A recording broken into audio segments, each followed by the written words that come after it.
House Dad's Literary Life Chapter 549 to Chapter 618. There was an old saying, when God closes a door, he will open a window for us. When Xianxia was still thinking about how to deal with Tang Kai-tai, Lu Benji came to him again to tell him a piece of good news. But it was not good news from Shannon. This was a few days ago. In the afternoon, at the temporary bank set, Lu Benji happily told Xianxia, who was sitting on a chair and waiting for his scene to start, "Boss, your prison break has caught the attention of Wolf TV station in America. They want to talk to you about the transfer of the copyright." Wolf TV station? This was a large online TV media company. It was similar to HBO in Feng Yu's previous life. Their parent company was more powerful. It was one of the top 8 film production companies, Time Corporation. Among the imported American dramas, many of them were copyrighted by Wolf. But Wolf did not have a branch in China. So, why would they want it? Xianxia asked. How did they know about my book? Don't tell me Global Pictures CEO Su is so kind to recommend it to them? Of course, that was impossible. Lu Benji laughed and told Xianxia that Wolf TV station took the initiative to invite translators to translate the first season of. Then, they sent emails to all the major film production companies and presented the work to them. Wolf TV station was the first to take the bait. Translation? Xianxia realized that he had forgotten about this. For some of his works, he could translate them overseas himself. Xianxia's English proficiency was at the same level as a native speaker. A novel like Prison Break was originally a novel that he had translated and organized himself. It could be completely translated into English and sold overseas. Of course, the most important thing was still the film rights.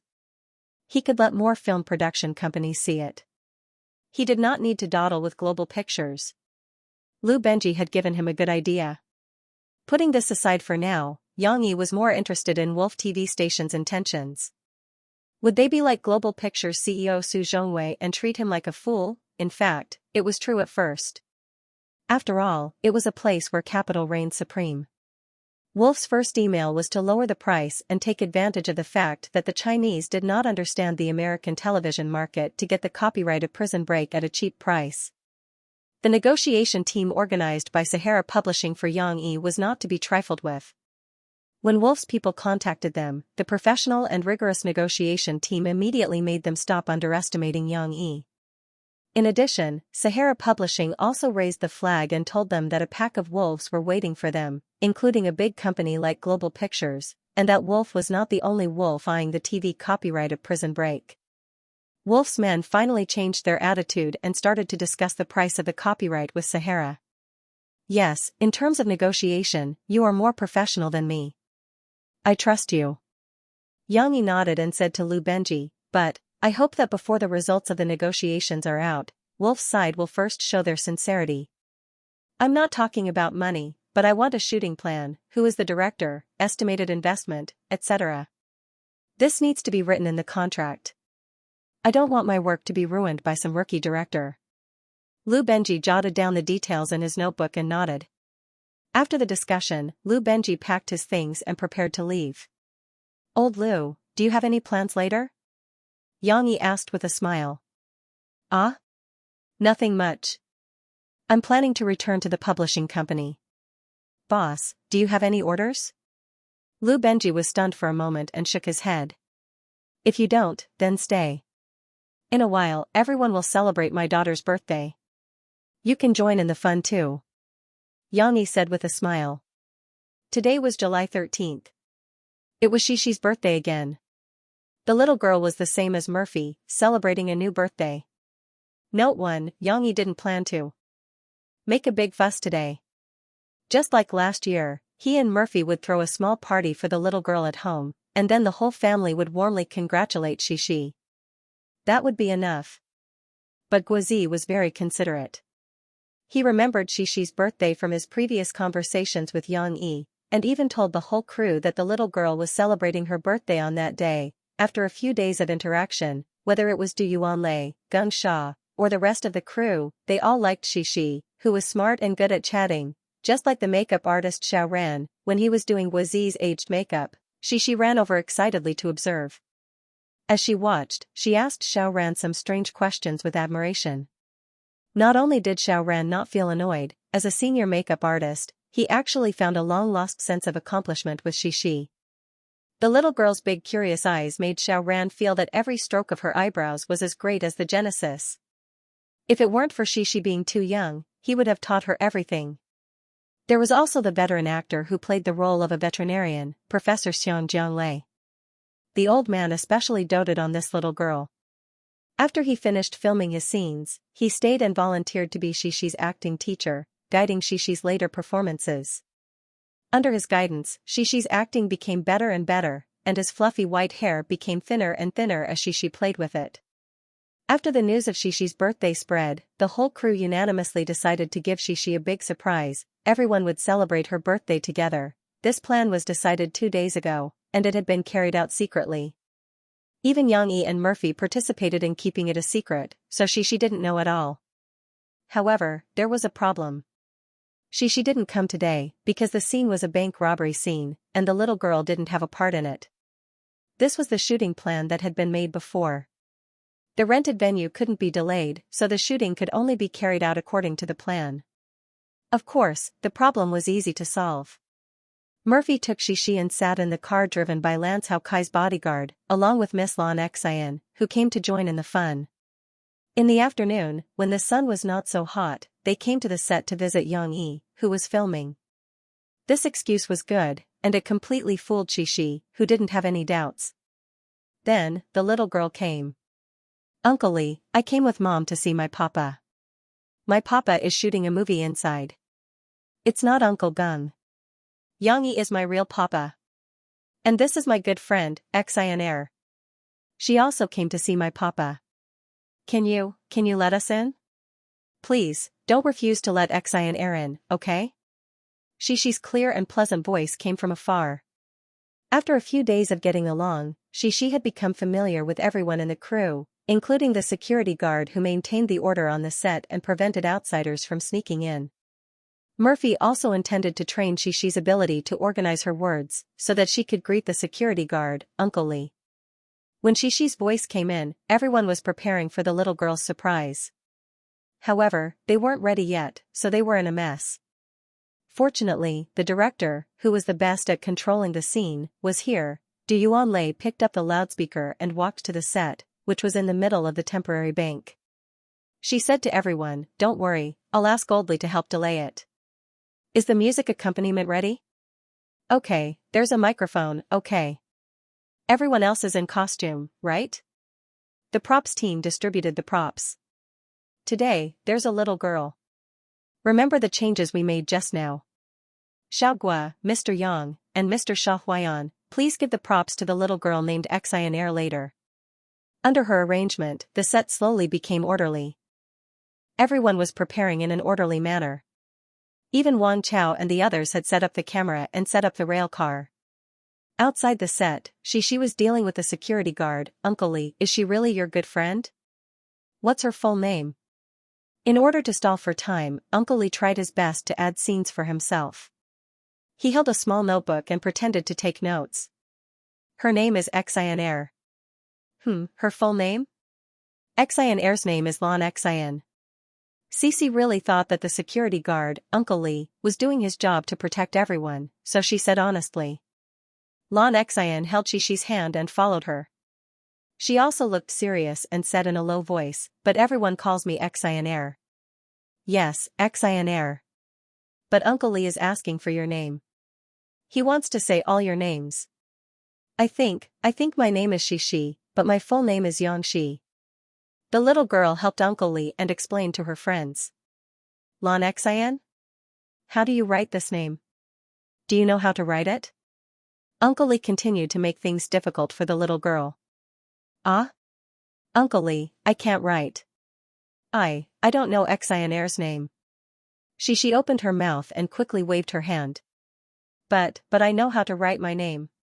"You can't just write your name. You have no problem, but we need to confirm the identity of your good friend. We need her name." Uncle Li, the security guard, said dutifully. "Xian, little friend, do you know how to write your name?" "Why was it so troublesome?" Lan Xian also said in annoyance, "I don't know how to write my name." My name is too difficult to write. The chubby girl finally realized the importance of learning how to write her own name. But I can let Mom write it. My mom will write it, right? Mom? Do you know how to write Xianxia's name? I want all the names. Uncle Lee said to. She had to turn to her mother for help. Mo Fei knew the situation inside. She had been keeping in touch with Yang. At this moment, when she saw the two little girls being helpless in the face of the bad security guard, Uncle Lee, she was secretly happy in her heart. Now that she asked for help, Murphy quickly put away the smile on her face and said seriously, "Of course, Mom will write it for you." Murphy's expression was very anxious. If it was an adult, they would definitely be suspicious if they saw her not smiling normally. But Xi and Lan Xian, the two little girls, didn't think much about it. They looked at their mother with expectant eyes, waiting for her to write Lan Xian's name. Okay, please wait a moment. I'm going to find someone to verify it. Once I confirm Lan Xian's identity, I'll let you go, okay? The security guard Uncle Lee was addicted to acting. He said to the two little girls seriously and gently. The security guard Uncle Lee took a small book and looked at it for a while before reading Lan Xian's name. At this moment, Du Yuanlei's voice also came from inside. Just then, she heard Du Yuanlei read Lan Xian. Xian, Uncle Lee, Sister Du is talking about Xian. She excitedly said to the security guard Uncle Lee, "Yes, I have reported this matter to the director, so she said that she will immediately check the identity of Lan Xian. Please wait a moment." The security guard Uncle Lee lied through his teeth. He almost read Lan Xian's name one after the other with Du Yuanlei. How could he have time to report it? But the two little girls didn't find this flaw at all. They were a little regretful, but they still nodded very obediently. "Uncle Lee, you have to hurry up." She said a little worriedly. "You have to hurry up." Lan Xian chimed in softly. However, Lan Xian was a little absent-minded. Because it was her first time here, everything around her was very new to her, so she looked around and even tiptoed to look inside. It was as if she could tiptoe past the uncle in front of her and see the situation inside. Fortunately, the preparation work inside was completed very quickly. The security guard Uncle Lee was a little reluctant, but he still had to do his curtain call. He pretended to talk to the walkie-talkie. "What? Confirmed?" "Yes. Yes. Confirmed?" When she heard this, her anxious big eyes suddenly lit up and she looked at the security guard Uncle Lee happily. "Hello, little friend Xianxia, little friend Lan Xian, your identities have been confirmed and you can enter the movie shooting site. I wish you a good time." The security guard Uncle Lee made way for the door and solemnly saluted, finishing his last scene. Thank you, Uncle Lee." The little girl happily pulled Lan Xian, who was still a little confused and didn't know what had happened, and happily ran into the door. Murphy and Lan Xian's bodyguard, who helped carry the milk tea and coffee for visiting, also smiled and nodded to the security guard Uncle Lee, and walked over. Of course, the bodyguard in the black suit didn't need to confirm his identity again. However, the security guard Uncle Lee was still a little unsatisfied. He looked at the back of the bodyguard and smacked his lips. It seems that acting is quite interesting.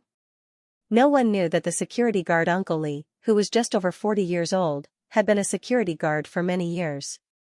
He had never been successful, but this time, his heart, which had been silent for many years, was active. After The Fugitive finished filming, Uncle Lee, who had made up his mind to go out and make a breakthrough, quit his job as a security guard and resolutely threw himself into the Beijing film and television base, becoming a professional cameo who still had no name but enjoyed it. However, it was a pity that in his future cameo career, Uncle Lee would no longer be able to have so many lines and scenes. She pulled her little friend and happily ran in to look for her father. However, as soon as she entered the set, the little girl was stunned. Had she entered a fairy tale world? Although the set was still configured like a bank, almost everyone was wearing props like a fairy tale character. For example, Uncle Xianxia was dressed like Jack in the fairy tale Jack and the Beanstalk that her father told her. A pointy hat, a farmer's waistcoat, and a pair of raised boots. Wow! Lan Xian couldn't help but cry out when she saw the scene. It's so fun. There was even a movie like this? I think it's fun too. Mom, where's Mom? Xianxia looked for a while and felt that it was a little unreal. She turned her head, but she couldn't see her mother behind her. She's here. Murphy had appeared in the middle of the set without anyone noticing. She held a microphone and said with a smile, Xianxia, Xianxia, today is a special day. Everyone has prepared a program for you. At this moment, Du Yuanlei, who had trained her physique, performed ballet steps and vigorously walked in front of Xianxia and Lan Xian. She said with a smile, two little princesses, please allow me to show you this beautiful fairy tale town. Xianxia and Lan Xian were a little confused by the liveliness of the scene. Everyone was wearing costumes and dressed up as cartoon characters. Although there were no costumes on TV or in reality, everyone was dressed up with the characteristics of the characters. It was more consistent with the stories that Yang Yi told Xianxia and the comics that he drew. Like a wolf head, a duck head, a tiger head, and Uncle Xianxia, they were dressed like ancient farmers. Xianxia turned her head and could see that her father had a long nose. That was Pinocchio. Xianxia recognized him at a glance. The sound system on the set started to play. First, it was the sound of the clockwork. The sound was very clear, and at first, it was a little confusing. This was the accompaniment that Yang Yi had prepared early. He originally planned to sing this song for Xianxia on her birthday. Murphy and he had already learned this song in the studio before Xianxia was on vacation. However, Yang Yi didn't think of doing so many tricks. The day before yesterday, Guozi revealed the secret of heaven and everyone was angry. They wanted to celebrate Xianxia's birthday, so he came up with this idea. After the clockwork was tightened, it was as if a music box had been activated. There was a long and mellow whistle from the sound system. Accompanied by the gentle strumming of the guitar, the music opened the prelude to this dream journey. Du Yuanlei held the small hands of Xianxia, who hadn't recovered yet, and Lan Xian, who was in a daze. She smiled and jumped, leading them forward. Standing in the middle, holding the microphone, Murphy sang softly, I heard that Snow White is running away, and Little Red Riding Hood is worried about the big bad wolf. Mofei's singing skills had already reached the level of perfection. With a smile on her face, she hummed softly with a nasal voice. The deep love contained in the song was intoxicating. It was so beautiful, she deserved to be Murphy. The people who participated in this event couldn't help but look at Murphy in the venue. Usually, she didn't show off. She sat quietly on the side and watched Xianxia and Yang Yi act. People didn't even remember that she was a big singer. Now, she finally opened her mouth. Sure enough, Murphy was still Murphy. At this time, the protagonist was Xianxia. Xianxia followed Sister Du step by step. The cartoon characters in front of her eyes were driven by the lyrics. I heard that the Mad Hatter likes Alice, and the ugly duckling will become a white swan. I heard that Peter Pan is not old, but he has a harp and magic. Xianxia saw Brother Zhu Liang, who was wearing a tall hat, had a thick layer of powder on his face, and had red eyes. He was like a clown, making faces at her. At the same time, a certain actor wearing an ugly duckling mask was also doing the action of spreading his wings and flying high. Also, when the song reached the part of Jack, Xianxia, who played Jack, reacted slowly. He panicked and took out a handful of confetti and threw it into the sky. As if he was casting magic, the confetti that filled the sky slowly floated down. It was very fun. The little girl vaguely understood what they were doing, but this interesting scene still made the little girl unable to help but grin and laugh. Of course, it wasn't that simple. I heard that there is a candy house in the forest, and Cinderella lost her beloved glass slipper. Du Yuanlei smiled sweetly and let go of the two little girls' hands. She walked in front of Xianxia and took the lollipops from the hands of the people next to her. Then she turned and bent down, as if dancing. She handed the two lollipops to Xianxia and Lan Xian respectively. Lan Xian took it first. When she saw the lollipop, the little fat girl suddenly smiled and didn't care about anything else. After Xianxia took the lollipop, she was surprised to see that the glass slipper that Cinderella lost actually appeared in Sister Du's hands. Although it was not a real glass slipper, it was just a plastic dancing shoe that looked like glass. The prop team was still very awesome. She didn't know where they got this pair of shoes from, but it just happened to be Xianxia's size. The little girl was a little confused. She was held in Du Yuanlei's arms, and then the little shoes on her feet were taken off and put on the glass slipper in a daze. Am I going to become a princess? She looked at the glass slipper on her feet. Not to mention how it felt to wear it, it looked very beautiful. It was sparkling and shiny, and it was studded with diamonds. Of course, it was also fake. The little girl suddenly felt that she was beautiful. Why did you let me wear these shoes? The little girl couldn't help but giggle and asked with a childish voice. However, Du Yuanlei smiled at her, put her finger on her mouth, and gently shook her head. It's not over yet. Little Red Riding Hood has a red robe that can suppress herself and turn into a wolf. Murphy sang until Huron paused. Long and I, who played the role of Little Red Riding Hood, ran over and put the small red coat on Xianxia. Suddenly, Xianxia, who wore the red coat, looked like the winner of a beauty contest, charming and beautiful. While doing so, Long and I also put her Little Red Riding Hood on Lan Xian's head, who was competing with the lollipop wrapper. Xian, you turned into Little Red Riding Hood. Xianxia beamed and pointed at Lan Xian. Lan Xian blinked her eyes and looked at Xianxia, but she was a little distracted. Without thinking too much, Du Yuanlei took the two little girls and continued to play with the uncles and aunties who were playing the role. It has to be said that many people present were multi-talented. For example, Elder Xianxia smiled and took out a few balls to play juggling. Xiao Ran, the famous makeup artist, even did a tap dance. She did a simple tap dance and then high-fived Xianxia. Hee. That's amazing. The little girl was fascinated. She raised her little head, her big eyes curved, and her face was full of happy smiles.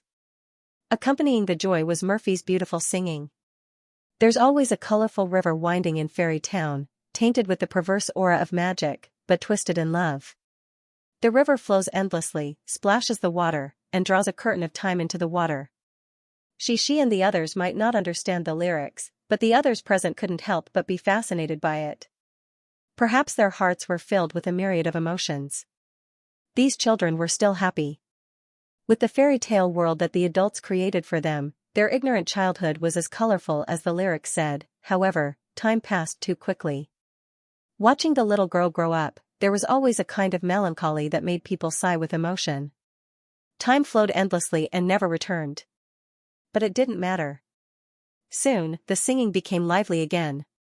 I heard that Apollo turned into a golden crow, and there's a saber-toothed tiger running on the grassland. The actor wearing a tiger mask ran around, and Guazi, who was dressed as a birdman, greeted them with a smile. He put a pair of prop wings on Lan Xian. All of a sudden, Lan Xian became a little angel with a little Red Riding Hood, but she might not be able to fly. I heard that Pinocchio lied. The dwarf monster has a box full of gems. Yang Yi, who was wearing a long nose, finally came over. He smiled, took out a small magic wand with red gems on it, and handed it to Xianxia. Papa, your nose is like Pinocchio's. Papa, you lied. After Xianxia saw her father, the smile in her eyes grew. She took her father's hand, and while talking, she couldn't help but stick to her father. Inadvertently, the strong sense of attachment was reflected in her subtle movements. Although Fairy Town was very fun, the little girl was not like Alice. While she felt magical, she was somewhat flustered. She wanted to be with her father. The little girl grabbed his hand. In order not to delay the upcoming performance, Yang Yi had to take over Du Yuanlei's job. He smiled as he took the princess crown from teacher Sha Huayan and put it on Xixi's head. Then, am I a princess now? Xixi reached out and touched the crown on her head. She was overjoyed as she held her father's hand and said. With her father by her side, she didn't have to be frightened by these strange performances. She could devote herself to the performance and enjoy the happiness that she deserved. At this time, her smile was the brightest. Hearing Xixi's words, Yang Yi smiled and said, "Of course, you've become a princess. Today is your birthday, so you can become a princess." The little girl was wearing a red robe, a magic staff inlaid with rubies in her right hand, and a pair of sparkling crystal dancing shoes on her feet. She really did look like a little princess. Murphy didn't stop. She continued to sing, and Xixi followed her father and continued to tour the grand party. The little mermaid smears the sunlight into eyeshadow and throws herself into the bubble's embrace. Old Master Xiang, who had just performed, took out a new toy. Like pulling out a sword, he pulled out a bubble stick. However, this bubble stick was not the kind of big bubble sword that could be opened. It was like a small bubble toy that was usually used to blow bubbles. It was arranged side by side in circles. Grandpa Xiang waved his hand gently, and many bubbles floated in the air. Although there was no sunlight shining on them and they weren't colorful, under the refraction of the lights, they looked sparkling and beautiful. They immediately attracted the attention of Xianxia and Xianxia. It seemed that this was the first time Xianxia had seen this kind of toy. She opened her small mouth and forgot to eat her lollipop. She looked at Grandpa Xiang in amazement as he magically created bubbles one by one. Amazing! Xianxia said enviously. I want to play too, Grandpa Xiang, I want to play too. She couldn't hold back anymore. She stuffed the magic staff into her father's hand and ran up excitedly. She hugged her two small hands in front of her and looked at Grandpa Xiang with her big eyes expectantly. Here, take it. Of course, Old Master Xianxia smiled and handed it to Xianxia. He even taught her how to use it. You have to put this in the soap water here. After you pull it out, wave it in a direction, and bubbles will appear on their own. She couldn't wait to wave it around. At first, only a few bubbles appeared, but after she followed Grandpa Xiang's instructions and filled it with soapy water, she waved it again. Many small bubbles floated out in front of Xianxia. The little girl was wearing a pair of crystal dancing shoes and a beautiful princess crown. She spun around and around like magic, bubbles flew out around her. It was also very beautiful. This will disappear. Xianxia was the follower of the bubbles. She happily popped a few bubbles and found that the bubbles would break and disappear in her hands. She hurriedly shouted and told Xianxia about this discovery. Really? Xianxia took the small stick and chased the small bubbles that she had just made. The small bubbles didn't fly very far. Xianxia caught up with a few of them. After she broke them, she also exclaimed in surprise, "It's true." In fact, the performance was almost over. The two little girls played with the bubbles and forgot about everything else. Only their laughter and Murphy's singing were left. However, Xianxia didn't pay attention to what her mother was singing. The lyrics were too profound for children. However, there were a series of names in the story that her father told. It was like a background music, which was quite interesting as the background music. Listening to the song and watching everyone's performance, Xianxia and Xianxia both had a lot of fun. Finally, before the scene got out of control, Murphy's singing came to an end. Let all the things that happened a long, long time ago come to a happy ending. Everyone gathered in a circle. Duan shouted 1, 2, 3 and then shouted to Xianxia in unison, "Xianxia, happy birthday. I wish you happiness every day." Although it wasn't a particularly literary blessing, everyone sincerely expressed their blessings to Xianxia. Xianxia, who was a little carried away by playing, was hugged by her father. Yang asked her to listen to everyone's blessings. You have to say thank you to everyone. Look, your uncles, aunts, and grandfathers have prepared such a good performance for your birthday, right? Yang whispered in her ear. The little girl was still very well behaved. She snuggled in her father's arms and said, "Thank you." This small performance for Xianxia's birthday was actually prepared in a hurry. Only Duan made a rough plan based on Yang song. As for the other performances, such as Old Master Xiang's three-ball juggling and Xiao Ran's tap dancing, everyone improvised based on their own talents. There were still some flaws, and it was obvious that some people were dissatisfied with it. But it didn't matter. The flaws couldn't obscure the beauty. It was already very good that a small performance for Xianxia's birthday that was prepared in 2 days could be done to this extent. What's more, the main character, Xianxia, was enjoying it. Do you think you're having fun? Yang took the microphone from Murphy and became a live reporter. He smiled and interviewed Xianxia's thoughts. I'm happy, hee hee. Xianxia was still a little shy in front of so many people. After saying that, she threw herself into her father's arms and shyly squeezed. What do you think of your uncles and aunts' performances? Was it good? Were you surprised? Yang looked at everyone and then continued to ask Xianxia with a smile. It was so fun. I know a lot of them. She couldn't help but tell her father about her discovery. Uncle Xianxia is Jack. He will climb Daodu's tree into the sky. It's super fun. Her performance was recognized by the audience. Everyone around Xixi looked at each other and smiled. Old Master Xiang looked at Xixi, who was working hard to explain. The more he looked at her, the more he liked her. He reached out his big hand and rubbed her little head lovingly. Xixi's birthday party passed with laughter and laughter. Xianxia didn't go back empty-handed. She obtained the magic weapon for blowing bubbles. She hugged it as if it was a treasure and didn't let it go even when she returned to the villa. According to Lan Kai, Xianxia realized that she had run out of soapy water and couldn't make any more bubbles. She even started bawling her eyes out. Fortunately, the nanny knew about this and gave her some soap water so that she could make bubbles again. Xianxia then smiled through her tears. Xixi also received a lot of presents. The little girl happily opened the presents and reminisced about the happiness of her birthday. She said goodbye to her 4-year-old self and finally became a 5-year-old girl. After the celebration, the movie still had to be filmed. However, 2 days later, when they were filming the scene of the bank being surrounded, Murphy frowned and walked over with Yang Yi's phone. Murphy said, "Yang Yi, you have to listen to this call. It's from Huan. Something seems to have happened."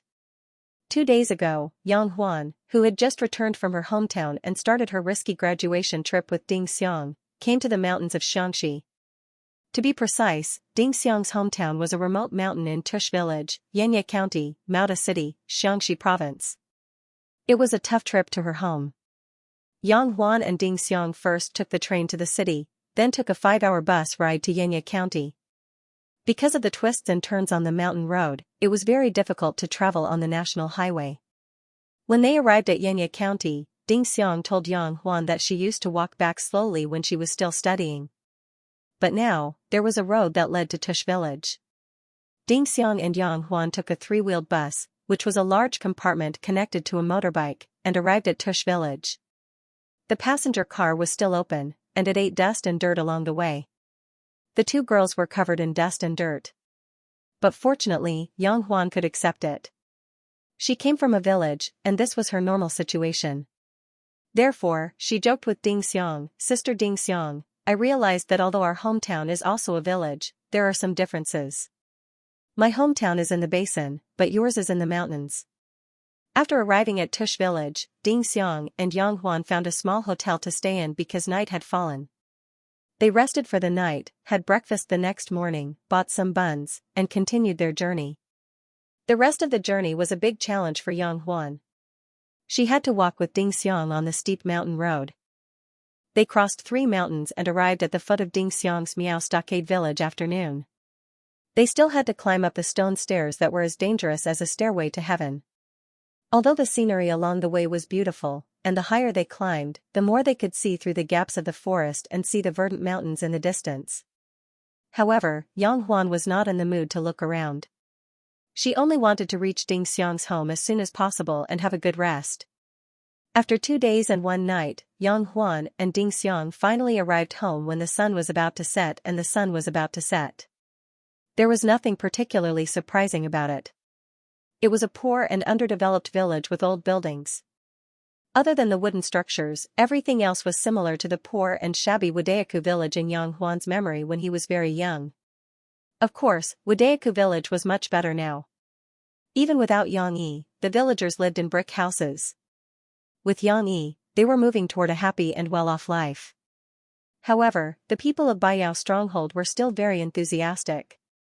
When they saw Ding Xiang and Yang Huan, they all greeted them in Miao language. Some of the children in the stronghold also ran up to Yang Huan and looked at her curiously. Their bright black eyes still had the liveliness of their age.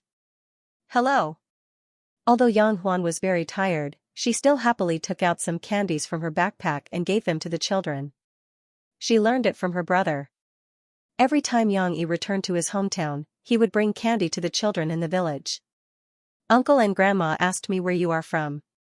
I told them that you are my classmate and that you are here to play. They were very happy and said that you are welcome." Ding Xiang helped Yang Huan translate the Miao language. "Thank you. Thank you, uncles, aunts, grandpas, and grannies. Yang Huan quickly replied and nodded gratefully. The villagers of Miao Village continued talking enthusiastically. Ding Xiang translated, everyone said that they didn't prepare anything because they didn't tell you in advance. It's too rude. Then, they invited you to their house for dinner and killed a chicken to welcome you. So enthusiastic. Yang Huan was flattered. However, if everyone wanted to invite her to their house for dinner, how could she be in two places at the same time? Why don't we forget about it? I think everyone has a hard life. It's not easy to raise chickens and ducks. I'll go to your house and eat something simple. Yang Huan calmed down. She had been through hard times, so she was considerate. Ding Xiang thought so too. However, the enthusiasm of the uncles and grannies was a tradition in their village, so she was too embarrassed to remind Yang Huan. Now that Yang Huan had tactfully declined, Ding Xiang helped Yang Huan organize the words to persuade the villagers. Back at Ding Xiang's house, Yang Huan met Ding Xiang's granny. After recovering, the granny was still in good health. Although her back was hunched and her ears were not as good, she still planted vegetables and raised chickens in the small field behind the village. She was self-sufficient and tried not to trouble others.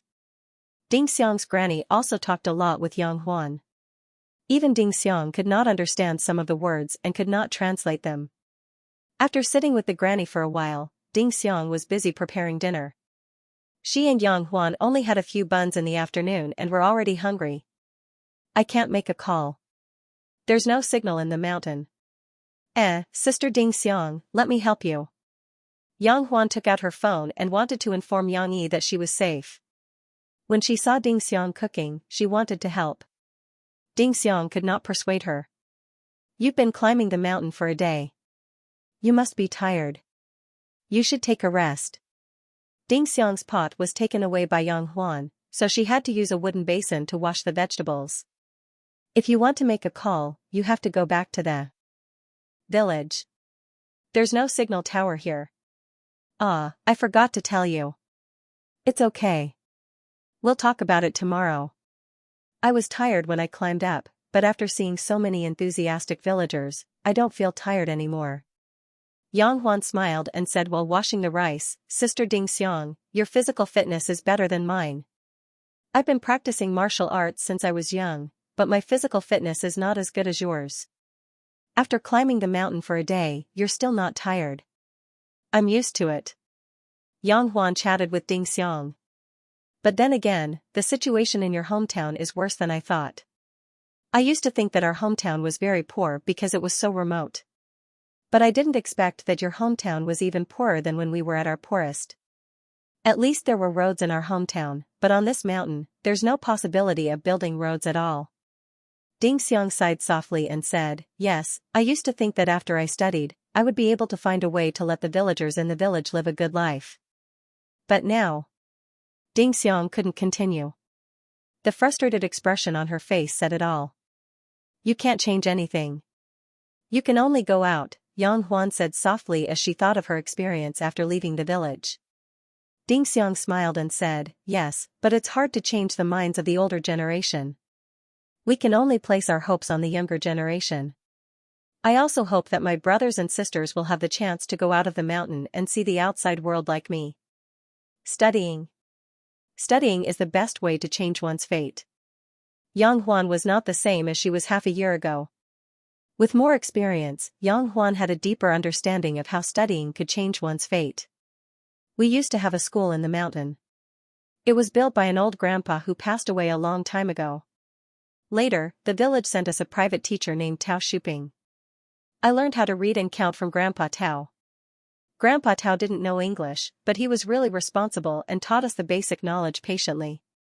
Until one day, Grandpa Tao told me that Ding Xiang should go back to the village to study in middle school. That way, you can learn more. Ding Xiang seemed to be reminiscing as she told Yang Huan about the past. With Grandpa Tao's help, Ding Xiang walked out of the village. However, when she was in high school, Grandpa Tao's health deteriorated and he passed away. Nevertheless, he still left some money for her to finish high school.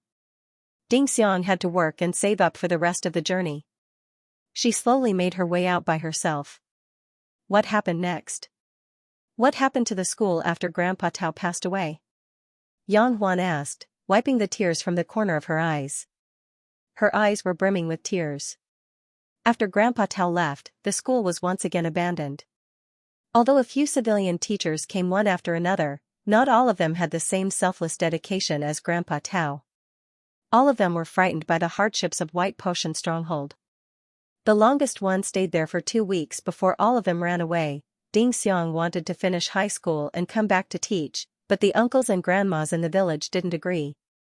They said that Ding Xiang was the first university student in the village and had to go back to school. She wanted to set an example for the children. Then what should we do? Another generation won't have the chance to study, Yang Huan said worriedly. It's fine. It's fine now. Ding Xiang smiled. Last winter, when Ding Xiang returned home, not only did she bring her grandmother down the mountain to see a doctor, but she also went to the village and found a solution to the lack of teachers willing to come to the village to teach the children. She personally paid for the private teachers and used money to keep them. She even hired 2 teachers to take turns teaching on the mountain. This solved the problem of not being able to reunite with their families for years on the mountain. Yang Huan was shocked when she heard Ding Xiang's story. No wonder. Sister Ding Xiang, I was wondering why you were so reluctant to spend money. Yang Huan looked at Ding Xiang and said, touched. That's right, everything makes sense now. Previously, Yang Huan and Guozi had been wondering why Ding Xiang was reluctant to spend the high salary that Yang Yi gave her. She couldn't even afford to buy herself a new set of clothes. She usually wore the same old clothes. Yang Huan was different. Although she didn't spend lavishly, she wasn't as poor as before after her family's situation improved. She was willing to spend the money she needed. Usually, when she asked Ding Xiang to go shopping for clothes, Ding Xiang would always reject her. She even took out the clothes that Mo Fei gave her before and said to Yang Huan, I have so many new clothes that I can't even wear them all. That's right. Guozi once suggested to Ding Xiang that she get a loan to buy a house in Jiangqing. It was a profitable investment, but Ding Xiang didn't agree to it. It turned out that all the money she saved was used here. However, Ding Xiang was too eager to let the children in the village get a good basic education that she ignored the evils of human nature. Or rather, she didn't dare to think in a bad direction after knowing that there was a way to let the teachers go up the mountain. After dinner, Yang Huan accompanied Ding Xiang to visit the children who were still in school. Ding Xiang was completely dumbfounded when they heard that the children and villagers doubtfully said that there were no teachers teaching them and that the children were back to their original state of being unsupervised. How could this be? Ding Xiang said in disbelief, I saw the photos they sent me. Weren't my brother and sister still in school? Oh, it was the same for the first month. The 2 teachers took turns to come, but then it was the same as before. The teachers stopped coming. How could the teachers stay in a poor place like ours? A villager said to Ding Xiang. But something was wrong. Last month, when Ding Xiang called the village, why did the village education unit official tell Ding Xiang that the children were doing well and had improved a little compared to before? It was worth mentioning that Ding Xiang had decided to fork out her own money to increase her teacher's allowance. She did not tell the elders in the stronghold about it because she knew that if she did, the simple villagers in the stronghold would not be willing to make so many sacrifices for her. That was also why Ding Xiang hadn't been informed by anyone in the village for half a year without a teacher. Wait, you still gave them the money? Sister Ding Xiang, I remember you said that you send money to the village every month. On the way back, Yang Huan stared at Ding Xiang, who was in a daze, and asked. Ding Xiang's expression was bleak as she gently nodded. Oh, I know. It must be those corrupt officials in your village who took the money. Yang Huan immediately patted the wooden wall and said anxiously, Sister Ding Xiang, I've heard about this many times. It was the same in our county. Because we were poor and the country helped the poor, there was no way for the money to be given to us farmers. It was all taken by those officials. Yang Huan almost guessed the truth. Tush village was even poorer than Jui town. The 4,000 yuan that Ding Xiang sent back every month, after deducting the necessary living expenses and school fees, was almost equal to the salary of several civil servants in such a poor place. It was definitely a huge sum of money, This sum of money was placed in front of these officials who were afraid of poverty. How could they not be tempted? What's more, the teachers of White Yao stronghold would run away one after another, but that position was still allocated by the government. It was just like the donkey and donkey gets water. The teachers who ran away would still receive a monthly stipend, but who would receive it? The answer had been obvious for a long time. It could be said that even if Ding Xiang did not give the money, no teachers would come to White Yao stronghold. This was because the money was easy to take, and now, Ding Xiang had foolishly transferred money over. With such a huge sum of money, would the greedy people let go of this money because of their conscience? How could this be? Therefore, the people from the education unit made use of the fact that Baiyao stronghold was unable to communicate with each other and set up a plan to deceive everyone. In the beginning, they did hire 2 private teachers to go up the mountain to teach the children, and all the photos were taken in advance. But the good times did not last long.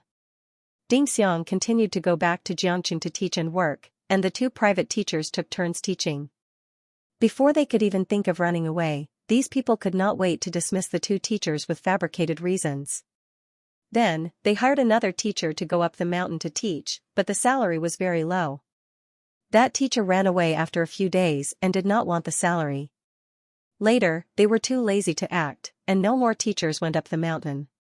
They used the old photos to trick Ding Xiang, and even urged Ding Xiang to transfer the money over every month. As for what would happen if Ding Xiang found out? They did not care too much. Now that they had the money, they would get it first. If Ding Xiang found out and did not give them the money, they would have gotten enough. Of course, Yang Huan and Ding Xiang did not know that much. But the next day, before dawn, Ding Xiang and Yang Huan could not wait to go down the mountain and find the 2 private teachers. They knew that when the 2 teachers worked, they only received a meager basic salary and not as much as Ding Xiang said. These officials couldn't even bear to give money to these teachers when they were putting on an act. Ding Xiang could not hold it in any longer. When the sun was about to set, she and Yang Huan blocked the door of the village's education department, and happened to block the director, Wang Dixing. Under Ding Xiang's questioning, Wang Dixing pushed up his glasses and said unhurriedly, "Comrade Ding Xiang, don't be anxious. Let's talk slowly." Not only did Wang Dixing not feel ashamed, he even denied what they had done and pushed the blame to the remote and desolate Baiyao stronghold. Even the teachers are not willing to go up the mountain. What do you expect us to do? We are also trying our best to find teachers for you. Don't worry, there will definitely be teachers. Our village attaches great importance to the education of the children in Baiyao stronghold. Wang Dixing said in a bureaucratic tone. Yang Huan was full of anger. She clenched her fists and asked, "Why did you lie to her and say that the teachers are still there and that the students' results are improving? The children in the stronghold are not going to school." "Comrade, don't talk nonsense if you don't understand. You have to take responsibility for your words. Our village sincerely hopes that every child can receive an education, but there is a shortage of teachers now. The children can only study by themselves. Once we solve the problem, there will naturally be teachers to teach them." Wang Dixing beat around the bush and did not answer Yang Huan's question at all. "Then what about her money? You didn't hire teachers for the stronghold. Return the money." Yang Huan's body was trembling. Anger was boiling in her chest. "Money? Comrade Ding Xiang volunteered to donate it to the village. Although we can't use it in Baiyao stronghold, it is indeed shining and helping the children in other poor villages to study. We still have to thank Comrade Ding Xiang. But don't worry, we will definitely hire teachers for Baiyao stronghold next semester. We will not let the children go without books. We are doing this for the good of the children, don't you think so?" Wang Dixing looked at Ding Xiang with a smile as if he was looking at a mountain of gold.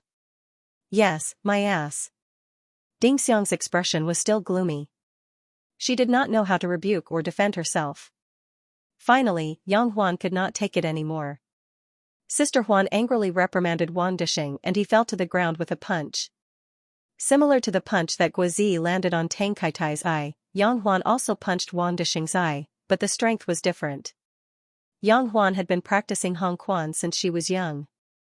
Although she was very tired and her limbs were weak, the punch that was enhanced by her anger was like a fierce tiger dashing down the mountain. KO with one punch, Wang Dixing was knocked to the ground and fainted. Ah! Someone hit me. A woman from the education department screamed. She yelled and asked the village guards to arrest Yang Huan. Fortunately, Ding Xiang came back to her senses. She quickly pulled Yang Huan, who was still angrily scolding Wang Dishing, and escaped. After calming down, Yang Huan realized that she seemed to have gotten into trouble. There was even the sound of police sirens outside. In this place, it was someone else's territory. The village officials were like local tyrants. Ding Xiang also didn't know anyone. If she was caught, she wouldn't be able to call out to the heavens and the earth. Yang Huan and Ding Xiang hid, not daring to go back to the hotel.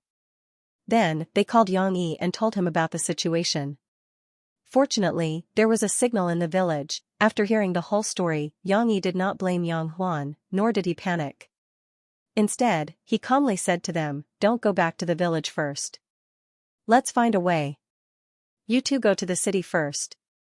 They will never guess that not only did you not run home, you ran out instead. Then, wait for me in the city. I'll come over now. As for how to deal with it, we'll talk about it when I get there. Sister Huan and Sister Ding Xiang are in trouble? I'll go too." Guozi had heard the commotion. He did not even remove his makeup. He anxiously went to Yang Yi's side and said. Yang Yi was still holding a prop gun in his right hand. He gently poked Guozi's chest and said, "What are you going to do? What can you do? Are you worried that I can't solve it?" Yang Yi was still wary of Guozi. He was afraid that he would play a hero to save the damsel in distress and make his sister so touched that she would marry him. That would not do. Moreover, Yang Yi had never thought of using Guozi's father's power. He probably already had a way to solve the problem, a non-violent way. "I'm also worried about Sister Ding Xiang and Sister Huan. Big brother Yang, please let me go with you. If the two of us go together, we can take care of each other." Guozi pleaded pitifully. In the end, Yang Yi brought Guozi with him. Although he was wary of Guozi, it was his natural reaction as a big brother to protect his little sister. However, Yang Yi had no prejudice against Guozi, and the two were still good friends. Taking the earliest flight, Yang Yi and the others arrived at the city closest to Maota City. However, there was no airport in Maota City, so Yang Yi and the others had to take a few hours' car from a neighboring city to reach their destination. At this time, Yang Huan and Ding Xiang had already arrived in the city. When Yang Yi and the others went to find them, the two girls were staying in a hotel, anxiously waiting for Yang Yi's arrival. "Brother!" Ding Xiang opened the door. Yang Huan got down from the bed in surprise and jogged a few steps. However, she stopped feeling guilty and lowered her head, not knowing what to say. She felt that she had caused a lot of trouble, and even caused her brother to come all the way to Maota City. "Good. That's good." Yang Yi took the lead and walked in. He patted Yang Huan's head and smiled at Ding Xiang. "Don't worry about anything else. I'll find a way to solve the problem for you." Ding Xiang saw Guozi coming out from behind Yang Yi. She was stunned. "Why are you here?"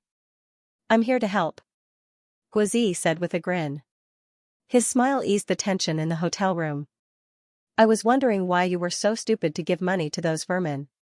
Then, without supervision for more than a semester, you only realized it now." Ding Xiang pursed her lips, and her face darkened. This incident was a big blow to her. She had come with a passionate heart to help her hometown, but she did not expect to encounter such a disgusting thing. "Lil Gua, don't mention it," Yang Huan said unhappily. "No, what I mean is, Sister Ding Xiang, you shouldn't be so careless. You should at least discuss it with us. There are many ways to solve the education problem in your village," Guozi quickly said. "I'm just concerned about Sister Ding Xiang. From Ding Xiang's point of view, what she did was not wrong. Moreover, this is a great contribution. But little Gua is right. Ding Xiang, this is such a big matter. Why didn't you discuss it with us? You shouldered everything on your own. You don't treat us as friends at all." Yang Yi tried to smooth things over with a smile. Ding Xiang blushed and hurriedly waved her hands. No one knew if she was denying the greatness of her contribution or denying Yang Yi's claim that she didn't treat them as friends. Hey, big brother, you don't know how remote Sister Ding Xiang's home is. It takes almost a day to walk from the village to her village. She has to climb the mountain on foot. So, many problems are not as simple as you think. Yang Huan could not help but speak up for Ding Xiang. Let's not talk about that. Let bygones be bygones. Little Gua and I are here to solve the problem for you. Not only to solve the problem of those who are greedy for Ding Xiang's money, but also to solve the problem of education in the village that you are most concerned about, Yang Yi said. Ding Xiang looked at Yang Yi in disbelief and said, Can it really be solved? How can the children go to school? I don't know yet, but there are professionals who can help you. Yang Yi smiled. Because they still had to wait for others, Yang Yi and Guozi checked into a hotel room next to Yang Huan and Ding Xiang. By the way, how did you escape? Guozi asked Ding Xiang curiously. That Wang Disheng should be one of the local bullies in your village. It should be easy for him to find you if you took a bus, right? Teacher Li helped us. She has a car at home that is used to transport goods. She secretly sent us out and took a bus when we reached the county, Ding Xiang said. Who is Teacher Li? Guozi asked, puzzled. Teacher Li Yongheng. She is one of the 2 private teachers that Wang Disheng hired. Later, he found an excuse to fire her. But Teacher Li is a good person, Yang Huan said. A male teacher? Guozi didn't know why he suddenly asked. He felt a little jealous. Not a male teacher. She is a female teacher, okay? Yang Huan couldn't help but laugh. But really, Li Yongheng sounds like a man's name. But Li Yongheng is really a woman. And I admire her. She used to be a female teacher, but she could climb so far to teach children. Zhu Luyan arrived the next day. Yang Yi and Zhu Luyan had been in contact because he donated money to the Dream Primary School project every month. No, it was now called Hope Primary School Project. However, they hadn't seen each other for more than a year. Perhaps it was because Zhu Luyan often went to the mountains, but her skin was darker and thinner than a year ago. Let me introduce you. This is Zhu Luyan. Before Yang Yi could finish, he paused and thought about how to introduce Zhu Luyan. He was wondering if he should talk about Zhu Luyan's identity. At that moment, Guozi said in surprise, I remember now. Zhu Luyan, you were one of the top 10 most outstanding young men in the country last year. I even read about you in the newspaper. Guozi had a good memory. He looked at Zhu Luyan with admiration and said, For your girlfriend, you gave up your life and job in the capital. Then, you threw yourself into the rural education industry. Your Hope Primary School project gave many children in the remote mountains the opportunity to study. Zhu Luyan was stunned for a moment. She shook hands with Guozi and smiled. You flatter me. I'm not as great as what the newspaper said. I only did some ordinary things. As for the Hope Primary School project, Brother Yang Yi also contributed money and effort. He was the one who came up with the name. Zhu Luyan didn't tell Guozi that the honor of being one of the top 10 was actually pushed by the family behind her. If she had a choice, she wouldn't want this title. It was too fake. But this meaningful project was initiated by you. I just moved my lips and helped you change the name of the Dream Primary School project to Hope Primary School project. Yang Yi smiled and said, Little Gua is right. You did do something practical and meaningful. However, their conversation still surprised Guozi, Yang Huan, and Ding Xiang. Especially Guozi. He vaguely knew about Zhu Luyan's background, but he didn't expect such a person to be related to Yang Yi. Guozi felt that he was a tiger pretending to be a pig. On the surface, he looked harmless and was just an ordinary fatty. However, in fact, he had a strong background and was the son of an official. But now, it seemed that Brother Yang was even more unfathomable. On the surface, he had a military background. Not only the Southwest Military Region, but the big shots in the Jiangnan Military Region were also said to have a good relationship with Yang Yi. Otherwise, why would they allow soldiers' assault to be filmed in the Jiangnan Military Region? Now, he knew a big shot that he couldn't afford to offend. In contrast, Brother Yang was the Real Tiger pretending to be a pig. However, Zhu Luyan was different from other rich kids. He didn't like to be polite. After some small talk, he began to discuss countermeasures with Yang Yi. The problem with Wang Disheng and the others is easy to solve. Before I came here, I already called the Xianxia Provincial Education Department. They will help to investigate and deal with any problems, Zhu Luyan said casually. This was a serious problem for Yang Huan and Ding Xiang, but Zhu Luyan didn't think it was a problem at all. They were just small officials in a small town. In their eyes, they were too insignificant. Moreover, they were in the right, so there was no need for them to use illegal means. They just needed to give an order from the top to let the people from the Discipline Inspection Department investigate, arrest, and punish a few corrupt officials according to procedures and objective facts. What was so difficult about that? Ding Xiang and Yang Huan looked at each other. They didn't expect the problem to be solved so easily. Little Zhu, the main problem is how to let the children in the village have a school. Think of a way, or set up a Hope Primary School in Baiyao village. Set it up. I can bear the cost, Yang Yi said. Let's go and do a field investigation first. Zhu Luyan smiled and said, without investigation, we have no right to speak. Yang Yi didn't stay in Xianxia for too long. Zhu Luyan's connections were still strong.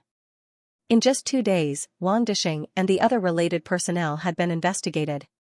The only pity was that the money that Ding Xiang had donated previously had been squandered away. Although they could still get some of it back, it was impossible to return it to Ding Xiang. However, Ding Xiang wasn't sad because it was a blessing in disguise. Although she had lost her money, with the help of Yang Yi and Zhu Luyan, Baiyao Village's Hope Primary School was reopened. It used the original location of the primary school, but it was funded by the Hope Primary School project. They invited teacher Li Yongheng, who was willing to teach, and 2 other private teachers from the village to teach the children. Moreover, the Hope Primary School project would regularly invite some university volunteers to interact with the children and help them broaden their horizons. Ding Xiang didn't need to use her own money to subsidize the school anymore. Yang Yi had paid for it. Of course, Yang Yi also told Ding Xiang that if Ding Xiang really earned money in the future, she was welcome to donate to the Hope Primary School project. This was his personal charity. It was worth mentioning that the Hope Primary School project was now very big. Not only did Yang Yi donate a little money every month, but after it became famous, the donations from society had also increased a lot. Zhu Luyan and the rest also had more ability to help more children. Guozi really couldn't help much throughout the entire process because he was sick. This guy was still too stubborn. With his physical fitness, it was impossible for him to climb up the mountain. However, he still puffed himself up at his own cost. No, he was a fatty to begin with. After forcing himself to climb up the mountain, Guozi collapsed from exhaustion. While Yang Yi and the rest were busy surveying the terrain and analyzing countermeasures, little comrade Guo was lying on the bed, comfortably enjoying Ding Xiang's care. Of course, Guozi wasn't so thick-skinned. He struggled to promise Ding Xiang that when he returned to River Town, he would definitely get someone to send a batch of books, stationery, school bags, and so on to the children in the village. He wasn't here to be a burden. He would definitely make his own contributions. Yang Yi left with Guozi first because they still had to go back to shoot the movie. They had already delayed the crew for a few days, so they could not continue to be carefree outside. Ding Xiang waited for a few more days. After confirming that there would be no more problems this time, she left with peace of mind. She and Yang Huan set off again. According to their original plan, they were going to the capital as extras to gain experience. When Yang Yi and the others left, the sound of people studying in White King's stronghold could already be heard clearly. This little stronghold nestled deep in the mountains seemed to radiate with a joyous vitality. Time passed by quickly, and July passed by amidst all sorts of disturbances. The filming of The Fugitive went relatively smoothly. Even though it was delayed for a few days because of Yang Yi's incident, Du Yuanlei took the opportunity to film the scenes without Liddy, so the progress wasn't delayed. It was estimated that the filming would be completed by mid-August. There was progress on the copyright transfer of Yang Yi's other work, Prison Break. Wolf TV station showed enough sincerity. Not only did they present their filming plan to Yang Yi's negotiation team, they also offered a good profit-sharing condition. To show their sincerity, they also sent a team to visit China, including the director who would be directing Prison Break, Paul Tanyi. The director was very interested in Prison Break, and he wanted to meet Yang Yi face to face so that he could understand the original author's thoughts and restore the details of the story to the greatest extent. Paulton Yi? With the surname Yi, he's Chinese, right? Yang Yi curiously asked Lu Benji, who came to tell him the news. Yang Yi was not familiar with the directors in this world. He knew a little about the domestic directors, but as for the foreign directors, he only knew a few names that often appeared in the newspapers. He did not pay much attention to the rest. Yes, Mr. Yi is an American Chinese, but he looks more like a Caucasian. It is said that his mother is German. Lu Benji looked at his notebook and reported. What's his background? What works has he filmed? Yang Yi was more concerned about this question. Lu Benji told Yang Yi that director Paulton Yi actually had a lot of works. There were movies and TV series. His masterpiece was Criminal Thoughts, a famous crime drama. It mainly told the story of a police team composed of behavioral analysis experts. They used their psychological knowledge to analyze the thoughts of criminals and solve difficult cases. I seem to have heard of this TV series. It's quite famous, and it seems to have won a lot of awards. Yang Yi's memory was triggered. He seemed to have seen the introduction of this TV series. Yes, this TV series has won a lot of awards after it started filming, including the highest award in the TV industry, the Emmy Award. Lu Benji said to Yang Yi. This means that Paulton Yi does have some real talent. Moreover, he is filming a crime drama. It should be easier for him to film Prison Break. Yang Yi was interested in him. He decided to watch his TV series before meeting him. He wanted to see if he could meet his expectations. In August, Backwave's Facebook launched a web game called Friendship Ranch. Although the game was added to the Facebook page, it did not exist in the form of a plugin. There was no need to download or install it. One only needed to click on a button inside the Facebook page to log into the game. In order to promote this web-based game, Yang Yi personally wrote an advertising slogan for it in the micro-broadcast advertisement: "The boat of friendship capsizes easily. Please cherish your friendship and be careful when stealing vegetables." The first sentence was indeed from an internet celebrity in his previous life. Under Backwave's secret promotion, this sentence became popular all over the country within a few days. It was even used flexibly by a large number of netizens. For example, two good friends on the boat of friendship. One of them suddenly lost weight, and the boat of friendship capsized. Or two good friends on the boat of friendship took a photo together, and the boat of friendship capsized if they only photoshopped the photo. For a while, the jokes on micro-broadcasting were flying everywhere.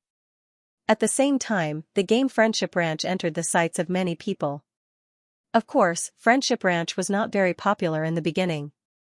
Only a small number of netizens who wanted to try it opened it. However, once they opened it, it was as if they were possessed. It was difficult for them to get rid of it. Planting vegetables, weeding, these simple operations of the game were nothing new. What made them crazy was that they could steal other people's vegetables and even release bugs as pranks. A strange desire was satisfied. The netizens who started playing the game gradually became addicted. The few friends who played the game on Facebook were no longer enough to satisfy their needs. Therefore, more and more people joined in and became addicted to the game. The number of registrations on Facebook increased greatly. Micro-broadcasting accounts could be used universally. More and more people registered on Facebook and joined the game of stealing vegetables. There were even people who set their alarms to play the game in the middle of the night in order to steal vegetables. This almost became a social phenomenon. Almost in the city, out of 10 people around you, 5 of them would steal vegetables. They would talk about stealing vegetables with relish when they went to work. The media couldn't help but report on this simple but explosive magical game. What made it so popular? Some people guessed that it was because it was simple and easy to play. Some people thought that it was because stealing vegetables satisfied people's greed to steal. Others guessed that it was because of its interactive nature. One could interact with friends, friends on the internet, and friends in real life. Naturally, it increased the game's playability. Here, the media even used a professional term put forward by a university professor: weak interaction. Unlike other, strong interaction games, Friendship Farm did not require friends to be online at the same time. This reduced a lot of inconvenience and made it convenient for people to play the game anytime and anywhere. However, although Friendship Farm became popular, Xianxia did not feel optimistic. This was because he saw that although the number of registrations on Facebook that was tied to Friendship Farm had increased, the user stickiness was not high. When people played the game on Facebook, they rarely posted their thoughts on it, or wrote some diaries or uploaded some photos. Their joy or complaints about stealing vegetables were all posted on microbroadcasting. Xianxia got someone to create a one-click sharing function for ranking results. Both Facebook and microbroadcasting could be chosen. However, very few people directly shared it on Facebook. They even patiently waited for the jump to microbroadcasting to post their results. It looks like microbroadcasting needs to be developed, not Facebook. We need to develop a mobile app for microbroadcasting as soon as possible. Xianxia knew some of the development trajectories. However, he did not expect that a social networking site like Facebook would not be able to develop in China. When Friendship Farm's popularity drops, Facebook's popularity will drop as well. It's time to consider SNS's offer and cash in on this project while it's still popular. That should be the best choice. SNS's position was similar to Xianxia's QQ in his previous life. They were both leaders in the chat software industry. They had always been eyeing Xianxia's Facebook and wanted to turn it into an SNS space. However, Xianxia had set up professional barriers. Therefore, SNS could only propose an acquisition. This acquisition had been in the works for a long time. When microbroadcasting started to become popular last year, SNS had been eyeing it. Of course, the wealthy SNS wanted to acquire both microbroadcasting and Facebook. However, Xianxia would never sell off microbroadcasting. Now, Facebook was still a possibility. Just nice, with the success of Friendship Farm, Facebook became popular. Compared to before, SNS's desire for Facebook would be greater.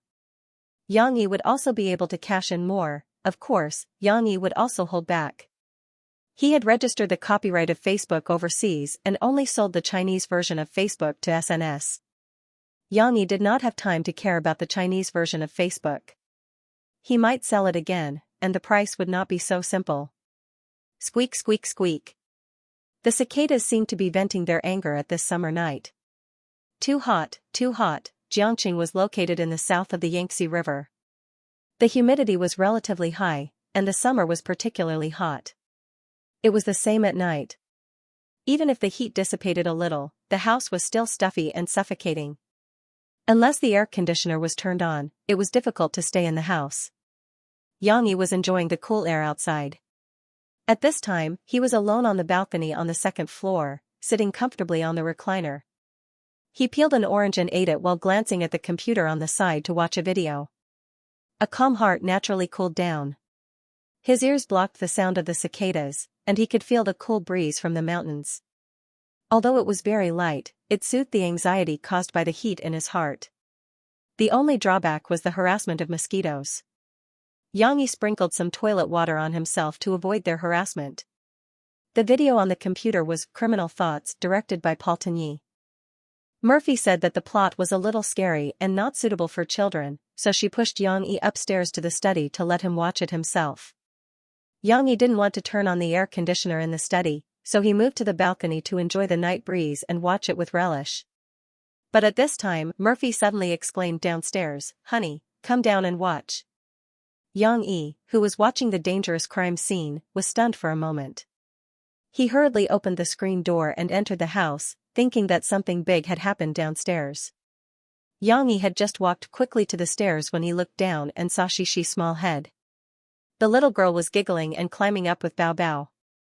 Perhaps it was the advantage of the breed, but steamed bun grew very quickly. He was only half a year old, but he was now taller than Little Grey, the largest of the 3 British Shorthairs. His slender and powerful legs also allowed him to easily navigate tall obstacles such as stairs or sofas. However, Bao Bao was not very brave. In the face of the 3 kittens, he still chose to be timid unconditionally. Sometimes, the naughty Xiao Guai stretched out his paw to pat Bao Bao's head. Bao Bao just raised his eyes and looked at Xiao Guai as if he was wronged. He didn't have any thoughts of fighting back. "Daddy, Daddy." When Xishi saw her father, she couldn't wait to tell him, "Mom's stomach is moving." Mom said that there's a baby inside. Then, seeing her in such high spirits, Yang Yi's hanging heart could finally be put down. So it was fetal movement, Yang Yi chuckled. He bent down and picked up his daughter, who was still talking, and let her sit on his arm. Let's go. Let's go take a look. Actually, a 5-year-old girl was already a little heavy. Moreover, she was taller, almost as tall as a 6 or 7-year-old child. But in her father's arms, the little girl still sat steadily. Her father's strong arms gave her the most secure support. Steamed Bun happily ran in front, but when he turned around, he saw that Big Master had carried his little master down again. However, it had not had enough fun yet. This little exercise was nothing in front of the little yellow dog. After looking at it suspiciously for a while and confirming that the little master didn't continue to play with it, Steamed Bun whimpered and ran down while wagging its tail. This guy had a very high IQ. When it first came to the house, it urinated and defecated everywhere. Later, Yang Yi took its poop to the bathroom on the first floor and pulled it over to smell it. After teaching it twice, Steamed Bun stopped defecating everywhere. This made Yang Yi unable to implement the reward education method that he had prepared. Later, it even learned how to flush the toilet. After using the toilet, it stepped on the toilet pedal and watched its poop being flushed away. Only then did it run out happily. There was also that time when Steamed Bun killed Shishi's little fish. Although Yang Yi forgot to punish it, the little guy still knew that it had done something wrong. It was listless for a few days and didn't bite anything in the house. It was like an obedient baby. Now, Steamed Bun was the same. It only whimpered a little and didn't shout loudly to call its little master back. It knew that its big master didn't like it being noisy. Compared to the other 3 mischievous British Shorthairs, Steamed Bun was really too obedient and was doted on by its masters. Xiao Guai and the others, meow? Doting? Humph, I don't care. Playing with you is because I think highly of you. Yang Yi came down with Shishi in his arms. He saw Murphy leaning on the sofa and watching TV. Murphy's pretty face was a little rounder because of her pregnancy. Her eyebrows were relaxed, her eyes were smiling, and her hand was gently touching her belly. When Murphy saw Yang Yi, she hurriedly waved and said happily, "Honey, come over quickly. Xiaobao was kicking me just now. I don't know if it will kick again later."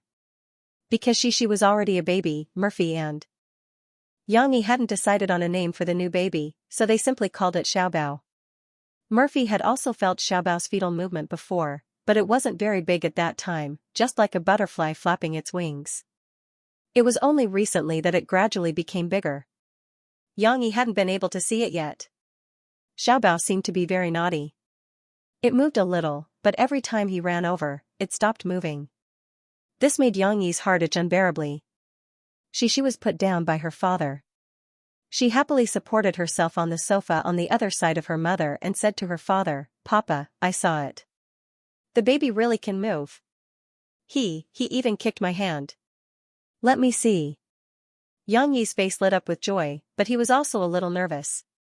He squatted by the side and reached out to touch Murphy's bulging belly. He didn't know if it would be the same as the previous few times, where it would be in vain. She was beside him, blinking her big eyes and looking at her father's movements. She was also looking forward to it. However, the wait was a little long. A few minutes later, the little girl couldn't hold it in anymore. She muttered, "It's true. The baby was moving just now. Mom said the baby was kicking." At this moment, Yang Yi felt a movement in his hand, but it wasn't under his hand, but next to him. He said to Shishi in surprise, "Shishi, don't talk first. It seems to be moving again." "Yes, it's kicking me." Murphy grabbed Yang Yi's hand and let him touch the place where the baby was moving. "It's here. Do you feel it?" Yang Yi's mouth was wide open, and his eyes were full of smiles. He didn't know what to say, and only knew to nod. This kind of movement of life was very wonderful, and there was no way to describe it with words. Yang Yi only felt that it was overflowing with happiness. She was told not to talk by her father just now, but she couldn't help it. Seeing that her father didn't speak, she turned around and squeezed into her father's arms. She pulled her father's clothes and said, "Papa, let me tell you, the baby also kicked my hand." "Did it kick your hand?" Yang Yi and Murphy looked at each other and smiled. Now that the baby's movement had calmed down, Yang Yi withdrew his hand and rubbed Xixi's little head. He said lovingly, "Yes, it kicked my hand, but I don't know if it was with its hand or its foot." "It's fun, isn't it?" Xixi giggled and said. "Yes, it's amazing. I'm just a little regretful that I couldn't be by your mother's side when she was pregnant with you. I didn't experience the feeling when you kicked your mother, and I didn't get to touch her." Although Yang Yi was talking to Cece, he was looking at Mo Fei with an apologetic look in his eyes. "Don't talk about the past. Besides, Xixi is so active when she sleeps. She must have kicked you a lot." Murphy smiled brightly and winked at Yang Yi mischievously. She said, "This is a kind of compensation." Murphy no longer cared about the past. She just wanted to face the future hand in hand with Yang Yi. "No, Mom said that I fell from the sky like a fairy. I'm different from the baby, so Papa can't see it." She couldn't feel the emotional communication between her parents. Instead, she was excitedly discussing science with her father. She was very serious and anxious to tell her father that it was not what he thought. Haha. The laughter in the villa covered the cicadas outside the house. A small fetal movement could make Yang Yi and Murphy happy for a long time. However, life didn't always go according to one's wishes, especially a pregnant woman's thoughts. It was even more difficult to understand and adapt to. Murphy was actually already very good. After she became pregnant, she became as gentle as water. Not only did she not have the cold feeling that she used to have when treating outsiders, but she also usually had a gentle smile on her face. Sometimes, when she went to the set with Yang Yi, some small actors who weren't famous would be very curious about why Murphy didn't have the airs of a big star when they saw her. However, for some reason, as her belly grew bigger, Murphy started to lose her temper recently. Sometimes, her temper would come out of nowhere. For example, when there were no more tissues in the toilet, she would ask Yang Yi to bring it over. However, Yang Yi was slightly delayed because of a phone call. When he came over, Murphy couldn't help but complain. Losing her temper was nothing. Yang Yi had read the information before. It said that a pregnant woman's mood was unstable during pregnancy. This was a very normal thing, so he quietly got used to it. However, the problem was that after Murphy lost her temper, her eyes would inexplicably turn red. When her mood swings were more intense, she would even cry and sit on the toilet like Xixi, who had been spanked by her father because she was naughty. Yang Yi looked at Murphy's pitiful appearance and felt pity and helpless. He wouldn't feel angry or impatient because of this. After all, he had read the guide for pregnant women and knew that this was a process that had to be experienced. However, he couldn't let Murphy continue to be upset like this, could he? If her mood swings were more intense, it wouldn't be good for her or the child in her belly. However, Yang Yi was actively looking for a solution, but Murphy herself didn't know why she was so easily upset.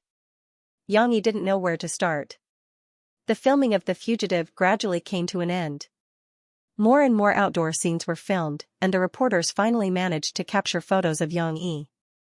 The newspapers began to report on Yang Yi's filming. It was something new for Yang Yi to make a movie. After all, Yang Yi was a writer and a singer, but not an actor. His cameo in Fairy Tale was less than a second long. This report still attracted the attention of many fans and book fans. But it wasn't sensational enough. Wasn't it just filming a movie? What was so special about it? Who knows if he's a guest star or the main lead? Moreover, there were hundreds of movies and TV series being filmed in the entertainment industry every day. Yang Yi was not an idol. His fan base only took a glance at this kind of news and then forgot about it. However, the reporters who were bent on creating some big news were not satisfied with this level of exposure. They felt that they could dig up some eye-popping news from this movie. At this time, some well-connected reporters got the news from the film approval department. The screenwriter of The Fugitive was Yang Yi, and the director was Du Yuanlei, the director of the microfilm Fairy Tale that was popular all over the country. Everyone knew that the screenwriter of Fairy Tale was also Yang Yi. Moreover, Yang Yi had also written songs and made commercials in it. Could this be a coincidence? Regardless of whether it was a coincidence or not, the reporters who were good at making groundless accusations and making up stories out of nothing were excited. They began to fabricate a scandal in all seriousness, model husband or scumbag? Xianxia suspected of cheating on female university director during Murphy's pregnancy. Yes, this title was very long, but it was enough to attract people's attention. They also cleverly used a loophole in the law to use the ambiguous word suspected to avoid the trouble of being held accountable for defamation in the future. However, the content was not as explosive as the title. There was no evidence in the whole article. It was just a few photos of the set without any ambiguity. It was really a picture at the beginning, but the content was made up. As the saying goes, the most brilliant lie is always 70% true and 30% false. In the arguments they gave, the rumor that Xianxia, original address, and Du Yuanlei were both in Jiang River was true. Du Yuanlei filmed the microfilm fairy tale written by Xianxia was true.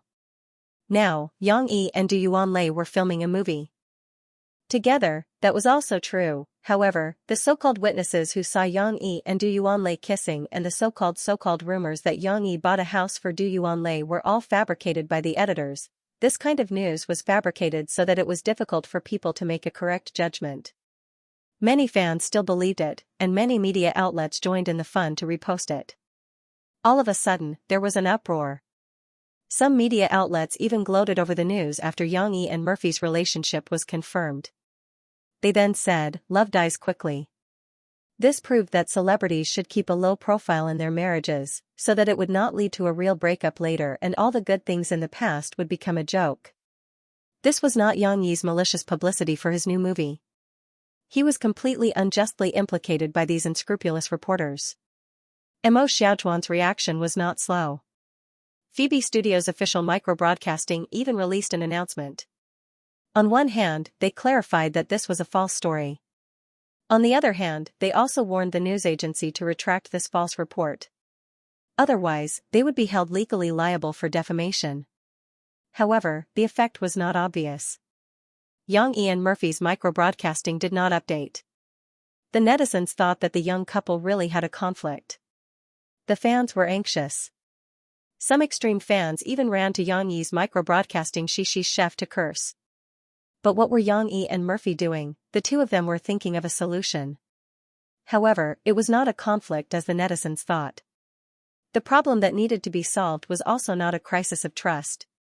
At first, Xianxia thought that Murphy was really jealous. After he saw the news outside, he did not care about anything else. He quickly ran home and helped Murphy to the sofa. Actually, he did not need to help her. Then he smiled excitedly and said, "I know why you're unhappy. Are you unhappy because I'm filming with Director Du? Are you jealous of Director Du?" Murphy looked at Xianxia in confusion.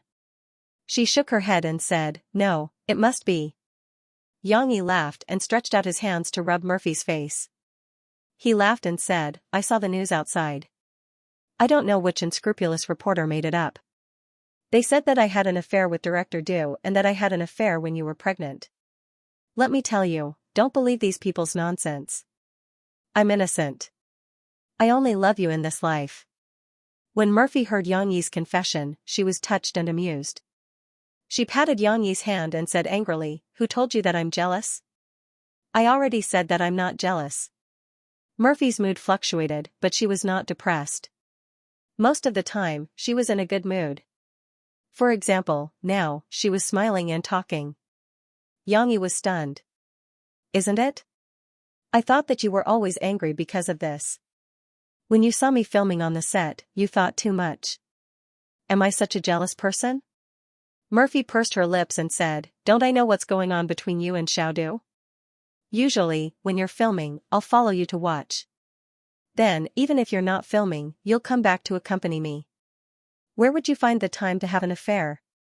Even if I'm a little jealous sometimes because of other things, I won't suspect you out of nothing just because you're in contact with a woman, right?" It was true. Murphy was not as easily jealous as she was when she was dating Xianxia. Otherwise, wouldn't Ding Xiang be more suspicious than Du Yuanlei? The time Xianxia spent with Ding Xiang was even more than the time he spent with Du Yuanlei. Then what's the reason? You'll lose your temper from time to time, and then you'll cry. Xianxia scratched his head and asked. For some reason, Xianxia actually hoped that Murphy was jealous at this moment, because at least he could know the reason and find a way to solve Murphy's mood fluctuation problem. Now that Murphy confirmed that she was not jealous, Xianxia was in a dilemma. I'm sorry, I also know that it's not right for me to do this. Murphy saw Xianxia's dilemma and became depressed. She said very reproachfully, I shouldn't yell at you. I shouldn't be like this. How can I be so barbaric? Xianxia felt sorry for his wife. He quickly hugged her in his arms and comforted her. It's okay, it's okay. I don't care about your temper.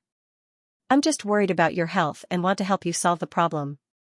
Do you know why you feel unhappy? Murphy gently leaned her head on Xianxia's shoulder and said, I've also thought about it for a few days. I don't know if it's because of this reason, I feel that after I'm pregnant, I don't have much energy. There's nothing to do and it's very boring. I'm bored and unconsciously irritated. That's the reason. Murphy's anxiety due to boredom was indeed a very thorny problem. Even if Xianxia knew the reason, it was difficult to find a suitable solution. Because Mofei was not an ordinary pregnant woman, she was different from other women. According to the book, Xianxia taught Mofei to do some home crafts, such as string beads, but Mofei was not interested in it at all. She even felt more annoyed because of it. Xishi, come here. Let Mama tell you, you can't be so naughty. What are you doing throwing your toys around? Murphy sometimes couldn't control her temper. When Xishi went a little overboard, she would put on a stern face and scold the little girl. Mom, it's Bao Bao. He likes to play. I'll throw it to him and he'll catch it. Xishi was a little frightened by her mother's seriousness. She timidly grabbed her two little hands and explained in a low voice. No matter what Bao Bao does, you have to be educated. You can't throw things around. If you want to play with Bao Bao, you should take a proper dog ball and throw it to Bao Bao to catch it under Dad's supervision outside. Murphy was obviously irritated. She usually didn't scold her daughter so seriously. Even if she did, her voice would be gentle and not as angry as she was now. The little girl lowered her little head and was a little depressed. Xianxia couldn't stay out of the matter. He came over, put his arm around Murphy's shoulder, and coaxed her.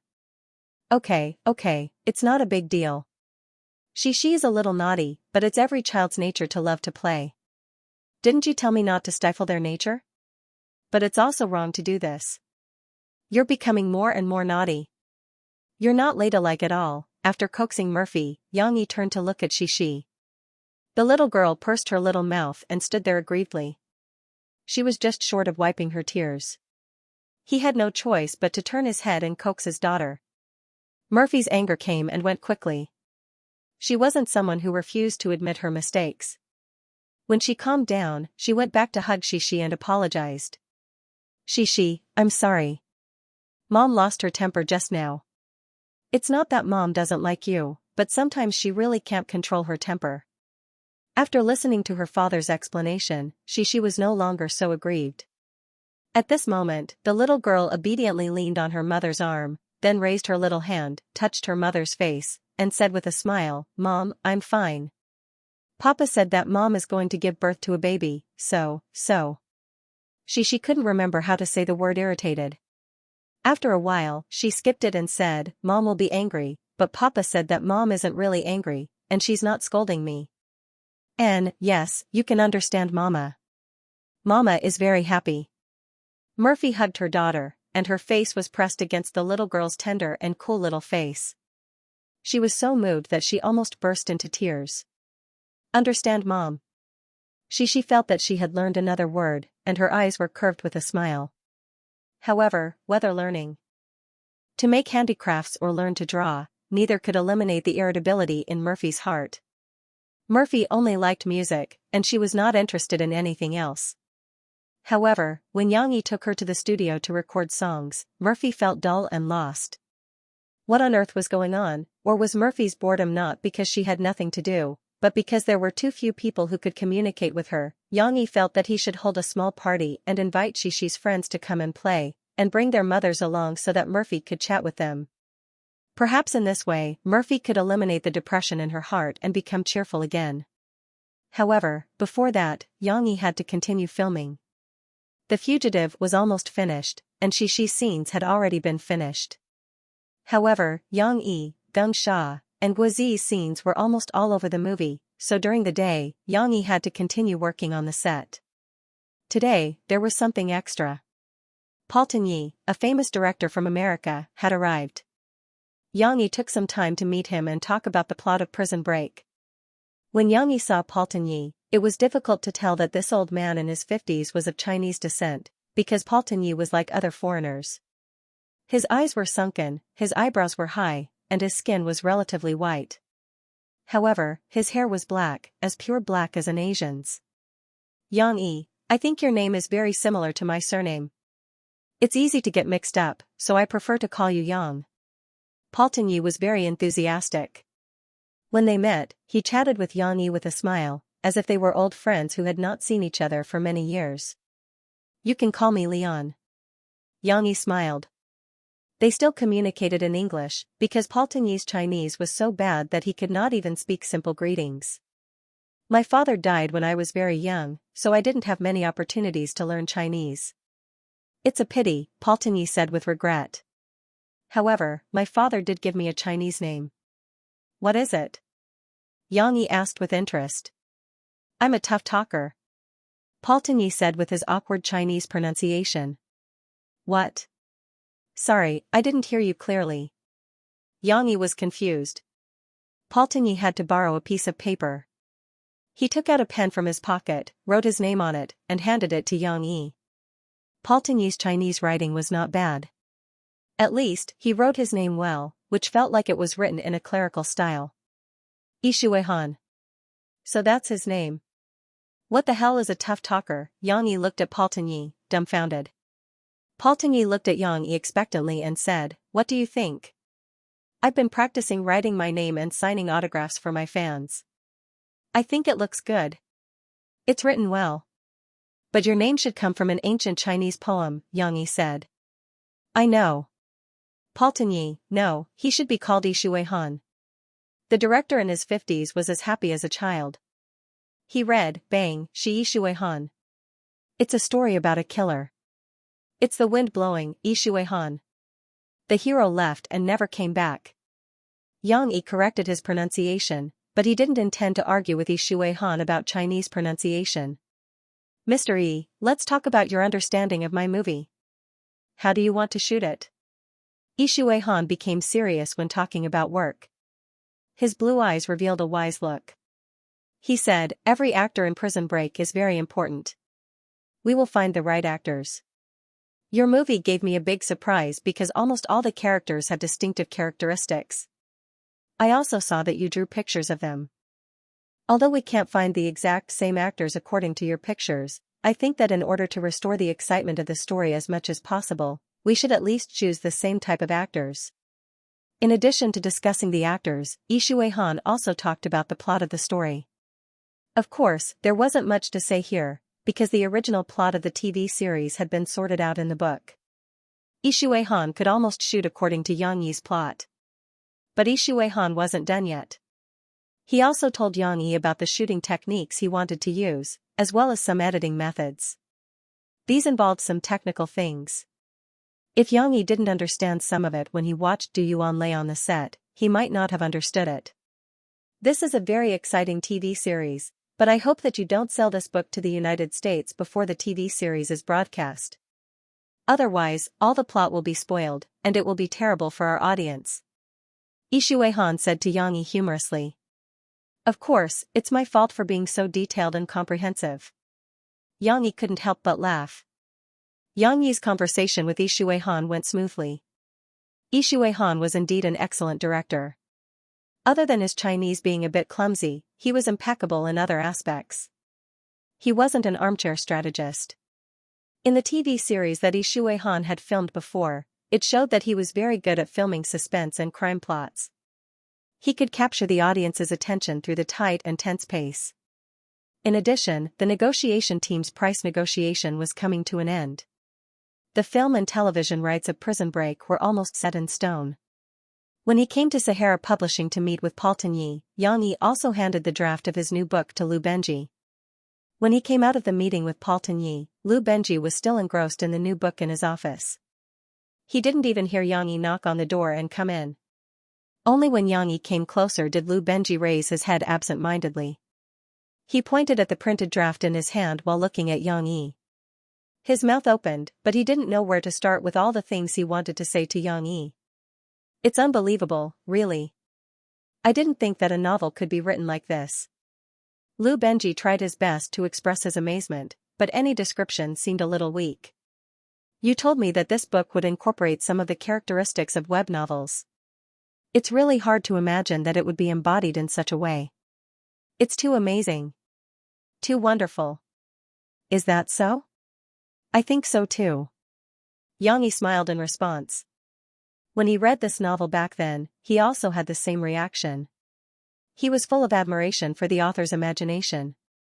To be able to write such a well-designed and interlocked novel, it was not a mystery novel, but it was better than a mystery novel. In order to conform to the characteristics of the country, Yang Yi still changed the characters' names to Chinese names and made some adjustments to the background.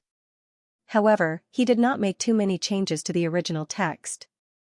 Unlike The Fugitive and Journey in White Night, he did not want to mess up the narrative order and rhythm of the original text.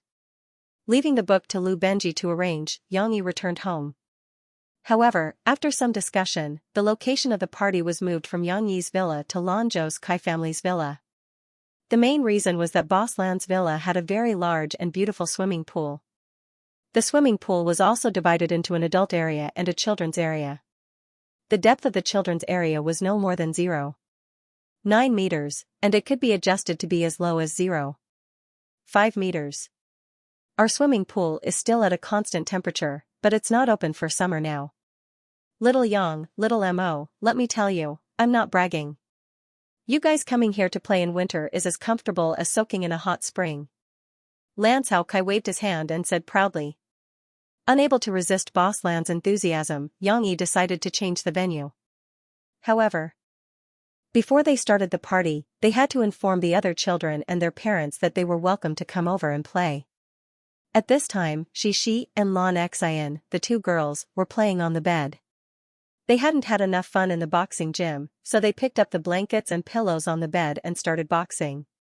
It had to be said that in the eyes of children, any simple game would be very interesting as long as they played with their friends, seeing them kneeling on the bed, then vigorously waving their little pink fists on the soft and fluffy quilt, and then letting out a pleasant laughter. As if that wasn't enough, they even wiggled their little butts and moved to each other's side. They squeezed into a ball and fought to hit each other's pillows. Ha ha ha, Xi, you're pressing on top of me. Lan Xian's loud voice and loud laughter could be heard through the bedroom door. I'm not pressing on top of you. Hee hee, I don't even have any energy left. Xi was overjoyed. She laughed so hard that her whole body went limp. She leaned on Lan Xian's back and laughed softly. Xi, Xian, come, I have a mission for you guys now. Murphy brought over a stack of cards and walked into the bedroom with a smile. What mission?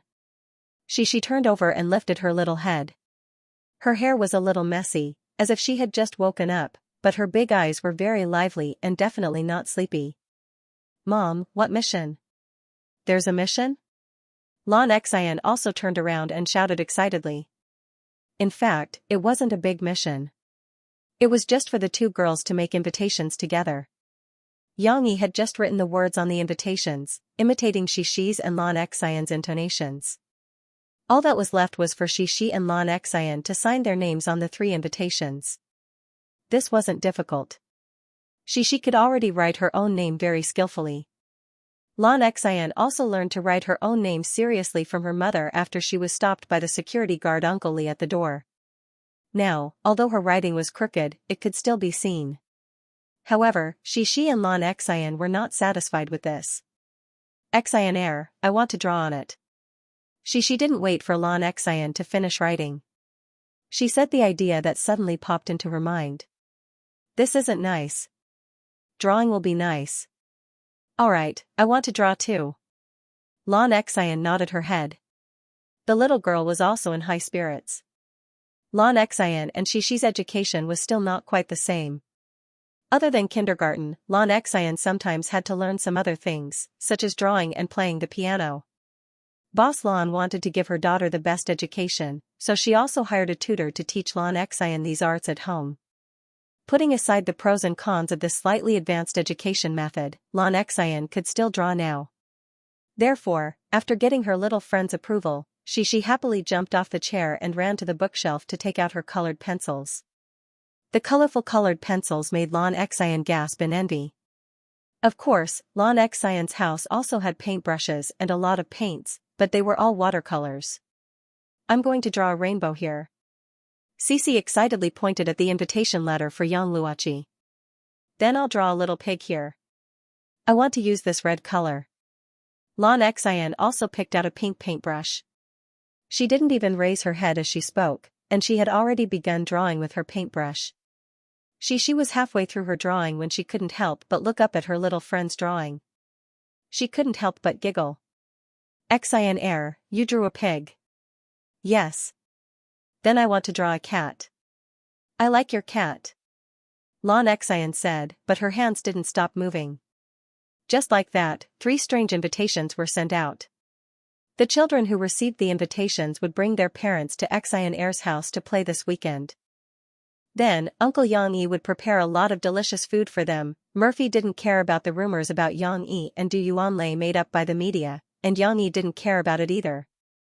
He thought that the studio would release a clarification statement, but they still didn't know the extent of the media's gossip. Under the influence of some people, the rumors about Yang Yi and Du Yuanlei became more and more serious, and Du Yuanlei's past relationship was also exposed. Of course, this time, the media used facts to speak, and really exposed Du Yuanlei's past relationship. She fell in love with her high school classmate in college for 3 years, and they were entangled for 1 year, until her boyfriend cheated on her. Such a private matter, only Du Yuanlei's classmates during her undergraduate studies knew about it. Coincidentally, one of them worked in a TV station in Xiangnan. It was difficult to find the source of the news, and there was no point in investigating, because Du Yuanlei's hidden sadness was all exposed. There were also some photos that completely showed Du Yuanlei's tragedy. They tore Du Yuanlei's broken heart into pieces again and served it on a plate for the world to see. But other people's sadness was just a carnival of the unscrupulous gossip media. They used this as a pretext to proudly reveal why Du Yuanlei had interfered with Yang Yi and Murphy's marriage. This is a broken jar after being cheated on. She was interfered with by a third party, and now she's the third party. With Du's level of infatuation, I'm sure she'll force Yang Yi and Murphy to divorce. Was there an end to it? Yang Yi originally did not read the reports of these gossip media, but the next day, he saw Du Yuanlei forcing a smile and insisting on not letting her emotions affect her work. But after filming in the morning, she could not help but wipe her tears. Yang Yi saw Du Yuanlei's shoulders from afar, and she looked very sad. Only then did he hear the news from Guozi and the others. They were all close friends, including Wan Chao, Zhu Liang, and the others. They all knew Du Yuanlei's character, and Long and I was the earliest with Du Yuanlei. She knew that the newspaper had indeed exposed Du Yuanlei's scars. Yang Yi was silent at that time. When he returned home that night, he discussed with Murphy and shot a video. Even Murphy, who had been unwilling to appear on camera after her pregnancy, appeared in front of the camera and shot the video with Yang Yi. They used their loving performance to clear up the scandal. Of course, most importantly, they supported Du Yuanlei and praised her directing ability and professionalism. We shouldn't judge a director based on her appearance, figure, or relationship history, but based on her work. Whether it's the documentary XXXX or the short film Fairy Tale, Du Yuanlei is a very outstanding young director. Although she's still a student and this is her first time directing a real film, we have confidence in her. At the same time, Yang Yi and Murphy both appealed to the media to have a conscience when reporting entertainment news. Please don't make groundless accusations and hurt an innocent child.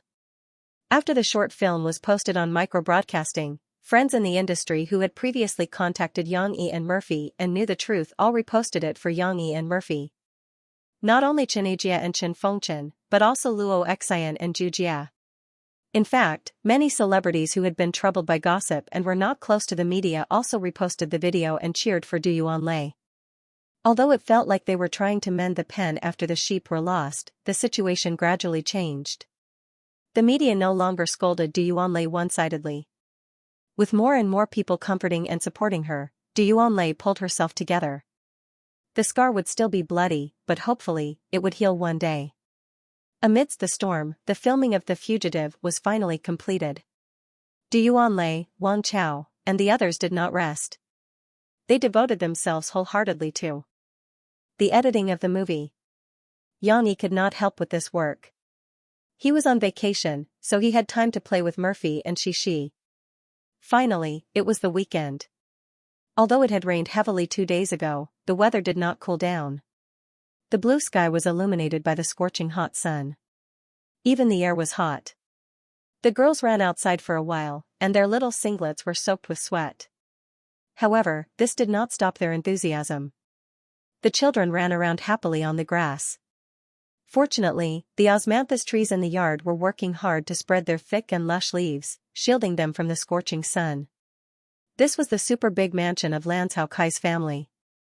Yang Luoqi, Qin Shiyun, and Nan Zhaoyu, who had received the invitation, brought their parents to Lan Xian's house to play. Of course, when they saw Yang Yi and Murphy, the parents could not help but laugh and tease them. Fortunately, the newspaper is lying. When we saw the news in the newspaper, we were all dumbfounded. We thought that the two of you were so close. How could there be any problems? Then we thought, if the two of you were not well, what would she do? I can help take care of her for a while. Our family's old Nan used to look forward to having a son, but now he regrets not having a daughter, Nan Zhaoyu's mother joked. Everyone was joking. Murphy understood. She held Yang Yi's hand and smiled to show off her relationship with Yang Yi. She said, No, Yang Yi is very good to me. Don't believe the gossip in the news. Who knows how many of them are fake? The main theme of this summer party was, of course, swimming to relieve the heat. This was also what the children looked forward to the most. After changing them into swimsuits, the little guys couldn't wait to jump into the water. The shallow water in the children's pool only reached their thighs. When they lowered their heads, they could still see their feet through the clear water, so they didn't feel afraid. After jumping in, they even started playing. The most excited one was Lan Xian. It was rare for her to have so many good friends to swim with her. After getting into the water, she couldn't wait to scoop up water and sprinkle it on her friends. Ah! Xixi's face was splashed with water, and her bangs were wet. She screamed excitedly, and her high-pitched voice revealed her good lung capacity. What's wrong? Yang Yi had just turned around when he heard his daughter's voice. He quickly turned his head, thinking that something had happened. Xian air splashed water on my face. She seemed to be complaining, but she wasn't complaining. The little girl wiped her face, and then her little mouth broke into a bright smile. Obviously, she was enjoying it. Before Yang Yi could reply, the swimming pool was bustling with activity. Chen Shiyun fought back and splashed water on Lan Xian. Nan Zhaoyu, who had just entered the water, saw this scene. The shy little boy, who was only wearing small pants, seemed to have become lively. He was so excited that he waved his small hands and splashed water on his friends. It just so happened that the water splashed on Yang Luoqi, who was happily watching the fire from the other side of the river. The little girl Qiqi screamed again and again. Zhaoyu. She turned her small head and didn't care to talk to her father. She giggled and fought back with Yang Luoqi. Suddenly, the pool was in a mess. The little guys had a water fight. It was not particularly fierce, but their cries were like flying water droplets, rippling in the air. Yang Yi smiled and shook his head. He really didn't know what to do with these little guys. On the other hand, Lan Xian's dog, the big white Samoyed dog, wandered around the pool. It seemed to be a little anxious, turning left and right. It was unknown whether it wanted to go into the water or was worried that these human children would drown. Yang Yi walked over and patted its head to appease it. He smiled and said, You can't go into the water. Now it's the children playing. After the water fight for a while, Wu Yu came to stop them. She was not at ease because although the water in the children's pool was not deep, the little guys' heads would still be submerged after lying down. So she also held a bunch of small swimming rings and distributed them to the little guys. I don't want swimming rings. I can swim. Lan Xian waved her hand and said loudly. Lan Xian just swam a little. The fat little girl was as flexible as a fish in the water, which surprised Xianxia a little. However, it was not hard to imagine. After all, Xianxia had a swimming pool at home. She learned to swim from an early age. She was a little fatter and had more buoyancy. It was easier for her to learn to swim than Xianxia. Xianxia also waved her hand with Xianxia, but she was more polite and said, "Thank you, Auntie, but I don't want it because I can swim too." After that, Xianxia and Xianxia looked at each other. The two girls giggled, but no one knew what they were laughing about. She has been learning at home for more than a month. She really can swim. Xianxia smiled and explained to Wu Yu. "Mom, I don't want the swimming ring either." Yang Luoqi liked to play with Xianxia. Seeing that Xianxia didn't want it, she tried hard to untie the swimming ring, but it was a little troublesome because her arms were in the way. "You can't. You have to use the swimming ring. You don't even know how to swim. How can you force yourself?" Wu Yu said. Yang Wu came over at this time. He also walked into the pool and smiled at his daughter. "Okay, Dad will teach you how to swim. When you learn how to swim, you can also swim without the swimming ring like them." They started to swim. On the other side of the adult pool, only Lan Zhou Kai and Chen Guoqiang were swimming. However, they only swam around twice. They leaned against the side of the pool and chatted with Nanny Yun, who had recovered but was still not very nimble and couldn't get into the water. Murphy, Wu Jingjing, and the other mothers didn't swim much. They were more like taking a bath and chatting near the children's pool. Wu Yu and Nan Zhaoyu's mothers were actually a little worried about their children. However, Yang Yi and Yang Guo were at the children's pool, so it wasn't a big problem. Xianxia swam to Xixi's side and said, "Xixi, let's have a swimming competition. I'll swim faster than you. Over there." "Okay." Xixi happily stood up in the pool and nodded. "I also want to compete with you." Chen Shiyun, who was wearing the swimming ring and kicking the water carelessly, also came over. Yang Yi saw the movement over there and just watched silently. Then he looked away and patted Nan Zhaoyu's butt. He smiled and said, "Okay, that's the posture. Try to swim. If you can swim, it means you can swim." Of course, Yang Yi was just coaxing him. Nan Zhaoyu hadn't learned how to swim yet. With the swimming ring on, he only knew how to step on the bottom of the pool slowly. Yang Yi couldn't stand it and taught him a lesson. Of course, it was impossible to really teach him how to swim. After all, the time was too short. Being able to teach him how to float with the swimming ring and how to kick the water with his hands and feet to swim toward his goal on the surface of the water was already good enough for him to learn these movements. When Nan Zhaoyu started to kick the water, the three girls had already started. Xixi shouted, 3, 2, 1.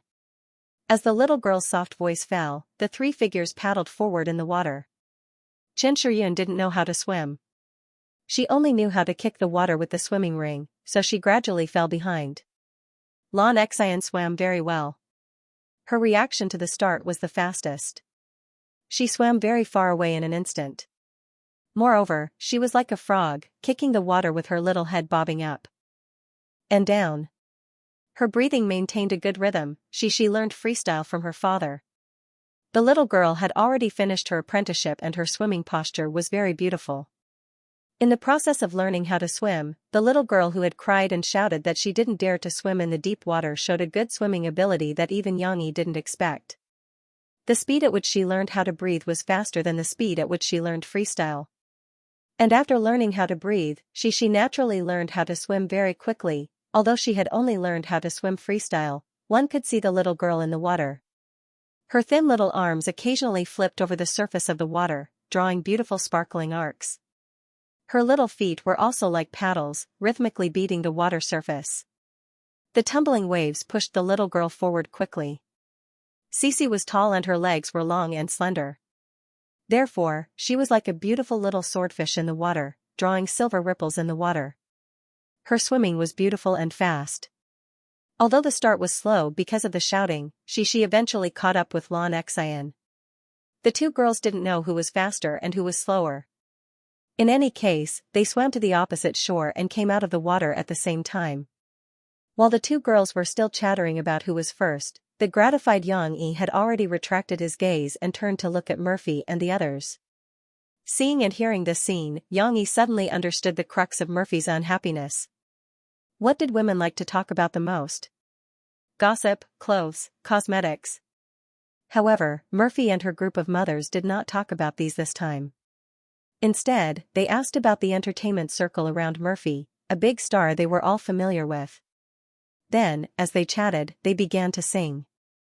They were singing Murphy's song. When Yang Yi looked over, they were happily singing, "In a strange city, in a familiar corner." It was a very sad song. When they sang it in unison, the sad atmosphere had long disappeared, and laughter was mixed in. It had to be said that this song was indeed very popular.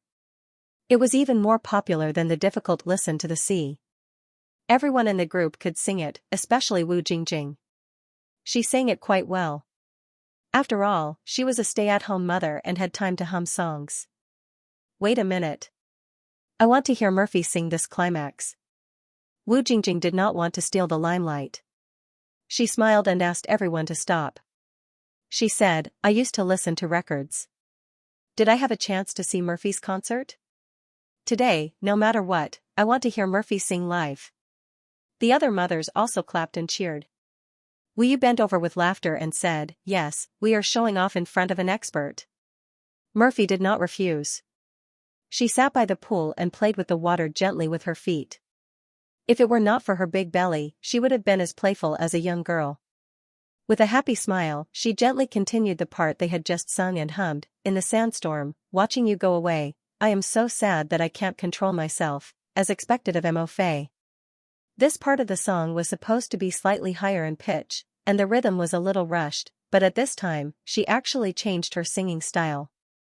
Although it was not as sad as the original singing style, the light humming and the unique accent made this part of the lyrics fit well in the happy atmosphere. At the children's pool, Yang Yi listened to Murphy's singing and turned to look at her.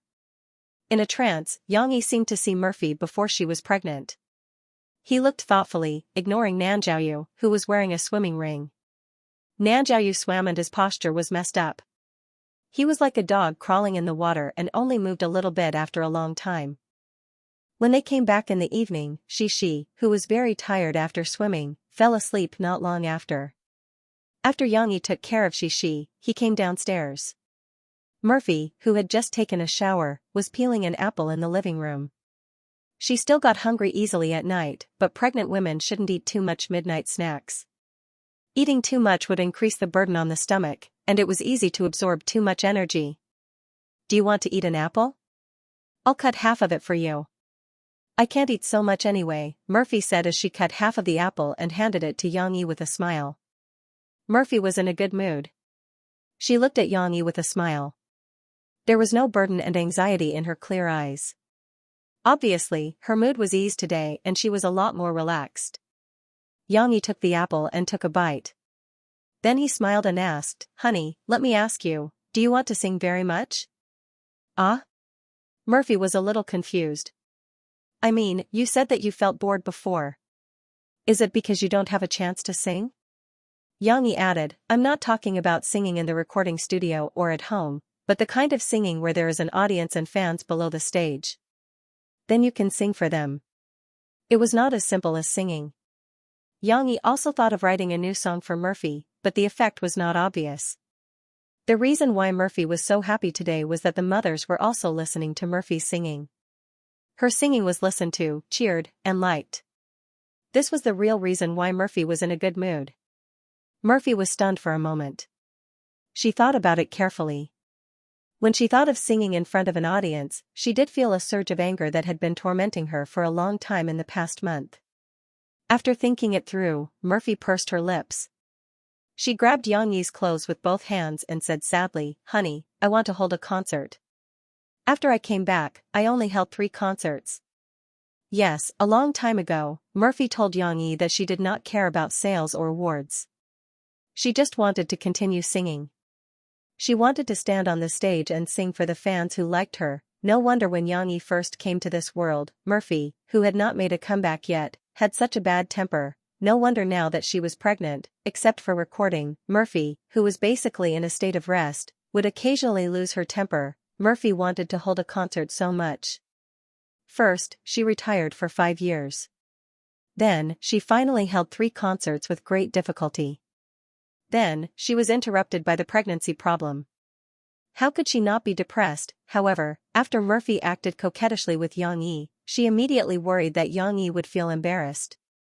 She quickly waved her hand and said, "Actually, it's not necessary to hold a concert." "I don't think so.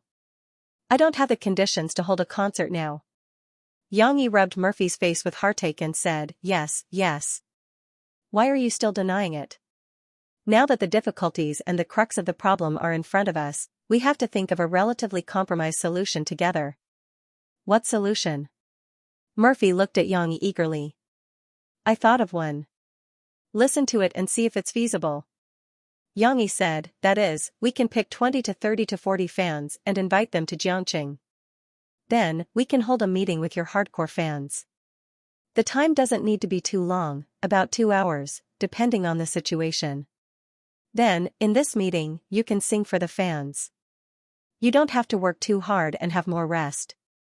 During the rest period, you can talk to the fans and let some fans talk about what might happen after they like your songs." Yang Yi spoke eloquently.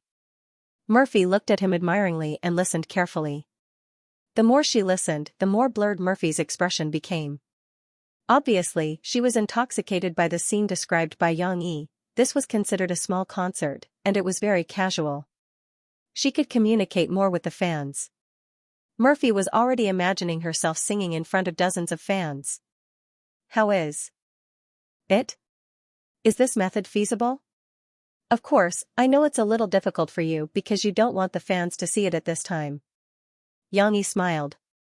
It's okay. I'm very happy. I think it's okay." Murphy quickly shook her head and nodded.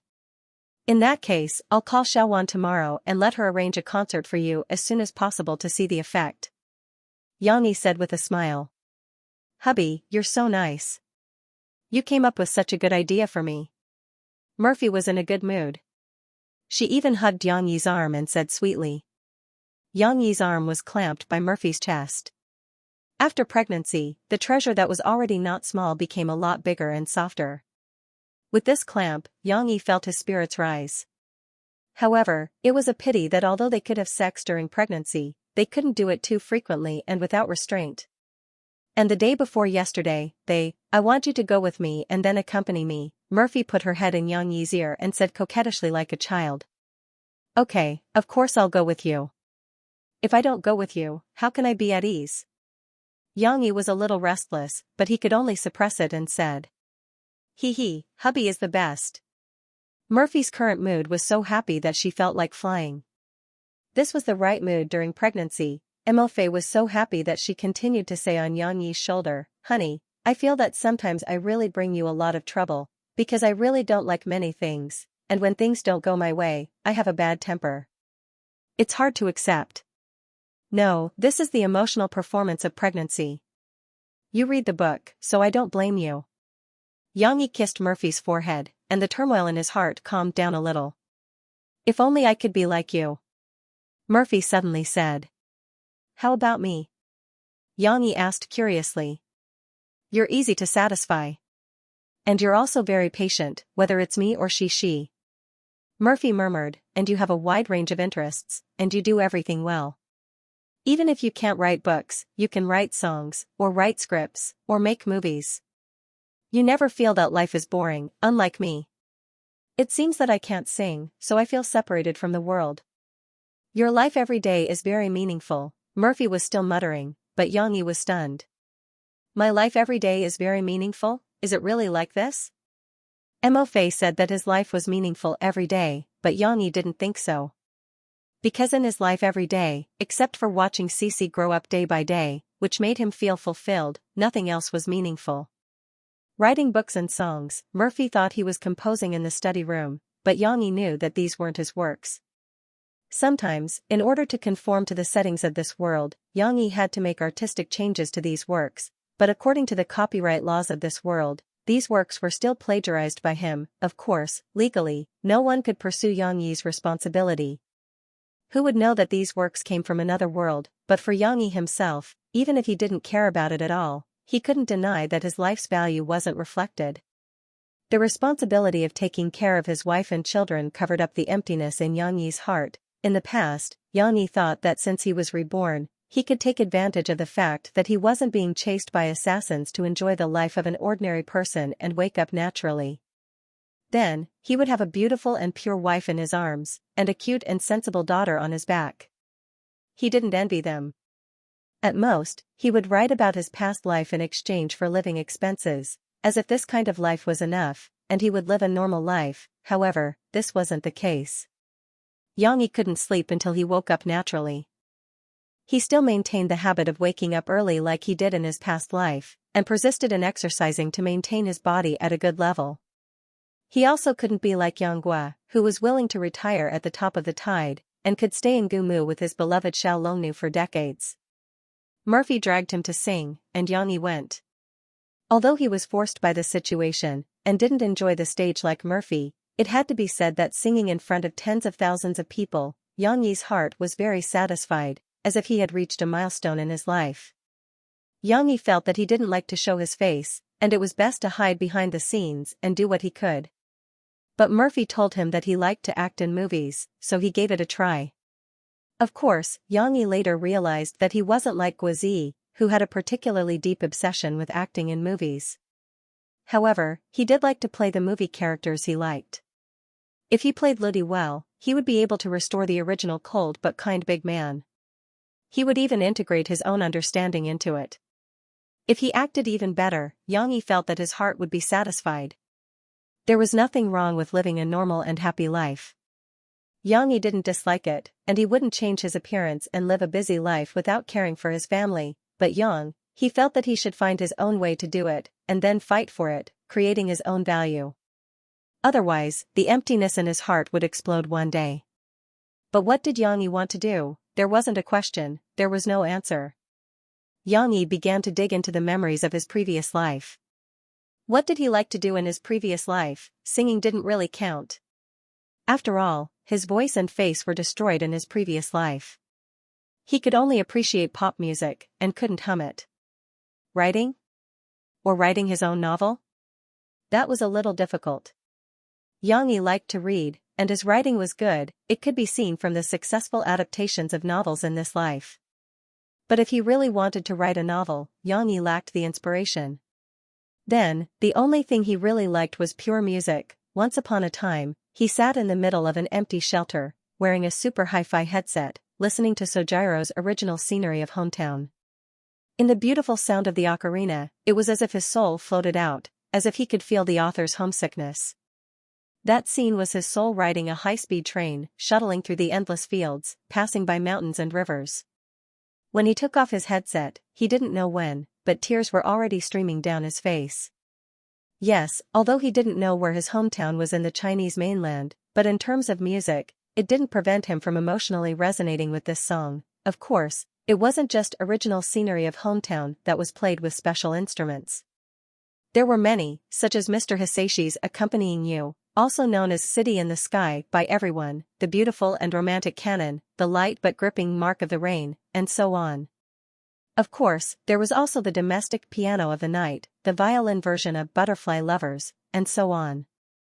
There was too much pure music played with instruments, so beautiful that it was suffocating. In his previous life, Xianxi had also tried to perform the works of these masters himself. Although he played a few basic instruments quite well, his picky ears could still tell that there was a difference. So, he had been practicing until he arrived in this world. In this world, he didn't practice playing pure music. Perhaps because of Murphy, he put more energy into pop music. Of course, being able to sing, and being able to freely control different vocal ranges, was something that made Xianxi excited.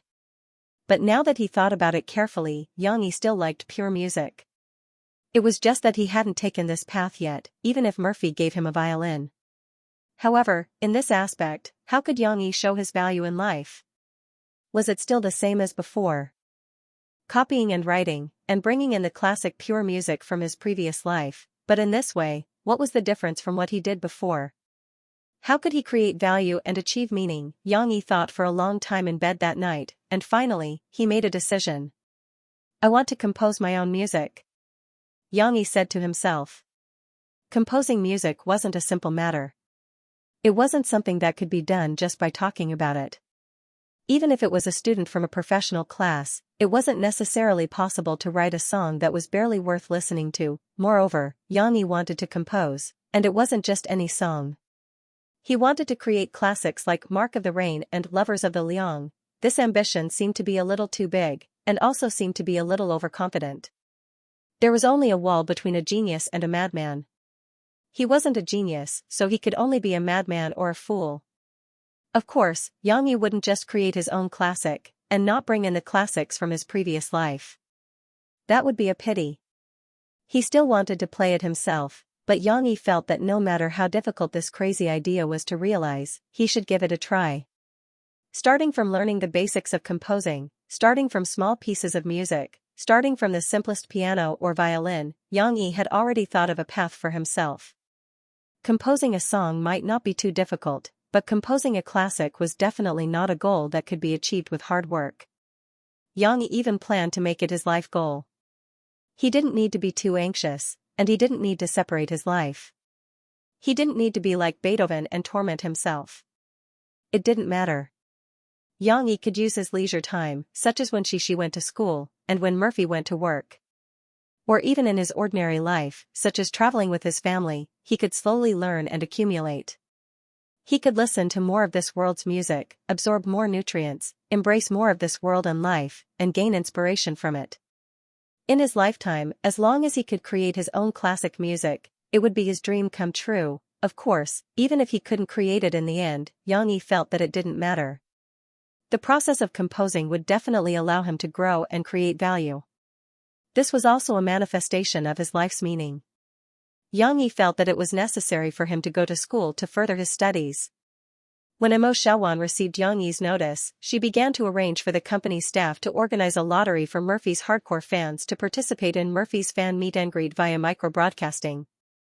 Because the fan meet and greet did not charge admission fees and there was a limit on the number of people who could attend, it immediately caused a huge sensation. Fans forwarded comments, tagged their friends, and waited for the lottery. They hoped to be the lucky one and be able to get close to their idol. Some rich fans also joined in. To them, the cost of admission was not a problem, but Murphy was indeed a rare sight. This was a rare opportunity. The fan meeting was not a new thing, but using the micro-broadcast to repost the lucky draw to distribute the tickets, this ingenious approach still attracted some media reports. Moreover, Mo Fei had been pregnant for more than 6 months, so it was quite unexpected for her to show up again. Unfortunately, when some reporters asked Phoebe Studio for confirmation, Mo Xiaowan regretfully told them that the fan meet and greet was private and would not invite friends from the media to report it. Xianxia did not care about how the media discussed it. Seeing Murphy actively preparing for the fan meet and greet with a cheerful smile on her face, he could finally put down the worries in his heart. A few days later, the coffee shop on the street corner reopened. After more than a month, the coffee shop was finally renovated and the smell was removed. Therefore, Xianxia came a day earlier to clean up, then drove Murphy and Xianxia over to play. This reopening was the same as the first opening a year ago. There was no grand ceremony, nor were there any decorations. Xianxia just opened the door, hung up the sign, and invited 2 or 3 friends over for coffee and a chat. The new coffee shop was very lively. There was a new wooden coffee table, a solid wood frame, and a round-back coffee chair made of natural seaweed vines. The partitions and bookshelves were all made of dark and elegant wood. Even the glazed lamps had wooden shells. The overall tone was very consistent and gave people a sense of harmony. Other than the wall with the blackboard and the graffiti space, the wallpaper on the other walls and pillars were all pictures of broken walls and tiles. However, in the middle of the broken walls and tiles, there were birds jumping on them. Every bird was of a different species. Some had brownish-red wings like an eagle, while others were white. There was a little wren that was black all over, but its beak was orange-red. It tilted its head, and its eyes, which were about the size of peppercorns, seemed to be looking outside through the wallpaper. It looked very lifelike. These broken walls and tiles, as well as these birds, coupled with the ingeniously planted devil's ivy on the partitions and the branches of devil's ivy hanging down from the bookshelves, the whole coffee shop reflected a sense of vitality. This added a layer of magical meaning to the name, the corner coffee shop. When you walked past the corner, you suddenly found a magical coffee shop. This was a chance encounter, a beautiful chance encounter. When you stepped into the coffee shop, you would have a strange imagination. It was as if the city had degenerated and people had returned to the beautiful forest, and your originally impetuous mind would suddenly calm down at this moment. Of course, your originally calm mind would be happy at this moment. Wow, Papa, I like this bird. It's the most beautiful. She was like this. When she came to the coffee shop, she was like Granny Lou entering the Grandview garden. Her eyes were not enough, and she jumped around to explore the beauty of the new coffee shop.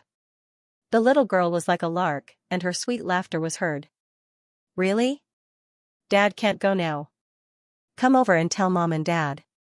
After Xianxia finished speaking, he looked at Murphy, who was sitting in the booth in front of the bar, and smiled. He brought a glass of milk to Murphy. They had their own exclusive booth behind the bar, which was very hidden. It was covered by bookshelves and partitions, as well as tender green vines and leaves. There was only one entrance that could allow one person to pass through. Originally, the top was transparent, but it blocked the view of others, so it did not make people feel that it was breathless. Xianxia still preferred the environment of the coffee shop. In addition, next semester, he might go to Jiangchuan to attend a class on composition, so he would spend a lot of time in Jiangchuan. By the way, he could take Murphy out to relax. Sitting in their exclusive big booth, from the door, most people would not notice that there was someone there, and it provided Xianxia and the others with a private space. It was the old man who Song Nan, the original owner of the small building, who arranged for him to attend the class. Although the old man had retired for many years, he was, after all, an old professor of the Academy of Classical Music.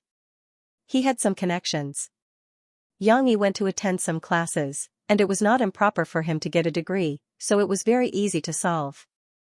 Of course, there were no customers in the coffee shop now, and Murphy did not sit inside. After all, the view was not wide enough. At this moment, the little girl ran over happily with a smile on her face and said, "Oh, why don't you go and see? It's really beautiful." She did not wait for others to respond to her complaint, and she could not wait to continue. "Papa, Mom, let me tell you, at first I thought it was a real bird, and I was afraid that it would fly away." Xianxia looked at her waving her little hands like a bird flapping its wings. He could not help laughing and said, "Then what are you going to do? Are you going to go up and catch it?" "No, I don't dare to catch it, I'm afraid that it will bite me." The little girl quickly waved her hands and explained with a pout, "But it's not real. Later I found out that it was on the wall, haha." As Xianxia said this, she even started to laugh. "Then what do you think this bird looks like? Why do you think it's beautiful?" Murphy said. However, Xianxia shook her head and said with conviction, "No, Mama, the beautiful bird I'm talking about isn't this one, it's that one, a very small one." "Then it's not scary." Xianxia and Murphy were almost confused by her. "Then tell me about the one you think is beautiful. For example, what does it look like? What color are its feathers? And what are its characteristics?" Murphy guided Xianxia to describe it in her own words. This was a challenge for Xianxia. The little girl's eyebrows drooped, and she lowered her head for a while. She was a little troubled, but after a while, her eyes lit up, and she looked up and said excitedly, "Mom, it's really beautiful. It's round like this, and then like a ball, and then. I don't know what color it is, it's like a table." She still did not know enough vocabulary. "A table is also brown." Xianxia reminded her. Okay, it's brown." She remembered that her father had told her this word before, and it left a deeper impression on her. "Mom, why don't you come with me to see it? You'll know when you see it." She held Murphy's hand and said coquettishly. After all, it was too difficult to describe it. Seeing it once was better than hearing about it 100 times. Murphy had to stand up and follow the enthusiastic Xianxia to see it. Xianxia also followed them to take a look. She thought the bird was the most beautiful, but it was not the most beautiful. It was a brown-headed crow with brown feathers. A bird with a pure color could not be considered the most beautiful. But it was indeed the most adorable. It had a small round head and no neck, and its small body was round, rounder than a sparrow's. It looked like a small meatball. With such a small figure, a small mouth, and dark brown, round eyes, it was simply a cute thing, cuter than an angry bird. No wonder Xishi liked it. Xishi continued to show her mother around the coffee shop, and Yang Yi welcomed his guests. Guozi was the first to arrive. Although he had gone home for a few days after filming, he also came back to school as it was close to the start of school. It's prettier than before, but compared with before, it feels like something is missing. Guozi walked around and greeted Murphy and Xishi. Then he slipped back to the bar counter and said to Yang Yi, "What's missing?" Yang Yi poured him a cup of coffee and asked with a smile. "People." Sister Ding Xiang was there before, Guozi said. Ding Xiang and Yang Huan were still in Beijing. It was said that after Yang Huan played a few extra roles, she finally got a chance to play a small role. She was the maid of the main character in a period drama. She appeared in 2 episodes, but in the end, the maid was killed by an arrow in order to protect her master. After filming this small role, they would only be able to return when school was about to start. Hence, they would not be able to make it in time for the reopening of the coffee shop. Because of this, Yang Yi rolled up his sleeves and returned to the bar to cook. "Wasn't I the only one in the coffee shop in the early days? Where was Ding Xiang then?" Yang Yi looked at Guozi with disdain and said, "If Huan Huan was here, she would definitely say that you didn't miss Ding Xiang, but the cake she made. Hee, it's all the same." Guozi was not embarrassed. Instead, he laughed proudly. Yang Yi and Guozi talked and laughed as if they had really returned to a year ago. At that time, he did not have any special identity, and Guozi did not reveal his background. Their friendship was like that. They talked without thinking and joked casually. Of course, Yang Yi's inexplicable feelings were not because of Guozi. Other than growing taller, the fatty did not change much. He was not afraid of power. Whether he knew Yang Yi's identity or not, it would not affect his attitude towards Yang Yi. But it was different for others. Like Wang Chao and Zhu Liang. After Yang Yi became a big star, they did not dare to talk dirty in front of Yang Yi like they did in the bar. "Oh yes, Brother Yang, has Sister Huan's admission notice been sent back?" Guozi asked with concern. Yang Huan's college entrance examination results were out at the beginning of the month. They were not high or low, but she easily passed the cultural test. Hence, the admission notice from Media University of Jiangqing had been sent back early. However, Yang Huan was careless. When the results were out, she changed the mailing address to her home address and sent the admission notice directly to Wadayaku village. Hence, she had to trouble Yanqing to send it back. Note 1, yes, we can't make any mistakes. Yang Yi nodded with a smile. Today is the reopening of the cafe. Who came? Guozi asked curiously. Why am I the only one here? It's still the same people. Xiao Du, Wang Chao, Xiao Zhu, and Xiao Lin's girlfriend will come over as well. As for why no one came, it's because I told them to come over in the afternoon. They happened to hear that you were in school, so they asked you to come over in the morning. Yang Yi smiled. Guozi knocked his head on the bar counter and cried out in grievance, "My big brother, I thought you were going to do some big ceremony, so I didn't even get enough sleep. I woke up early in the morning to wash my face, brush my teeth, and do my hair. In the end, I was the only one here the whole morning? There's also Xishi and Murphy." Yang Yi smiled. Although he also took care of Du Yuanlei and the others' day and night work, in Yang Yi's heart, even if they were friends, he still needed to treat them differently. Murphy and Xishi were pushing open the door to look at the flower beds outside. When they heard this, Murphy turned around and smiled at Yang Yi. The warm sunlight fell on the tips of her hair, spreading a golden and red glow. "I think we should bring Steamed Bun over to play. Steamed Bun likes the flowers here." Xishi was still talking to her mother, her voice as pleasant as the wind chimes at the door. "If he comes over, he might ruin the flowers." The puppy doesn't know what's important. The door closed, and the cafe fell silent again. Guozi could only chat casually with Yang Yi. "Where did Lin Muan go? I heard that he's still participating in Shannan Station's talent show called Moving Youth." "Yes, previously it was the audition, but there was a gap in between." The finals will be held this month. Ranjin told me that he made it to the top 8. Oh right, this weekend is the final battle. It will be broadcasted live. The top 8 will compete for the national championship. I hope little Lin can realize his dream. Yang Yi was still happy for Lin Muan to get such a result. But I don't think it's appropriate. Xiaonan Station is an enemy station. Isn't Tang Kaitai's father the leader of Xiaonan Station? Why would Lin Muan go to other people's territory? Guozi frowned and said. Even if it's Xiaonan Station, they wouldn't go so far as to pull strings behind the scenes for such a big program. Plus, little Lin and Tang Kaitai don't know each other. Who would target him for no reason? Of course, it can't be said that there are no shady scenes. No matter what, it's already very good that he made it to the top 8. If he really lost the championship because he was targeted, then it doesn't matter. Yang Yi said calmly. In this finals, including this audition, Lin Muan finally didn't stubbornly sing Cantonese songs all the time. Instead, Cantonese songs became his trump card. He would take them out from time to time as a surprise weapon, allowing him to surpass all the difficulties and make it to the top 8. This was related to Lin Muan calming down in the cafe, playing music for the customers, singing for the customers, and these self-cultivation exercises. In a newspaper, when Lin Muan was interviewed by a reporter, he talked about his experience.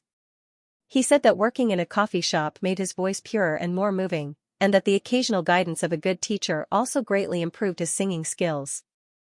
In order to avoid bringing trouble to Yang Yi, Lin Muan didn't tell the reporter which cafe he worked in. Of course, Yang Yi didn't read this newspaper. With Lin Muan's dull personality, he wouldn't use this newspaper to ask for credit from Yang Yi. Listening to Yang Yi's words, Guozi shrugged his shoulders and smiled. Then I wish him good luck. Although I'm not optimistic about his future in Xiaonan Station, I think he doesn't need to participate in those talent shows at all. Learn singing from Big Brother Yang, or sign under your company. No matter what, it's better than running into a wall everywhere.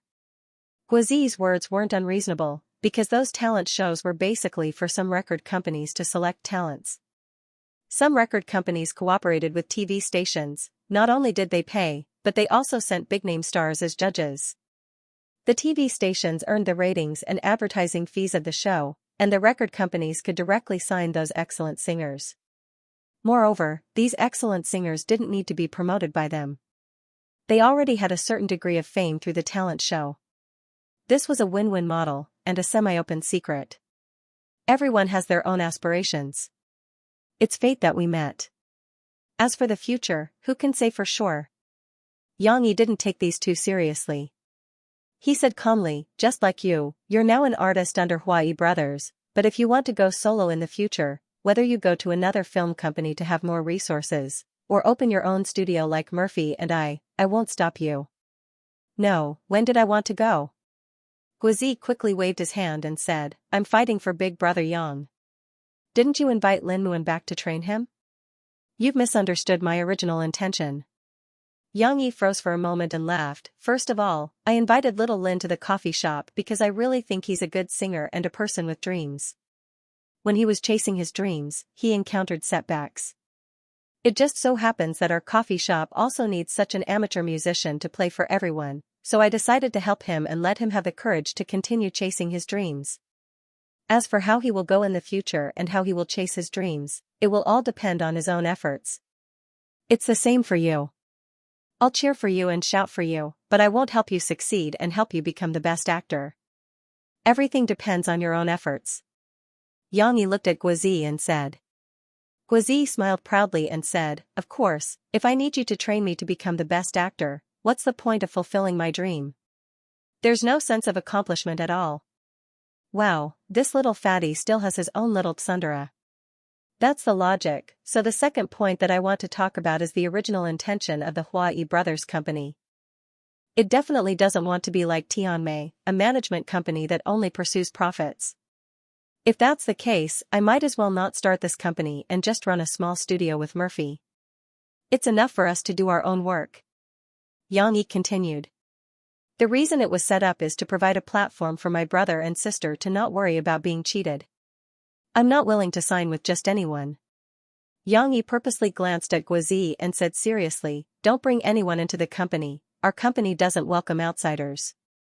Yang Yi was obviously referring to Xianxia. When they were shooting the movie, Guozi was still excitedly telling Xianxia about the management company he signed with. Luckily, Yang Yi stopped him in time. Of course, Xianxia also signed with a film company with a good reputation in the industry. Grandfather Jiang Lei saw that he had no one to rely on and recommended him. Guozi embarrassedly stuck out his tongue and said, "Okay. I got it. That's the logic. I don't want the Huai brothers to become a time bomb that affects our relationship, so don't expect the company to bring you a lot of resources. If you want to go to another company, I definitely won't stop you." Yang Yi said seriously to Guozi. He placed great importance on this, because the money a small management company made was nothing in his eyes. Now that Facebook's domestic project was ready to be sold to SNS offered a high price of 500 million, but Yang Yi wasn't satisfied. He still asked the negotiation team to continue negotiating with SNS. He felt that even if they were to sell, Facebook, which was so popular, should be sold for 800 million. Although it was only the domestic part, in Yang Yi's mind, Facebook had the potential to be worth at least 3 billion according to Renren's market value in his previous life. Of course, SNS wasn't stupid enough to spend 3 billion on a project that hadn't even been tested by the stock market. If it wasn't for Friendship Farm's popularity on Facebook, they would have spent at most 200 to 300 million. If it could be sold for 800 million, Yang Yi would be satisfied. Moreover, with this 800 million, he would have enough money to make plans for Xixi's amusement park in advance, such as buying a few pieces of land first. Looking at the price of the land, it was definitely more cost-effective than keeping Facebook and waiting for it to reach 3 billion before selling it, not to mention that it might not be possible to do so. As for how to buy the land, Yang Yi had already thought of it. He wanted to work with Lan Caocai. Lan Caocai was a real estate tycoon. Not to mention how much Facebook could sell for. Just look at Sahara Online Mall, which currently occupied half of the online shopping market. 2 months ago, Lan Caocai went to Yangqing to discuss the second round of financing with Fujun. The 6% shares of the second round cost Lan Caocai 400 million. This far exceeded Yang Yi and Fujun's initial expectations. At first, they only wanted to buy the entire 15% shares for 400 million. Who knew that during the second round of financing, Sahara Online Mall's market value was estimated to be 5 billion, although it was indeed a little overestimated at that time, anyone could see that its potential was not just that. The reason why Sahara Online Mall could grow from 200 to 300 million to where it was now was because Yang Yi had pointed out the right development path for Sahara Online Mall from the start.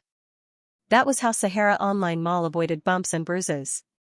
With the expansion of the logistics coverage, more people would use the more convenient Sahara Online shopping mall.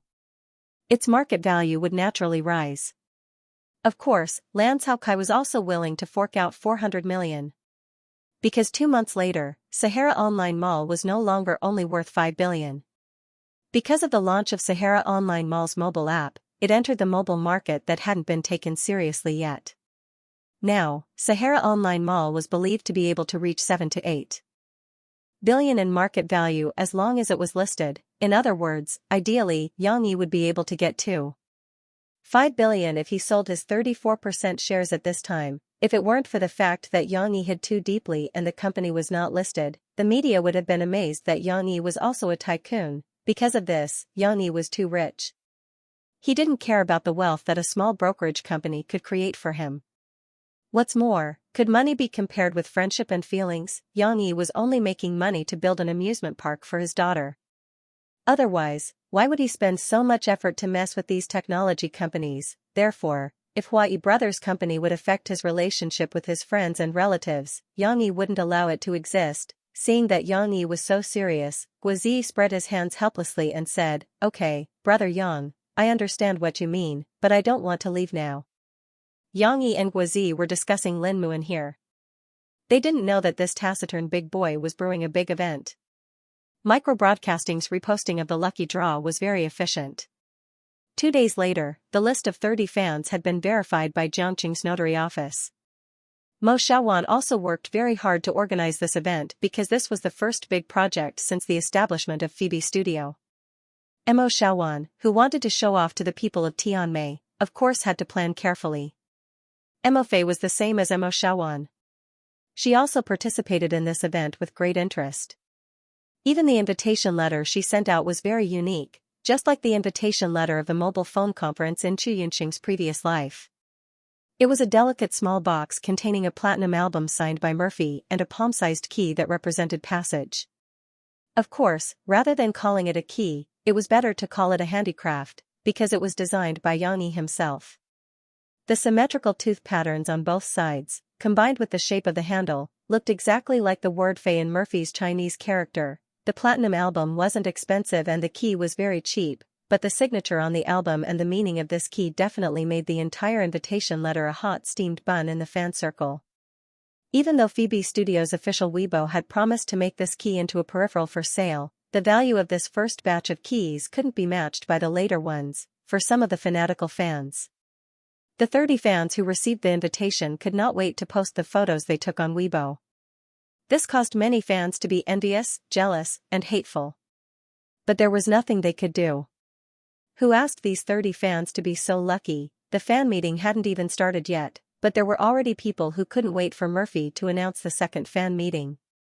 According to the plan, the 30 lucky fans would come to Xianxia next weekend. Of course, they would have to pay for their own travel expenses. And they needed to have a pass, which was a key, to enter Phoebe Studios' office building.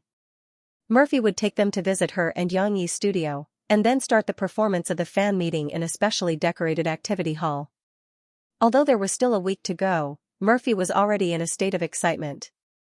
Not only did she prepare the song she was going to perform, but she also thought about what topics to talk about with her fans. This was a good thing. As long as she wasn't too tired, Yang Yi felt that it was worth it to see Murphy's smile and confidence. Murphy really treated this as a concert. She couldn't sit still at home on Friday and wanted to go to the company to learn about the equipment layout of the activity hall with Mo Xiaowan and Xiao Ai. After Yang Yi drove Murphy to the company, he took Xixi to kindergarten. Today was also the registration day of the new semester of Springfield Kindergarten. Xixi was going to be a little girl in the senior class. Today, Springfield Kindergarten was more lively than usual.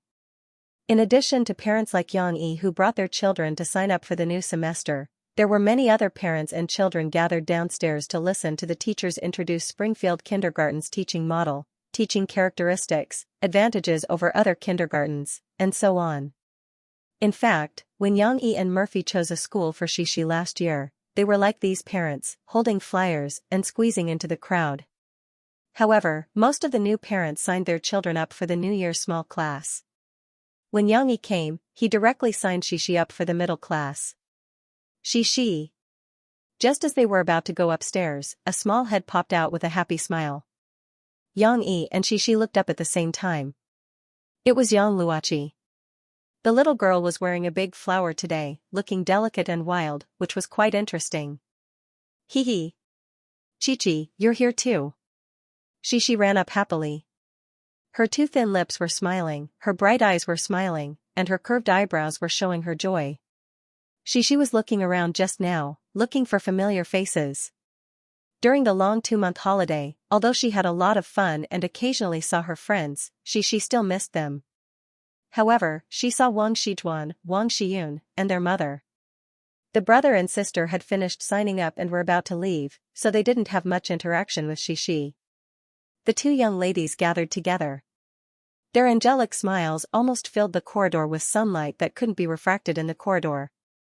Yang Yi and Yang Gua, who was waiting in line to sign up, chatted for a while. The topics between adults were relatively boring and not worth mentioning.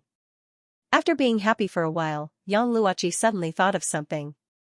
She pulled Xixi's hand and whispered, "Xixi, I want to tell you something." "Go ahead."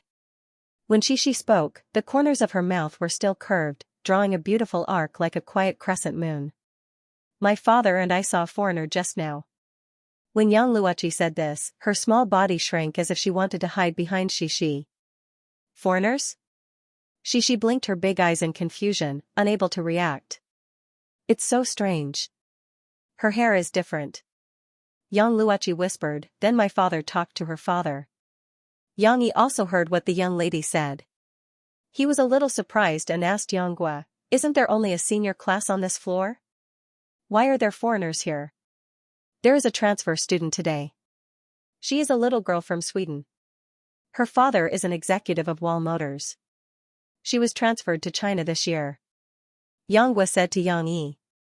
Almost all adults in Sweden could speak English, and Yang Gua was an English professor, so it was not a problem for him to talk to foreigners. He probably talked to the other party just now. However, what were foreigners like? Yang Luoqi's description was not clear, and she was confused. But soon, she saw it with her own eyes. After a while, a tall middle-aged man opened the door and walked out. Yang Yi was familiar with Sweden. In his previous life, he caused a lot of trouble in Stockholm. The other party was a typical Swedish. He had blonde hair, blue eyes, and fair skin. Even his eyebrows were golden. However, perhaps because he was thinking too much, his hairline was high, and his forehead was a little bald. Behind him was a gentle and shy little girl. Although she looked a little silly, she was very tall. She was more than 1.2 meters tall. She was already taller than her peers. Even Xianxia was a little shorter than her. However, compared to this little Swedish girl, she was shorter. Yang Yi estimated that this little Swedish girl was almost 1.3 meters tall. When she saw the Swedish man and the little girl, Yang Luoqi looked as if she had seen a monster. She shrank behind Shi and couldn't help but whisper to Shi, look, her hair is different. It's weird. Shi blinked. She also looked at the foreign girl curiously. The foreign girl was embarrassed and hid behind her father's thigh. Yang, it's your turn. The middle-aged Swedish man smiled at Yang Yi and Yang Gua in a friendly manner, then said to Yang Gua.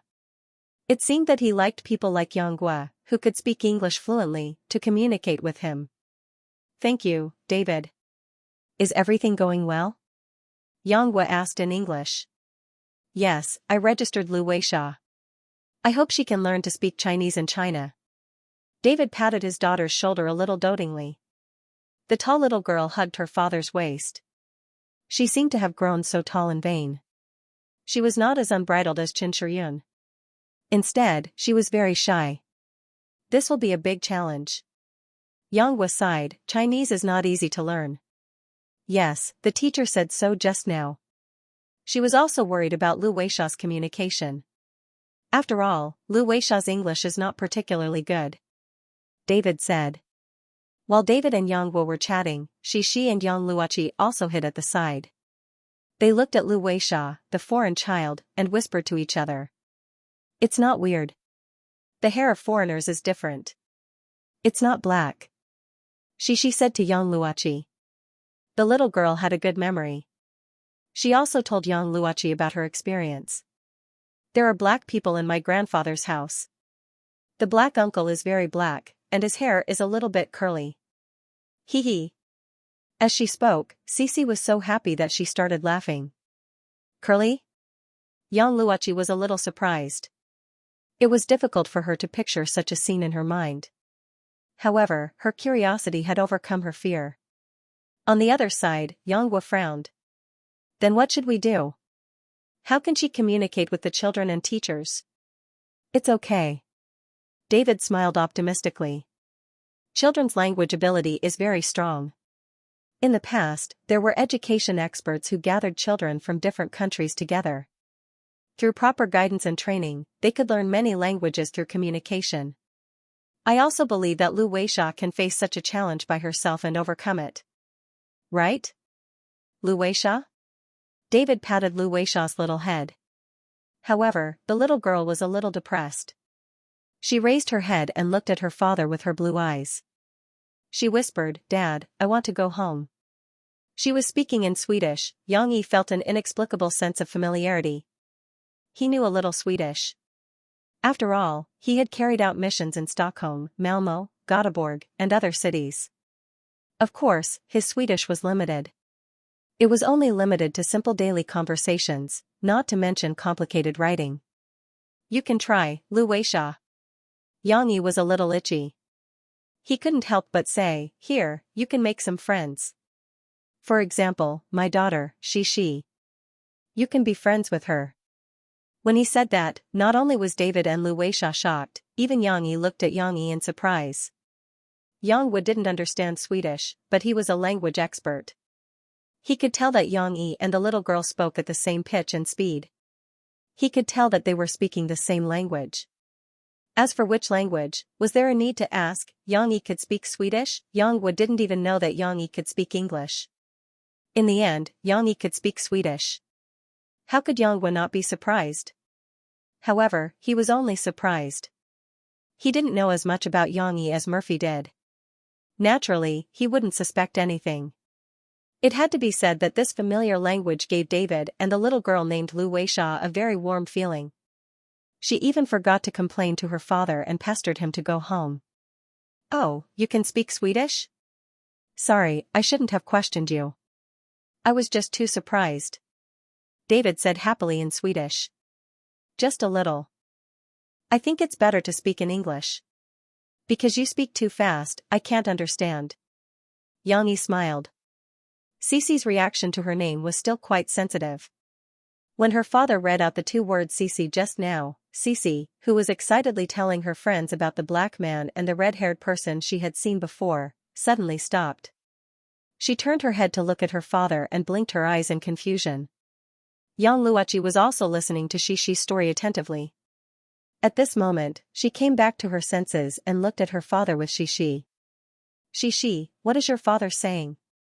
Yang Luochi didn't understand. "I don't know either. My papa, what is my papa talking about? I don't understand." Xishi doubted if she had heard it wrong. The two girls were whispering, but the adults were chatting happily. Because they were speaking in English, Yanghua also joined in. They laughed and then turned to look for their daughters. "Xishi, come here." Yang Luochi was called over by Yanghua, and Xishi was also called over by her father. Yang smiled and introduced his daughter to the little Swedish girl opposite him. No, it should be called a big sister, because Lu Weixia was older than Xishi.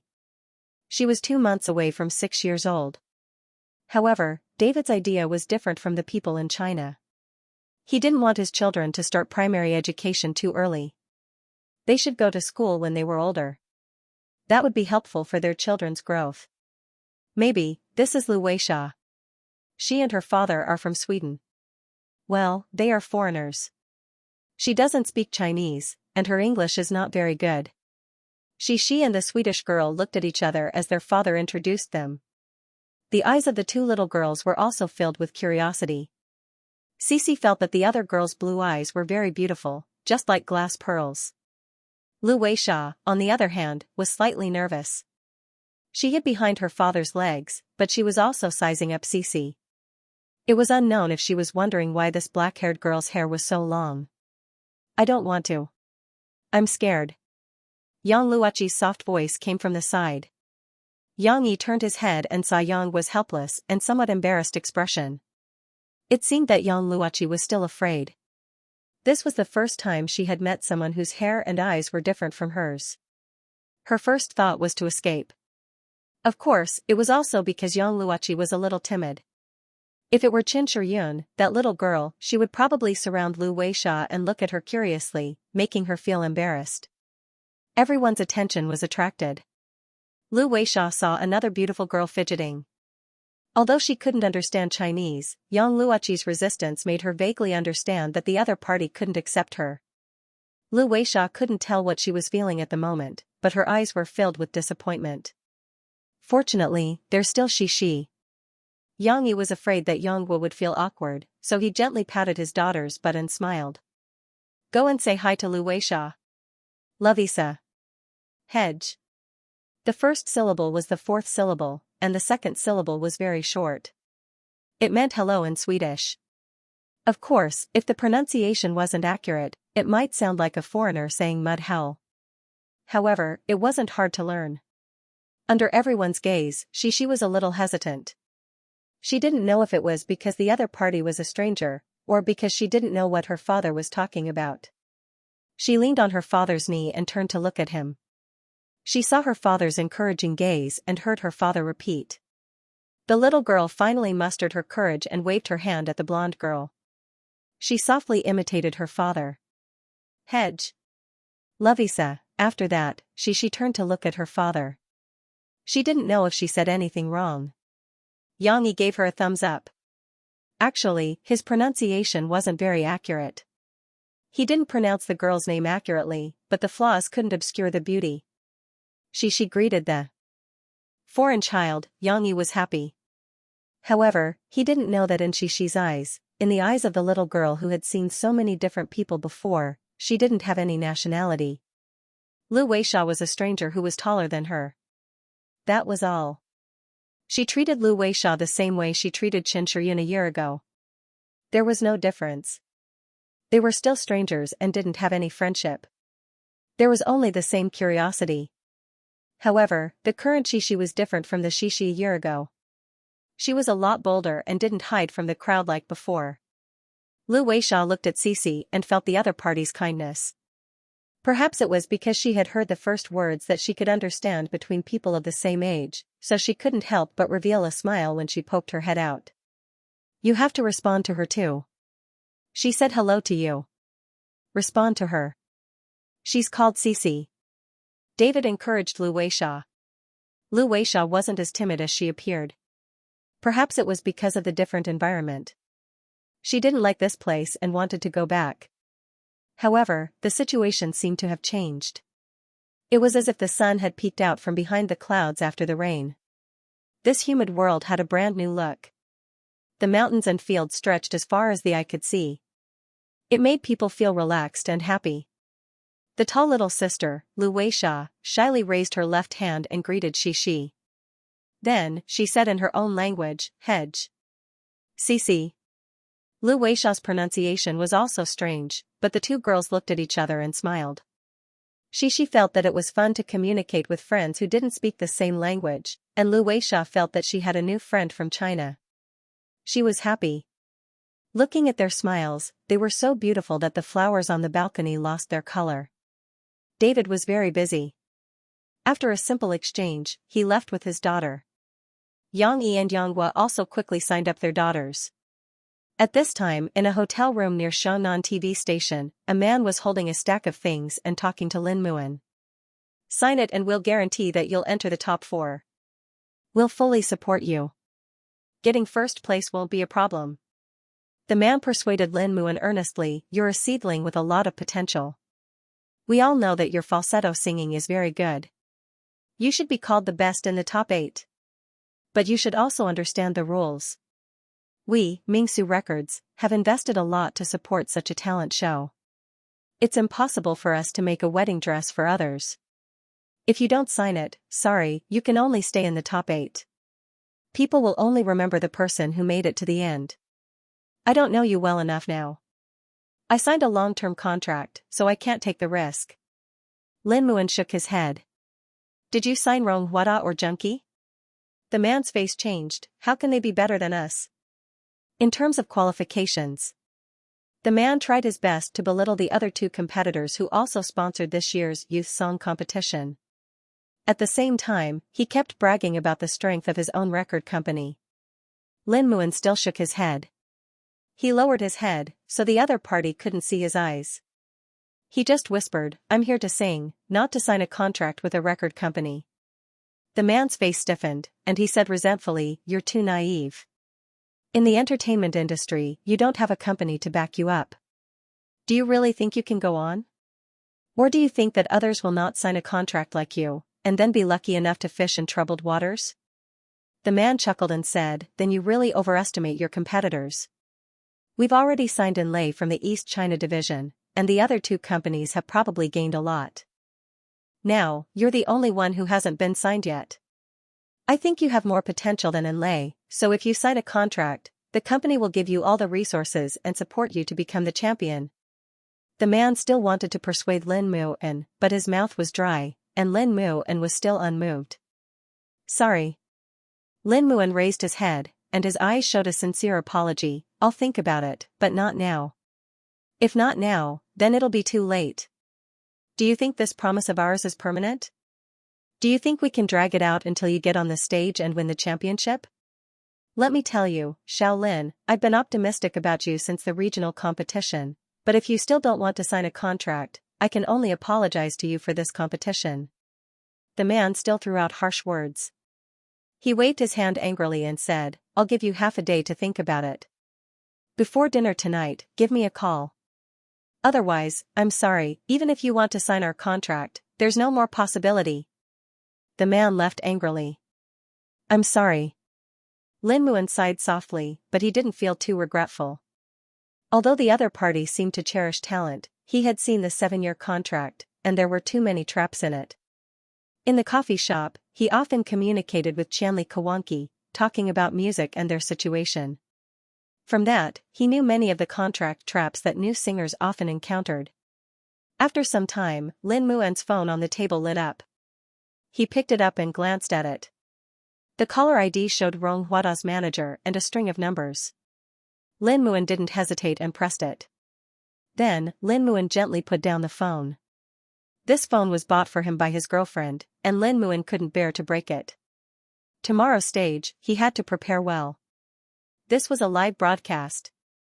There was no hope of winning the championship or even the top 4, but at least he had a chance to sing on the big stage. On Saturday night, the coffee shop at the corner of the street was bathed in warm yellow light, revealing a warm glow. Phew! Guizi carried a box of beer, and 2 large bottles of orange juice on top of it. He panted as he carried it over. He bought it during the day and told Yang Yi that it was meaningless to drink coffee in such a lively scene. Ran Jin was just about to get up and help, but Wang Chao ran up and said, Little fatty, you asked me to help you. Look at how tired you are. The two put the beer box on the ground together, and then Guizi took 2 breaths, showed his white teeth, and laughed. He gestured with his hands and asked, Who wants beer? Who wants drinks? Suddenly, everyone laughed. Wang Chao, Zhu Liang, and the others waved their hands and shouted, I want beer. I want a beer too. Mo Shaowan said with a bright smile. She was actually very busy. Although Murphy and Yang Yi did not have much schedule, she was managing the studio and dozens of people in the company. She also had to prepare for Murphy's fan meeting and the new song to be released next month, which was the song that she had sung with Yang Yi before but had not released. Therefore, Mo Shaowan, who rarely gave herself a day off, boldly wanted to drink tonight and tomorrow. Okay. Guests, please wait a moment. Guizi was still acting like a waiter. He grabbed a towel and slung it over his shoulder. Then, he bent down and picked up a few bottles of beer. He eagerly handed them over, making everyone laugh. Guizi was really a happy person. With him, Yang Yi did not have to worry that the atmosphere would become very depressing because he was not good at finding topics to talk about. However, in addition to Guizi, there was another happy person here. She sat with her mom. She waved her hand as if she was very resistant and said, Uncle Gua, I don't want to drink. I don't want to drink, and my papa and mom don't drink either.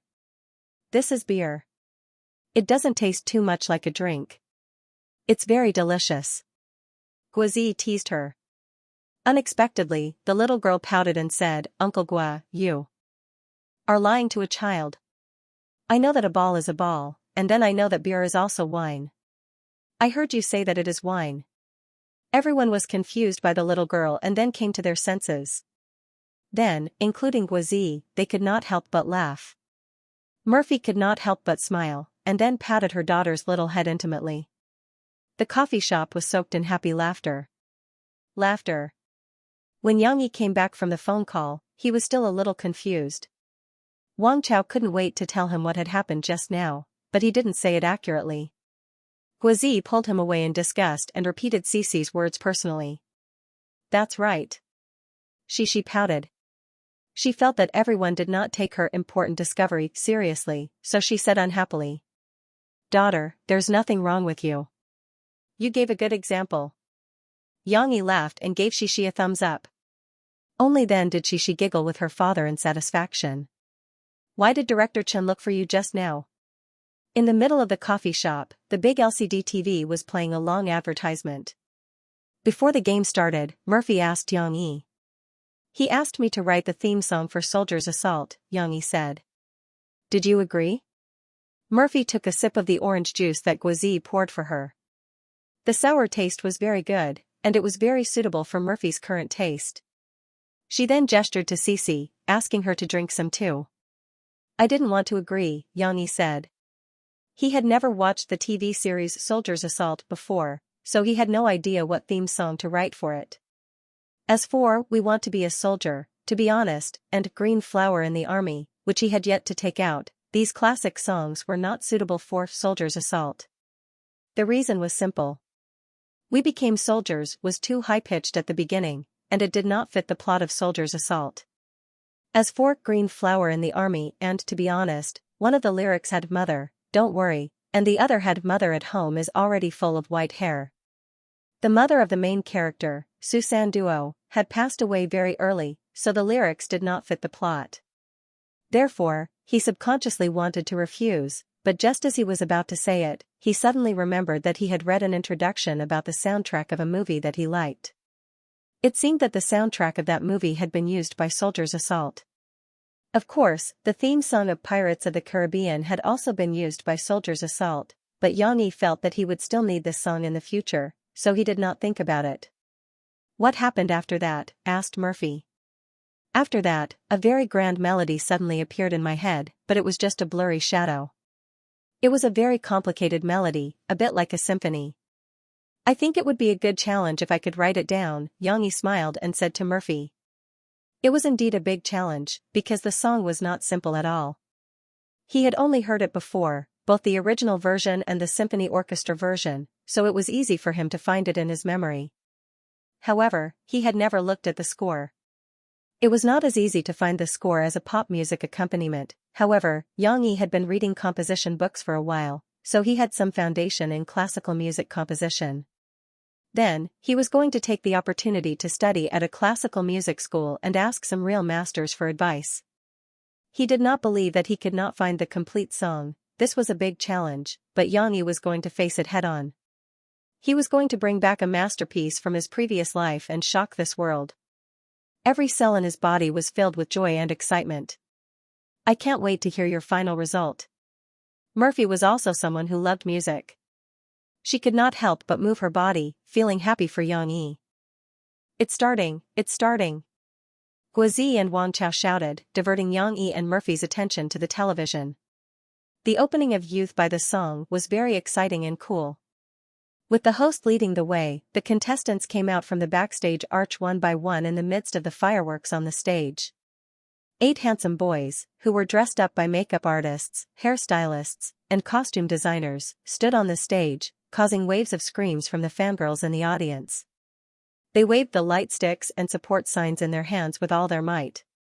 Even Lin Muan had people supporting him, but it was unknown whether they were real fans or arranged by the show's producers. The camera panned to Lin Muan, who was standing alone on the stage. The host's voice in the background kept introducing Lin Muan, but Lin Muan did not act cool like the other contestants. He was just like how he usually was. Even when Lin Muan sang in the bar before, he was just like how he usually was. Lin Muan, you can do it. Guazi raised his glass. Lin Muan, you can do it, little Lin. Xianxia and the others also raised their glasses with smiles. Even Xixi waved her little fist and joined in. They had gathered together today to silently support Lin Muan from behind. Needless to say, after more than 10 minutes, it was time for the first round of 1v1 PK. The competition format was like this. After singing the first round, 4 contestants would enter the losers bracket. After that, not only would they have to fight their way out of the losers bracket, but they would also have to fight their way out of the losers bracket with the last 2 contestants left in the second round of PK. It was unknown if there was an inside story, but An Lei, who was signed by Mingsu Records, became Lin Muan's PK opponent. Before this cruel PK, do you have anything to say to your opponent? The beautifully dressed long-legged female host smiled and handed the microphone to Lin Muan, who was going to sing first, and asked. Lin Muan looked deeply at An Lei, and calmly said to the long-legged host, let's talk after I finish singing. Of course, Xianxia and the others sitting in the coffee shop, including Lin Muan's girlfriend, Ran Jin, did not know the story behind this. They soon saw the song Lin Muan was going to sing in the first round. Coffee with sugar? Yang Yi was surprised to see the subtitles of the song. Choosing this song? Is this guy's brain fried? The reason why Yang Yi was skeptical was because the song Sweet Coffee was not only a Cantonese song, but it was also a Cantonese song with a very low popularity. Almost no one in the mainland had heard of it. Choosing such an unpopular song and language in a cruel talent show competition was simply courting death, but on the TV, the stage had been vacated for Lin Muan. The brisk piano prelude sounded. Lin Muan stood in front of the microphone stand. His eyes did not look at the camera. He just held the microphone and said softly, "This song is loved by the person I love the most. It is dedicated to the person I love the most." Sitting in front of the TV, Ran Jin, who was closest to him, was pleasantly surprised. She did not expect Lin Muan to sing this song as soon as he came on stage. Moreover, she did not think as far as Yang Yi. Her heart was filled with happiness. She held up her hands and listened carefully. Yang Yi still felt that something was wrong in his heart because Lin Muan had not been so stubborn in the previous competition. But why would he do such a thing in the most crucial finals? Although Yang Yi was criticizing him, listening to Lin Muan sing this song, Yang Yi could not help but secretly praise him. If one did not appreciate it from a utilitarian point of view, Lin Muan really sang this song well. For this female song, although Lin Muan did not use a falsetto throughout the whole process, this was also the embodiment of the true and falsetto switch that he was most proud of vividly. Not only was he showing off his skills, but in every paragraph, the delicate emotions hidden in his voice could be heard. It was no longer purely driven by emotions to change the tone, but two parallel. Breathing and changing the tone were all specially deliberated, giving people the feeling that he never breathed. Long paragraphs could still be completed in one go. Because it was easy, he could integrate his emotions into it. Not comparable to a real singer, but just based on the singing of this song, Lin Muan could indeed be called a singer.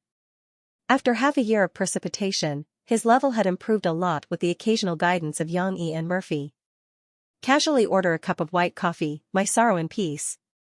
It could be seen that not many people below the stage could understand the song he was singing, but there were still quite a few girls who were intoxicated by his gentleness and affection. After he finished the song, the confused audience still gave him a round of applause. The long-legged female host came up again and praised Lin Muan. Then, she asked him what he wanted to talk about with his opponent when he said he wanted to wait until the song was over. The long-legged female host was all smiles, but she was also very bad. Everyone knew that she wanted to cause trouble. But that's not a big deal. In this kind of cruel competition, it's only fun if there's a little gunpowder. Lin Muan took the microphone. He pondered for a moment and said, "I've always wanted to sing on the big stage. Today, I finally got my wish.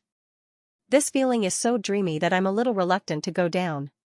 Not only the audience in the stadium, but the audience watching the live broadcast in front of their televisions also laughed happily. Perhaps they all thought that Lin Muan was preparing to say something ruthless by doing this. For example, the next sentence would be, "So I'm going to stand until the end. Sorry." However, Ran Jin, who was sitting in front of the television, was not as optimistic as Guozi and the others who were laughing beside her. She opened her mouth in surprise. Based on her understanding of boyfriends, Lin Muan was definitely not a person who liked to provoke others. Moreover, Ran Jin saw a look of regret in Lin Muan's eyes. Without waiting for Ran Jin's doubts to form, Lin Muan's gaze became firm and he said, "But, I want to leave this stage. Yes, I want to withdraw from the singing youth competition." What? Everyone was dumbfounded. Yang Yi was shocked. He was just worried that Lin Muan would go overboard and not be able to advance to the next round. But now, Lin Muan directly told everyone that he was not going to play. What was he doing? Ran Jin also did not expect Lin Muan to make such a decision. She sat there in a daze and no one could tell what kind of expression she had. How could this be? I didn't hear it wrong, right? Guozi shouted. The long-legged female host on the television helped him ask this question.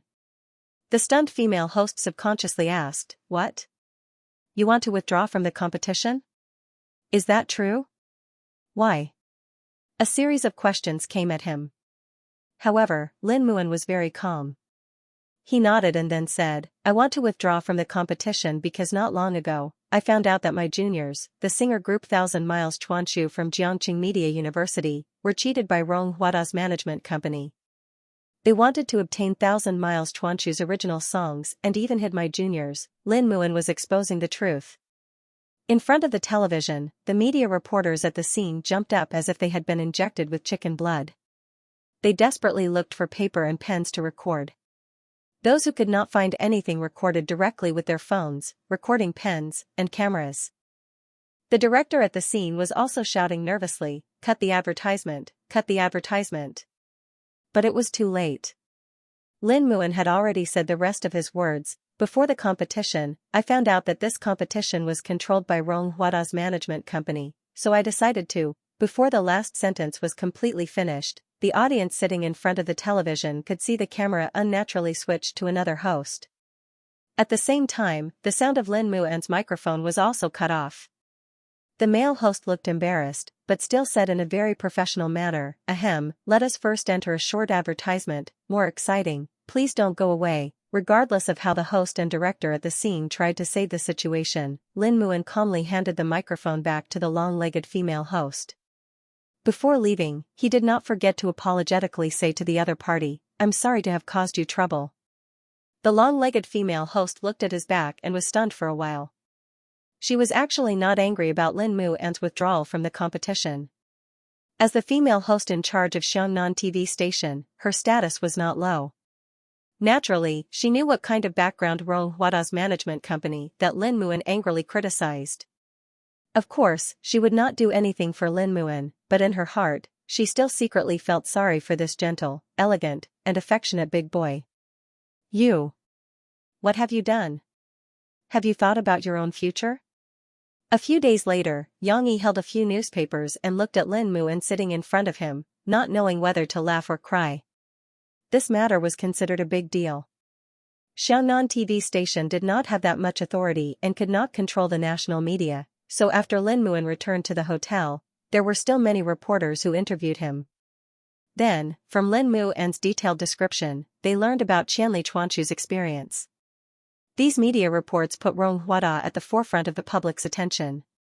Many people criticized Ronghuada and even questioned Xianxia's court. Why did they give such a strange verdict for such a case? For a moment, Ronghuada was in a terrible fix. Of course, Ronghuada was not at the mercy of others. A large number of public relations articles were frequently published in the newspapers and major websites.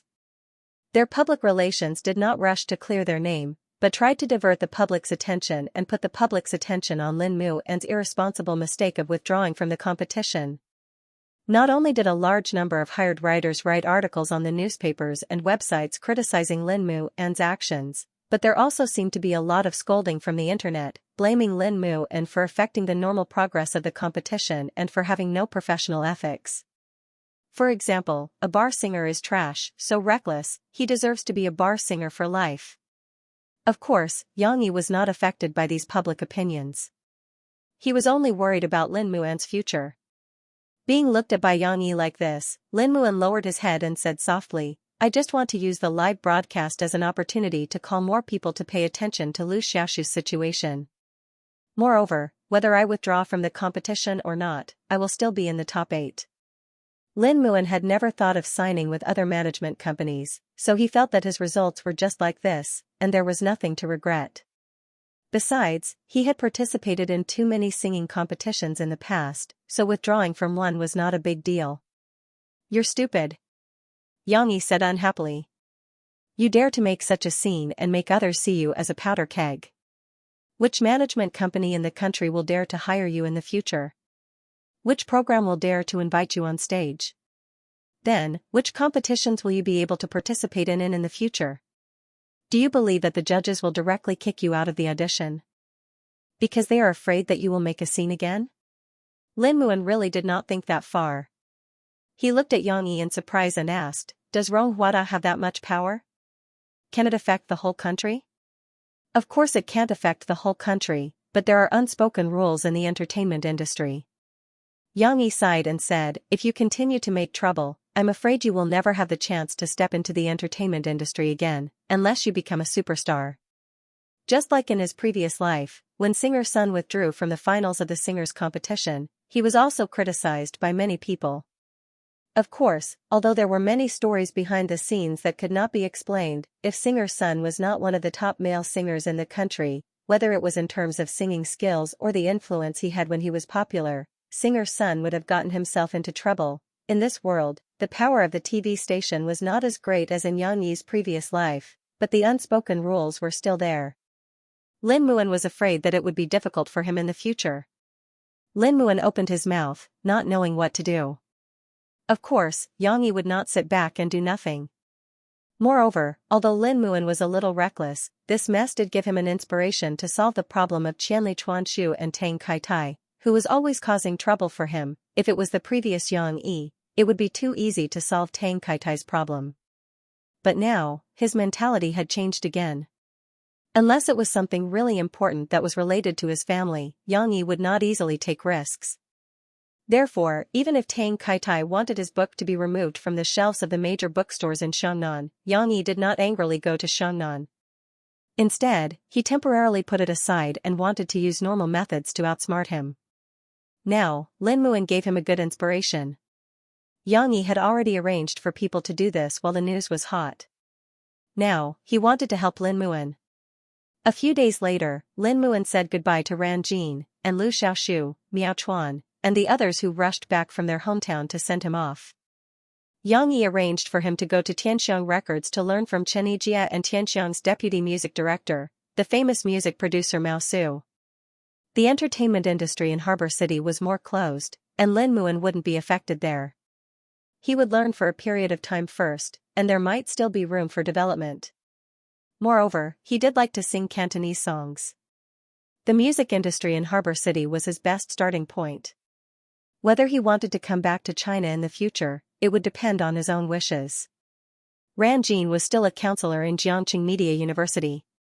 But since Lin Muan went to Harbor City, Ran Jin would also study as soon as possible and prepare to go to Harbor City's university to continue working together with Lin Muan. Both of them were from Cantonese province, and there wouldn't be any language problems developing in Harbor City. It was worth mentioning that the Huai brothers did not sign Lin Muan because Tianxiang wasn't in the charity industry. They were grooming Lin Muan at Yang Yi's request, but Lin Muan also needed to create value for them. But Yang Yi had already included Lin Muan in his heart, and it didn't matter to the Huai brothers if he wasn't one of them. Before Lin Muan left, Yang Yi patted him on the shoulder and encouraged him, "Go there, talk less and listen more. Also, be more careful and develop well. I have high hopes for you." Begging for monthly votes, life was like a waiting platform. Some people were coming and some were leaving. Yang Yi sent Lin Muan away and picked up his sister. Yang Huan had just returned from the capital with Ding Xiang after filming The Maid. She also had to report to school. Tomorrow was the last day for the freshmen to report to school. Then, they had to gather and all the freshmen were arranged to participate in the military training. She couldn't miss any of the training. In the past, even a celebrity student like Qin Wen didn't dare to find an excuse to skip the military training. Yang Huan was not even a celebrity. Of course, she couldn't ask for leave because she had to film. Ding Xiang, Guozi, and other senior students started school 2 weeks later. Lu Xiaoshu and Miao Chuan were the same. They were prepared to come to school on the last day of classes. However, Lin Muan helped them. When Lu Xiaoshu and Miao Chuan heard that Lin Muan was going south to Harbor City, they hurried back to send him off. After knowing what happened to Lin Muan, Yang Huan and Guozi's reaction was very simple. They both felt relieved. Guozi had a great change of opinion of Lin Muan. Yang Huan even shouted, "Brother An is a great hero who upholds justice and gets rid of evil for the people." Yang Yi didn't object. He could only tell Ding Xiang, who still knew a little about the ways of the world, to take care of these two unreliable guys. Yang Yi didn't accompany Yang Huan when she went to report to school. Today was Sunday, which was the time for the fan meeting that Murphy had been looking forward to for a long time. So, in the morning, he asked Wu Jingjing to take care of Shishi and let the little girl stay at the Lan family to play with her friends. Then, he went to the studio with Murphy and accompanied her to meet the 30 selected fans. Murphy. Yang Yi. When the fans saw them, they jumped up from their chairs excitedly. Some people even shouted Yang Yi's stage name, Mu Xiang. Among the 30 fans, there were both men and women. Some were young girls who chased after their idols, some were women in professional attire, some were big boys with young faces, and some were uncles who looked really old or just looked old. But everyone was the same. They were all diehard fans of Murphy. When Murphy greeted them and asked for their names one by one, they were so excited that they spoke incoherently. Today's fan meeting is mainly divided into 2 big segments and 4 small segments. Xiaoai was today's host. She maintained order and pushed the event forward. The first big part and the first segment was to visit the Phoebe studio. This is our recording studio. It's usually used by Yang Yi and I. The songs you've heard, Glory, To Be Honest, 15th Moon, and so on, were all recorded here. Murphy liked this part very much, because she had always been very satisfied with the decoration and layout of the studio. More importantly, in this studio, she experienced the freedom that Tianmei couldn't give her before. So although her tone was gentle and calm, the happiness and satisfaction in her voice couldn't be concealed. To be honest, there was nothing special about the studio. If there was something special, it was that there were 3 recording studios in this small building. The equipment inside was first class in the industry. A small studio was actually equipped with 3 luxurious recording studios. This could definitely be said to be luxurious. Yang Yi was rich. He left a recording studio for him and Murphy, and then another for Jining Ming's usual use.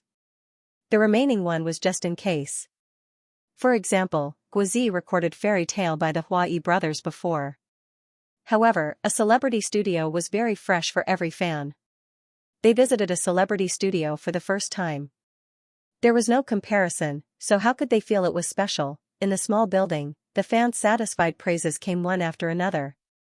These modern decorations had made them feel that Murphy left the agency and opened her own studio successfully. Such a comfortable working environment would definitely inspire more inspiration and bring them more good works. Next, Mo Fei took the fans back to the well-decorated activity hall, and the real fan meeting was about to begin. Yang Yi sat on the side with a guitar in his arms. He just said hello and didn't say much, because this was Murphy's fan meeting. He couldn't overshadow the host. But the fans were very excited. Before they started, they whispered to their new friends, Yang Yi is also going to sing, right? We can just see the couple singing together. Murphy sat on the high stool. Before sitting down, she apologized to the fans, I'm sorry, can I sit down? Maybe I can't stand and sing with everyone like a concert. It's okay. It's right. Murphy, you're pregnant. Sit down, we don't mind. The fans talked at the same time. Suddenly, the distance between them and Murphy seemed to be shortened a lot, and the atmosphere in the activity hall was particularly warm. This time I will definitely sing for everyone, but because my energy is limited now, I can only sing a few songs. So, what song do you want me to sing? After Murphy sat down, she held a microphone and asked as usual. In my voice. The little girl who was still underage said. Listen to the sea. I came across the sea to see you. First dream. Their faces were filled with excitement as they gave out the names of their favorite songs. The songs that everyone wants to listen to are different? How about this, let's do a simple lottery. I will pick one person each time, and then he will choose the song, and I will sing. There will be a total of 3 people. Okay? Murphy had to follow the process discussed before and asked Xiaoai to take out the lottery bucket. The fans didn't have any objections. Murphy had already given them a lot of respect by doing this, and they were very satisfied. Jia Siyuan. Murphy took out a note and read the name of the fan. The one who stood up was the office girl who dressed very maturely, but she was not reserved. Instead, like a little girl, she happily waved her hand and stood up. You are Jia Siyuan? Murphy was a little surprised. Hee, is my name a bit like a man's name? It can't be helped. Who asked my parents to give me such a name? Jia Siyuan's words made everyone laugh, but she was not reserved. Instead, she said generously, Murphy, I'm really your hardcore fan. When I was in high school, I liked listening to your songs very much. Thank you. Murphy responded gratefully. So the song I want to choose is a long time ago. It's your famous song Strangers. Speaking of this, Xianxia said excitedly, it's true, I've been to your concert in Yangqing this year, but you didn't sing this song. Although this song has been in the past for a long time, I think it's very nice. I hope to hear you sing it again. Murphy was a little surprised. She didn't expect that someone would still order her old song. This made Murphy move to tears. She gently wiped the corner of her eyes, nodded, and said, no problem. In fact, I sometimes practice this song because Xianxia likes this song of mine very much. With that, Murphy turned to look at Xianxia. Xianxia smiled slightly. He didn't say anything. He just looked at Murphy. Then, his fingers gently swept the guitar strings. Ding ding dong dong, the melody sounded. It was the prelude to Strangers.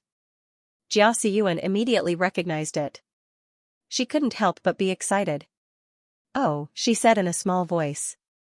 How affectionate were these two. Yang Yi can even memorize the score of Murphy's song from 6 years ago. You said that this road is a little dark, but you don't want to accompany me. The so-called care is only left with indifference. I can only bear the sadness alone.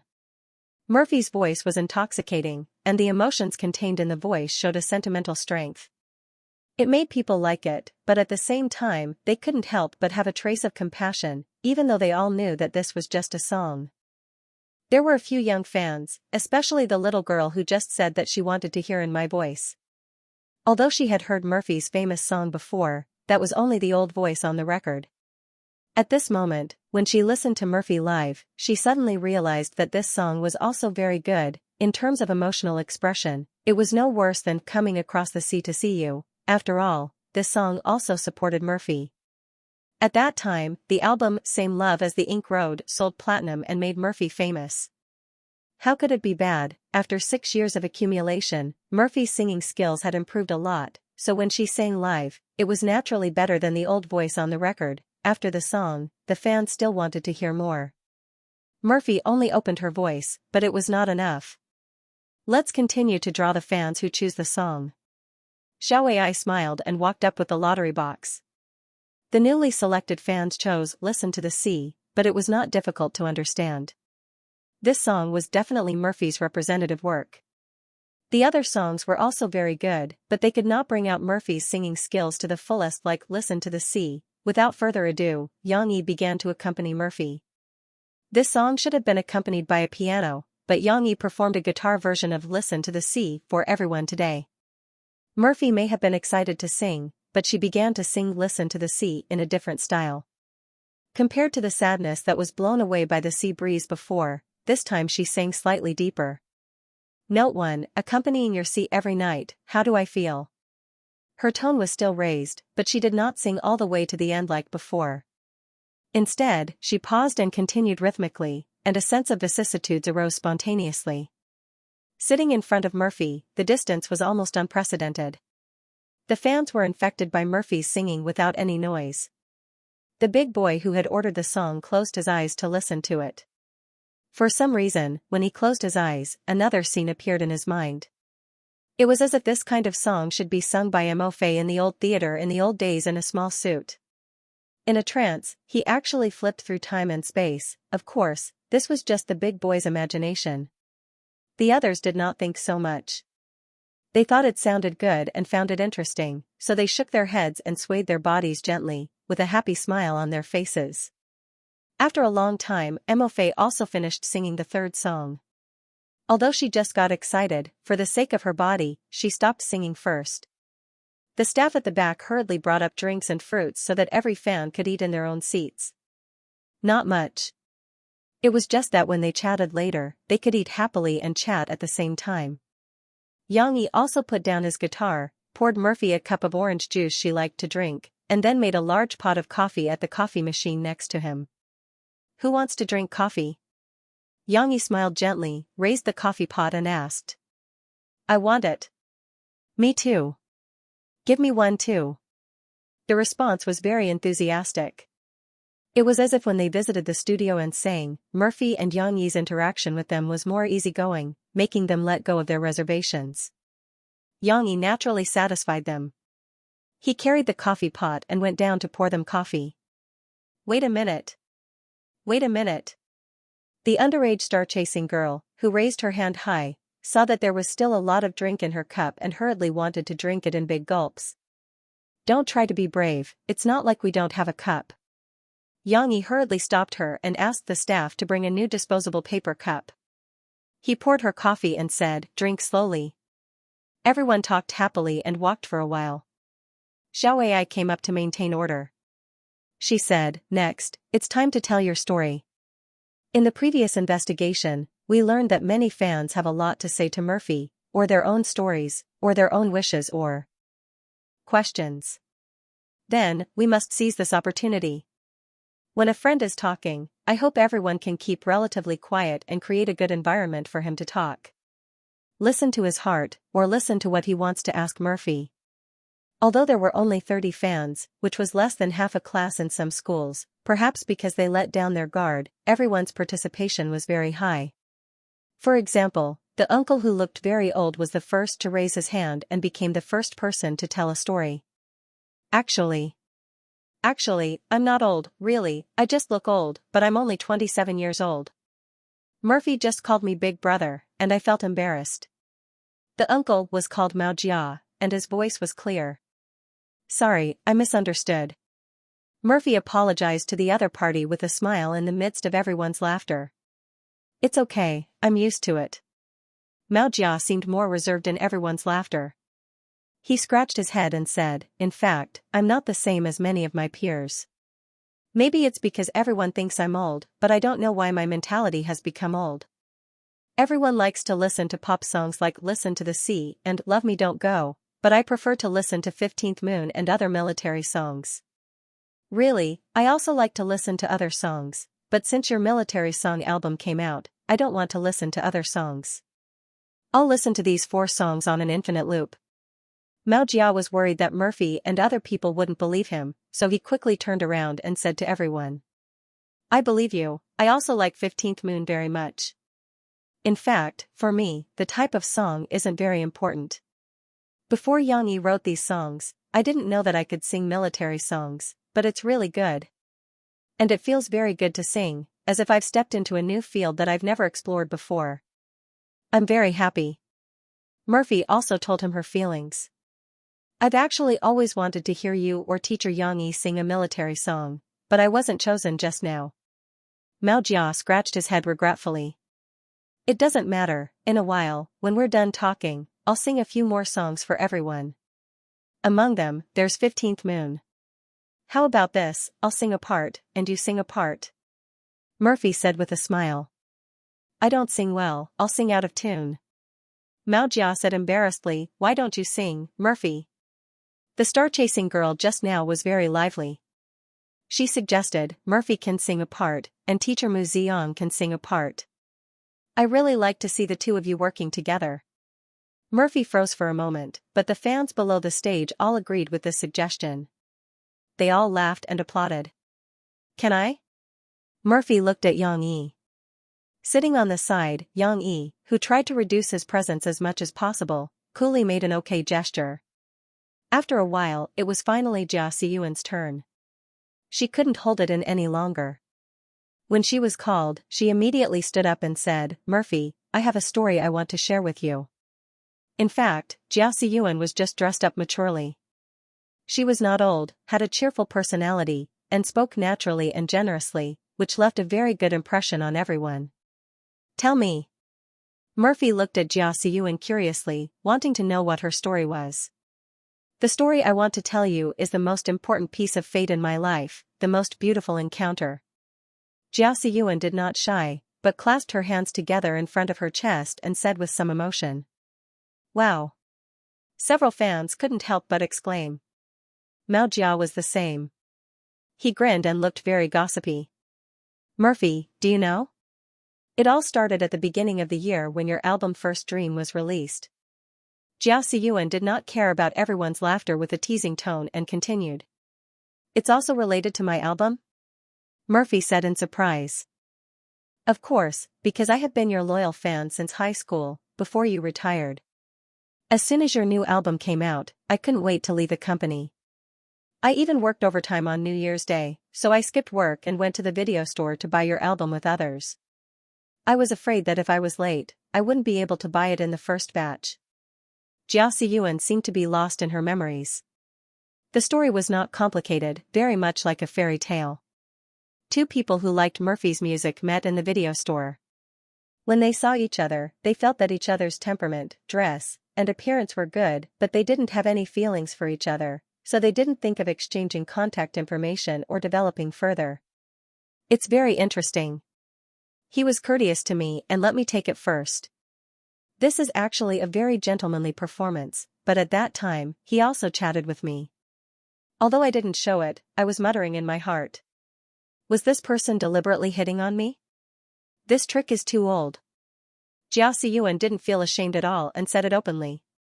The others listened with great interest. Later, I asked him and found out that it wasn't. He just felt a little embarrassed after touching my hand, so he casually found a sentence to ease the awkwardness. Xiaoxiyuan held her forehead with her hand and smiled helplessly. Everyone laughed. They could imagine how embarrassed Xiaoxiyuan was when he knew the truth at that time. It was as if the heavens had reincarnation, and then? Did you guys get to know each other because of this? Murphy was very happy to eat the melon and took the initiative to ask. No, I didn't leave after I bought your album. Xiaoxiyuan was definitely not a qualified storyteller. She rambled on for a long time, talking about how she argued with others over Murphy's album and how Murphy's songs were good. Then she circled back to the man who bribed the store manager to let him play Murphy's album. When I saw that scene, I suddenly felt that this guy was quite interesting. His style of doing things deeply attracted me. And really, after he asked the store manager to play your song, many customers who didn't know about it couldn't help but go to the front desk to ask whose song it was. It's so good. Xiaoxiyuan said happily. After digressing for a while, Xiaoxiyuan finally got to the part where she boldly stopped the man who was about to leave and asked for his phone number. Whoa. It was very rare for a woman to chase a man. Including Yang Yi and Murphy, everyone couldn't help but cheer for Xiaoxiyuan's decisiveness and for this fate. Then now, are you still together? Murphy asked cautiously. She was a little worried that she would make a mistake. Xiaoxiyuan's face was full of spring breeze. She happily stretched out her left hand, showed her wedding ring, and said, he has now leveled up. It's also because of the positive influence of Murphy and Yang Yi's marriage and pregnancy. We feel that since we get along so well and our personalities make each other feel comfortable, why not bravely hope for a permanent relationship? It was a bit fast, but almost 10 months had passed. The blossoming of love also made people feel warm after listening to it. They couldn't help but be infected by Xiaoxiyuan's happiness. Actually, I also didn't think that I had the chance to become one of the 30 lucky fans. So in the beginning, my husband and I also tried to forward it.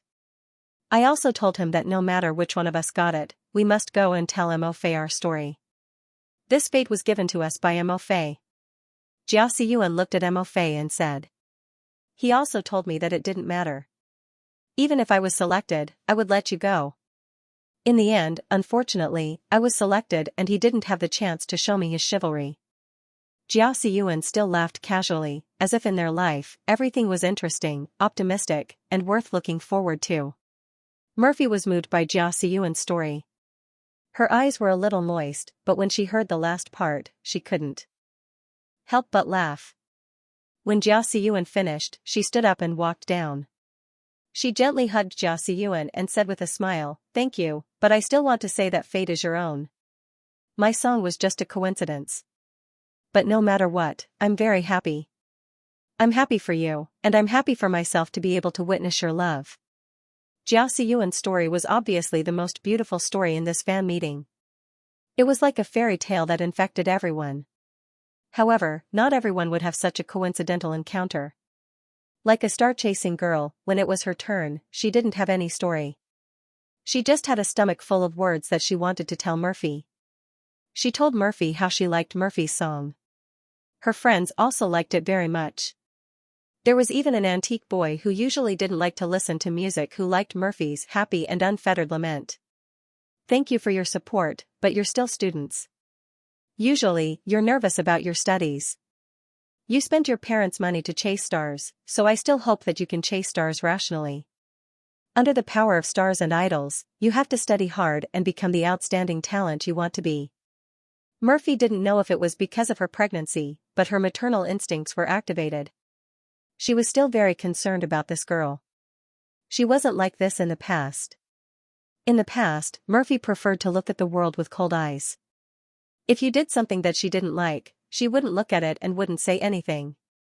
Xianxia was drinking coffee on the side. Listening to Murphy's caring words, he didn't feel that she was like a different person. Because Murphy usually didn't talk much, Xianxia liked Murphy's quietness and simplicity, but he didn't really could only say that he didn't dislike Murphy's indifference. She could care about others, which was also an act of being considerate. The star-chasing girl nodded excitedly and said, "Thank you, Sister Murphy. Actually, my grades are pretty good.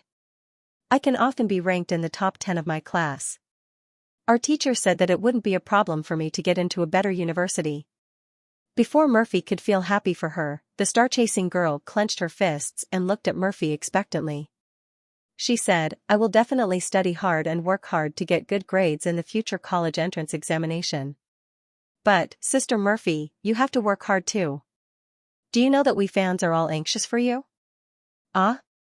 Murphy looked at her in confusion, not knowing what she was referring to. The star-chasing girl counted with her fingers and rambled on about how Murphy was said by some media to be the queen with the weakest starlight and the most unstable divinity. "Sister Murphy, you have 2 platinum albums. They dare to say that about you. Then, they say that Sister Murphy doesn't take the entertainment industry seriously. You retire whenever you want. Once you get pregnant, you disappear from the media. Even an A-list singer can't reach this level of popularity. No queen would be so lazy." The star-chasing girl said indignantly, but this anger was mixed with uneasiness. "My classmates and I are very angry. Also, I joined many of my fan groups. Everyone is worried that Sister Murphy will disappear for a few years again and make everyone wait in vain. Don't worry. It's different from last time. I'll be back soon. And even if we don't appear in front of the media often, accept interviews, shoot commercials, and rush for announcements, we'll still sing for everyone." Murphy comforted this little girl and said, "Just like in October, we'll release a new song again." "Really?" Not only the star-chasing girl, but everyone else also asked with a look of surprise. "Really, but actually, it can't be said to be a new song. For example, Today You Will Marry Me that everyone was very enthusiastic about, and Xianxia's Want to Sing Me to You and so on. These songs have actually been recorded and will be released to everyone in the form of singles one after another," Murphy said. "I'll buy it. Really, I'll buy every song." The star-chasing girl looked at Murphy, then looked at Xianxia and said excitedly while waving her fist. Not only her, but everyone present were hardcore fans. Although there was no doubt that they would all buy Murphy's songs, they still couldn't help but express their opinions with her. "I have one last small wish to tell you, Murphy." After everyone finished laughing and joking, the star-chasing girl was still reluctant to sit down.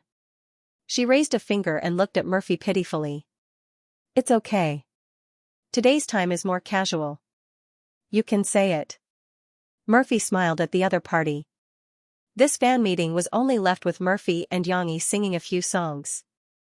However, Murphy's state was still relatively good.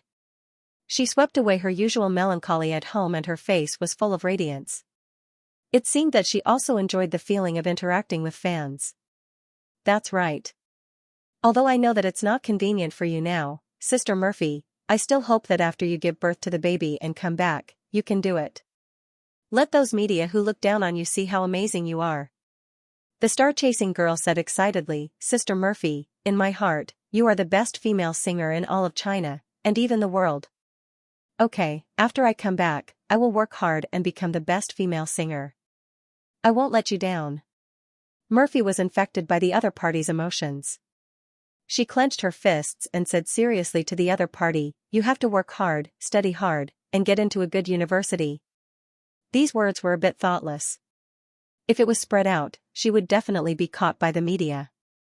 Therefore, when the fan meeting was over, Mo Xiaowan and Xiaoai hurriedly communicated with the 30 fans and asked them not to reveal Murphy's unintentional words of "become the best female singer." However, no one could be sure that no one would say it out loud. After Mo Xiaowan came back, she complained to Murphy, "Sister, how can you say something like that? What if others use this as an excuse and say that you're overestimating yourself and that you're arrogant just because you got some results?" Murphy frowned and said, "I only said that to encourage this child and let her study hard. But the media won't listen to your explanation. They'll only take it out of context." Mo Xiaowan scratched her head and said worriedly. Yang Yi had been listening by the side. He finally couldn't help but come over and put his arm around Murphy's shoulder. He smiled and said, "Okay, Murphy, you didn't do it on purpose. Don't take it to heart. Also, if the media exposed it, then let it be exposed. Who said that our Murphy isn't the best female singer? Let me tell you, not just in China, but in the world. Are you comforting me?" Murphy couldn't help but laugh. Yang Yi shrugged and looked at her with a smile. Mo Xiaowan rolled her eyes and helplessly covered her forehead. She thought that Yang Yi was teasing Murphy, but she didn't know that Yang Yi was serious. He suddenly thought of something from the girl and Mo Xiaowan's conversation. Why couldn't Murphy become the best female singer? In other words, why couldn't Murphy become a world-class superstar like Beyoncé? She could speak English too. Growing up in America, Murphy's English was about the same as the Americans'. Most importantly, Murphy's singing was no worse than Beyoncé's. The so-called unstable divinity was just because she was too low-key and didn't compete, but it didn't matter. He had a huge amount of resources and all kinds of wonderful ideas from his previous life that could support her divinity. Let Murphy become China's queen first, then a world-class superstar. Yang Yi seemed to have found a very interesting game. Of course, it would be very difficult to complete the game. After all, on the one hand, she didn't need to be as busy as when she was in the management company. She didn't need to rush for work. She only needed to record songs, go on some of her favorite variety shows, and sing for her fans on stage to ensure that she had enough time to spend with her family. On the other hand, she wanted to achieve a work-life balance and become a superstar at the same time. In other people's eyes, it might be a fool's dream. However, Yang Yi felt that it wasn't impossible. When he patted Murphy's shoulder to comfort her, many interesting ideas flashed through his mind. Moreover, he didn't need to put too much effort into these ideas. He only needed to come up with ideas. Didn't Mo Xiaowan always complain that Yang Yi and Murphy didn't have a schedule together? She had nothing to do and was bored out of her mind. Let her arrange all of this. When Murphy came back, these preparations could be said to be paving the way for her to become a true superstar. After MOFA's fan meeting ended, although it was still the end of September, on Monday, Springfield Kindergarten started its new school term. The happiest person was, of course, Shi. During this summer vacation, other than Lan Xian, who often played with her as a neighbor, she rarely saw her other friends. Therefore, when Yang Yi sent Shi to the door of the new classroom, the little girl kissed her father on the cheek and couldn't wait to wave at him. "Goodbye, Papa." Hearing the joy in her voice, Yang Yi couldn't help but feel a little jealous. This little girl wanted to play with her friends of the same age, but she didn't stick to her father every day and yearn for his embrace like before. But this was all growing up. Like other worried parents, Yang Yi looked in through the window. He saw Shi in the classroom, surrounded by a group of friends. The little girl's happy smile was like a ripple, rippling in circles. Yang Yi watched for a while, then turned around and prepared to leave.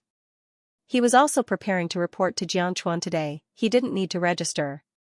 He just needed to find the vice president of the School of Classical Music, Peng Guodong, whom Hu Songnan had helped him contact, and listen to his arrangements.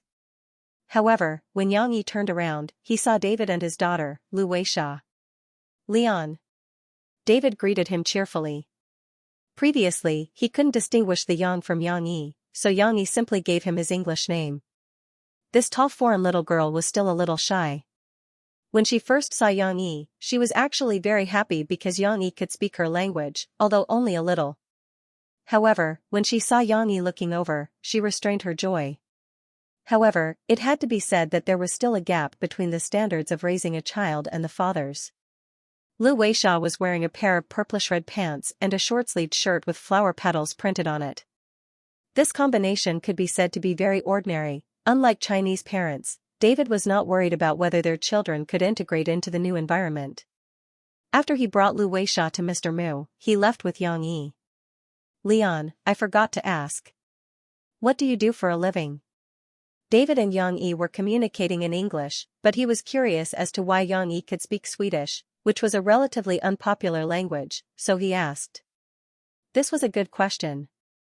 Yang Yi was stunned for a moment and didn't know how to answer. The things he did were too complicated. You could say that he was a writer or a singer, but he also had other identities. It was all over the place. How should she put it? Yang Yi pondered for a moment and simply chose his favorite character. He smiled and said, I opened a coffee shop. Coffee shop? I didn't expect you to like coffee too. David said in surprise, sorry, I'm not discriminating. It's just that when I talk about China, I think of tea just like when I talk about England. As if they had a common language, Yang Yi and David chatted. After the two fathers left, Mr. Mu brought Lu Weisha into the classroom. The children were still chatting with their favorite children. Except for a few children near the door who curiously looked at Lu Weisha, who looked different from them, the rest of the children's attention was not affected at all. Lu Weisha, sit here for a while. After class, I will introduce you to the other children, okay?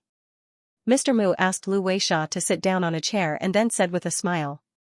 Lu Weisha's English wasn't as good as her father's. After all, she hadn't studied English systematically before she went to school, so she didn't really understand.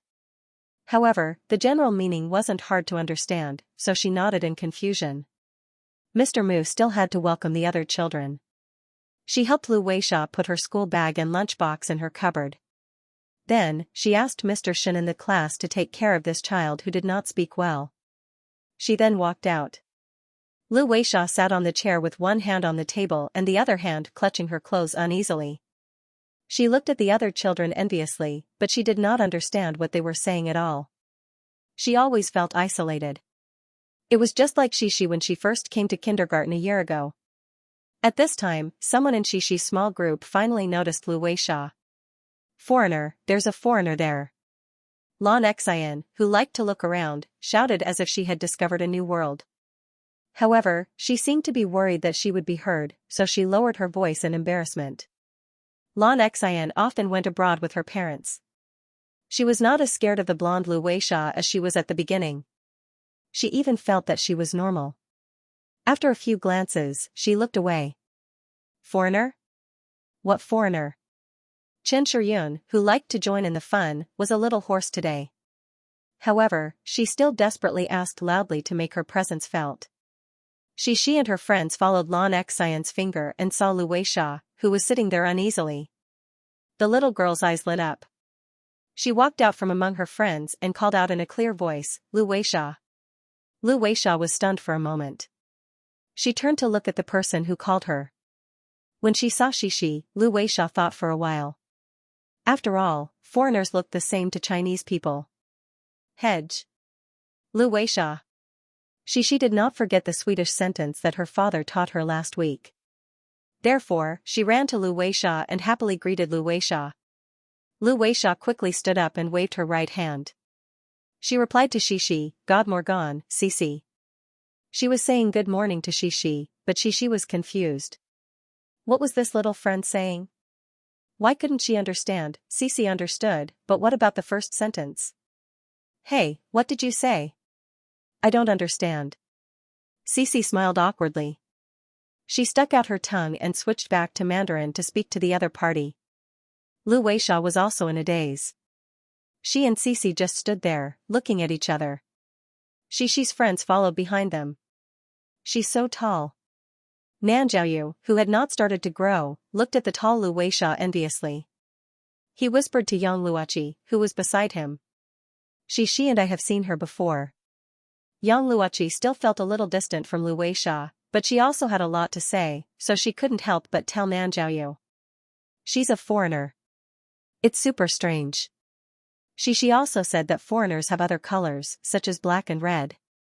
Nanjiaoyu looked at Yang Luoqi in surprise. It seemed that Yang Luoqi's words had made him realize something magical. These two were more timid, but Qin Shiyun was very brave. She swaggered up and stood beside Lu Weisha. She stretched out her hand and said in a hoarse voice, She said that you are her friend, and I am also she's good friend. So we are friends too.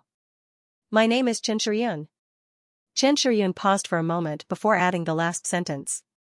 She had forgotten to say her name at first. Lu Weisha looked at Qin Shiyun in confusion. She didn't understand what Qin Shiyun was saying at all. However, Lu Weisha could still feel the kindness in Qin Shiyun's hand.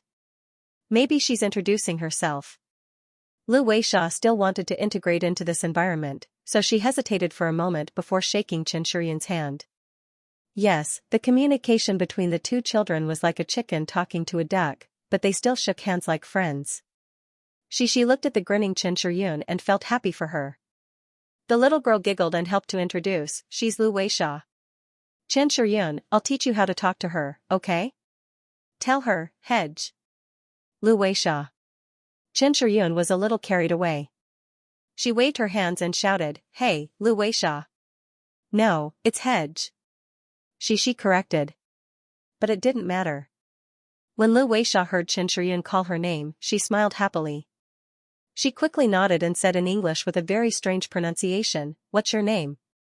She knew a little English. She understood this sentence. She said to Qin Shiyun enthusiastically, Qin Shiyun, she's asking for your name. My name is Qin Shiyun. Qin Shiyun patted her chest and said. Name?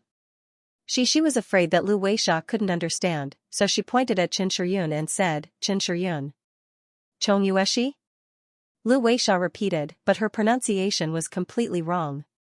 It's Qin Shiyun, not the one you're talking about. Qin Shiyun shouted and laughed.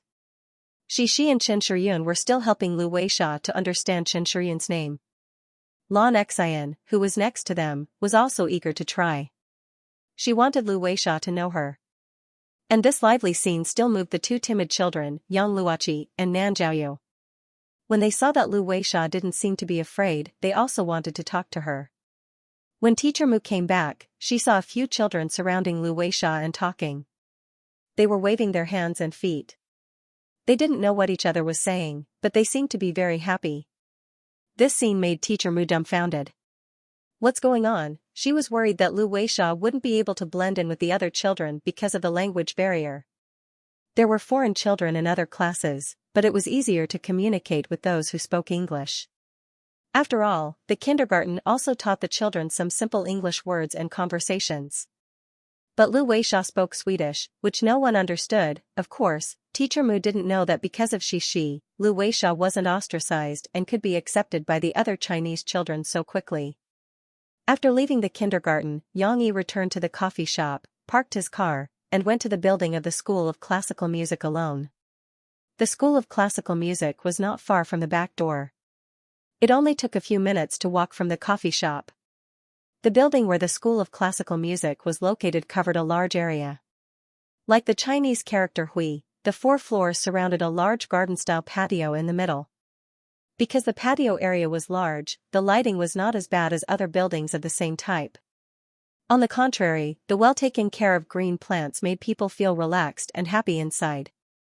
School had not started yet, but there were still sounds of music coming from the School of Classical Music. There were all kinds of musical instruments, including piano, violin, cello, and so on. Yang Yi could also hear people practicing flute, saxophone, and even the less popular harp and cymbal sounds. Not having the time to pursue these sounds, Yang Yi went to the 3rd floor and knocked on the door of the office of the deputy dean, Peng Buodong. Peng Buodong was a short, balding man in his 50s. He recognized Yang Yi at a glance. After all, Yang Yi had often occupied the headlines of major media outlets in the past year. He was also inextricably linked to Jiangchuan. It was hard not to recognize Yang Yi's face. Peng Buodong did not know if it was because of Yang Yi's identity, or because of his relationship with the old man, Hu Songnan, but he was still very warm to Yang Yi. Professor Hu said that you would come to our school to listen. I didn't dare to believe it. You are a big star, and you have composed a lot of songs. Why would you want to go back to university to study again? Peng Buodong asked with a smile after chatting with Yang Yi. Pop music composition is not particularly profound knowledge. After a period of composing, I also realized that my own accumulation of knowledge is not enough. I need to learn more systematic knowledge of composition. Yang Yi explained humbly to Peng Buodong. Of course, Yang Yi did not tell him the real reason. But what he said was not a lie. There was indeed a reason in this regard. After a while, Peng Buodong stood up and said with a smile, I believe that you don't need us to teach you the basics of music theory and solfeggio training. You can talk to the professor about harmony, polyphony, orchestration, music form, and so on. You can see which classes you need to listen to and which grades progress. I've already contacted a few professors. Let's go. I'll introduce you to them.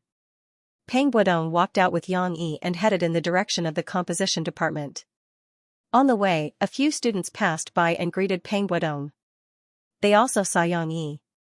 At first, these students didn't think much of it. When they reacted and turned around, they only saw Peng Buodong leading Yang Yi into an office. Isn't that Yang Yi? What is he doing here? The students looked at each other, but their curiosity was already bursting. At noon, at Springfield Kindergarten, Lu Weixia's situation did not change much. She still found it difficult to communicate with the other students, and even with the teachers. It was not that the teachers did not speak English well. Springfield Kindergarten had very high standards for English teaching, and this requirement was not only a certificate, but also the standard of oral English. Teacher Mu, Teacher Shen, and Teacher Kai could all communicate with foreigners fluently in English. But what was the use? Teacher Mu and the others spoke quickly, and Lu Weixia did not understand. When the words were complicated, she did not understand either. On the contrary, Lu Weixia stumbled and spoke while gesturing. She was able to chat with Xixi and the others. This was especially true for Xixi. Under the stimulation of her friends, she dug up the foundation of English that she had forgotten for more than a year. Although she was not fluent in English, her pronunciation was not standard, and she did not know many words. She was about the same as Lu Weixia. When she could occasionally understand a sentence from the other party, she was so happy that she danced with joy. Therefore, when it was time for lunch, Lu Weixia also treated Xixi and her other friends as her lifesavers and followed them closely. On the first day of school, the kindergarten cafeteria was still in a mess. The new students in the lower class still didn't know the rules, and the other older students weren't any better. Perhaps after a summer of playing outside, they had forgotten how to behave in kindergarten. A large group of children hugged their lunch boxes and ran around, chattering like tens of thousands of ducks, almost turning the whole world upside down. Staiko. Lu Weixia had been to a kindergarten in Sweden. In Swedish kindergartens, even the children who couldn't even walk steadily would be obedient. They would hold their plates in an orderly manner and line up to get their food. After they finished eating, they would even obediently put their plates in the recycling area. Hence, she couldn't help but mutter.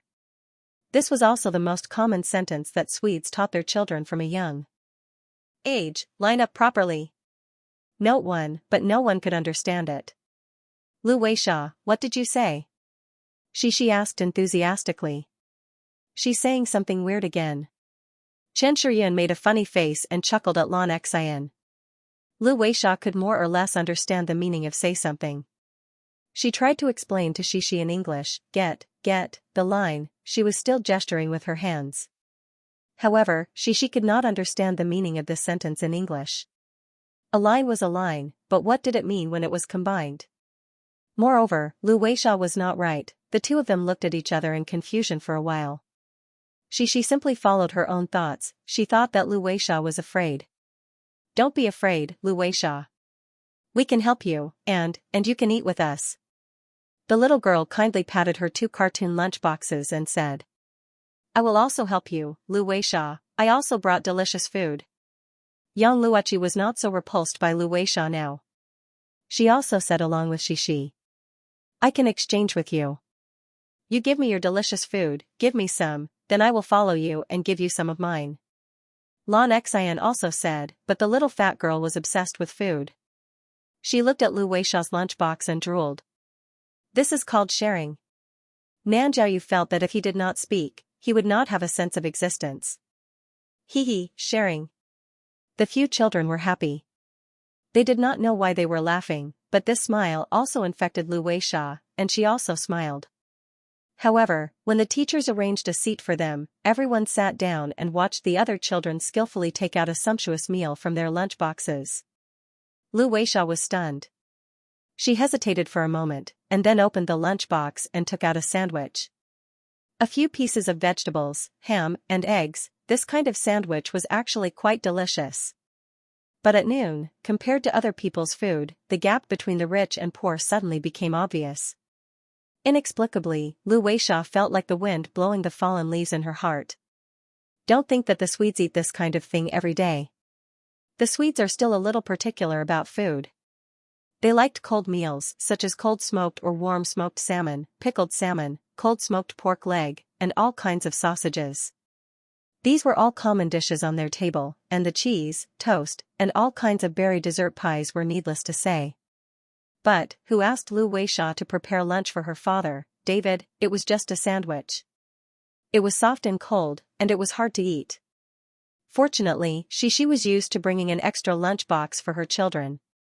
She turned her head and saw Lu Weixia holding a sandwich. Do you want it?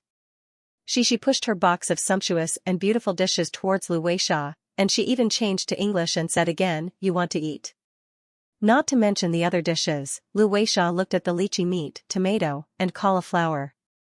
Just by looking at the thick juices and the red tomato color, she knew that it was sweet and sour. It was very tempting. Lu Weixia could not help but swallow her saliva and asked softly, can I? Yes, we have to share. She said with a smile. The girl's curved eyes were like the moon in the night sky, as clear as water, as if reflecting people's hearts. Lu Weixia did not understand Shishi's words, but she understood what she meant. Lu Weixia felt warm in her heart, and she said sincerely to Shishi, "Tak. Thank you, you helped a classmate who didn't have lunch. That's a very kind thing to do. Mom is very proud of you." In the evening, when Shishi came back, the little girl told her parents the story of the first day of kindergarten. Obviously, the most interesting story was the story between her and the new transfer student, Lu Weixia. When Murphy praised Shishi's heroic act of sharing her food, the little girl was too excited to be happy. There was more to come. Lu Weixia, she didn't eat a lot, only a little. Because Xianxia and Shiryun also wanted to eat, Xianxia even cried. The little girl's narration was a little messy. After saying a lot, Yang and Murphy finally understood. It turned out that because she wanted to share her food with Lu Weixia, the two little foodies, Lan Xian and Qin Shiryun, were a little unwilling. Especially Lan Xian, when she saw Lu Weixia use the fork on her lunchbox to clumsily dig into the food, she spontaneously felt that the duck in her mouth had flown away. That sadness was suffocating, and then Lan Xian began to cry. The two children, Yang Luoqi and Nan Zhaoyu, stared blankly at the side. Chen Shiryun was even more unhappy and held her chopsticks in her mouth. Perhaps because Lu Weixia was a foreigner, it was difficult to communicate with her, so she didn't shout out. However, her emotions were on the verge of exploding. However, Lu Weixia didn't gobble down the food in front of her just because she thought it was delicious. She was really like a little lady. She dug a little bit of each food and then pushed the lunchbox back, saying words of gratitude. Lu Weixia didn't get a lot of food, estimated to be 2 or 3 mouthfuls for an adult, but Shishi's lunchbox was very big, and it seemed that the food inside hadn't been touched much. I told Lu Weixia that you should eat more. My papa's dishes are delicious. Shishi said to her parents. But she didn't eat. There was still a lot of food left, so the other children did not have any objections. Lan Xian, who was tearing up, saw it and wiped her tears away. She hurriedly reached out with her chopsticks to pick up the food. If she was too slow, Qin Shiryun would finish all the food. That's because Lu Weixia knows how much she can eat. So, after taking what she can eat, she won't take more to avoid wasting food. Yang Yi felt that this was a good opportunity, so he smiled and said to the happy Shishi, "You have to learn from Lu Weixia's strengths, such as her frugality. Will she finish all the food in her lunchbox? You didn't waste food?" The little girl tilted her head and thought for a moment before nodding her head in realization. She still remembered that in addition to eating the food, Lu Weixia still finished the tasteless sandwich in small bites. In contrast, Lan Xian and Qin Shiyun didn't have the habit of being modest or frugal, especially Lan Xian. When she came to Shixi's house to eat and drink, she would eat her favorite dishes and leave more than half a bowl of rice in her bowl. Although this was a child's nature, Yang Yi didn't want his daughter to develop the habit of wasting food. Well, Xixi understands. She will grow up slowly. Murphy kissed her daughter's little face lovingly and said, "Tell Mom, you, Lu Weisha, and the other children can't speak English. How can you communicate with them?" When it was time to go to bed at night, Xixi was very sleepy, but she was still very excited.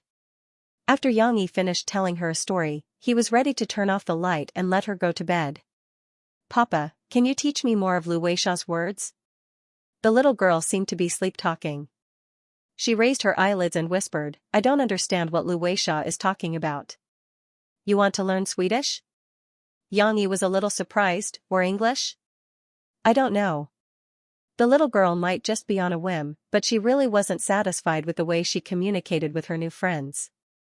She was looking forward to a better way of communication. "Well, Dad will teach you a few words tomorrow. It's too late today, go to bed early." Yang Yi gently touched his daughter's soft long hair and said softly, "Good night, Papa." Xixi closed her eyes with satisfaction. Yang Yi smiled, lowered his head, and kissed Xixi's little face. "Good night, my baby." Murphy's belly was getting bigger and bigger, and she was more sleepy, so she and Xixi were both sleeping. Yang Yi's work and rest schedule was more fixed, so he didn't feel sleepy so early, so he wandered to the study. "It seems that I have to buy some Swedish textbooks to learn." Yang Yi looked at his oversized bookshelf that was not half full, touched his chin, and secretly muttered. His daughter was so diligent and eager to learn, he couldn't let his daughter surpass him because of slacking off. He indeed only knew a little Swedish, but the foundation was good, so he believed that there wouldn't be too much of a problem for him to learn it by himself. He had to learn it by himself before he could teach his daughter. Microbroadcasting's influence was increasing day by day, especially because it provided a new platform for the public to express their own voices. The netizens' enthusiasm to participate in social affairs, entertainment gossip, and even some political issues became more and more intense. But its real power hadn't been completely unearthed by people yet. After brewing for a few days, the microbroadcasting of Shuazai 888 finally blew up a big issue. Lin Muan withdrew from Singing Youth, and also exposed that Rong Huada's management company manipulated the results of the competition behind the scenes, and took advantage of the ignorance of the student group to set a contract trap to steal Thousand Miles Chuanchu song. This series of events had been followed by reporters before this. However, the strength was not enough, and the public's attention to this kind of incident was not enough, because Lin Muan withdrew from the competition. His image was deliberately exaggerated by some people, and it was already extremely bad, so the credibility of his revelations was greatly reduced. After that, the champion of Singing Youth was announced, and the winner was Enlei, who was signed under Ming Su Records. Although no one believed that Enlei, who was not as good as Lin Muan, was qualified to win the championship, this also shattered Lin Muan's accusation of Rong Huada's management company manipulating the competition. As for Thousand Miles Chuanchu, this group's reputation was too small, not to mention the whole country, even in Jiangqing City. Only Jiangchuan students called for an investigation on microbroadcasting, but this influence was far from enough to topple Rong Huada. Rong Huada explained this matter to the reporters who asked questions about the contract dispute. After a period of public relations, the negative impact seemed to continue to weaken, and they were about to be suppressed by them, but at this time, Shuazai Luyu dug up some of the clumsy deeds done by Rong Huada and Tang Kaitai under his own microbroadcasting. Although it was only some evidence that Hui Yang had asked people to investigate openly and secretly, Lu Yu, according to the guidance of the mysterious man, fabricated some sensational plots. For example, at the beginning of microbroadcasting, people angrily saw this description: "My father is Tang Rong." Child star Tang Kaitai drove outside the school 2 years ago and injured a student. He wanted to escape, but when he was stopped, he not only didn't wake up, but also arrogantly shouted to passers-by, thinking that the police dared not arrest him. This car accident did exist. It was included in the evidence that Hui Yang had investigated, but it was not used in court. Because this car accident did not cause any deaths, but only a student's leg was broken. The Tang family spent money to keep the peace, and also used their connections to prevent the police who investigated at that time from leaking to the media. Therefore, this could only be regarded as an undisclosed scandal of Tang Kai-tai. But in the story, the injury was blurred. Whether the injured person was alive or dead, the statement was vague. Let's just assume that he was dead. But how could the person who hit someone be so arrogant? As for whether Tang Kai-tai was so arrogant, who knew? Anyway, this guy really liked to talk about his father all the time. The netizens in this world also did not lack a sense of justice. They also hated some people who bullied others with their power, and they were also willing to speak up for the weak. With such a sensational plot in front of them, the angry netizens would naturally continue to watch it. Many of the things that Tang Kai-tai did with his father's identity as the director of the Xiangnan Television Bureau, such as snatching other celebrities' resources, framing artists he did not like, and even cheating and suppressing Qianli Chuanshu who did not cooperate, seemed to be amplified by anger and became evidence of Tang Kai-tai's crimes, under the manipulation of people with ulterior motives, almost overnight. The gossip article of "My Father is Tang Rong" was reposted by various internet celebrities. Tang Kai-tai, who was a child star and was not particularly famous, finally became the focus of the entire country. My father is Tang Rong. Behind this sentence, a scene would appear in anyone's mind. Under the protection of an insatiable official, his son was complacently doing wrong things, and even spitting saliva to point out the country. How can we let such an official continue to control our world? How could such a second-generation official be allowed to continue being arrogant and despotic? The next person who might be hit is yourself. Tang Kai-tai did not know about this. Before he woke up, his father came to find him and slapped him a few times. Tang Rong asked him to look at the rumors on the internet, and then asked him angrily, "Did you say such things at that time? Is there something wrong with your brain?" "I don't know, I don't remember." Tang Kai-tai was still confused. His brain was like a mass of paste, and he could not remember at all. "Didn't I tell you not to use my name to show off? Look what you're doing now. Look at what you've done." Tang Rong hammered the table. However, now, regardless of whether Tang Kai-tai said this or not, he still had to do public relations to eliminate the impact. In addition to Rong Huada's public statement, vowing that it was false, Tang Kai-tai also used micro-broadcasting to find Lu Yu, hoping that he could retract his article. The problem of money was negotiable. Of course, there was also coercion and some intimidation of cross-provincial pursuit. However, Lu Yu turned his head and sent a screenshot of their conversation. Unfortunately, Tang Kai-tai still used his own micro-broadcasting to find Lu Yu. Lu Yu not only made himself a hero who was not afraid of power, but also showed Tang Kai-tai's arrogance. The netizens who followed this matter became more and more angry. However, the government had not yet paid due attention to micro-broadcasting's public opinion. Although the internet was going crazy, there was still no third party or official response. The netizens on the internet felt even more angry and sad about this situation, and their scolding of Tang Kai-tai became louder and louder. They did not believe Rong Huada's public relations at all. A few days later, finally, the State Television Administration was alarmed. They opened an official micro-broadcasting and announced to the public. Disciplinary officers have been sent to strictly examine Tang Rong. Once, there was a chance to make the headlines. Unfortunately, Yang Yi didn't cherish it and even gave it to someone else. The cause was when Yang Yi went to Jiangchuan to report and was seen by some students. Not only did they leak the matter to the reporters, but they also mistakenly thought that Yang Yi went to the composition department of the School of Classical Music to be their teacher. Because of this, the gossip media that received the news even used an extremely sensational headline: "Junior high school professor? Is Yang Yi favored because of his ability or fame?" Yang Yi's education wasn't a secret. The media had long dug up the story of Yang Yi dropping out of high school to join the army. Yang Yi had also been praised by the media for being able to create such excellent works despite having a low education level. However, people could accept a small fry creating miracles through his own efforts, but they couldn't accept a small fry breaking the rules that everyone had to abide by. University professors had always been respected. Even if there were slackers, most university professors were knowledgeable and accomplished scholars in their own fields. Every step required a lot of effort and time. Yang Yi didn't even take the college entrance examination. He only had a junior high school diploma and was only a young man in his early 30s. What right did he have to break all the promotion rules and become a professor? It had to be said that such a news report without any evidence had stirred up some people's nerves. Some old pedants even started to argue about it. It wasn't an exaggeration to say that Yang Yi might grab the headlines. If it wasn't for Tang Kaitai's news, the one who might have made it to microbroadcasting's hot search headlines would have been Yang Yi. Of course, some gossip media still used a large section to report Yang Yi's news. However, although these debates about Yang Yi's qualifications to be a professor quickly became one of the hot topics in society, it didn't have any meaning. Soon, the people who were arguing were embarrassed to find that Jiangqing Media University had officially clarified the matter. Yang Yi didn't appear in Jiangchuan to be a professor at all. Jiangchuan didn't have this intention either. Yang Yi was going to Jiangchuan to study, and he wasn't even going there as a student. Yang Yi was just an auditing student who wouldn't receive any diploma in return. He wanted to mock Yang Yi's incompetence.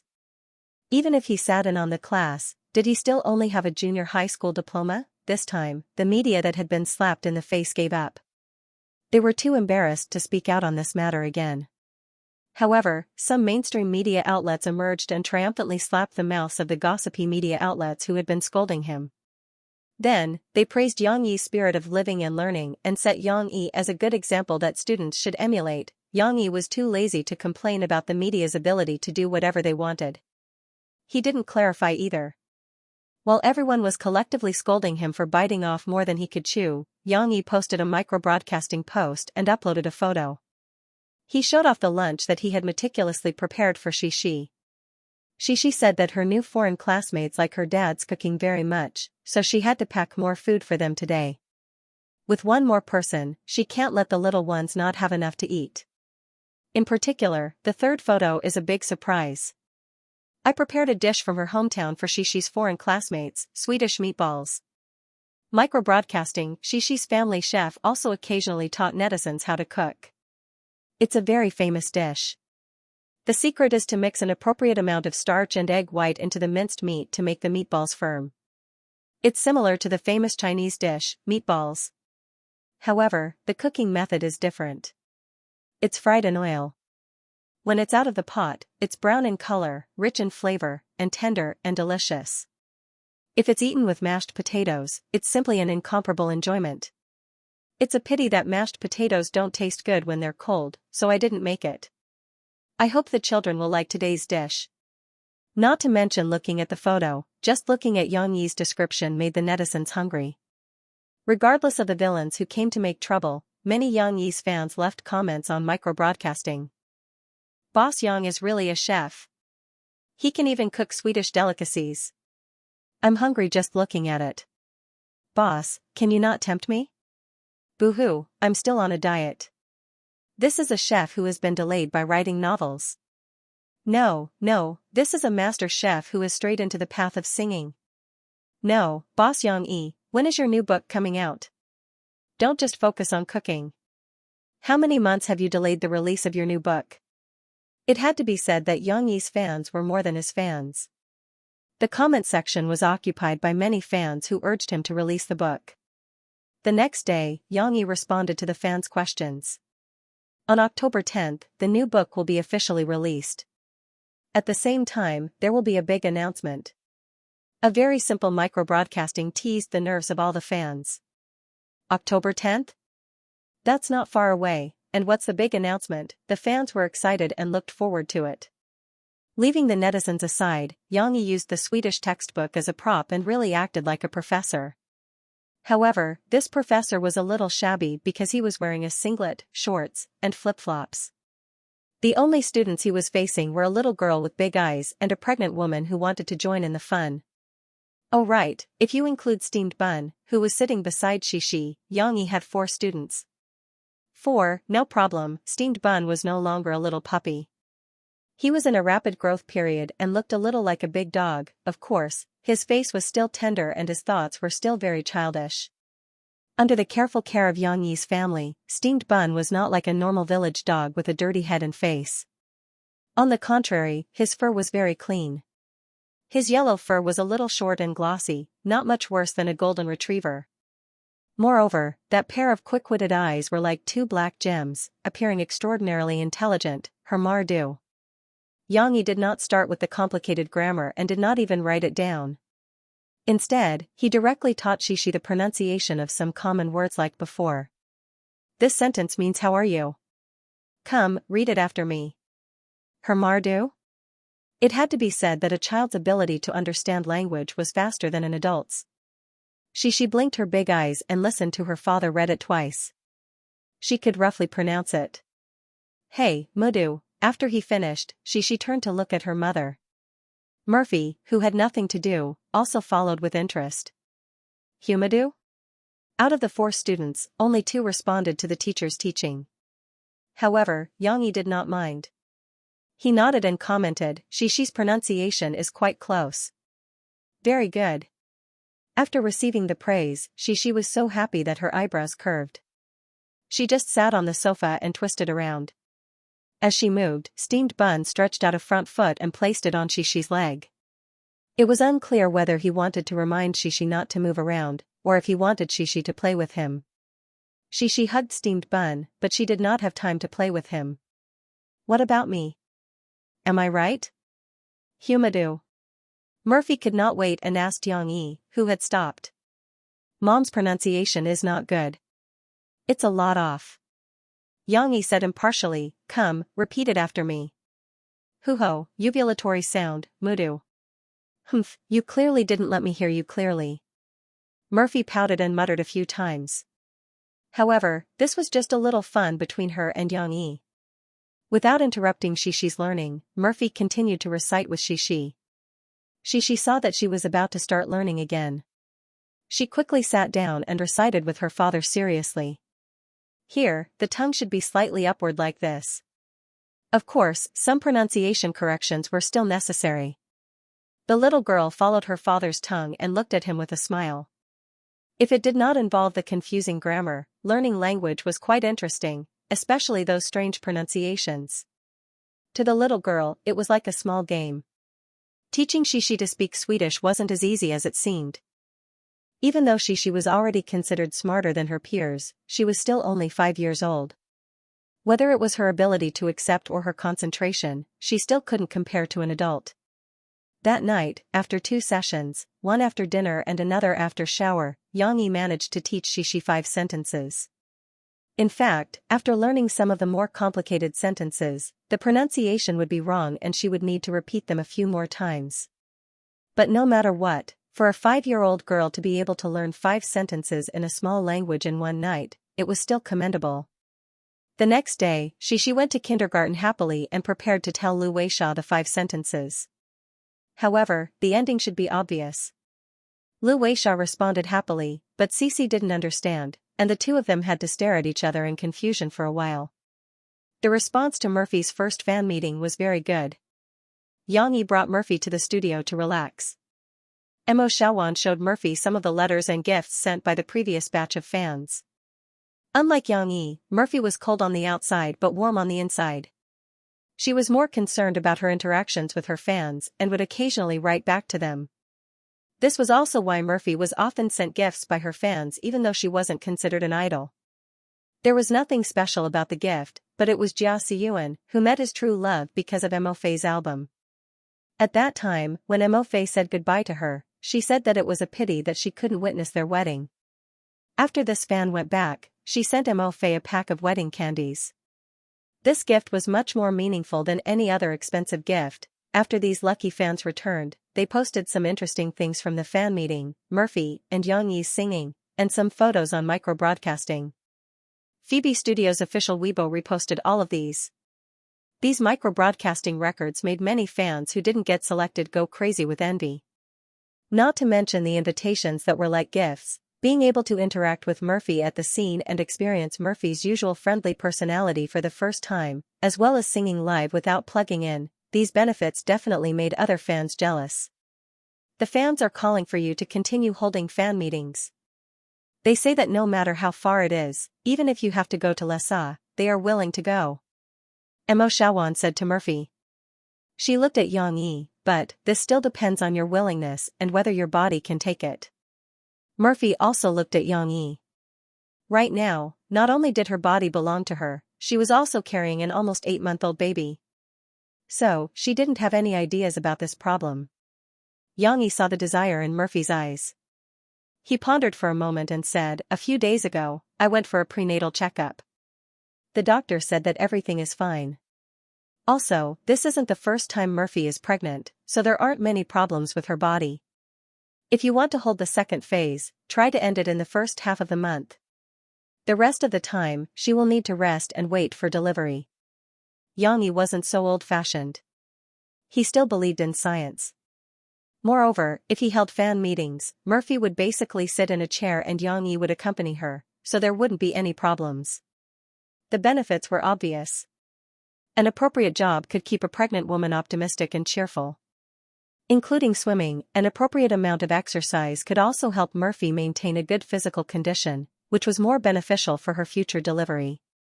"I know." Murphy's face lit up and she nodded happily. "Also, control the duration a little. Just sing 2 songs in each of the 2 sections. Don't be too tired." Xianxia said this to Emo Xiaowan. Emo Xiaowan nodded and memorized it. Today, Xianxia came to the studio not only to take Murphy out for a walk, but also to talk to Emo Xiaowan about some business. "Xiaowan, is it troublesome to open a production company?" Xianxia asked. "Brother-in-law, you mean a film production company? Actually, our Huai brothers can also do it.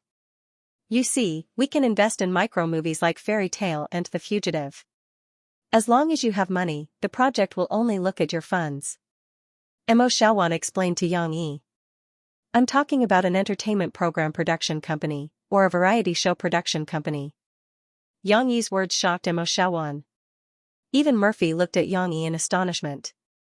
Producing a variety show, this was completely different from composing a song or investing in a movie. A variety show involved many aspects, especially complicated people. According to what I know, the variety shows of the major TV stations are separated from production and broadcasting. Many outstanding variety shows are produced by private companies. Xianxia said. The separation of production and broadcasting also gave private companies a good opportunity.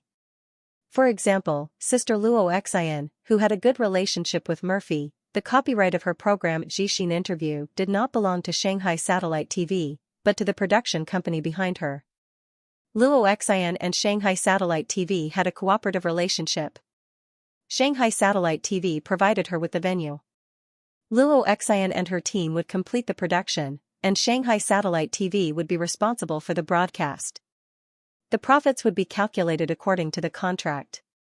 In other words, if Luo Xian was tired of Shanghai Satellite TV, she could wait for the contract to end and go to Beijing or other TV stations in other cities to continue filming Jixin Interview. Correspondingly, Guangdong Province TV station's Fast Music was a program that completely belonged to the TV station, so the TV station had the power to decide the life and death of the host.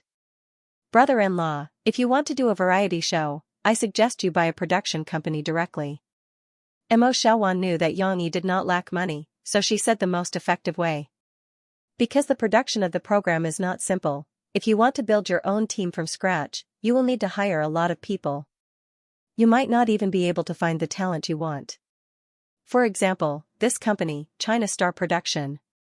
Emo Xiaowan picked up an entertainment magazine on the table that she had flipped through because she was bored and passed it to Xianxia. China Star Production was doing well and had produced 2 popular variety shows. But their boss was involved in a money laundering scandal and was arrested. Now, the bank wants to auction China Star Production. If I provide an idea for a variety show, the program flow, and some features, will they be able to perfect it and produce it for me? Xianxia asked. Of course, China Star's production team is very good. Now, many production companies want to take away their company's program and production team through the auction. Emo Xiaowan said. How much do you think it will cost? If you buy this company? Xianxia asked. 1 or 200 million. I'm not sure about this. Maybe because their program is more popular, it will be more expensive. But the most important thing is that China Star Production is going to be auctioned. Who knows how many people are eyeing it? Emo Xiaowan said. Brother-in-law, give me 2 days. I will let you know after I get someone to investigate. Xianxia nodded. Actually, Yang Yi did not care about the programs produced by China Star. The main thing was that Yang Yi had to get the production team of this company. He could bid for the program first and then resell the program that he did not want to others. At the same time, on the other side of Jiangqing, in the Jiangnan military camp, Guo Debao was carrying 2 big boxes and walking on the road. These 2 big boxes were local specialties that his mother had sent to him. They were candied fruits that were grown at home. They were not worth much, but they were delicious. His comrades loved to eat them. So, Guo Debao's family would send him a batch every few months for him to eat with his comrades. Actually, the express delivery had arrived half a month ago. But at that time, he was participating in the military competition in the grassland. So, when he came back today, he packed up and hurried to the door to get it. Later, I will open it and let everyone have a taste. Then, I will call home. Guo Debao thought. Suddenly, there was a clear shout behind him. Baldi Chong. Ah, no, Guo Debao. It was not scary, but it was too sudden. Guo Debao almost threw the 2 boxes away and turned around to fight back. There were bottles and jars inside. If he threw them away, they would be gone. The Media University of Jiang City was the best university in Tingshan, even in the whole Jiang City. Every year, the freshmen's military training was arranged in the Jiangnan military region. Yang Huan had been in the military training for a few days. Unlike the other girls in the class who cried for their parents and had to put on makeup, Yang Huan adapted well. She performed the best in the marching and field exercises, and was often praised by the instructor in her class. However, this also caused her to be ostracized. Other than a few good friends with similar personalities, many of the girls in the class were hostile towards her. It felt as if they were guarding against her snatching their boyfriends away from them. Yang Huan could choose to ignore them. However, in the dormitory, for some reason, her roommates knew that her brother was Yang Yi, who had written many hit songs. Their enthusiasm towards her made Yang Huan feel even more uncomfortable than the others' indifference. Therefore, after the afternoon training and lunch, Yang Huan went out for a stroll with a water bottle on the pretext that he needed to get some water. As Yang Huan walked on the road of the military camp, he recalled what had happened to him a year ago. About a year ago, he had come to the military camp with Guozi to watch someone else film. However, he had gotten lost and ended up in the territory of the Viper Special Forces. She even had a fight with that bad-tempered guy. She had to admit that the guy was good at fighting. Except for her 2 brothers and her father, he was the only one who could defeat her. Yang Huan used to be invincible in the village and in his high school. Of course, Yang Huan wouldn't get lost anymore. She knew the areas around her training like the back of her hand. As long as she didn't go too far, she wouldn't make the same mistake again. She couldn't wander around, that was against the military discipline. Yang Huan was talking about Guo Debao when she suddenly heard a achoo sound behind her. She turned around and saw a bald guy walking in the opposite direction with 2 big boxes in his arms. It was a familiar bald guy. He wasn't completely bald. Guo Debao still had some stubble on his head. However, he was used to fighting without hair, and there weren't so many rigid rules in the Viper Special Forces. The bald guy was too rare. The more Yang Huan looked at him, the more familiar he looked. Yang Huan recognized Guo Debao after a few glances. Therefore, with a mischievous smile, she tiptoed over and suddenly shouted, "Baldi Chong." Ah no, Guo Debao. Baldi Valiant was a series of stories that Yang Yi had told to Shi. Obviously, the characters were from his previous life, but Yang Yi had never read the story, so he made it up on his own. Yang Huan had also heard of this person from his elder brother. Subconsciously, he used Guo Debao to satisfy his dark psychology of "can't I make fun of him even if I can't beat him?" Guo Debao was really shocked by her. He turned his head with his eyes wide open and saw a young girl in the prime of her youth. She was like a willow on a dam in spring, smiling like a flower. Her melodious laughter echoed in Guo Debao's ears. Even the spring breeze couldn't compare to her. "Hey, what's wrong, Guo Debao? Don't you recognize me?" Seeing Guo Debao's dumbfounded expression, Yang Huan couldn't help but feel embarrassed. Could it be that he really couldn't remember who she was, and she had to greet him as if he was an acquaintance? That was awkward. "Of course I recognize you. How can I not recognize you?" You are Yang Yi's sister. Guadabeo wanted to scratch his head, but he realized that he couldn't free his hands because he was holding two big boxes. Just Yang Yi's sister? What did you say my name was? Yang Huan looked at Guadabeo suspiciously. She had a strong suspicion that this big baldy was really going to catch up with her brother after beating her up. Your name is Yang. Yang. Guadabeo was dumbfounded and stuttered, not knowing how to explain. Sure enough, you really don't remember my name. Humph, I only know that my elder brother is Yang Yi. Yang Huan pouted. However, seeing how embarrassed he was, Yang Huan didn't want to tease him anymore. Alright, I'll tell you. My name is Yang Huan, Huan as in joy.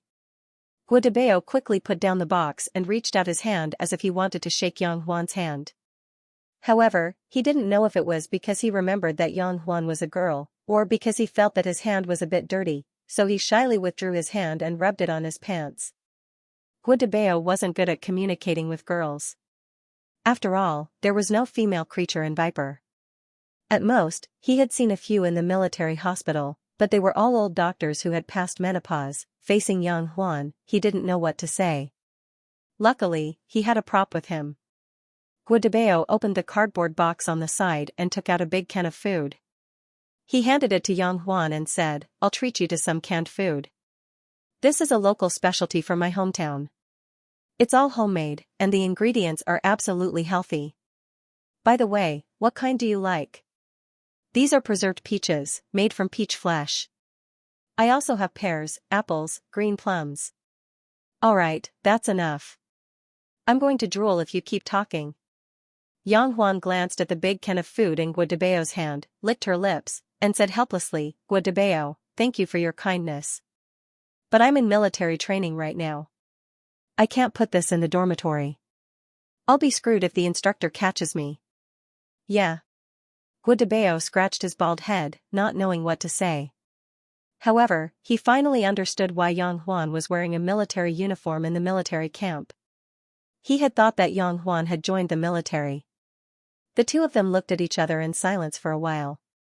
Guadabeo said hesitantly, Do you want to try it now? He opened the bottle and handed it to Yang Huan without hesitation. Yang Huan was a bit hungry. The candied fruit looked very attractive to girls, and she had been eating meat every day in the canteen. She wanted to eat something to relieve her boredom. Delicious. Very sweet. Yang Huan took a bite and gave Guadabeo a thumbs up. Really? My mom made it. My comrades all said it's delicious. Guadabeo smiled. It was the first time Yang Huan saw Guadabeo smile like a bad guy. He was quite cheerful when he smiled. She couldn't help but take another bite and let Guadabeo close the lid. She said, Thanks, Guadabeo. You're treating me to something so delicious. You can go to my brother's place next time. You know where it is, right? It's the coffee shop behind Jiangchuan. I'll treat you to a meal. As the saying goes, courtesy demands reciprocity. Okay. Guadabeo thought for a while and said, When will your military training end? They won't be so strict when you leave. I'll leave you a can since you like it so much. Really? Our performance tomorrow will end the day after tomorrow. A car will pick us up in the evening. Can you give it to me when you're free? Yang Huan didn't stand on ceremony with Guadabeo. She smiled and asked. Yeah, we just came back from a competition. We don't need to go out for training this week except for basic training. Guadabeo nodded. You guys had a competition? What competition? Did you get first place? Yang Huan couldn't help but ask curiously. Well. Guadabeo was embarrassed again. He scratched his head and said embarrassedly, It's a competition in the military. I didn't get first place. The first place belongs to your brother's previous unit. They're better. It's okay. You're good too. Work hard and get first place next time. Yang Huan patted Guadabeo's shoulder and smiled. Guadabeo looked at the pretty Yang Huan in her military uniform and her bright smile. He couldn't help but feel a little absent-minded. It was as if he was bathing in the spring breeze. He nodded firmly. Okay, I'll talk to you later. I have to get water and go back to the dorm to rest. Otherwise, if the instructor catches me, you know. Yang Huan smiled and pointed at the two big boxes beside Guadabeo's feet. You should go back too. Can you carry these two boxes? She chuckled. Actually, I'm just concerned. I can't help you even if I want to. It's okay. I can do it. Guadabeo smiled, revealing his white teeth. October 10th. It was a rare weekend. Mu Yuqing did not stay at home. Instead, he appeared in a big shopping mall near his house. Of course, Mu Yuqing did not like shopping. He was in the bookstore. Like the others, he was holding a copy of Yang Yi's new book and queuing up to pay for it. Yang Yi's identity was different now. Not only was he a best-selling author, but he was also a songwriter and a singer. Therefore, for his own benefit, the owner of the bookstore was more than happy to arrange a heavy promotion for Yang Yi's new book. The eBay at the door and the posters on the floor-to-ceiling display were all about the new book in Mu Yuqing's hands. Relieving grocery store, not only do we sell groceries, but we also provide advice on troubles. Whether you are struggling, hesitating, or in despair and pain, we welcome you. After Journey by Night, Yang Yi's new non-children's novel is another one. It is not online literature, nor is it a mystery novel. However, it incorporates the essence of these genres. The story is brilliant, gripping, and subverting people's imaginations. This grocery store can help you find the lost things in modern people's hearts. Mu Yuqing could not help but want to flip open the book and read it carefully. However, he still had to pay for it first. Actually, Mu Yuqing had already participated in the pre-sale online.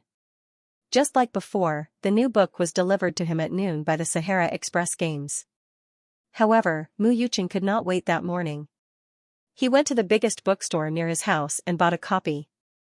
Although the bookstore's price was a little more expensive, Mu Yuqing did not mind. He bought an extra copy as a small reward for Yang Yi, the cute author who treated him to a meal out of gratitude. While queuing, Mu Yuqing overheard a few customers who were also Yang Yi's fans chatting in front of him. I heard that Prison Break is going to be made into a TV series? I know. Didn't you see the news this morning? Sahara Press held a press conference to talk about our book and introduce Prison Break. They said that not only did they sell the copyright, but they are also preparing to select people to film it. Hey, is what the two of you said true? Who's going to film it? Prison Break is set in America, and it's such an exciting story. I don't want some small domestic film company to ruin it. Don't worry. I heard that they're not just selling the show to Wolf TV station. They're also getting a share of the viewership ratings. The director is Paul Tagny. Have you heard of him? He's a very famous TV drama director in America. Criminal Thoughts was directed by him. I've watched Criminal Thoughts before. It's a very exciting American drama. If it's their director who's directing Prison Break, I'll be more at ease. Hearing this, Mu Yuqing patted the other party's shoulder in amusement and said, Brother, I heard you guys talking about the copyright of Prison Break. I don't think you guys need to worry at all. Master Yang Yi pays great attention to the copyright of his works, like Soldier Assault and Drawing Sword. Didn't he choose a good director for these two works? If Chen Fengchen can't do it well, I don't think there are many directors in China who can do it well. That's true. A few of Yang Yi's fans laughed. Also, let me tell you guys, before the copyright of Prison Break was sold, there's a story behind it. I don't know if you guys know about it? Mu Yuqing deliberately kept them in suspense. Old Shi, don't be like this. Hurry up and tell us what you know. The fans shouted impatiently.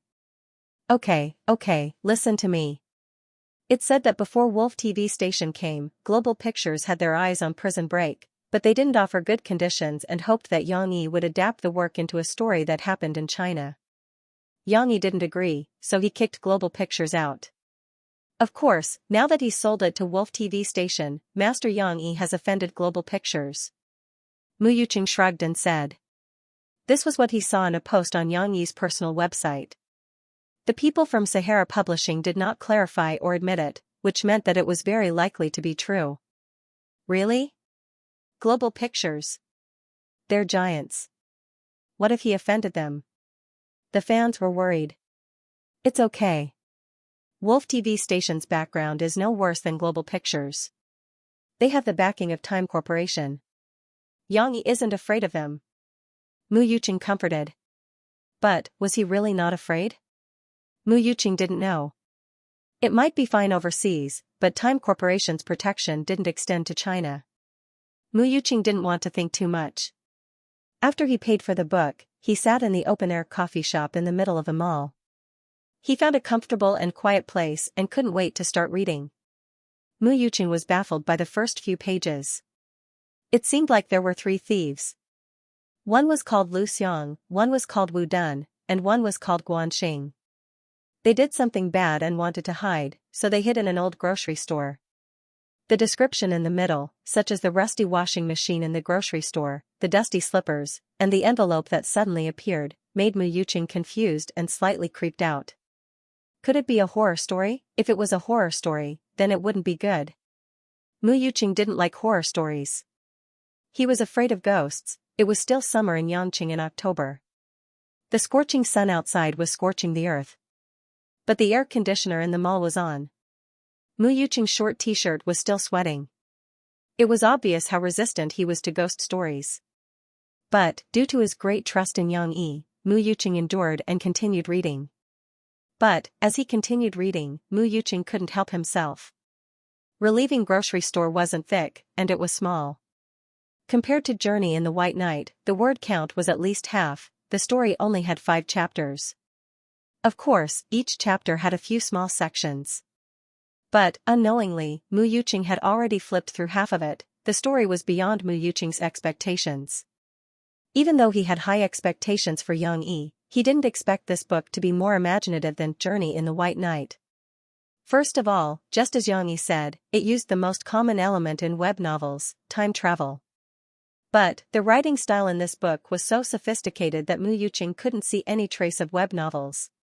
Secondly, a puzzle-solving game that the grocery store owner, Grandpa Jiang, played with children had evolved into. Grandpa Jiang's persistent work to point out the direction of the souls of some people who had lost their minds. Now, in this story, 3 thieves who made people doubt their character were coincidentally answering the questions of some people who had vague disputes in this grocery store that had fallen into a space-time bug. This series of stories that made people think deeply, and these choices that people might have made inadvertently, were like a stone thrown into a lake, creating ripples. These ripples slowly expanded and finally formed a surprising entanglement. The past, the present, and the future gradually merged together. It was very exciting. Mu Yuqing's coffee was cold. He didn't have time to take a sip. He couldn't bear to put down the book. During this time, the courier from Sahara Express called him.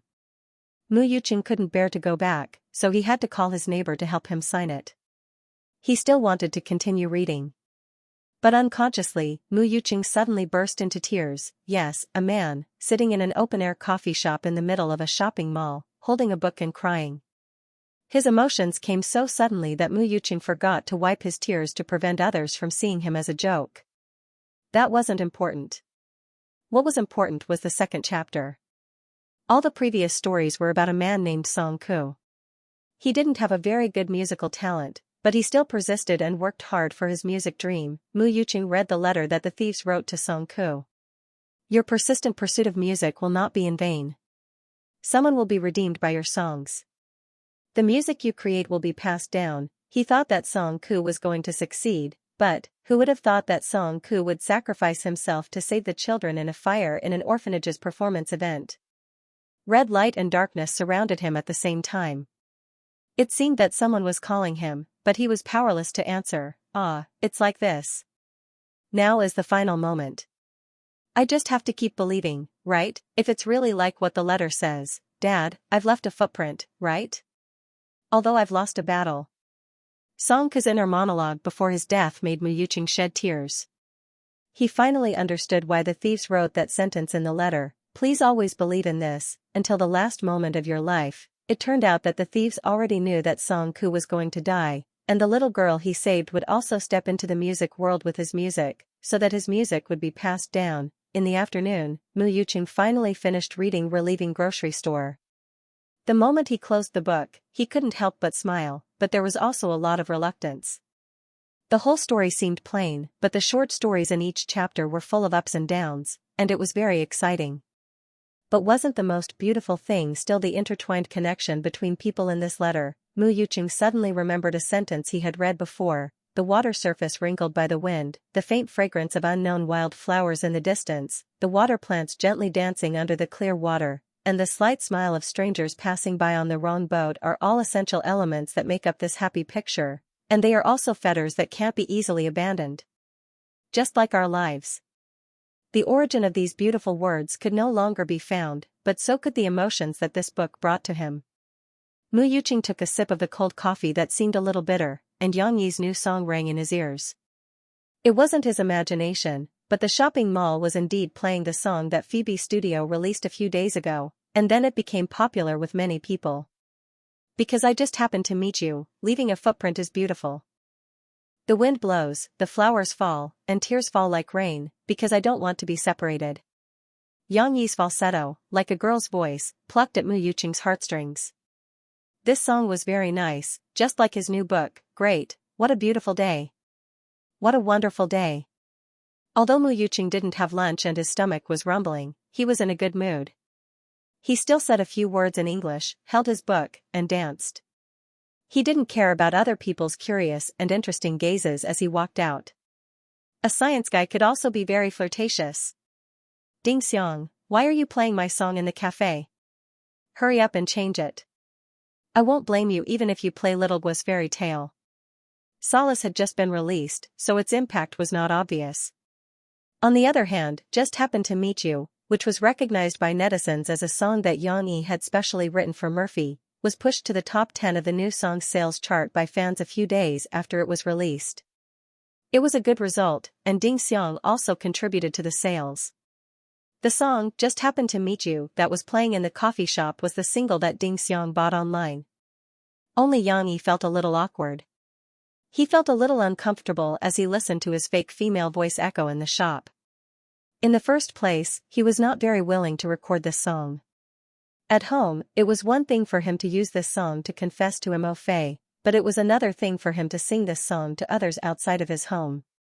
A man who was 187 meters tall, with muscles as thick as Yang Huan's thighs, was singing the song with a fake female voice. The scene was simply too beautiful. Yang Yi was still a little embarrassed. But because of Murphy's instigation, he recorded it in the end, and it spread all over the country. In his previous life, the doctor held a concert with a feather, and his brother had long hair and dressed up flirtatiously during his concert, as if he was a woman. If they could do it without caring about the opinions of the world, why would Yang Yi be worried about others pointing fingers at him? Moreover, this song was indeed sung for Murphy. Of course, at this time, Yang Yi was still a little uncomfortable listening to his own song in his own coffee shop. Is it okay? Brother Yang, this song of yours is very nice. Everyone likes it. Some customers even ordered this song yesterday. Ding Xiang smiled at Yang Yi. Ever since the issue of her younger brothers and sisters schooling in the stronghold, which she was most concerned about, was solved and she no longer had to bear the heavy financial burden, she seemed to have become much more relaxed. The smile on her face also increased, and she was no longer as reserved as before. Ding Xiang didn't seem to care about the money she had given her for the past 6 months. She was like a Buddhist epiphany, learning to embrace her own life. I also think it sounds good. Don't change it, okay? Mo Fei giggled with Yang Huan on the side. After returning from military training, Yang Huan was a little tanned, but she didn't mind. She was now splitting the canned sweets that Gua de Bao had given her before she came back and sharing them with Xixi and Murphy. Cece quite liked this kind of sweet food. She was holding a small piece, pinching it with both hands and nibbling on it like a little squirrel, revealing 2 white and cute front teeth. Does it taste good? Yang Huan asked. She couldn't be bothered to reply. Her little mouth smacked her lips as she chewed. The sweetness flowed from the tip of her tongue to her heart. Although she didn't answer, her big, happy eyes were filled with the answer. Murphy also ate a piece. The sweet and sour preserved peach was soft, tender, and refreshing, which suited her taste. She couldn't help but answer for her daughter, "It's very good." "Where did you buy this canned food?" Murphy asked curiously. Although she politely stopped eating, she still wanted to eat it, so she planned to ask Xianxia to buy some for her. I didn't buy it. I went to military training. I happened to meet the bald guy who fought with me last year. Guadabao, and he gave me a can. Yang Huan said with a smile and stuffed the can over. Sister-in-law, since you like it, take it back and eat it. How can I? Someone gave it to you, and you haven't eaten it yet. Murphy quickly waved her hand. Auntie, I want more. She finished her small piece and sucked her fingers reluctantly. She looked at Yang Huan and said eagerly. Eat it if you want. Yang Huan opened the lid and let Shi reach in. Hee, thank you, Auntie. Shi's eyes lit up. She smiled happily and reached her little hand into the can. Normally, an adult would only be able to put their finger into this kind of wide-mouthed bottle, but for Cece's small and delicate hands, it was just enough to fit inside. She looked at the glass side of the can and picked out a big piece of preserved peach. Then she continued to eat happily like a little squirrel. After taking care of Shi, Yang Huan said to Murphy with a smile, Sister-in-law, it's okay. I came back last night and ate with Sister Ding Xiang. You can take it back and eat it. Now you are the most important person in our family. Murphy was too shy to take it. When Shi and Yang Huan were pushing it back and forth, Xianxia came back helplessly. Seeing this, he asked them for the reason in confusion. Sigh, I thought it was something serious. Guadabao gave it to you, right? Xianxia smiled. Yes, his parents made it. They sent 2 boxes over, but they split them up. I only have 1 can, Yang Huan quickly said after understanding Xianxia's intention. She was worried that Xianxia would make things difficult for Guadabao. It's fine. His parents made it. I can ask Guadabao to call his parents and ask them to make more and send it over. We can calculate the cost later, Xianxia said with a wave of his hand. He was not too bothered. In his previous life, this kind of private workshop had become popular through WeChat. It was common for people to ask their friends to buy things for them. I don't think Guadabao will take your money, but I don't think his family is very rich, Yang Huan said. That's true. Guadabao is a very honest person, Xianxia rubbed his chin and fell into deep thought. Forget it if it's too troublesome. Murphy tugged at Xianxia's hand. She was worried that it would make things difficult for Xianxia. After all, he needed a favor. I told you to give it to me. This can is for my sister-in-law. I can't eat so many sweet things anyway, Yang Huan said with a smile. Xianxia would not care so much if it was something else. However, it was Murphy and Shi's favorite food, so Xianxia took it to heart. Xianxia had an idea after thinking for a while. It doesn't matter if it's money or not. I'll repay Guadabao in other ways. Huan, don't worry. Xianxia picked up the candied fruit with a smile and said, I'll give this to Murphy first. I'll pay you back with interest when Guadabao sends the candied fruit to me. Xianxia's idea was to return the favor. Since Guadabao might not want money, Xianxia decided to help him. For example, he could ask Sahara Online Mall to sign a contract with Guadabao's parents for the candied fruit. They would be able to sell their products on the mall. It would give them a good market. Of course, there were other problems in the process, such as formalizing the small workshop in the village and controlling the quality of the products. He would fork out some money and ask Sahara Online Mall to help Guadabao's parents solve these problems. It would be a way to repay their kindness for the candied fruit. Even the principal and the interest. Why do I feel like I've become a businessman? Yang Huan said with a smile. Now that you mention it, I just remembered that you're still a student. Why are you so free today? Instead of studying or helping Ding Xiang, you're just wandering around? Xianxia raised his eyebrows and said, I'm already so old, but I'm still studying. Why don't you learn from me? Xianxia also shook Samuel Adler's tool arrangement method tutorial in his hand and assumed the posture of a strict elder brother. I just came back from military training yesterday. I'm so tired. Can't you let me rest for a day? Yang Huan pretended to be wronged and looked at Murphy. Sister-in-law, my elder brother is bullying me. Murphy watched the siblings bicker with amusement. However, Murphy still helped to persuade Xianxia. Alright, it's a special day. Let Huan have some fun. You're the only one who spoils her. Xianxia smiled helplessly. He picked up the coffee pot on the table and went to the bar to ask Ding Xiang to pour some more. Hee, sister-in-law, you're the best. Yang Huan walked over happily, sat on the edge of the seat, and held Mo Fei's hand affectionately. At this moment, Xi had finished the candied peach in her hand. However, it seemed that she had not had enough. She looked at the canned food in front of her mother. I want more. Autumn rain followed by cold. In late October, a light drizzle marked the beginning of autumn in Jiangqing. Although it was only physically cold, the children in Springfield Kindergarten put on thick coats. Only today, because the weather was sunny and the sun was warm outside, the teachers allowed the children to take off their coats and play outdoors in the fresh air. Xian, let's play hopscotch? Yang Luoqi suggested. Yang Luoqi's body was flexible, so she liked to play this game. However, she was not the only one who liked to play this game. Qin Shiyun, Nan Zhaoyu, and even Lan Xian liked it too. Lan Xian was chubby, so she often lost when playing hopscotch. However, the more she lost, the more she liked it. As soon as she heard Yang Luoqi's suggestion, the energetic Lan Xian shouted excitedly, okay. Hopscotch. Hopscotch. Xi was also very happy. She held Yang Luoqi's hand and jumped up and down. I'll go too. Chen Shiyun and Nan Zhaoyu came over. At the same time, Xi's good friend, Lu Weisha, also came over. She said in Chinese with good pronunciation, Angel, I want it. Let's go together. Can I?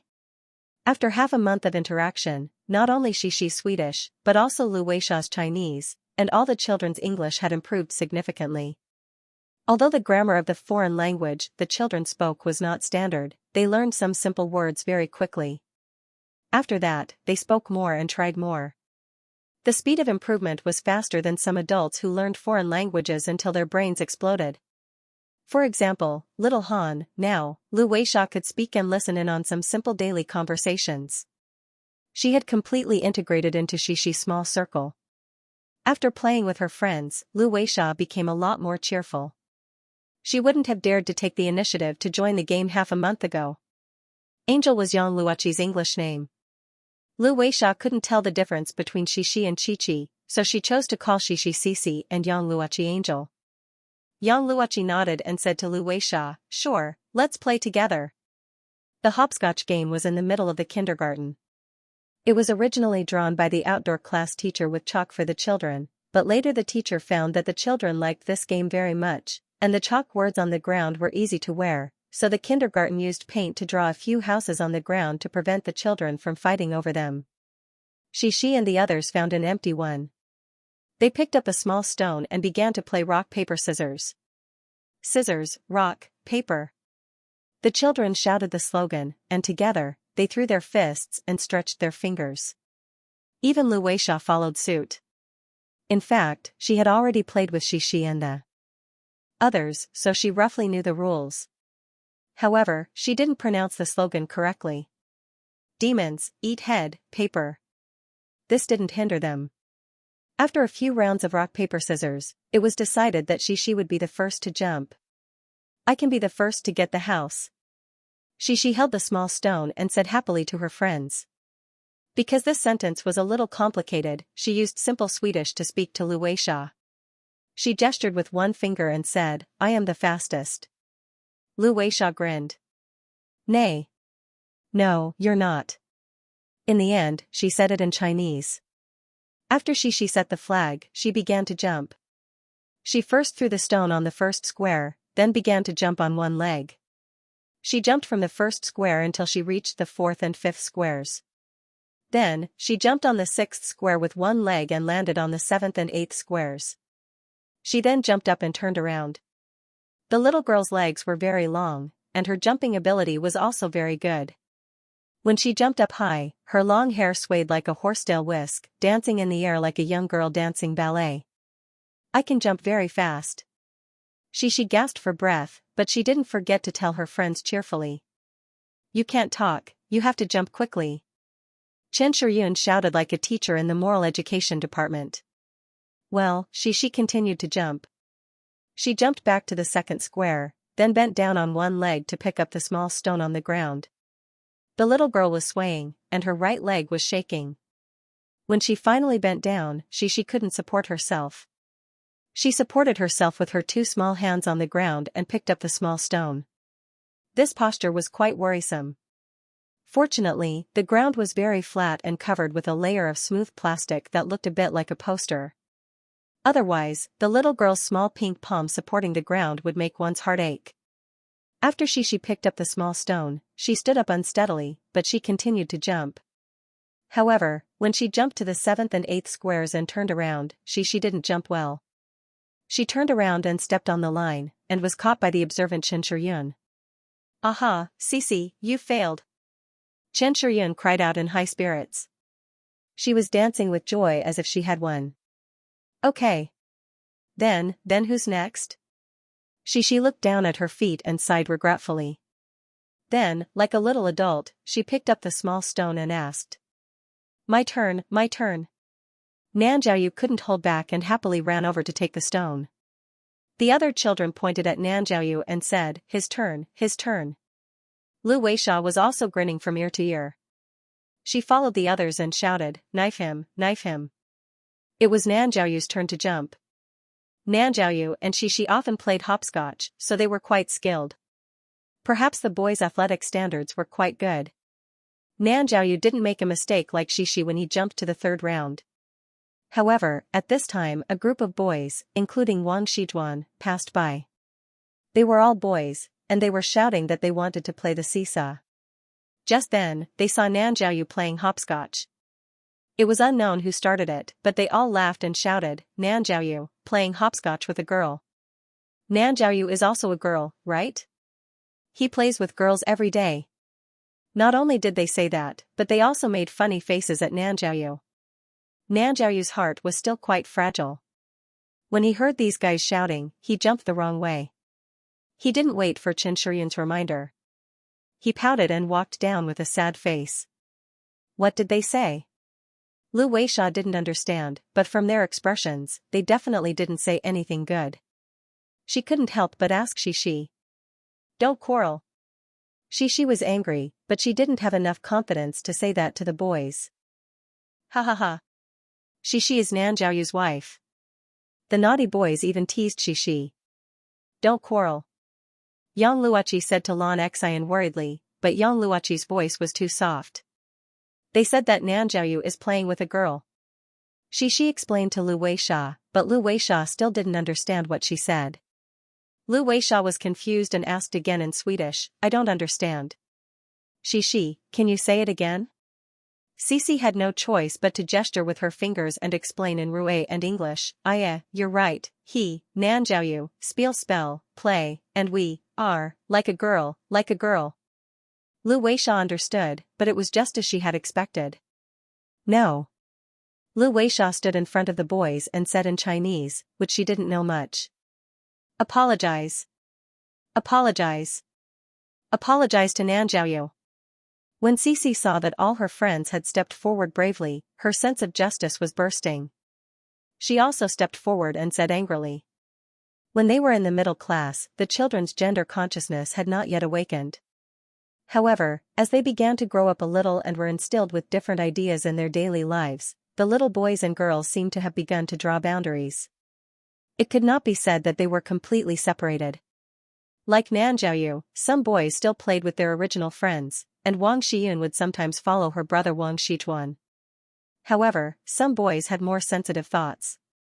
Wang Shijuan gradually became disgusted with his sister following him, afraid that his friends would laugh at him. But today, what they said was a bit too much. She did not have a complete understanding of the term life, but she still felt very uncomfortable. How could these boys be so bad? They laughed at Nanjiaoyu, and now they were talking about her. That mischievous grin made Cici feel wronged and angry at the same time. Lu Weisha's education since she was young did not teach her to be submissive. She bravely stood up for her friends, which also gave Cici and the others courage. Shishi and Chen Shiryun angrily pressed forward. Shishi was actually a bit lacking in confidence. The little girl had not experienced any fierce battles since she was young. She panicked when she was about to quarrel with others. You have to apologize to Nanjiao. No, I don't apologize. I'll tell Teacher Mu. She said to the boys with a trembling voice. She even used Lan Xian's big move, tell Teacher Mu. Yang Luoqi and Lan Xian also followed, but Yang Luoqi was more flustered.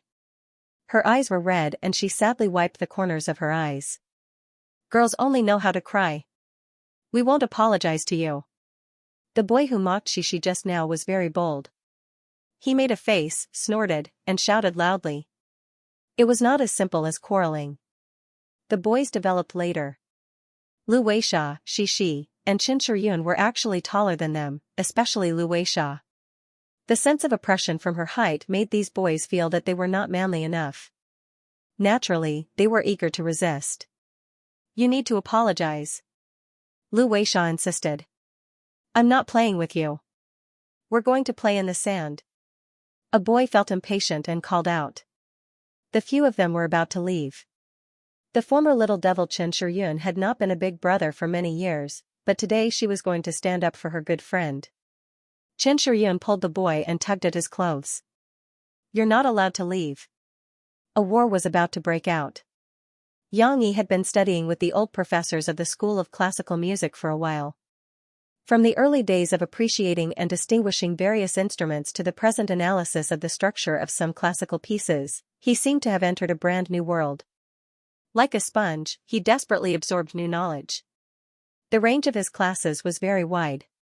Sometimes he would follow the second-year professors, sometimes he would go to the graduate classes, and sometimes he would ask the professors to talk to him about some of the things he wanted to know. Therefore, during the day, he would send Shi to kindergarten and send Murphy to the studio to record songs by herself. After that, he would go to Jiangchuan for classes. In his free time, he would drink 2 cups of coffee at the coffee shop. His days were very fulfilling. After 2 classes, Yang Yi strolled around the campus. He wanted to walk around and feel the freedom of a university student. Then he would go back and drive Murphy to lunch. But on the campus, Yang Yi saw an old acquaintance. Tang Kaitai. Yang Yi saw Tang Kaitai, but Tang Kaitai did not see him. And at this time, Tang Kaitai was intercepted by a few angry students. Yang Yi saw it and raised his eyebrows. He went to the side and stood behind a big tree. He pretended to look up at the canopy, but his ears were listening to their quarrel. Get lost. I don't have time to talk to you. Wow, my dad is Tang Rong. You really talk big. But your dad has been suspended. I'm afraid he will go to jail. You can't be arrogant for more than a few days, right? Tang Kaitai's face turned red and white. He gritted his teeth and said, Who said my dad will go to jail? It's just an investigation. My dad will be fine. When he comes back, all of you will remember this. So what if I remember? I'm studying architecture. Can your dad not let me find a job? Damn, you even framed Qianli Chuanqiu. I don't like you for a long time. There was a boy who was in the same school as Lu Xiaoxiu. He stood up for Qianli Chuanqiu and fiercely spat in front of Tang Kaitai. Who said that I framed them? You have to take legal responsibility for what you say. Qianli Chuanqiu signed the contract. Who told them to be so stupid? They didn't listen to the company, so they deserve to be frozen. Tang Kaitai shouted angrily. He was also angry and did not want to let the other party feel comfortable. Sure enough, the boy was enraged. He exposed his sleeves and shouted, What did you say to me? Say it again and see if I don't beat you to death. Tang Kaitai was actually a little scared, but he still wanted to save his face and shouted, Come on, hit me. See if my lawyer will send you to jail. Popper. Luckily, a few friends held the boy down and did not let the boy hit Tang Kaitai impulsively. Ignore him. This kind of person is a grasshopper after autumn. He won't be able to jump around for more than a few days. His friends advised. Sooner or later, someone will find out about him. He already killed someone. Who said I killed someone? I didn't kill anyone. Tang Kaitai said angrily. He was really wronged about this. Shuazai Luyu's news not only made Tang Kaitai's image of a scammer deeply ingrained in people's hearts, but under the word of mouth, Tang Kaitai's car accident evolved into a car accident that killed someone. Many netizens were angry that Tang Kaitai disregarded human life and escaped legal responsibility. So, even if Tang Rong was suspended for investigation, they were not satisfied. They called for Tang Kaitai to get the punishment he deserved. Some extreme netizens even hoped that Tang Kaitai would pay with his life. "You have done too many bad things. You will get retribution." It's not that there won't be retribution, it's just that the time hasn't come yet. The few students who stopped Tang Kaitai did not quarrel with Tang Kaitai anymore. After all, they were just students, not thugs. They stopped Tang Kaitai just to ask if his conscience was eaten by a dog. "Don't be arrogant. I will come back sooner or later." Tang Kaitai saw that they were leaving and could not help but say a harsh word. But in fact, Tang Kaitai did not know what to do in the future. His father had been isolated for investigation, and the family was in a mess. Tang Kaitai also came back to school to get something. As a young master, he had long lost the halo of the past. When he walked on campus, he was like a rat crossing the street. He was despised, ridiculed, and almost beaten up. But the pride in his heart made him unwilling to bow his head. After Tang Kaitai angrily took his things and drove away, Xianxia walked out from behind the big tree where he was hiding. He who is unjust is doomed to destruction. Xianxia shook his head gently. He felt that he did not need to add fuel to the fire. Tang Kaitai had been abandoned by the world and had already received the greatest punishment for this young master. At this moment, the phone in Xianxia's pocket suddenly rang. "Teacher Mu?" Xianxia looked at the caller ID and was a little puzzled, but he did not dare to neglect it and picked it up. "Hello, Teacher Mu, why are you calling me at this time today? Did something happen to Xi? Yangxi's father, it's like this. Yangxi fought with other children in kindergarten. Do you have time to come over and take a look? It's not very serious." Teacher Mu did not finish his words. Xianxia, whose heart was in his mouth, interrupted her. "I'll be right there." Xianxia turned around and ran to the back door to get the car from the coffee shop. Xi fought with other children? Was she injured? Yangyi's mind was not filled with why Xi would fight with other children, but he was worried about his daughter's safety. On the way, as he drove, Yangyi called Murphy and told her not to worry about Xi's situation. At the same time, he asked Mo Shaowan to take care of Murphy and take her to lunch at noon. Murphy was also worried sick. She repeatedly asked Yangyi to call her when there was any new news. When Yangyi arrived at the kindergarten, he saw the little girl who was crying her eyes out. When Yangyi saw Cici crying like a baby, his heart tightened. He took big strides and ran to his daughter's side. He bent his knees and squatted down, asking, "Cici, what's wrong? Were you beaten? Dad is here. Tell Dad, where were you beaten?" While he was worried, Yangyi was actually quite angry. He was reluctant to beat his own daughter. Which little kid was so bold as to beat Xi? However, Yangyi was so focused on Xi that he didn't notice Teacher Mu, who was smiling bitterly next to him. Xi raised her big eyes, which were hazy from crying, and recognized her father's big face. At this moment, her heart seemed to erupt again like a volcano, and strong grievances surged up like magma. "Papa!" Xi cried and threw herself into her father's arms. Her small hands shrank in front of her father's chest like a frightened deer, and she cried even harder in her father's arms. "Tell Dad, where were you beaten? Are you injured?" Yangyi asked while checking his daughter's body. Her face was fine. Except for her red eyes, the rest of her skin was still pink and tender, and there were no traces of external injuries. Yangyi held Xi's small hands and looked at them. There were no bruises on her arms. Yangyi gently pressed her body, and he didn't see her in pain. Could it be an internal injury? Xi sobbed and shook her little head. In fact, she recovered a little in her father's arms, but she cried so hard that her throat was blocked and she couldn't speak. Finally, Teacher Mu couldn't help it. She didn't know whether to laugh or cry and said to Yangyi, "Dad, Xi, in fact, other children didn't beat Xi. It was she who pushed a boy down and accidentally punched another boy. But it's not Xi's fault." The scene at that time was indeed like that. The two groups of children were in a confrontation and were suppressed by the tall Lu Weisha. The little boys felt that their dignity was being challenged. Therefore, in order to show off his manliness, Wang Shichuan, who was more muscular, rushed up angrily and pushed Lu Weisha. Who knew that Lu Weisha would only grow taller? The Swedish girl fell down after being pushed by Wang Shichuan. She sat on the ground and cried. "Don't cry, get up."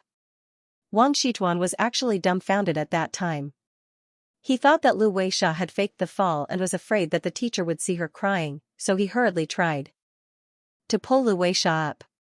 When she saw that her good friend was being bullied, she became hot-headed. With tears in her eyes, she puckered her lips and rushed forward to push Wang Shichuan away. She had inherited her father's genes.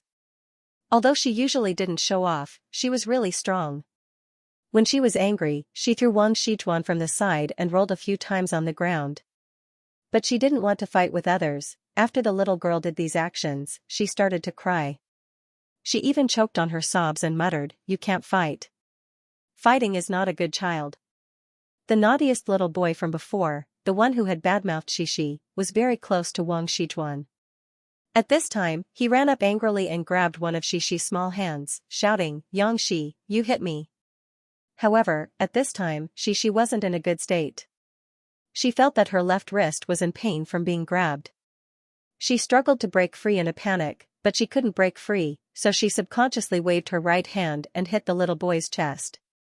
No one could tell how much strength she used. In any case, the little boy fell down like Wang Shichuan, but he still had the strength to cry on the ground in fear. Shishi was frightened by her two violent acts. Moreover, the little boy's words, "Yangshi, you hit me," were like a thorn in the little girl's heart. Sob sob. "I didn't do it on purpose." Shishi squatted on the ground at one side, hugging her knees, and cried even louder. Teacher Shen, who heard the noise and rushed over, was a step slower. The cries of the four children on the ground were enough to intertwine into a symphony. Of course, Yang Yi could only roughly reconstruct the situation just now after listening to Teacher Mu's explanation. This was because these were all told to the teacher by other children, such as the People's Discipline Inspector, Comrade Chen Shiyun, and the righteous hero, Comrade Lan Xian. However, Wang Shichuan and the other boys, who stopped crying later, also confirmed this point. It wasn't a big deal. The children who had been hit by Shishi had been checked by the kindergarten doctor. They were still alive and kicking, but Shishi couldn't stop crying and trembling in fear. Teacher Mu was worried that it would leave a psychological shadow on the children, so he called Yang Yi over. "It's all our teacher's fault for not taking good care of the children." Teacher Shen went to the bathroom at that time. He didn't expect this to happen. "This is our problem.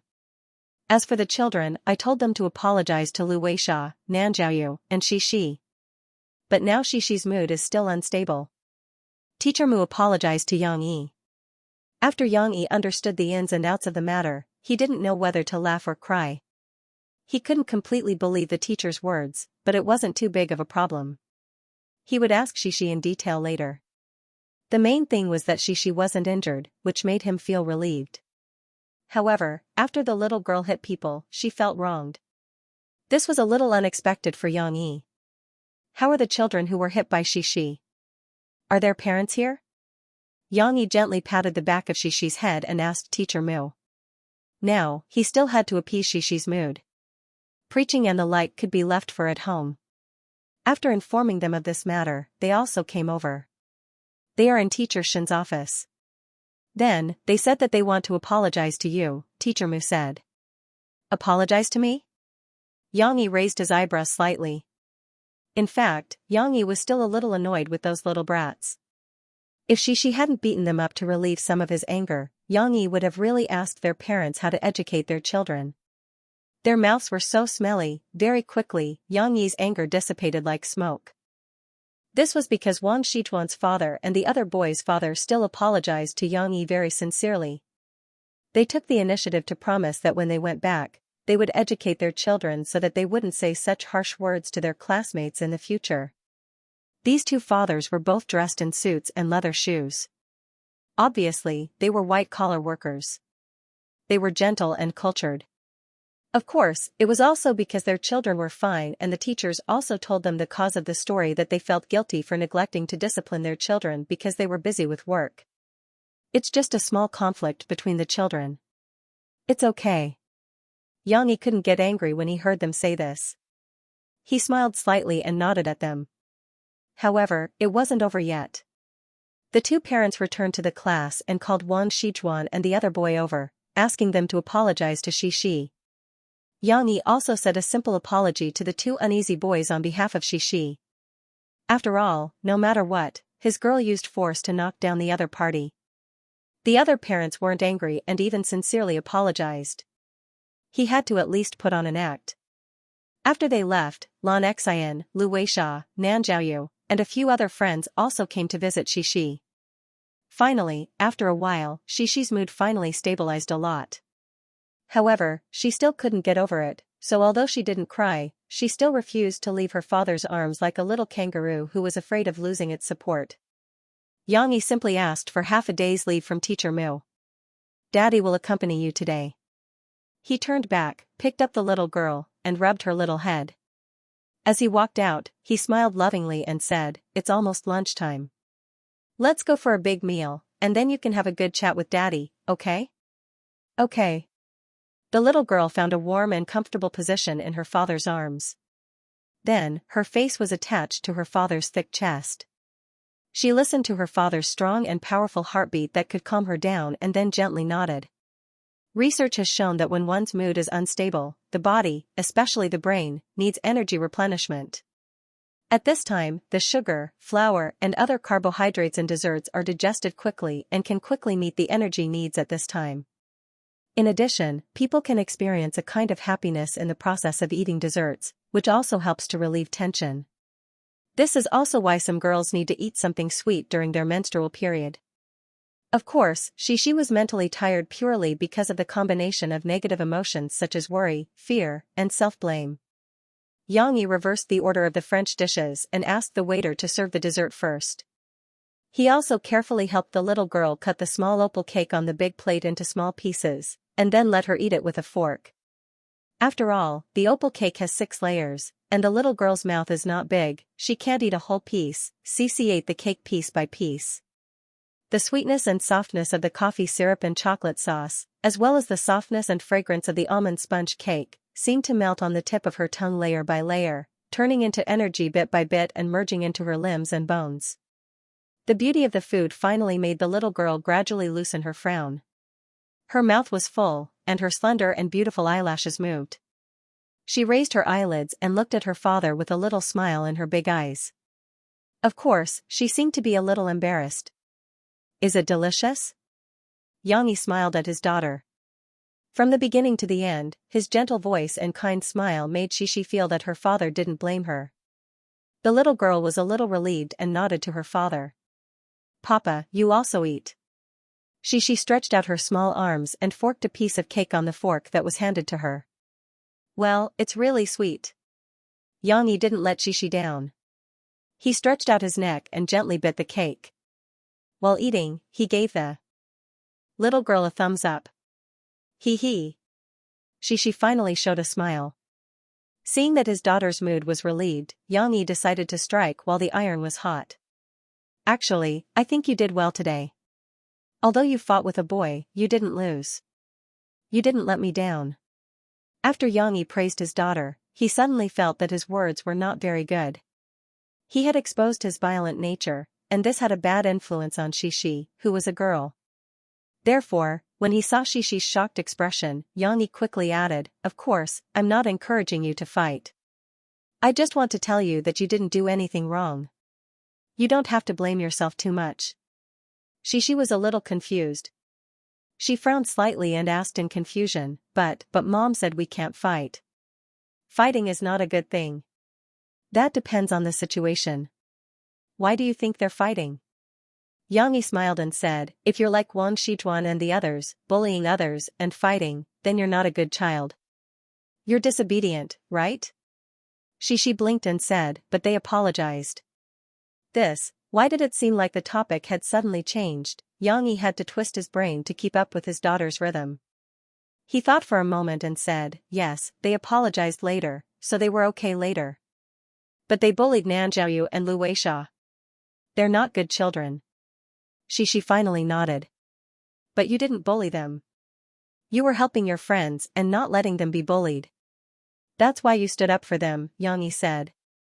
What do you mean by standing up for them? When talking to Xixi, he couldn't use idioms that she didn't understand. The little girl asked in confusion again. It means to help your friends. Xianxia said patiently, right? Our Xixi is very good, just like your favorite sister Elsa. She has powerful magic, and she eventually used it to protect her sister Anna. Here, she fought with the bad guys. It's not a bad thing. On the contrary, it shows that she's very brave. After giving an example, Xixi quickly understood. The little girl's brain was very flexible. She said, you can't beat Sister Anna, you can only beat the bad guys. Yes. Xianxia snapped his fingers with relief and said to his daughter with a smile, that's the truth. Dad will give another example. Do you think Dad is very good at Kung Fu? This could definitely be said to be Xixi's proudest thing. The little girl puffed out her chest, and her little face was full of admiration for her father. She said very seriously, Papa is the best. Haha, thank you, Xixi, baby. Xianxi's complacency showed on his eyebrows, but he didn't let it get to the point. Dad, you've never used your Kung Fu to bully others. You only use it to protect Mom and Xixi, right? Papa can beat the big bad wolf. The little girl's thoughts drifted again. Yes, bad guys like the big bad wolf, Dad will beat them until they don't dare to show up. Xianxia tried to turn the topic back and said, in the same way, Xixi also fought with them to protect her good friends. So you don't have to blame yourself too much, because you didn't do anything wrong. Xixi looked at her father with some joy, but she was still a little unsure. She whispered, really? Of course, Dad is proud of you. It's because Xixi is so responsible. She even defeated 2 boys. Xianxia smiled, stretched out his long arm, rubbed Xixi's little head, and said, you're indeed Xianxi's daughter. Hee hee. The little girl didn't understand the meaning of the last sentence, but being praised by her father like this, she was still a little happy, and she smiled a little embarrassedly. However, Dad wants to tell you one more thing, which is when you should stand up, when you should learn to endure, and then tell Dad to help you solve it. After letting his daughter accept his values, Xianxia still had to say a few more words. After all, he didn't want his daughter to become a hero. Without superpowers, it wasn't like living in a movie, heroes would also sacrifice themselves. Xianxia just wanted the little girl to learn to protect herself, and that was enough. Xixi obediently sat on the chair opposite, and looked at her father with her big eyes. Unless you think it's necessary, or you're much more powerful than the opponent, and you can definitely defeat him, then you can make a move. Xianxia put on a boxing stance, gently waved his fist, and said to Xixi, Dad will teach you some martial arts in the future, how to protect yourself and at the same time, knock down the bad guys at the fastest speed. But Xianxia withdrew his fist, raised a finger, and said very seriously, most of the time, if you can avoid making a move, don't make a move. Xixi, you just need to remember that Dad is the most powerful, and then if you encounter a problem, tell Dad to help you solve it. If you encounter a bad guy, tell Dad to help you beat him until he pisses his pants. Hearing this, Xixi couldn't help but smile. She giggled and said, Dad beat the bad guy, and sent him flying with one punch. This joke probably came from the short story Xianxia told to Xixi about Boonie Bears. These somewhat nonsensical stories were made up by Xianxia according to the character's framework. He had never seen Boonie Bears, and only knew that there were Baldy Chong, Big Bear, Bramble, and other characters. In addition, Xianxia occasionally took Xixi to the boxing gym to play with Lan Xian and Qin Shiyun, so in these stories, there were many plots of Big Bear and Bramble beating the bad guys with their big fists. Looking at the little girl's happy smile, Xianxia felt relieved. He smiled and shook his head. For some reason, Xianxia remembered that Teacher Mu seemed to have said that Xixi had beaten a little boy with one punch. Could it be because she was good at boxing? Of course, Xianxia still decided to slowly teach Xixi some simple fighting skills. It didn't matter if she didn't learn Kung Fu. In the future, if she encountered a fight with a boy like today, his daughter couldn't be at a disadvantage. Obviously, Xianxi's way of teaching his daughter was still a little difficult for Murphy to accept. In the afternoon, Murphy saw her daughter, who had worried her for a long time. In the end, she heard the little girl happily tell her mother that she had bravely beaten the bad guy today, and that she had also received her father's praise. Murphy's pair of beautiful eyes immediately glared at Yang Yi.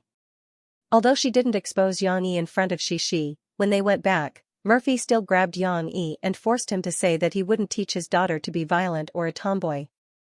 Only then did she stop. However, I was still very surprised that she could defeat 2 boys. Murphy snuggled in Yang Yi's arms and turned to look at her sweetly sleeping daughter. She couldn't help but smile softly. I usually think that she's very obedient. She doesn't even get angry with others. I didn't expect that she could. She can also explode into a small universe, right? Yang Yi helped her find the words to describe her. This is the first time I've heard of such a word, but it's quite vivid. Murphy laughed. Haha, after all that talk, you're actually secretly happy. Yang Yi pinched Murphy's nose and laughed. You even said that I shouldn't teach Shi how to fight. I didn't say that I was happy. After all, fighting is not good, but she can't be bullied and not fight back. Murphy stubbornly defended herself. I hope that no one will bully anyone. Alright. You've been worried for a long time today. Hurry up and go to sleep. With me here, no one will dare to bully our daughter. Yang Yi coaxed Murphy. With her father's timely psychological counseling, the fight did not leave a shadow in Shi's heart. The little girl was still happily carrying her small school bag to kindergarten the next day. At noon, Yang Yi secretly visited his daughter and did not find anything unexpected. The tail end of October quietly passed, and in the blink of an eye, it was November. In the past October, Yang Yi and Murphy released 2 songs.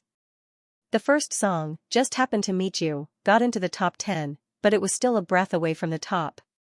But the second song, Today You Will Marry Me, sung by Yang Yi and Murphy, was their wedding song. Fans had been looking forward to it for a few months. Once it was released, with the fresh style, sweet singing, and the theme of happiness, it suddenly became a star song on the best-selling list. On the first day of its release, it pushed its own Just Happened to Meet You out of the top 10. Then, only 2 days later, the song actually reached the top of the best-selling list. It was really the first place. Murphy, after Same Love as the Ink Road, Coming Across the Sea to See You, In My Voice, and Listen to the Sea, took the 5th song to top the best-selling list. It was not a rare thing for a song to reach the top, but this song's reaching the top still shocked the entire entertainment industry. Just Happened to Meet You was the same as the previous song, Want to Sing Me to You. Because Murphy did not actively participate in the chart-topping program and did not do much promotion, resulting in a lack of follow-up. When it failed to reach the top, the media had already asserted that it was impossible for Murphy and Yang Yi to get the first place with their lazy mode. No matter how good the song was, because of the lack of promotion, it was absolutely not comparable to other songs that had put a lot of effort into promotion. Their statement was reasonable, and they did not deliberately trample on Murphy to support other singers. Their position was very objective, and their starting point was to prove that Yang Yi and Murphy's song release in this special period was an irrational approach. But who knew that Today You Will Marry Me would explode with such power, and it didn't just stay at the top for a while. This song actually stayed at the top for more than half a month until mid-November, when Zhu Jia released his new single. Of course, this happened later. The reason why Today You Will Marry Me could be popular for so long was because it was popular among young people, especially those who were about to enter the wedding hall. In a street interview on Shanghai TV station's Entertainment News, many young people expressed that they wanted to use this song for their wedding. The lyrics of this song are so sweet. We can't imagine how romantic it would be if my wife and I sang this song at the wedding, the young man on the street said with emotion. However, even though the song had reached the top of the charts, Murphy had stopped all her work after her second fan meeting in mid-October. Whether it was physical or mental work, she stopped and waited at home for her delivery. The expected delivery date was in December, and there was only about a month left. During this period, Murphy would at most go to the coffee shop with Yang Yi. She basically wouldn't go anywhere else. Now that Murphy's belly was so big, she had to be careful at all times. Even in the bedroom, because she was worried that Shi's little feet would kick around after she fell asleep, Murphy moved out of the master bedroom and slept next door. In addition to the song Today You Will Marry Me, which received a lot of attention, Xianxia's new book Relieving Grocery Store, released on October 10, also received unprecedented praise, compared to Journey by Day-Night, which was slightly niche, and the dark story would make many readers feel uncomfortable. Relieving Grocery Store was much more gentle. Many readers didn't feel satisfied after reading it once and wanted to read it again. Only by reading it many times could they carefully sort out the time clues and character relationships in these 5 chapters. How could they not introduce such a wonderful book to their friends? Therefore, under the spontaneity of the readers, Relieving Grocery Store became more and more popular.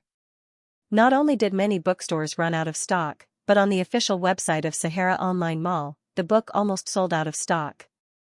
Fortunately, Sahara Publishing House urgently printed more copies to satisfy the book fans' desire to buy.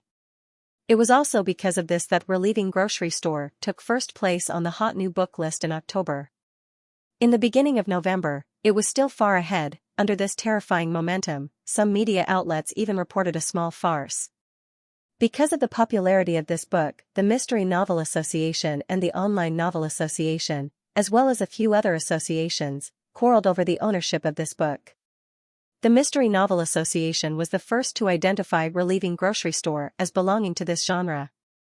Moreover, according to Sahara Online Mall's directory, this book also belonged to this genre. Note 1: Journey by Day-Night is also a mystery novel. Xianxia is an outstanding young mystery novel author.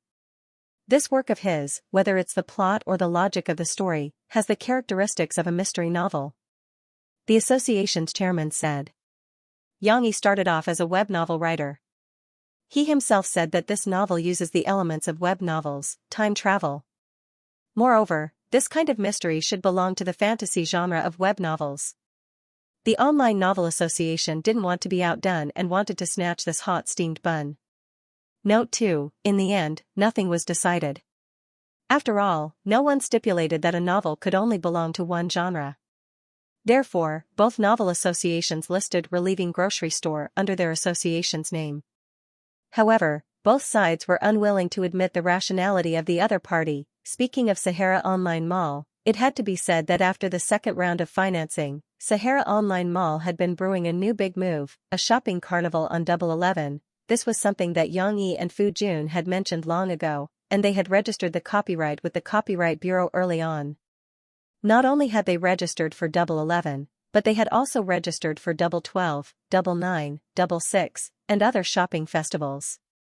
If it wasn't for the fact that they couldn't register for traditional festivals, Sahara Online Mall would have snatched these copyrights. With this copyright, even if Sahara Online Mall didn't hold Double 12 and only held Double 11, other online shopping platforms could only follow the trend of some holidays without any gimmicks. There was no way they could compete effectively with them. Of course, releasing this big move was also to widen the gap between Sahara Online Mall and its competitors. Now that Sahara Online Mall was developing rapidly, it couldn't ignore the fierce pursuit of its competitors. After a year of fever, the online shopping platform project had eliminated about 80% of its competitors. Among them, there were copycats who ran away after making a fortune and scamming investors. There were also ambitious entrepreneurs who lost so much that their pants were about to be sold. The few remaining online shopping platforms were all very strong competitors. There was an online shopping platform that specialized in the 3 northeastern provinces. With its geographical advantage, it still took a bite of Sahara Online Mall's market share in its territory. There were also 2 online shopping platforms with the support of large venture capital funds that Fu Jun had previously rejected. Although their development was a step slower, they also relied on their strong funds to build their own logistics network. If Sahara Online Mall didn't move forward, it might be overtaken by others in a year or two. Of these 2, one imitated the operation model of Sahara Online Mall, and the other was the Taobao model in Xianxia's previous life. It provided a platform for individuals to open online stores. When Xianxia found out about it, he was shocked and paid a lot of attention to it. However, the Taobao model in this world wasn't easy to do. Individual online stores weren't like in his previous life, where they sold fake and inferior goods wantonly and used people's greedy mentality to gather popularity and sales. This world paid too much attention to copyrights. This kind of online store basically had no way to survive. Without the existence of fake and inferior goods, the value of the brand was reflected. Individual online stores' self-owned brands were too low in popularity. Unless they made innovations, they couldn't compete with well-known products.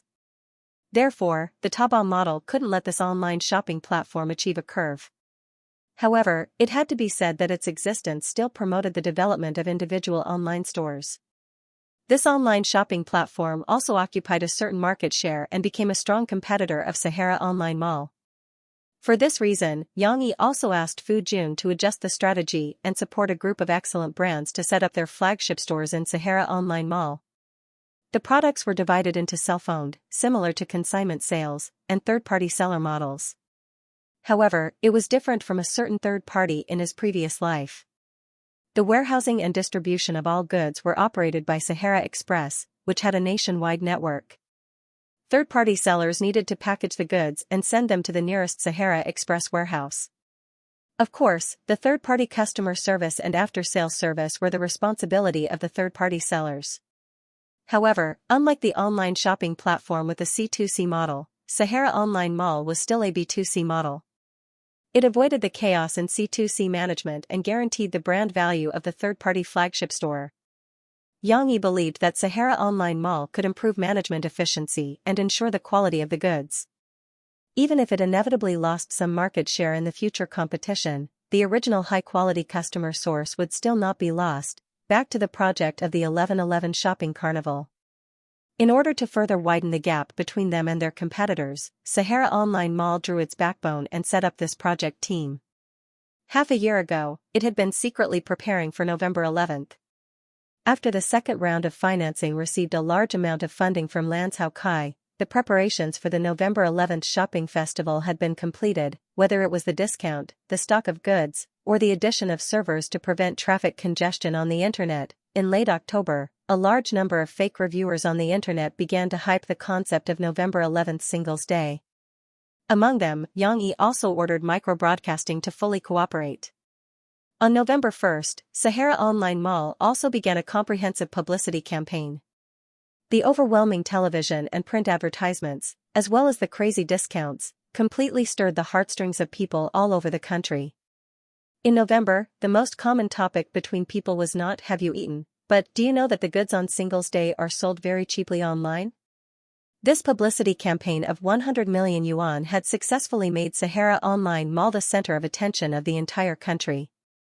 Everyone was holding a bulging wallet and excitedly waiting for the arrival of the unlucky day of being single. In fact, Soldier's Assault had already been completed. However, due to Chen Fengchen's influence, it was not broadcast in a hurry. Instead, it was scheduled for January of next year, becoming a spring drama on Central TV. Chen Fengchen was not idle either. In addition to promoting the show according to plan, he also set up the drawing sword crew without stopping to rest. He was preparing to shoot the new show, although there was plenty of time for Xianxia to produce the opening song or theme song for Soldier's Assault. Unlike other songs, Xianxia had delayed the opening song for too long. For the entire October, he was like a sponge, desperately absorbing knowledge from the old professors at the Jiangchuan Classical Music Academy. He did not write a single note. In November, he finally began to write. The main framework of the song was easy to write, but it was just a sloppy first draft. It was only a piano piece.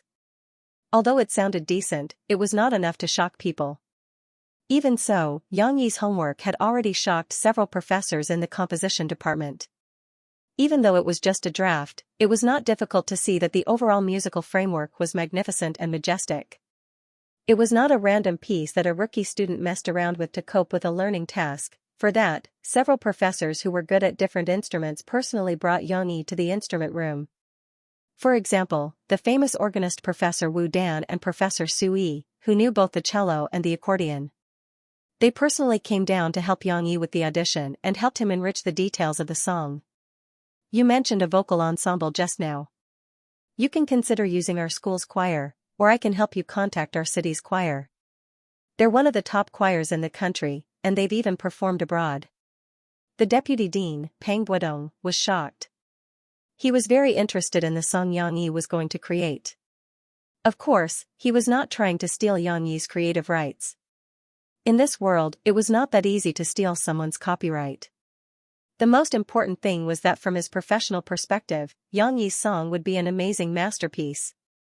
Although it was still very rough, the framework alone was enough to make people feel that it was not simple. If Xianxia composed an excellent or even classic piece of music in their school of classical music, the school of classical music would be proud of him. Even those who helped Xianxia would leave a strong mark in history. Xianxia, I can't wait to hear your finished song. When Xianxia added the elements of the drum and other percussion instruments, Pang Guodong, who was an expert in membrane instruments, could not help but sigh emotionally when he heard the prelude. Of course, Rome was not built in a day, and the song's effects could not be achieved in just a few days.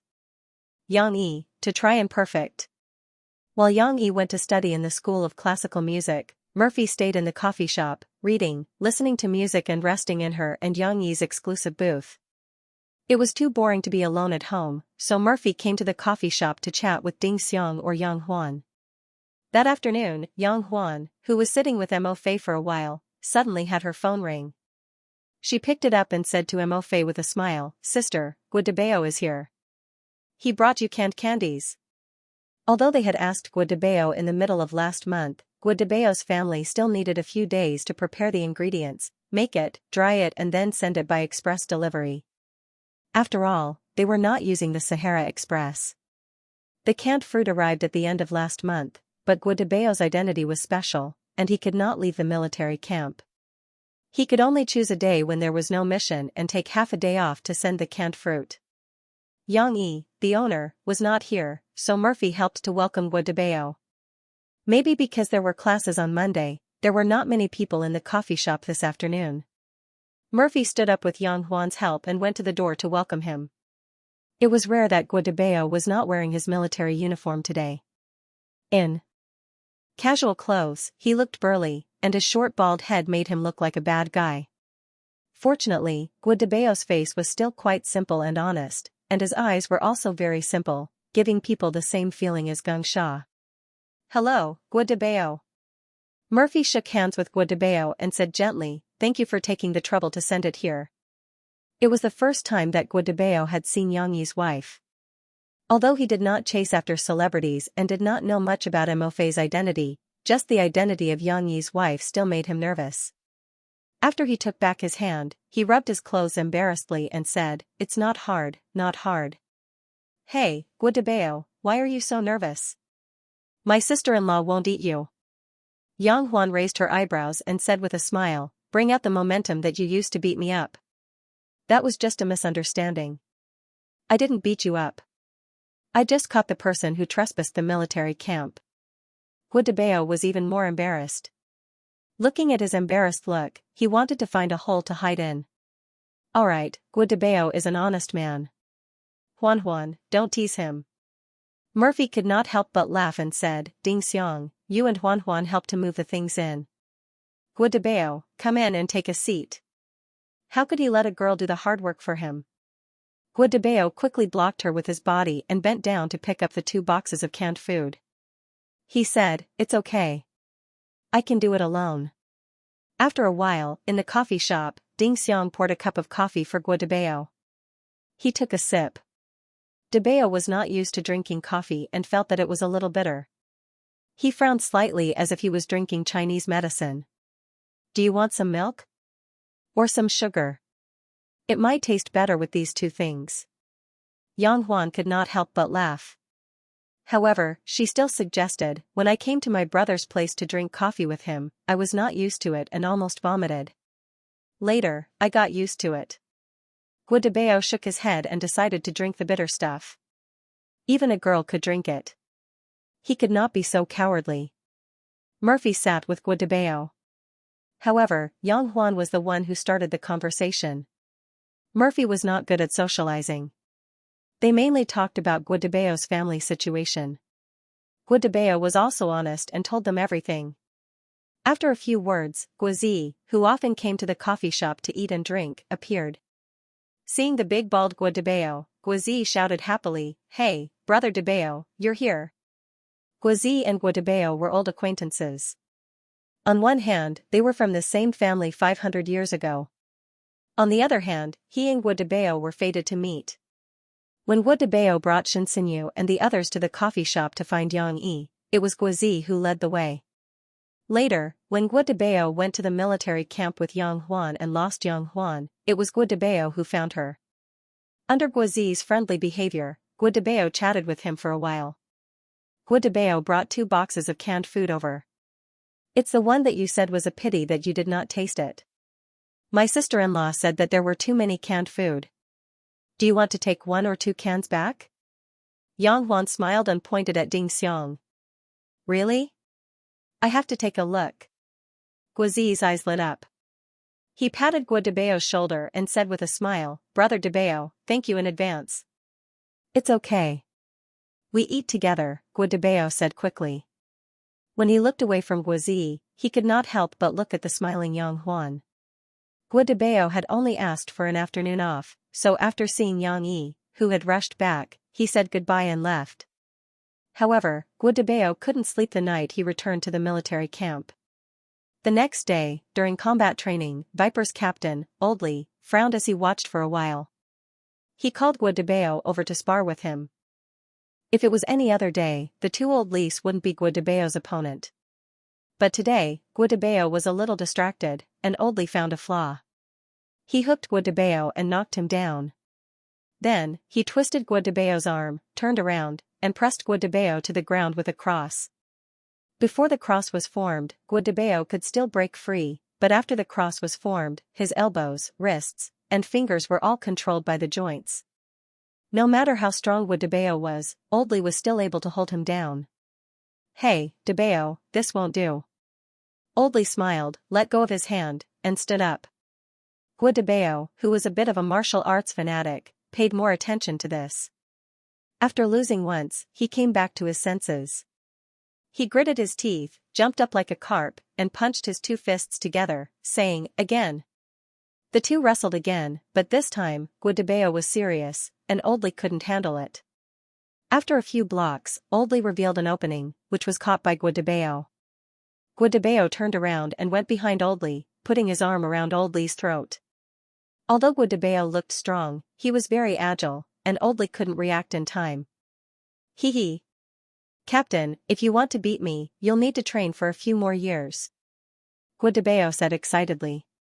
Oldly patted Guadabeo's arm to make him let go, then panted and said, Impossible, I can't beat you in this life.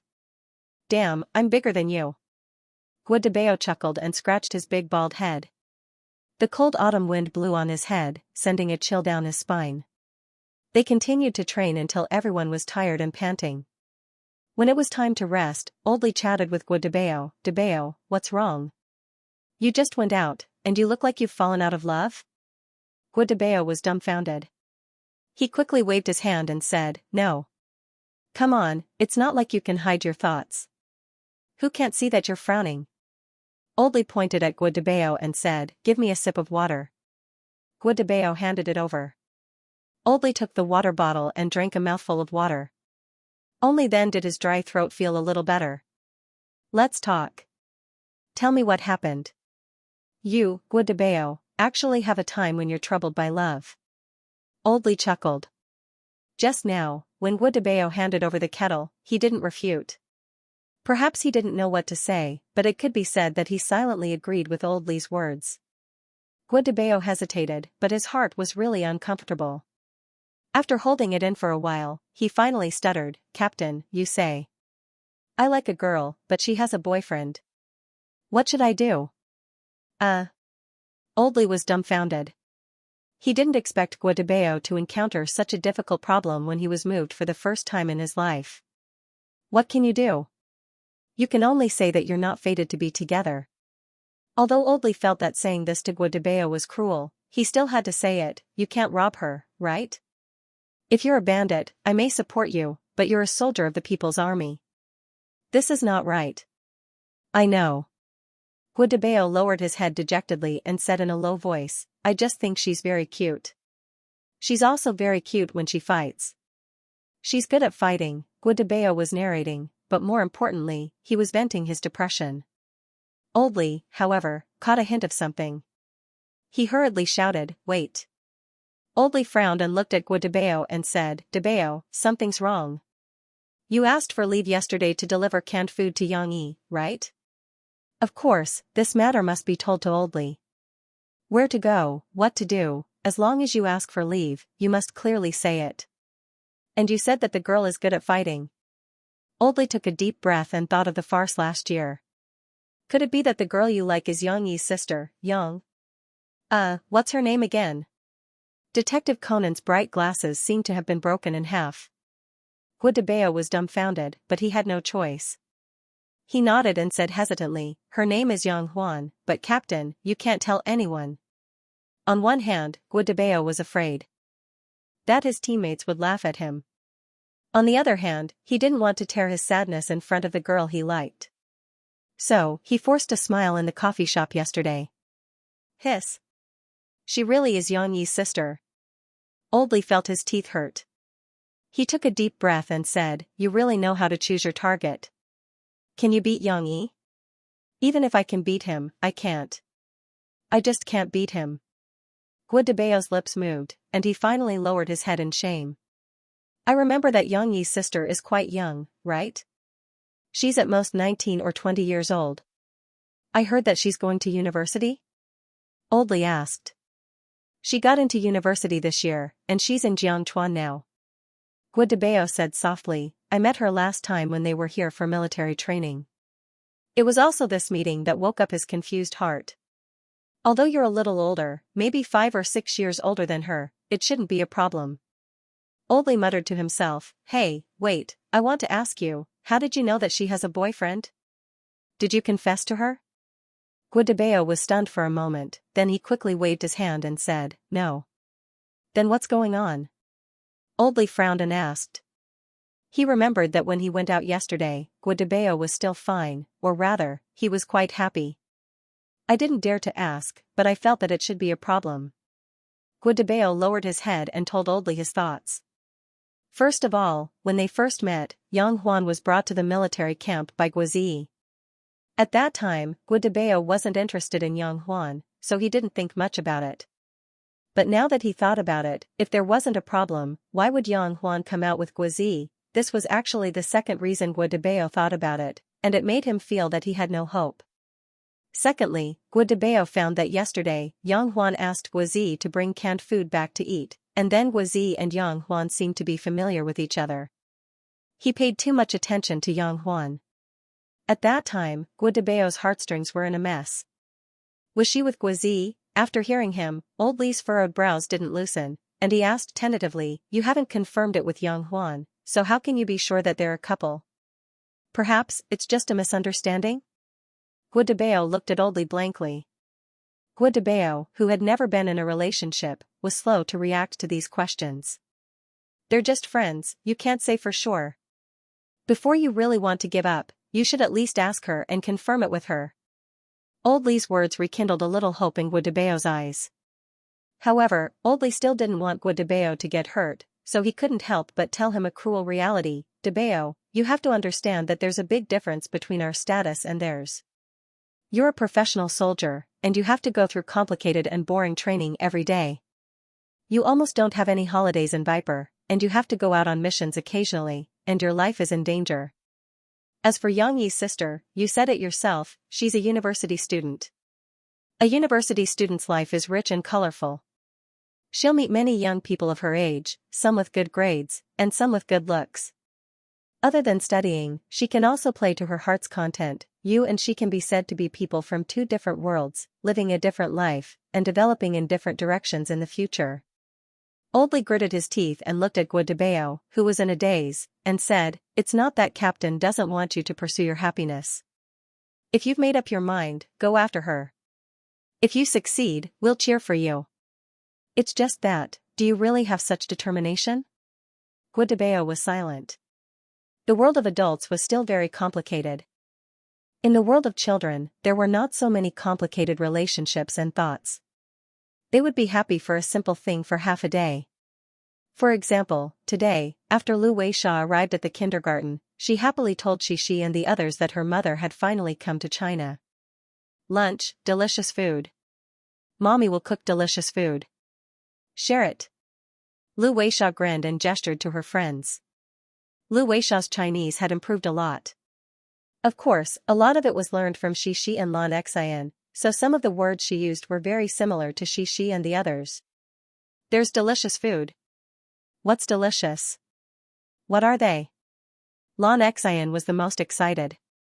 Her mouth was like a machine gun as she asked quickly. Lu Weisha was confused for a while and asked Lan Xian to repeat it again before she understood. I don't know. Chinese. How do you say it? Lu Weisha mumbled for a while before she said the name of the food in Swedish, falukorv, a type of sausage, a series of words, obviously, no one could understand. Lan Xian did not know why, but just listening to it made her drool. She could not help but turn to Xixi, who could speak a little Swedish, and asked, Xixi, what is Lu Weisha saying? Xixi blinked her big eyes, also full of confusion. She shook her head and whispered, I don't know.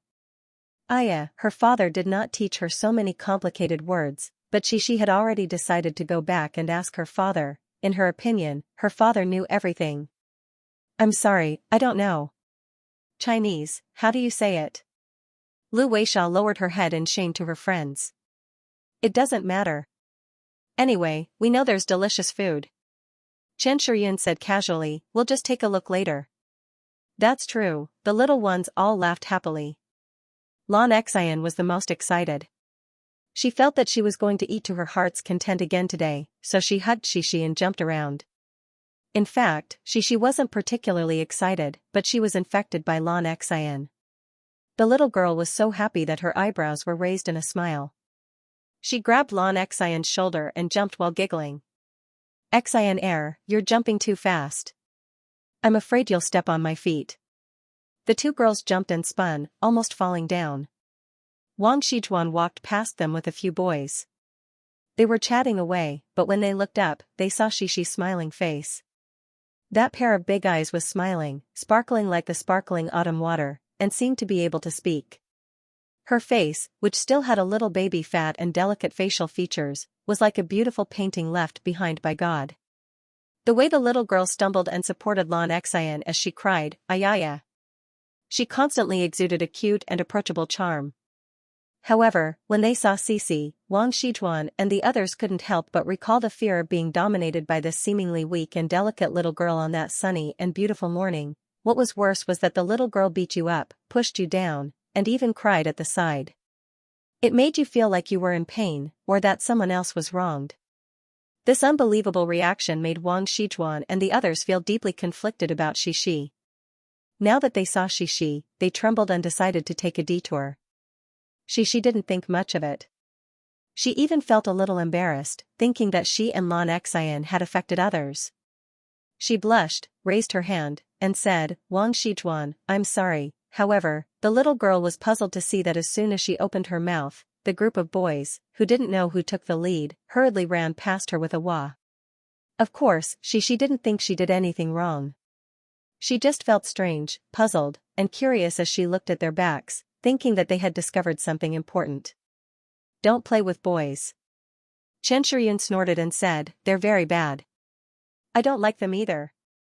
Lan Xian nodded and said with certainty. But I'm also a boy. Nan Jiaoyu said weakly. The little boy looked distressed, feeling that this world was a bit difficult to survive in. The boys didn't like him, and his friends didn't want to play with boys. Chen Shiyun was stunned for a moment, then she said, it's not that we don't like you, Xiaoyu. It's just them. It's because they bullied Xiaoyu and Lu Weisha.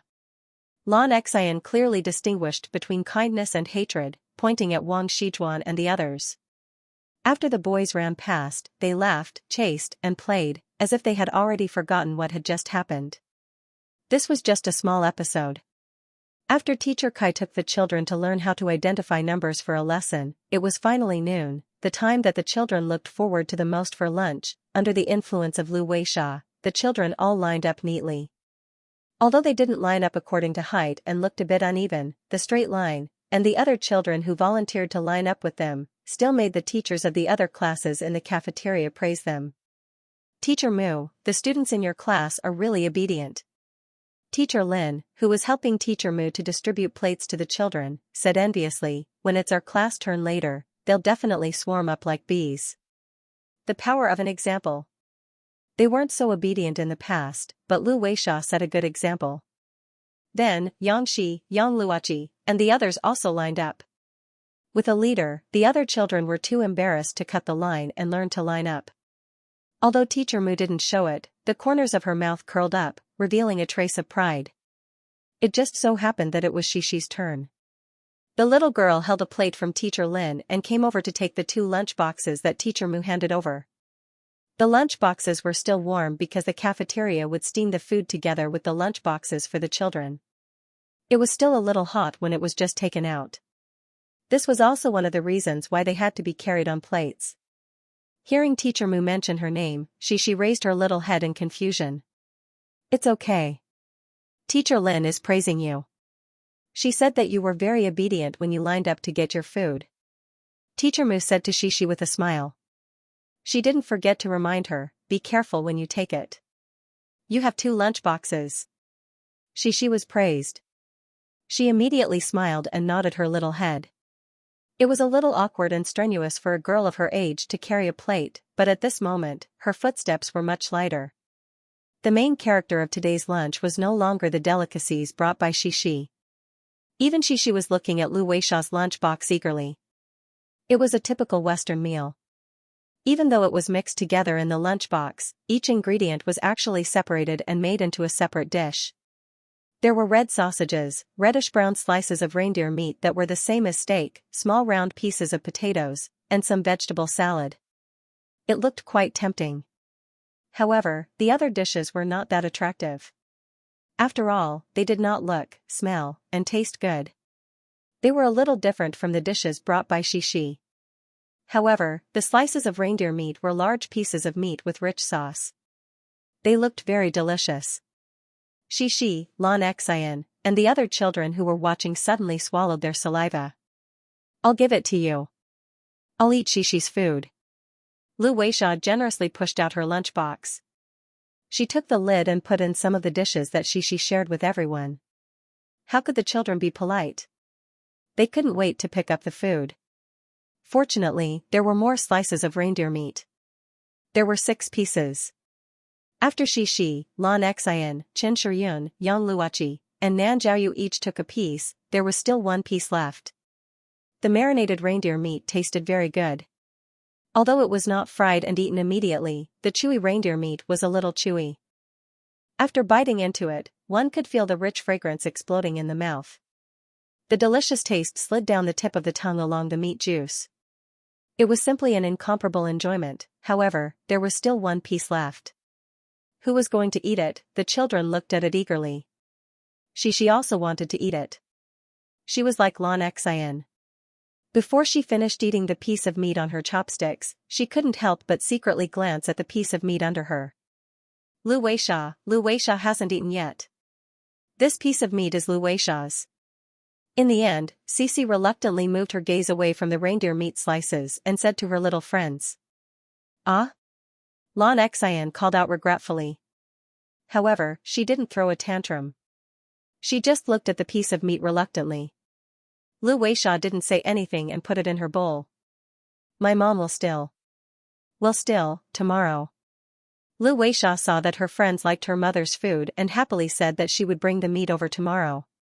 When she said this, Lu Weisha actually felt a little regretful. She didn't know how to express it to her friends. She could only think, if only the herring could be brought over. It's also very delicious. Justice may be late, but it will never be absent. A few days later, under the warm light of the coffee shop on the corner, Yang Yi raised his coffee cup and opened with this sentence, which had a strong taste of chicken soup but was useless. He smiled and said to the friends who gathered for Lu Xiaoshu and Miao Chuan, guys, let's congratulate Lu Xiaoshu and Miao Chuan of 1,000 Miles Chuanshu. Congratulations on finally getting rid of the rogue contract and ushering in freedom. After Yang Yi's voice fell, everyone, including Hui Yang, Mo Xiaowan, Xiao Ai, Ji Ningming, and Murphy, Yang Huan, Ding Xiang, Guozi, Du Yuan Lei, and others who cared about Lu Xiaoshu and Miao Chuan during this process, all smiled and raised their cups to Lu Xiaoxiu and Miao Chuan and cheered. Even Xixi swayed in such a happy atmosphere, as if it was the spring festival, and happily imitated the adults to raise their cups. Amidst everyone's cheers, Lu Xiaoxiu and Miao Chuan were excited and looked at everyone with gratitude. They held their cups and moved their lips, but did not know what to say. It was as if there were thousands of words, but they had long forgotten to say them. Yes, that's right, Lu Xiaoxiu and Miao Chuan finally won the lawsuit and completed the termination of their contract with Rong Huada. On the last day of October, Xiangnan announced the results of Tang Rong's investigation. Tang Rong, who had controlled the Xiangnan Television Bureau for more than 10 years, was finally relieved of all his duties and arrested for corruption, bribery, using his power to open the door for others, and other reasons. Without Tang Rong, Rong Huada, who used to flaunt his prowess in Xiangnan, naturally lost his original halo. Not only did the slightly capable agents under him leave one after another, but more and more crimes were revealed by his former competitors. It was worth mentioning that Yang Yi saw that Tang Kaitai was stubborn in school, but in fact, he just came to pack up his things. After going back, he was going to take Tang Rong's embezzled money abroad under the arrangement of his family. As long as he escaped abroad, no one could do anything to him. However, justice grinds slowly but surely. Tang Kaitai was stopped at the customs. Because the previous exposure of Shuizi had not been completely verified, all of his exit activities were restricted.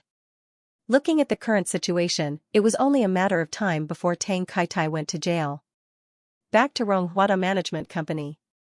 Without Tang Rong's support and Guozi's relationship, Hu Yang's lawsuit was finally heard by the court in Jiangqing. This time, the efficiency was very high. With the support of conclusive evidence, Lu Xiaoxiu and the others were finally allowed to touch the contract with Rong Huada Management Company. In fact, at this time, Rong Huada's agency couldn't care less about Qianli Chuanshu, who had no experience and no reputation. The other important artists' requests to terminate their contracts, as well as the government's investigation, were what made them anxious. No matter what, after a year, more than a year, the grudges between Lu Xiaoxiu, Miao Chuan, and Rong Huada had finally come to an end. Of course, such good news was worthy of everyone's celebration. Thank you, everyone, thank you. Lu Xiaoxiu and Miao Chuan raised their cups and said excitedly. But this kind of gratitude wasn't enough, so they decided to thank them one by one. Thank you, Brother Yang Yi. If it weren't for your support, we might have already given up on our music dreams. Lu Xiaoxiu walked towards Yang Yi first, his eyes glistening with tears.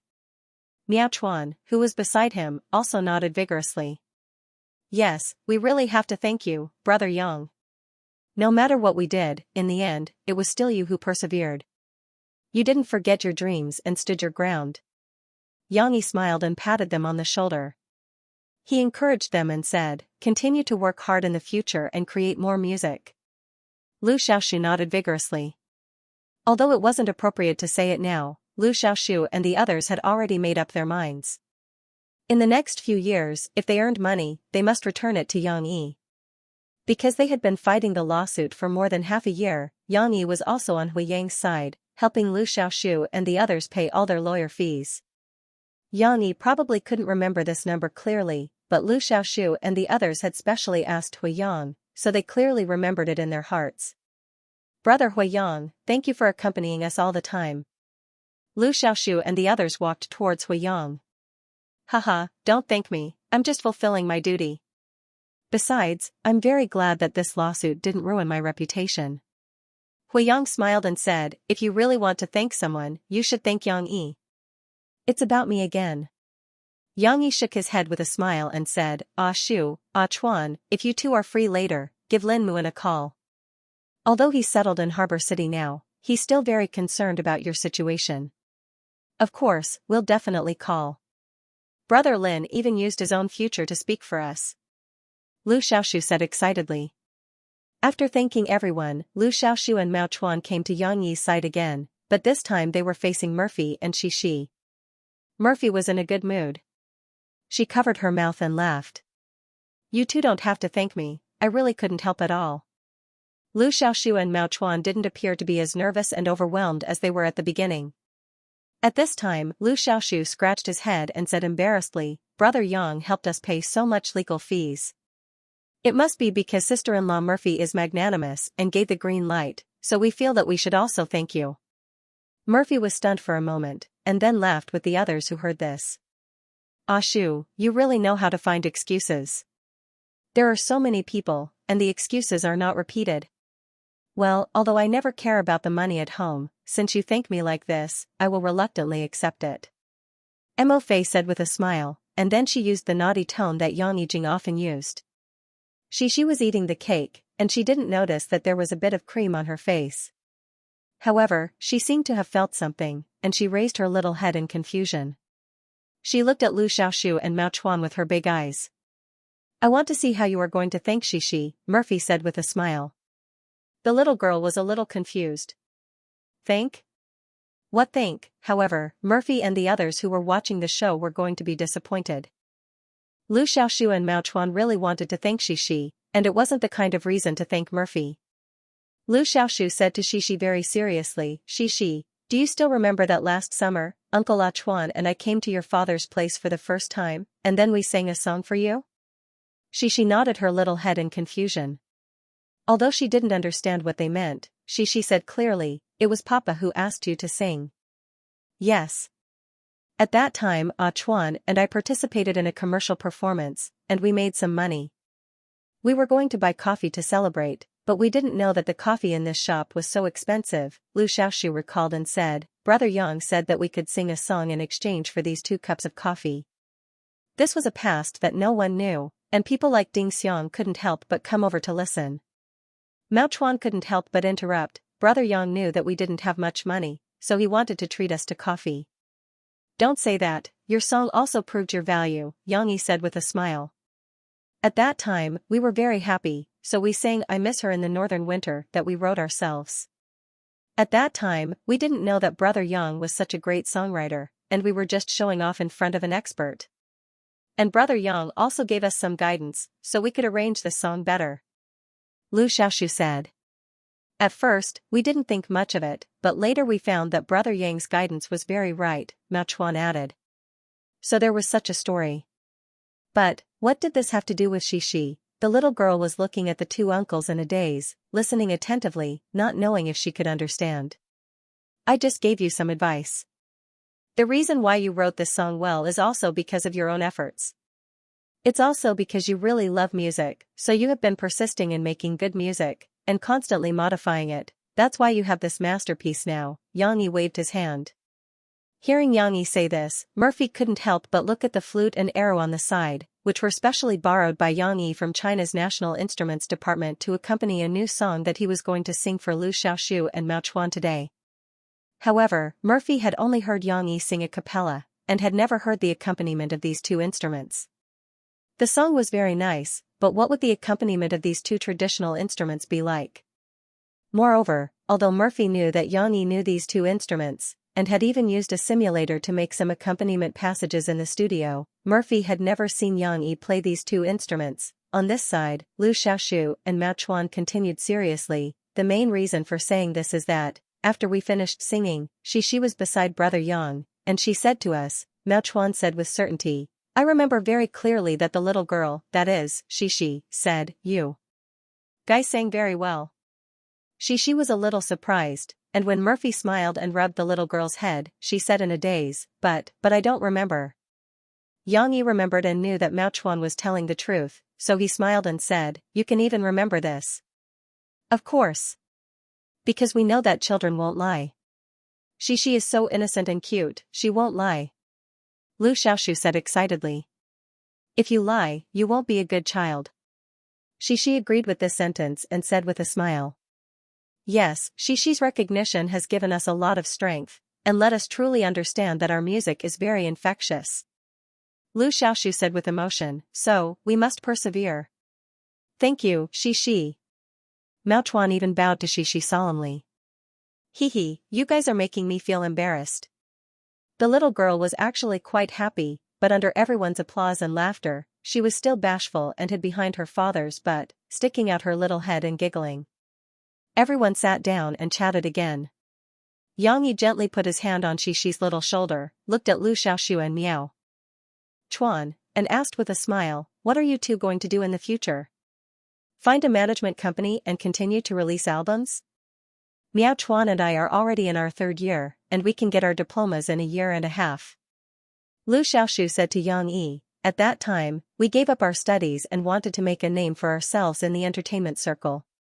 Now that we think about it, we were indeed a little too hasty. Maybe we should finish our studies first, and then come out to make a name for ourselves. In fact, we don't have to wait until a year and a half. We are busy in the second semester of our third year, and we need to prepare our graduation thesis in the first semester of our fourth year. But there is nothing else to do in the second semester of our fourth year. And we also have to think about our own position." Mao Chuan echoed from the side. His eyes were shining with excitement, perhaps because he had drunk too much coffee. "We want to be like you, Brother Yang. We want to be a singer-songwriter group, write our own songs, and sing our own songs."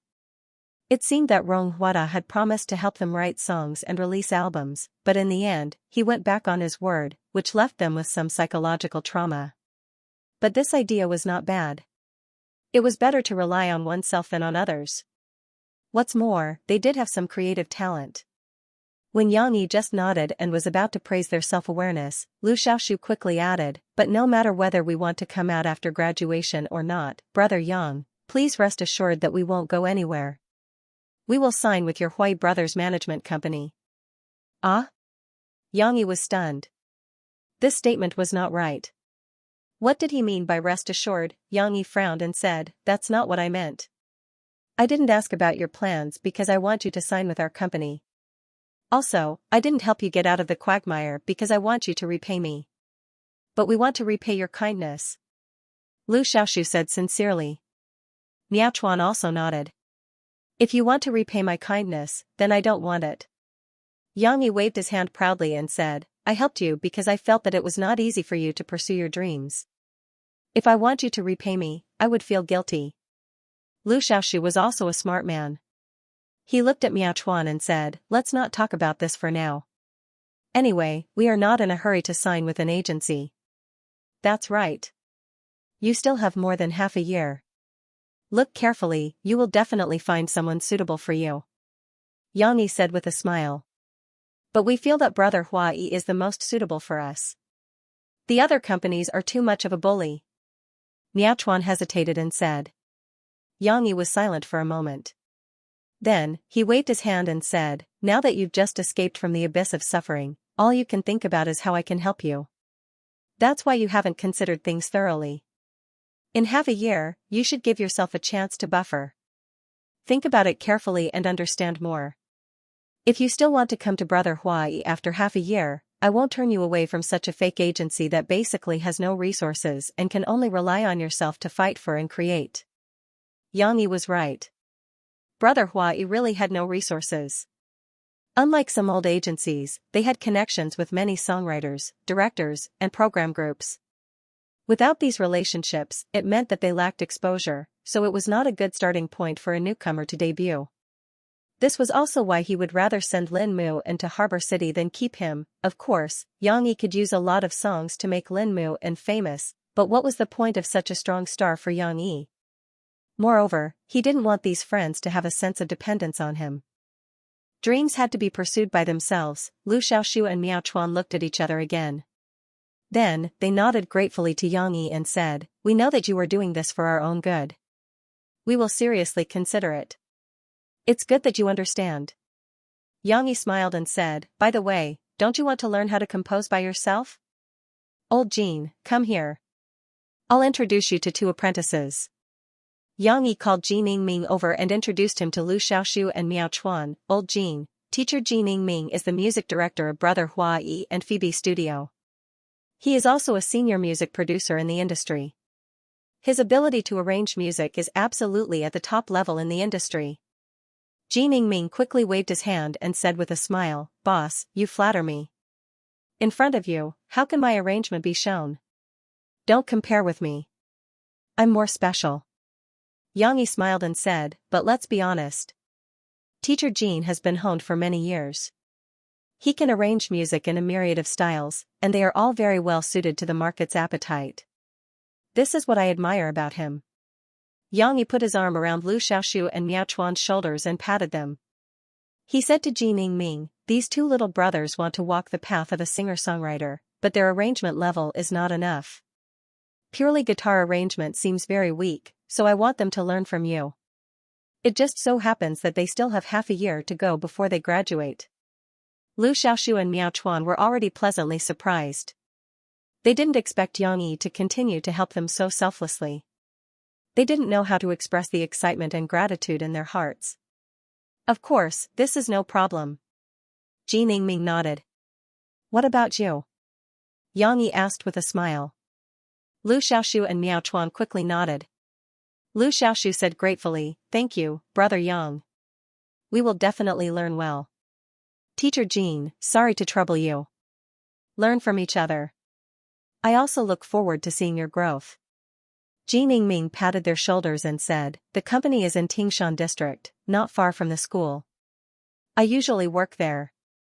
If you have free time after school, you can come and find me. While they were chatting, the others were very lively and playing.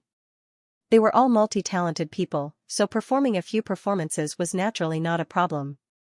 Especially Guozi, he even sat in front of the piano in high spirits and played a piano piece coquettishly. After Guozi finished his performance, he felt that it wasn't enough, so he waved to Lu Xiaoxiu and Miao Chuan and shouted, don't forget our main characters. Ah Xiu, Ah Chuan, now that the two of you are not restricted by the contract, quickly come and sing your song. We haven't heard you sing I Miss Her in the Northern Winter for a long time. The previous contract didn't allow Qianli Chuanshu to perform in public without permission. Yang Yi also smiled and clapped his hands. He said, that's right. I've been waiting for your performance for a year. Lu Xiaoxiu and Miao Chuan looked at each other, stood up happily, and walked to the middle of the crowd. Although they didn't bring a guitar, Yang Yi's guitar was also taken to the villa by him. But it didn't matter, because this song could also be played with the piano. In the long-lost time before, the two of them not only wrote songs, but also made different arrangements for this song. Miao Chuan was responsible for playing the piano, and Lu Xiaoxiu was responsible for singing. I'm lost in the northern winter, wandering in the boundless wilderness, watching a few groups of geese fly away, thinking of her. It was still the same voice that was as clear and clean as the northern sky, but compared to the beginning, the emotions contained in this voice had a bit more vicissitudes of life, which also gave the song a more mature charm. The face that can't come back. Miao Chuan's voice could still perfectly match Lu Xiaoxiu, and the two of them cooperated naturally. Everyone listened very attentively, even Shi was in her father's arms. Along with the song, she held her father's hand and gently shook it. Her bright big eyes seemed to be able to feel the meaning of the lyrics, and showed sadness. Don't ask me when I can cross the mountains and rivers, cross the grassland, and come to your side. Because that is today. Lu Xiaoxiu ended the song reluctantly. Everyone also wanted to continue, and after a while, they clapped their hands. Thank you. Actually, we still have a few new songs that we wrote during this period of time. But because of emotional instability, there are some flaws in the writing, so we're embarrassed to take them out. When we're done, we'll definitely sing them for everyone. Lu Xiaoxiu said shyly. Why are you two exactly the same as Yang Yi? Always thinking of waiting for the finished product to come out? Murphy couldn't help but laugh. Lu Xiaoxiu and Miao Chuan scratched their heads embarrassedly. I'm just joking. The pursuit of perfection is a good thing. Murphy felt that what she said just now was a bit awkward, so she quickly added on. What she said just now wasn't awkward, but what she said now was a bit awkward. It wasn't that there was anything wrong with what she said, but everyone felt that they didn't know how to continue. Yang Yi helped to resolve the situation. The pursuit of perfection is because their attitude towards music is very sincere. This is also why they can persist until now. Didn't you write a song to sing for them? Murphy felt that she was too stupid, and her brain wasn't enough to understand. She could only change the topic and say the words that she had been holding back all night. I've been waiting for a long time. Boss, you have a new song again? Ji Ningming asked in surprise. Brother Yang, quickly sing it. Guozi was also very excited. It was so sudden that Xianxia had to pull Xianxia away, stand up, and smile. Actually, it's like this. 1,000 miles Chuanshu was able to get rid of Rong Huada and regain his freedom. We're all happy for you. At the same time, this matter also gave me some inspiration, so I wrote a song. Lu Xiaoshu and Miao Chuan quickly moved away from the piano. I don't need the piano, I brought these. Xianxia took the flute and arrow from the side and smiled. This song is actually a bit special. I don't know if you'll like it. How is that possible? We'll definitely like it. Miao Chuan was like a little fan of Xianxia. He excitedly helped Xianxia move a chair, and even got a soft cushion for Xianxia to place the arrow on. Since Xianxia was going to sing a new song, everyone gathered around and stopped talking about it. The cafe, which was warmer than the north wind outside, quieted down. It was as if it was the 12th lunar month of winter, and the outside was covered in snow, while the fireplace inside the house was burning brightly with firewood. Everyone was comfortably huddled together to keep warm, and the warmth was just right. Xianxia put down the arrow and picked up the flute. Seeing Xiangyi's two musical instruments, Yang Huan, Ding Xiang, Guizi, and the other family members and friends who knew Xiangyi but didn't know him as well as Mo Fei, were all surprised. He can also play arrow?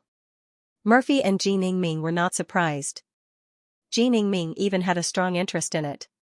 Using the flute and the arrow, which were relatively unconventional instruments, the arrangement of this song must be very interesting. Without further ado, Xiangyi held the flute horizontally and put his hands gently on the holes. His mouth was facing the holes. He just took a deep breath and played the prelude. Note 1, after 2 short changes of tone, Xiangyi played a long ending note. With his long breath, the melodious sound of the flute became soft and gentle. The changes of tone were also done in one breath. There was only one invisible breath in between. However, when the sound of the flute rang out, the sorrowful tone could not help but resonate with it. The slightly trembling sound of the flute also caused people's hearts to tremble. Although it was their first time hearing it, everyone present could not help but have goosebumps all over their bodies. It was so beautiful. The melancholy was just right, and the sound of the flute was faint. It was as if a young girl was pouring her heart out, making people reminisce endlessly. Many people who knew music, especially Murphy and Ji Ningming, who were obsessed with music, could not help but close their eyes and carefully feel the melody. She nestled between her mother's legs. She could not sit still, but at this moment, she did not run around. Instead, she stayed where she was, holding her mother's leg and looking at her father who was playing the flute in surprise. She did not have time to feel proud of her father. The little girl's big eyes seemed to be reflecting the beautiful bamboo flute's shadow. It seemed that she was also surprised. How could this thing play such a beautiful sound? This was the little girl's first time listening to the flute. After 2 preludes, Xiangyi put down the flute, picked up the arrow, and sat on a chair. Although there was a pause, this was an exchange between friends, so there was no need to be so calculative. He pulled the bow, and the ponytail brushed the strings of the arrow. The rich and full music with continuous glissando brought out a slightly sad melody. At the same time, Xiangyi opened his mouth. True love is as vast as the grassland, the layers of wind and rain can't block it. As if singing a poem, Xiangyi had a gentle smile on his face as he sang softly. However, although his voice was not loud, each word had his unique magnetism. Xiangyi's singing style was not like Fei Yu's. It did not have the unique tenderness of looking at the sky. Instead, it was more like Huangbo's singing style. Using some grassland singer's singing style, using the spirit of a man to interpret a different kind of tenderness. There will be a time when the clouds open and the sun rises, the sunlight will shine on you and me. If the first line of the lyrics made everyone unable to understand the meaning of Xiangyi's words, the second line of the lyrics made everyone suddenly understand. What Xiangyi wanted to express was not praising the escape of the 1,000 miles Chuanshu at this time. They had experienced depression and setbacks, just like layers of dense wind and rain, making people feel despair. But do not be afraid, because behind the darkness, there will be light. They will eventually see the moon, the clouds open and the sun rises. Success, or the joy of victory, will shine on you and me like the sun. True love is like the blooming of plum blossoms, the cold ice and snow cannot drown it. Blooming on the coldest branch, I see the spring coming to you and me. Yang Yi continued singing under the accompaniment of the arrow. The true love here was no longer the feelings of the original song, nor was it the true love between lovers. Instead, it used a common metaphor in ancient poetry. In ancient poetry, it was common to see poets who could not directly express their political ambitions, and could only use other stories to express it indirectly. For example, Wang Nengxi's Climbing the Flying Peak, Flying the Flying Peak Thousand-Seeker Pagoda, I heard the rooster crowing to see the sun rise. Not afraid of the clouds covering my eyes, I was born at the highest level. It was using the story of climbing the mountain to express one's determination and courage to not fear evil. It was the same here. Although the original A Cut of Plum Blossoms sang about love, the pursuit of free love, and one's own steadfastness. However, it was not impossible to use it to express Yang Yi's admiration for the 1,000 miles Chuanshu and the rest who persisted in their dreams and finally obtained freedom. Yang Yi's singing paused slightly, and the melody of the arrow seemed to slow down, as if it was brewing for an explosion. That's right, the melody rose once again, and Yang Yi's firm and powerful voice rang out. The snowflakes fluttered, the northern wind blew, the world was a vast expanse. This artistic conception was too beautiful. Even though Murphy had heard Yang Yi sing before, she could not help but feel a little excited. It was as if it was winter in the north, the sky was filled with snow, and the sun and moon could not be seen. It was just a vast expanse. A cut of plum blossoms stood proudly in the snow, only for the fragrance of my lover. Similarly, the lyrics gave people a wonderful artistic conception, as if they could really see a plum blossoms blooming in the world of white snow. Lu Xiaoxu and Miao Chuan were already intoxicated by the lyrics, especially Miao Chuan. He was in charge of writing the lyrics, and he also liked to write poems and lyrics, so he could understand that this plum blossoms was used to express its emotions. The plum blossoms were the most resistant to cold, and they bloomed in the harsh snowy weather. Wasn't it just like how they had experienced the setbacks of losing the lawsuit, and the pain of being frozen, but their dreams had not fallen, and were still standing proudly? Miao Chuan clenched his fist, and his face was filled with excitement. He looked at Yang Yi with admiration. He loved this song too much. He really wanted to know how Yang Yi wrote it. The lyrics were beautiful, and so was the melody. Love what I love, no regrets, this love will stay in my heart forever. Finally, Yang Yi sang the last verse for the second time, and slowly ended the song. The ending lyrics seemed to be a message Yang Yi had sent to Lu Xiaoxu and Miao Chuan: love what I love, no regrets. Courageously pursue your dreams. After listening to this song, everyone's feelings might not be very deep, but when they smiled and praised Yang Yi's new style, they looked back and were surprised to find that Lu Xiaoxu and Miao Chuan were already in tears. Thank you, Brother Yang, thank you for the encouragement you gave us with this song. After being discovered, Lu Xiaoxu embarrassedly wiped his tears, and laughed with a nasal voice. It really brought up all kinds of grievances in the past year, so I lost my composure. Okay. It's all in the past. Ji Ningming patted their shoulders and comforted them. Ji Ningming also had a lot of feelings. He had also experienced the lowest point of his life, a very, very deep valley, but he also persevered to walk out of it. Of course, Ji Ningming was not as excited as Lu Xiaoxu, because he was not young anymore, and those feelings were hidden in his heart. Still the same words: let us continue to work hard for our dreams. Believe in yourself, there will be a day when the clouds will open and the sun will see the light. Yang Yi raised the coffee cup in his hand, smiled, and made the final toast. In the middle of the night, Murphy suddenly had a stomachache, probably because she was too happy to listen to Yang Yi's singing at night. Dear, Yang Yi's ears were still very sensitive. Even though he was asleep, the sound of Murphy crying out in pain at night still made Yang Yi open his eyes immediately, even though they were separated by a wall. Just like how he reacted to danger in his previous life, Yang Yi quickly got up after opening his eyes. Yang Yi covered the sleeping Shishi with a blanket behind him with one hand. However, he did not bother to put on his shoes.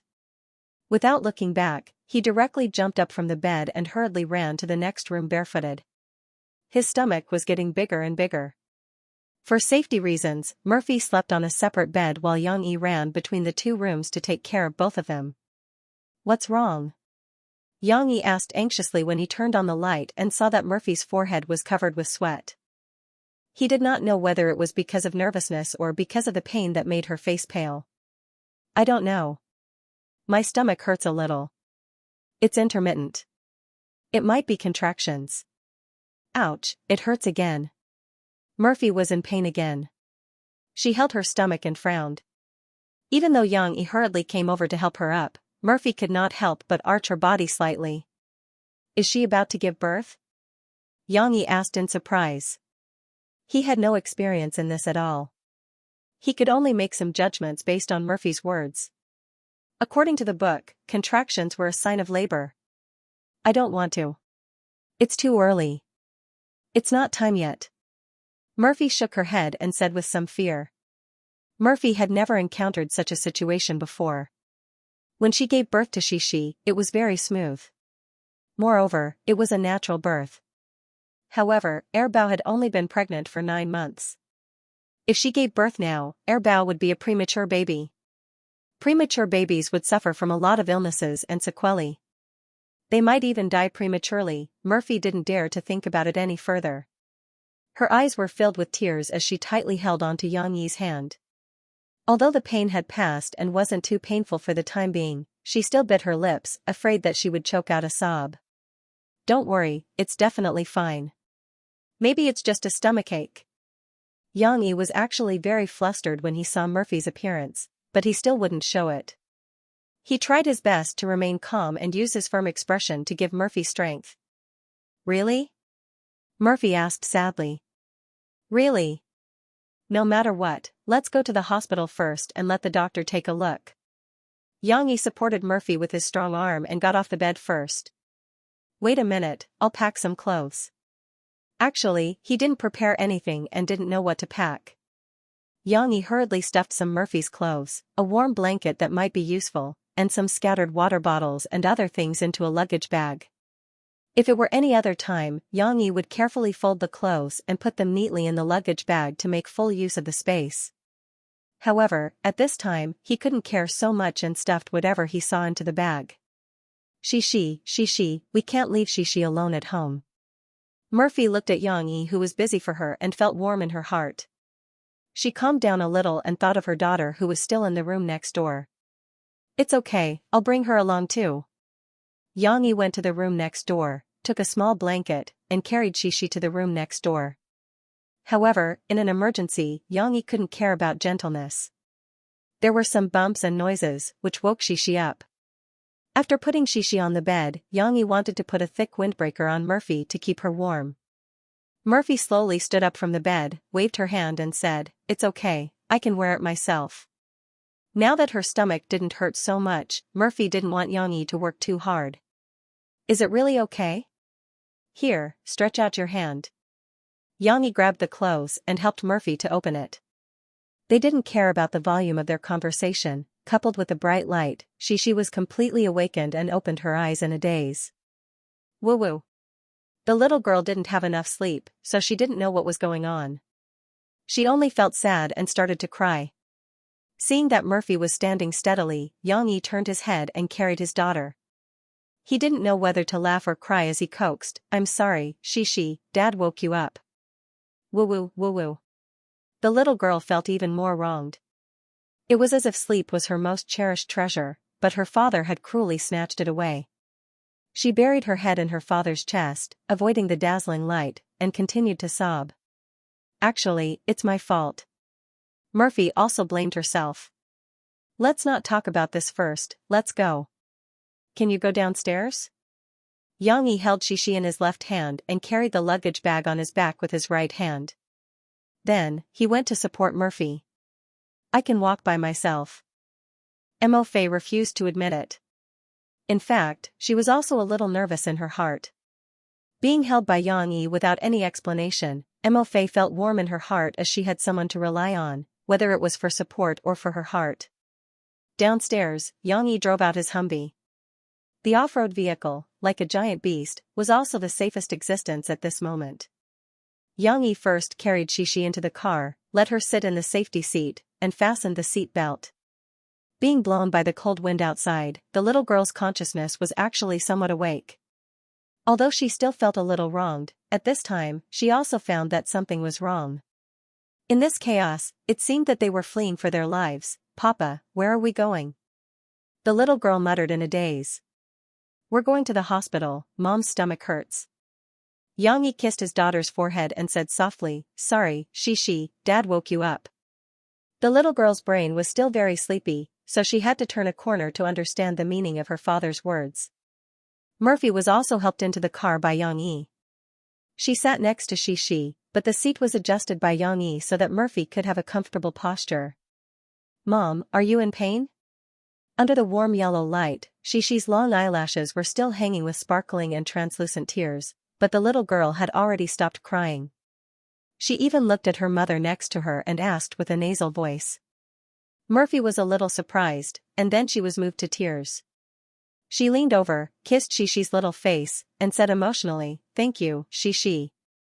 Mom's stomach doesn't hurt that much now. Xianxia sat in the front, looked at the rearview mirror while starting the car, and said, Xishi, if you're sleepy, you can sleep in the car.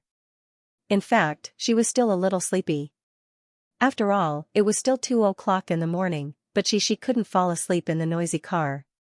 In the hospital, Murphy was undergoing further examination by the obstetrician and gynecologist. When she snuggled in her father's arms, the little girl yawned, but she still couldn't fall asleep. Papa, is the baby about to be born? The little girl's voice was heavy, and she mumbled sleepily. It shouldn't be. Just now, the doctor did a preliminary examination and said that it shouldn't be a baby, but just a stomachache. He wants to see what's the reason. Xianxia gently stroked his daughter's soft and smooth hair and said. The little girl seemed to be unable to bear it. She closed her eyes, and only a soft nasal voice was left. Looking at his daughter's soft nose, Xianxia gently coaxed her, go to sleep. Don't worry about your mom. I'm taking care of her. Good girl, go to sleep. In her father's warm and safe arms, Xishi fell asleep. After a long time, some hurried footsteps came from the corridor of the hospital. Yang Huan, Ding Xiang, and Guozi appeared in front of Xianxia. Yang Huan and Ding Xiang were now living above the coffee shop, and the house they had rented for a year was returned to Guozi.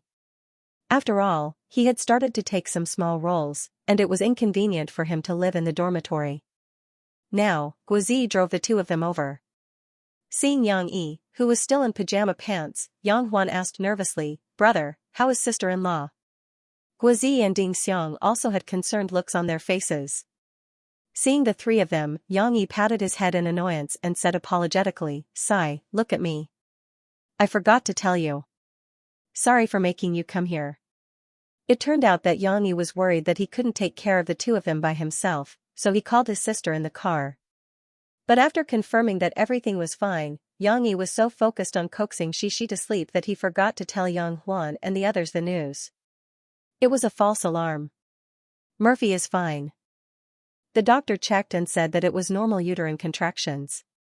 But for safety's sake, we still need to do a full checkup tomorrow. But it shouldn't be a big problem. Xianxia said to Yang Huan and the others. What about Xishi and sister-in-law? Yang Huan asked with concern. I asked for a ward for them to sleep in. Xianxia explained, it's late at night.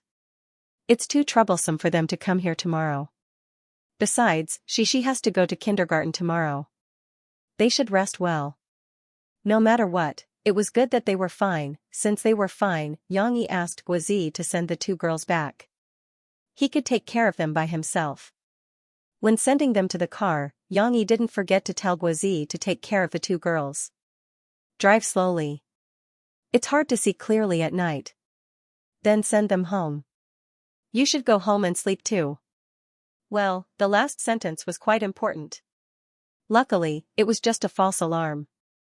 Although Xianxia and Murphy were looking forward to Erbao's arrival, it would not be good news for the child's health if he really came early.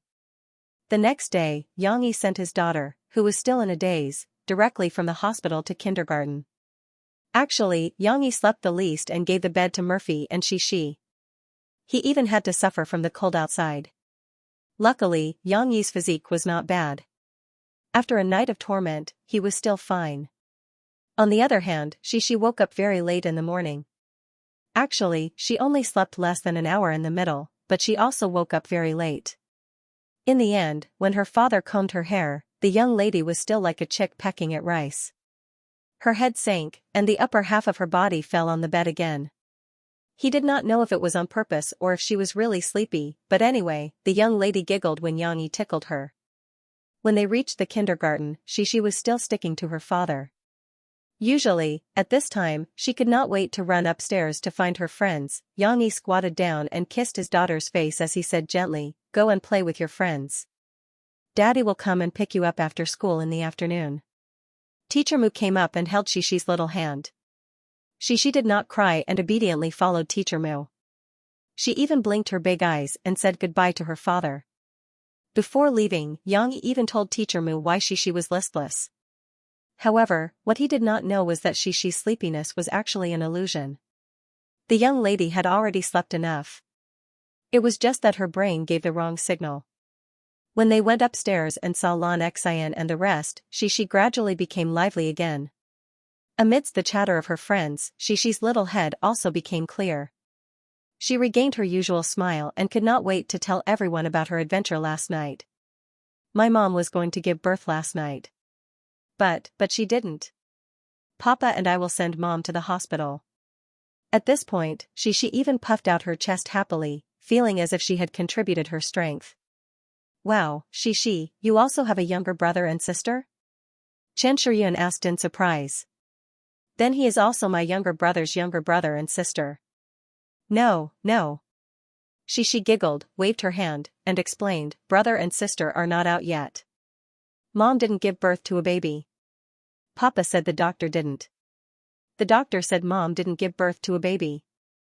This logic was a bit confusing. Not only was Xianxia confused, but Lu Weisha was also not fluent in Chinese, so she was even more confused. "Xiaxia, your mother, your..." Lu Weisha paused for a while, not knowing how to express herself. Finally, she said, "Is she sick?" Xiaxia had to explain to Lu Weisha again, which would take a lot of time. But after the girl woke up, she was full of energy and was very enthusiastic to explain. She even used some Swedish to explain to her friends. On the other hand, after Xianxia sent Xiaxia to kindergarten, he was about to leave when he bumped into David, who was sending Lu Weisha over. The two of them chatted for a while and Xianxia also took the opportunity to practice his spoken Swedish. If he wanted to speak a foreign language properly, he would have to talk to foreigners and learn the accent of the other party. "David, I think you are not qualified to be a senior executive. How can there be such a free executive? How can you have time to send your daughter to school?" Xianxia smiled and said to David in Swedish. "In China, that is indeed impossible. But in Sweden, it is a very normal thing." David did not mind and calmly told Xianxia that there were stay-at-home dads everywhere in Sweden. Furthermore, he also told him that in Sweden, after giving birth, the father could apply for a year's leave to take care of the child. This system was simply, however, David wasn't a particularly qualified stay-at-home dad. He was ashamed to tell Xianxia that he really didn't know how to make lunch. It was thanks to Xianxia's daughters sharing that Lu Weisha didn't go hungry. The situation has improved. Although Linda has her own job, she is an artist, and she has her own art exhibition in China. But with her cooking, the house is well organized. David breathed a sigh of relief and smiled at Xianxia. "That's a good thing. There is a good division of labor in the family." Xianxia nodded. "Yes, that's right." David spread his hands and shook his beard. He said proudly, "Now, I have time to find the coffee I want to drink." "What coffee do you want to drink?" Speaking of this, David sighed and complained to Xianxia about the irregularities in the coffee shops in Rivertown. Especially in Tingshan district, many of the coffee shops sold instant coffee. Even if they found a few that sold freshly ground coffee, their coffee beans are not good. "I have invited them to let me smell it. It has a moldy smell. You know that this is impossible in Sweden." David sighed. It was normal. After all, foreigners loved coffee, especially in Northern Europe. Xianxia had stayed there in his previous life and knew that there were more coffee shops than restaurants in China. Even if it was not a big city, there would be a coffee shop in a small town. Of course, it was normal in China. Everyone had different interests and hobbies. Most people liked tea, and only a small number of people drank coffee. But they did not drink it like water like foreigners. so it was normal for there to be few coffee shops. I know, fika. Xianxia shouted to David with a smile. Fika was like tea in China or afternoon tea in England. Of course, the tea here was replaced with coffee. There might be some desserts like cinnamon rolls and berry pies, but the main theme was still coffee. However, the concept of fika was more casual. There was no fixed time. It was a kind of daily life that combined life enjoyment and social needs. Hearing Xianxia's words, David nodded with a smile and said, "Yes, but I haven't been able to enjoy a good fika since I came to China. Although my secretary can make coffee for me, the best fika should be at the coffee shop. You know that, right?" Xianxia nodded. He smiled and said, "In fact, my coffee shop has very good freshly ground coffee. If you really can't find anything you like, you can come to my coffee shop and try it." "Really? I thought I was going to the coastal area for coffee. My friend told me that there are more coffee shops like this in the coastal area, but it's too far away." David was a little surprised and said doubtfully, "The coffee shop at the corner welcomes you." Xianxia smiled confidently. Back at the kindergarten, she and her friends learned and played with the teachers as usual. It was noon again, lunchtime. This was the most anticipated moment for the children, especially Xianxia and the others. Because the lunchbox she brought was like the bag on the belly of a certain big-faced blue cat. There were different surprises every day. "I think there will be prawns today. I especially like the prawns made by Shishi's papa. It's super delicious," Xianxia said longingly. "Prawns, I want to eat them." Lu Weisha followed Xianxia and said expectantly. One of them was tall and the other was fat. It was quite funny when they walked together. In the end, Lu Weisha's mama's Western food didn't change much. After a few days, the little ones didn't have much interest in it, so they looked at Shishi's lunchbox again. "I like to eat fish." It was Nanjiaoyu's voice. "I like to eat chicken wings," Yang Luoqi said weakly. "I like everything you say." Chen Shiyun waved her hand boldly and said proudly, "So I like to eat all of them. Shishi's papa makes delicious food. I like to eat all of them too." This suddenly led everyone's topic. However, Shishi was very happy to walk hand in hand with her friends to the cafeteria. However, as she walked, she felt something in her head. The little girl stood there in a daze. "Ayo, Shishi, I almost bumped into you." Yang Luoqi staggered and hugged Shishi. "Chichi, my papa didn't give me lunch." The little girl helplessly held her friend's arm and said to her in a panic. "Ah?" Several friends were dumbfounded. "That's right. Dad didn't make lunch for Shishi this morning." The little girl remembered, she woke up late at the hospital this morning. She was still in a daze and acted like a spoiled child with her father. She even ate the soy milk and steamed buns for breakfast in the ward. Then, her father helped her change her clothes and went directly to the kindergarten. Shishi remembered correctly. She didn't bring her school bag, let alone a lunchbox. But, what about my lunch? How could Papa forget? The little girl thought in a panic. At this moment, she felt as if she had been thrown into a dry well, alone and without anyone to rely on. Shishi didn't bring lunch? Well, the prawns are gone. Xianxia lowered her little head in annoyance, as if she was the most disappointed one.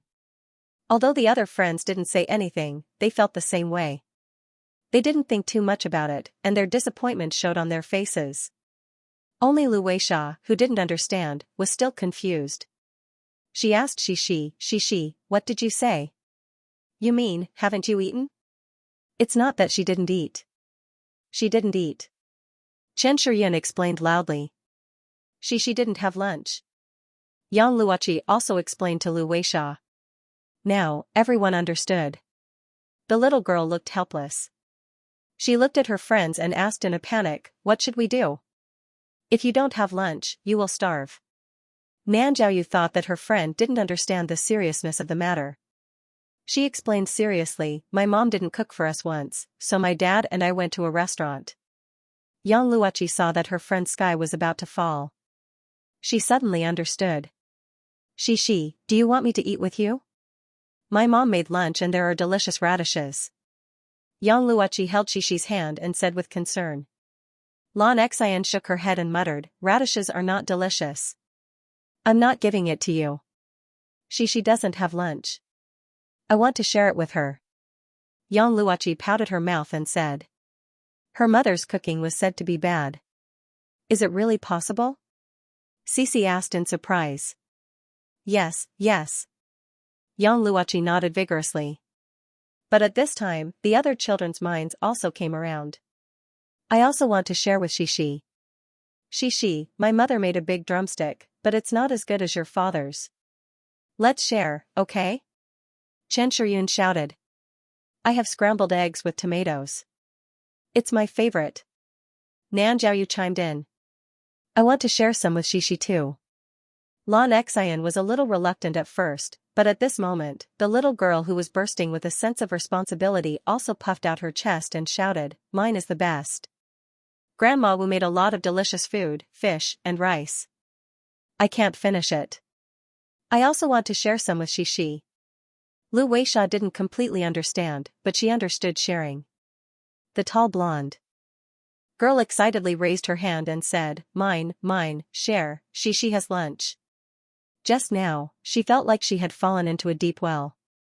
At this time, Xishi seemed to see a group of friends who were actively trying to pull her up. Looking at this group of enthusiastic friends, the little girl was so moved that she almost cried. Now, they were preparing to line up outside to enter the dining hall. The bleak and cold wind outside messed up the children's hair, and also made Cici's tender little face cold. However, at this moment, the little girl's heart was unprecedentedly warm. I have lunch. Xishi was a little excited, and her eyes were red. She pulled Yang Luoqi and Lan Xian's hands and said, you guys are so good. We all have to share. Nan Jiaoyu knew a lot of things. He waved his hand and summed it up like an old man. At this time, Teacher Shen, who was in charge of commanding and leading the team, came over and saw Xishi and the others gathered in a group. Usually, these little girls, including a little boy, were very obedient. What was the situation today? What's wrong with you guys? Teacher Shen asked with a smile. Suddenly, as if a drop of water had dripped into a pot of oil, the children all shouted at the same time. Everyone was trying their best to explain for Xishi. Among them, Lan Xian's loud voice reflected her skill at this moment. Amidst the noise, her voice was particularly clear. Xishi's father didn't make lunch for her, and then Xishi didn't have lunch. We have to share it with Xishi, and then Xishi will have lunch. This and then that and then, Teacher Shen was almost confused by Lan Xian's words. However, she had also come here for this matter. Thus, she looked at the enthusiastic little girls in amusement and said, Io, why are you all so cute? You're too kind. However, you don't have to worry too much about Yangxi's matter, and you don't have to contribute your own food. Teacher Shen's imagination was running wild. At this moment, what appeared in his mind was these little girls.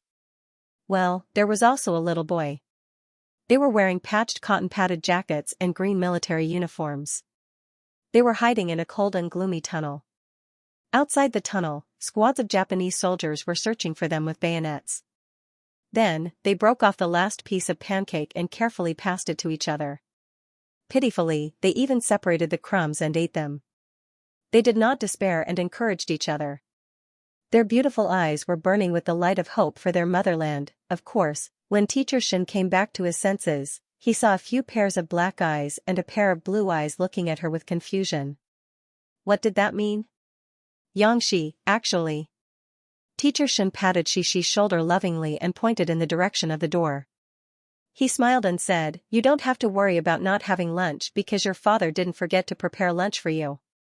Look, he brought it over for you. The little girl followed Teacher Shen's finger and looked at the entrance of the kindergarten.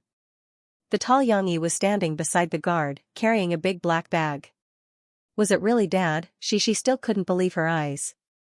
She blinked in a daze. But when her father waved at her, Xishi realized that she wasn't dreaming.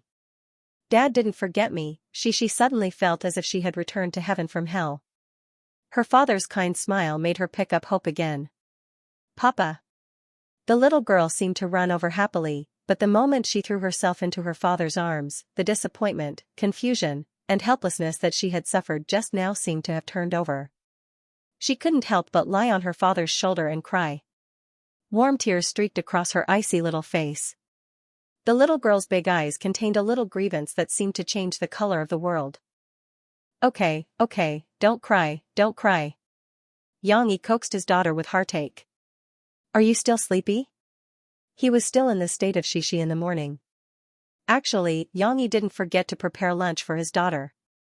How could he forget? It was just that he didn't even go home after sending her to kindergarten in the morning. How could he have the time to prepare? In the morning, after he took Murphy to the hospital for a checkup, he went home and then made lunch without stopping. As soon as he finished making lunch, Xianxia sent it over. Of course, Xianxia still came on time. Since he personally came to deliver lunch to his daughter, he didn't need to let Xianxia eat reheated food. He simply came on time. The weather was a little cold, so he could let Xianxia drink a mouthful of hot soup. If Xianxia had really forgotten something, it was indeed something. He forgot to tell Xianxia about this in the morning. Until now, he still hadn't remembered that he didn't tell his daughter, "Don't worry, Dad will bring you lunch." However, Xianxia wasn't angry with her father at this time. After her little grievance, she was full of joy. Because her father didn't let her down. Her father still cared about her. She had lunch to eat, her father would always be her most reliable support. The little girl's tears turned into smiles. While shaking her little head, she hugged her father's neck and said in her sweet little nasal voice, "Papa, I love you." Xianxia's heart was about to melt. He wiped the little girl's tears, kissed her little face, and said lovingly, "Dad loves you too." Fu Jun invited Xianxia and Lan Caocai, the two shareholders, to the headquarters of the Sahara Online Mall in Yangqing. They would celebrate Singles Day with him and other executives, waiting for the sales data to come out, but in the end, they couldn't go. Lan Caocai couldn't leave because of his real estate company, and Xianxia had to take care of his wife and children. Especially when Murphy suddenly had a stomachache in the middle of the night, Xianxia was even more worried. If he wasn't by her side, who else could Murphy rely on? Moreover, when she came back that day, she didn't have any emotions at all.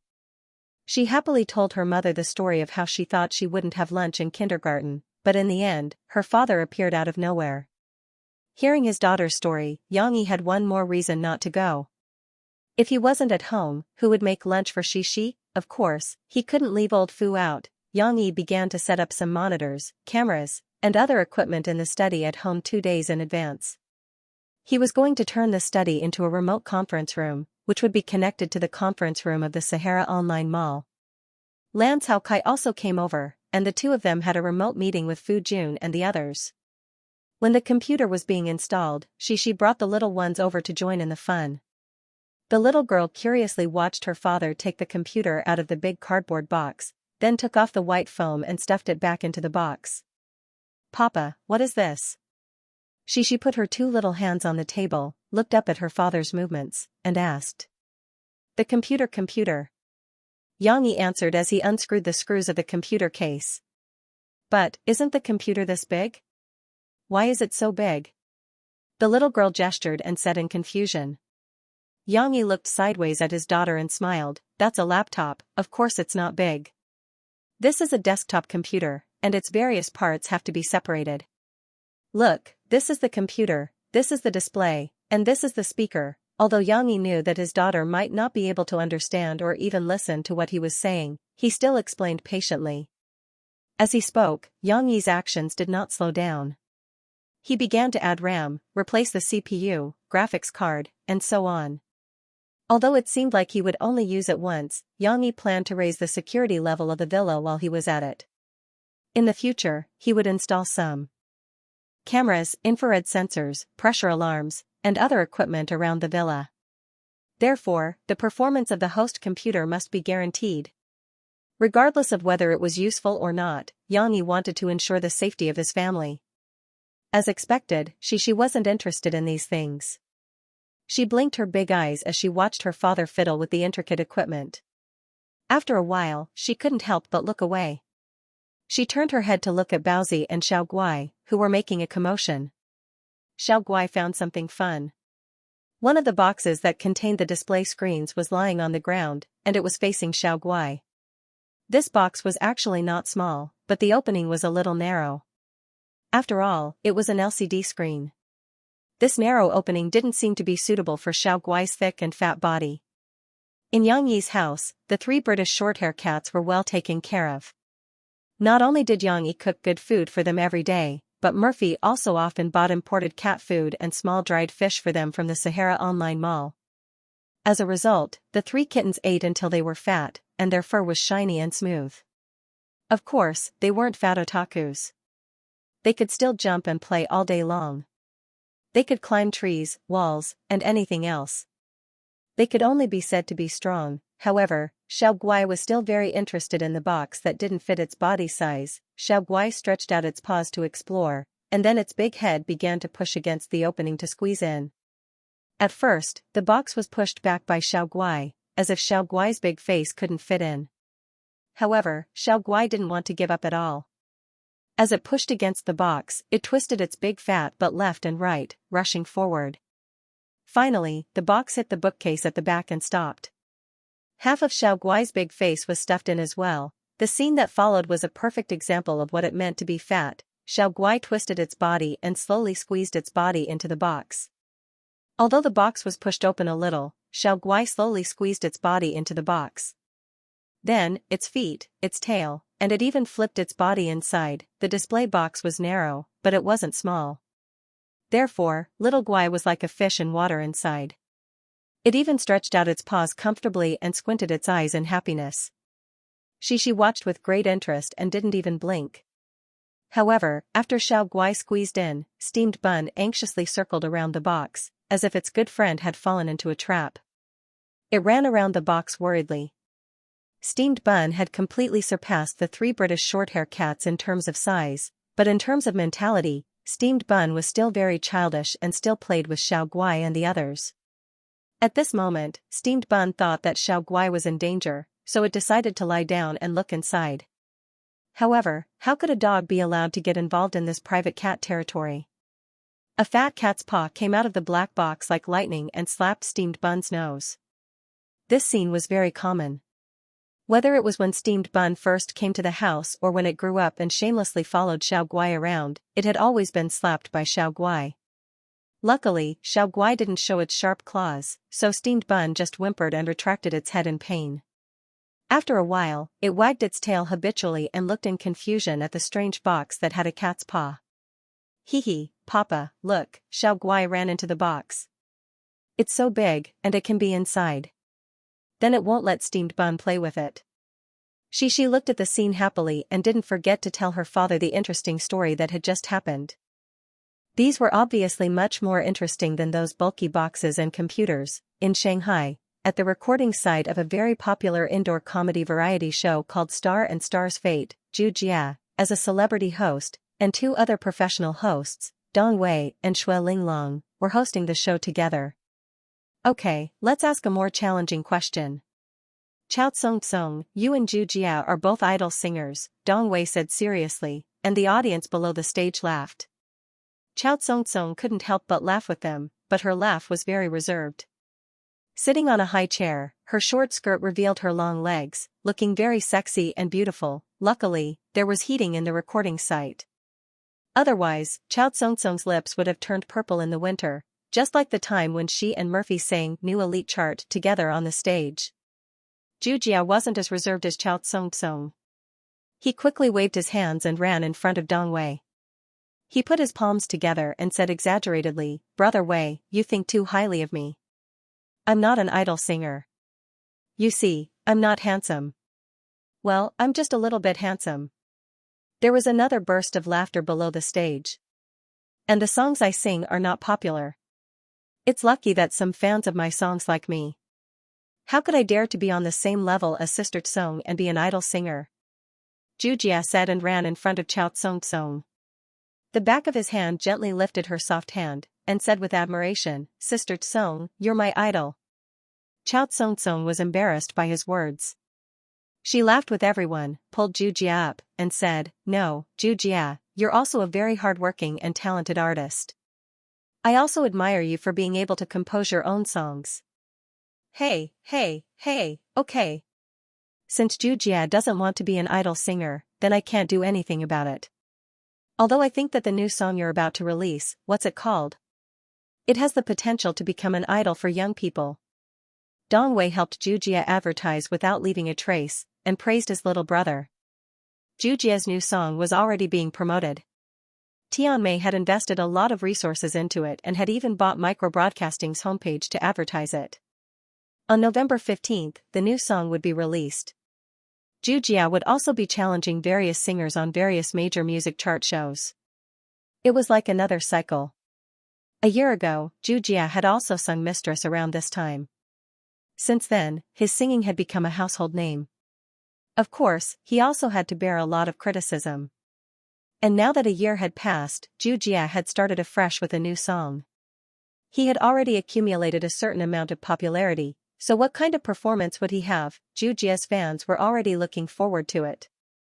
Of course, compared to looking forward to the results of his song, the fans were more looking forward to what kind of strange song Jujia would sing. They knew the name of the song through Tianmei's promotions, but they had never heard of it before. Back to the set of the show. Dongwei brought up the topic, and Shui Linglong also chimed in. It's called Impulsive Punishment. I heard that Jujia, in order to sing this song well, you had painstakingly studied it for several months to hone your singing skills. I just didn't want to be called a lousy singer by everyone, so I wanted to learn from Sister Kong. I wanted to be like Sister Tsong and be an idol singer with both strength and beauty. It seemed like a slip of the tongue, but Jujia seemed to realize it in hindsight. He quickly struck a charming pose to make up for it. It looked like he was pretending to be clumsy, which made everyone laugh again.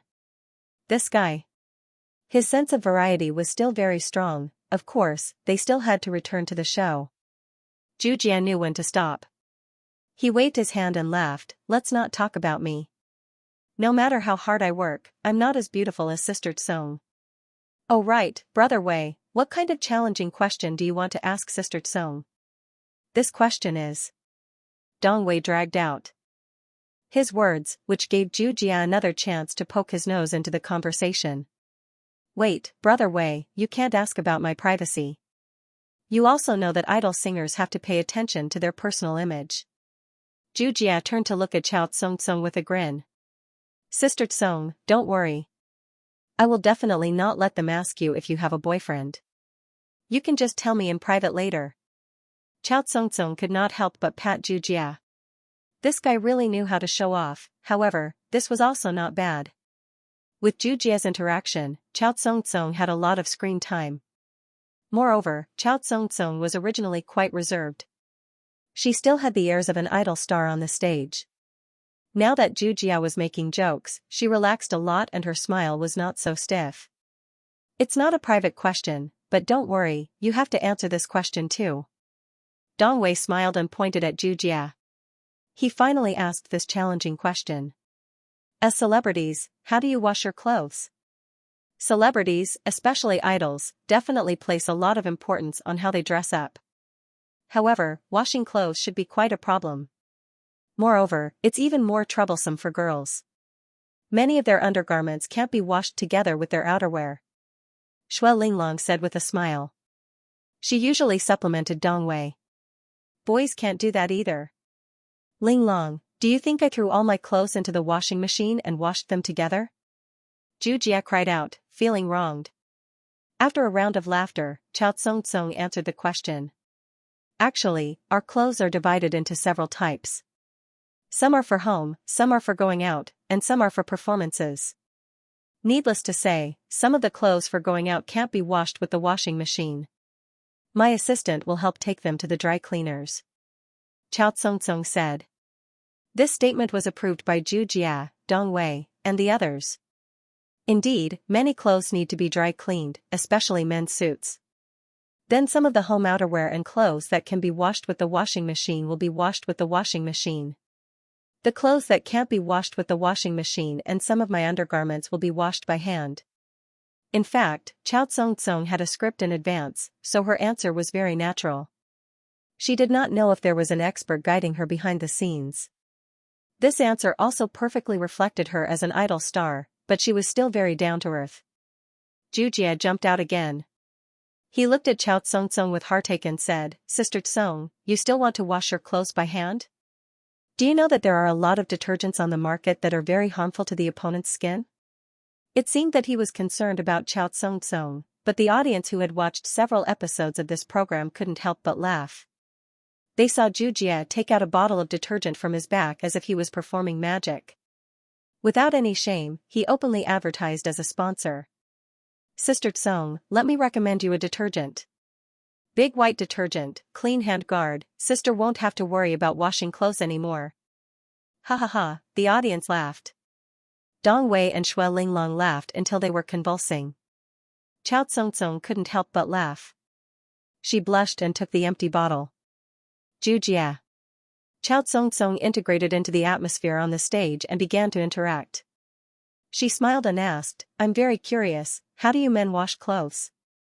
"Actually, I don't want to wash clothes at all. When I was young, I thought that if I could, I hoped to have new clothes to wear every day. That way, I can wear cool clothes every day, and I don't have to wash clothes anymore." Xianxia responded. "And then?" Chao Tsong looked at Xianxia curiously. "You must be thinking that reality gave me a big slap in the face and told me not to daydream, right?" Xianxia smiled slyly. "Yes, poverty has limited your imagination." Dong Wei and Xue Linglong nodded their heads and laughed. "But actually, the main reason why I gave up this idea was that I suddenly remembered that new clothes can only be worn after being washed. If I wear new clothes every day, I still have to wash clothes every day. What's the difference between wearing new clothes and not wearing new clothes?" Xianxia said with a chagrined face. This train of thought suddenly made everyone burst into laughter. "Okay, let's get down to business. How do you wash clothes?" Chao Tsong laughed until she covered her stomach and said angrily. "The other clothes are similar to what Sister Tsong said, but I have a special technique for washing socks. Not only does it not hurt my hands at all, but it is also very clean. Sister Tsong, do you want to learn?" Xianxia asked. "Wait, it doesn't hurt your hands again. You can't continue to advertise. Later, Big White Detergent will complain that we asked them to increase the advertising fee." Xue Linglong deliberately stopped Xianxia and joked. "How can it be? How can I use such an obvious method to advertise for sponsors?" Xianxia raised his head, as if he was very sad and angry. When it came to the specific method, Xianxia gestured with his two hands and said, "If these were my feet, I would put on the socks first, then dip them in the detergent and rub them on the ground like this, rub them, and like this." Xianxia's performance was very vivid. His two hands were like feet, performing various techniques such as rubbing on the ground and rubbing his feet together in the air. This already made everyone laugh until they couldn't straighten their backs. After washing one side, there is still another side, turn it over, and wear it again. Xianxia was still performing as if he hadn't had enough. Chao Tsong, who was next to him, laughed so hard that she almost lost her image as an idol. Okay, if you continue to wash, will you stop? We know your special technique. Feeling, you said that it won't hurt your hands, so it won't hurt your hands. But won't it hurt your feet?" Dong Wei said with a smile. "It doesn't matter, we still have Big White Detergent." Xianxia understood tacitly and once again left no trace to advertise.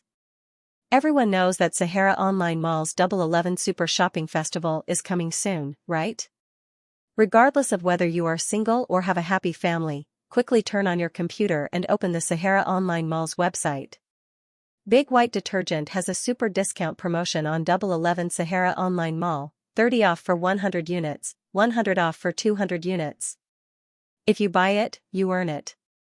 I wish everyone, including my most admired Sister Tsong, that you won't hurt your hands or feet when you wash clothes at home in the future. This advertisement made everyone not angry at all, and they even had to laugh and applaud Xianxia's cleverness. In fact, everyone was already used to it, because this program had been bought by Sahara Online Mall a few episodes ago, and Big White Detergent was the title sponsor of this season's Star and Star Fate. Xianxia's advertising every time was also an interesting scene of this program. This program was broadcast on the eve of Double 11 Day. While the audience was laughing because of Jia, they were also reminded that Double 11 Day was coming. They couldn't wait to turn on their computers, check their shopping carts, favorites, and wait for the dawn to come, snatching the cheap products that were on sale for a limited time, and hoping that they could be one of the 200 lucky people who could get a free order. Xishi, I'm coming to your house to play. On the evening of November 10th, before Yang Yi could put on his shoes and go out to open the door, Lan Xian's impatient voice could be heard from outside the gate of the courtyard. Xishi stood at the door of the villa, holding the door frame and shouting excitedly, "Right away, my papa will open the door right away." "Here you are."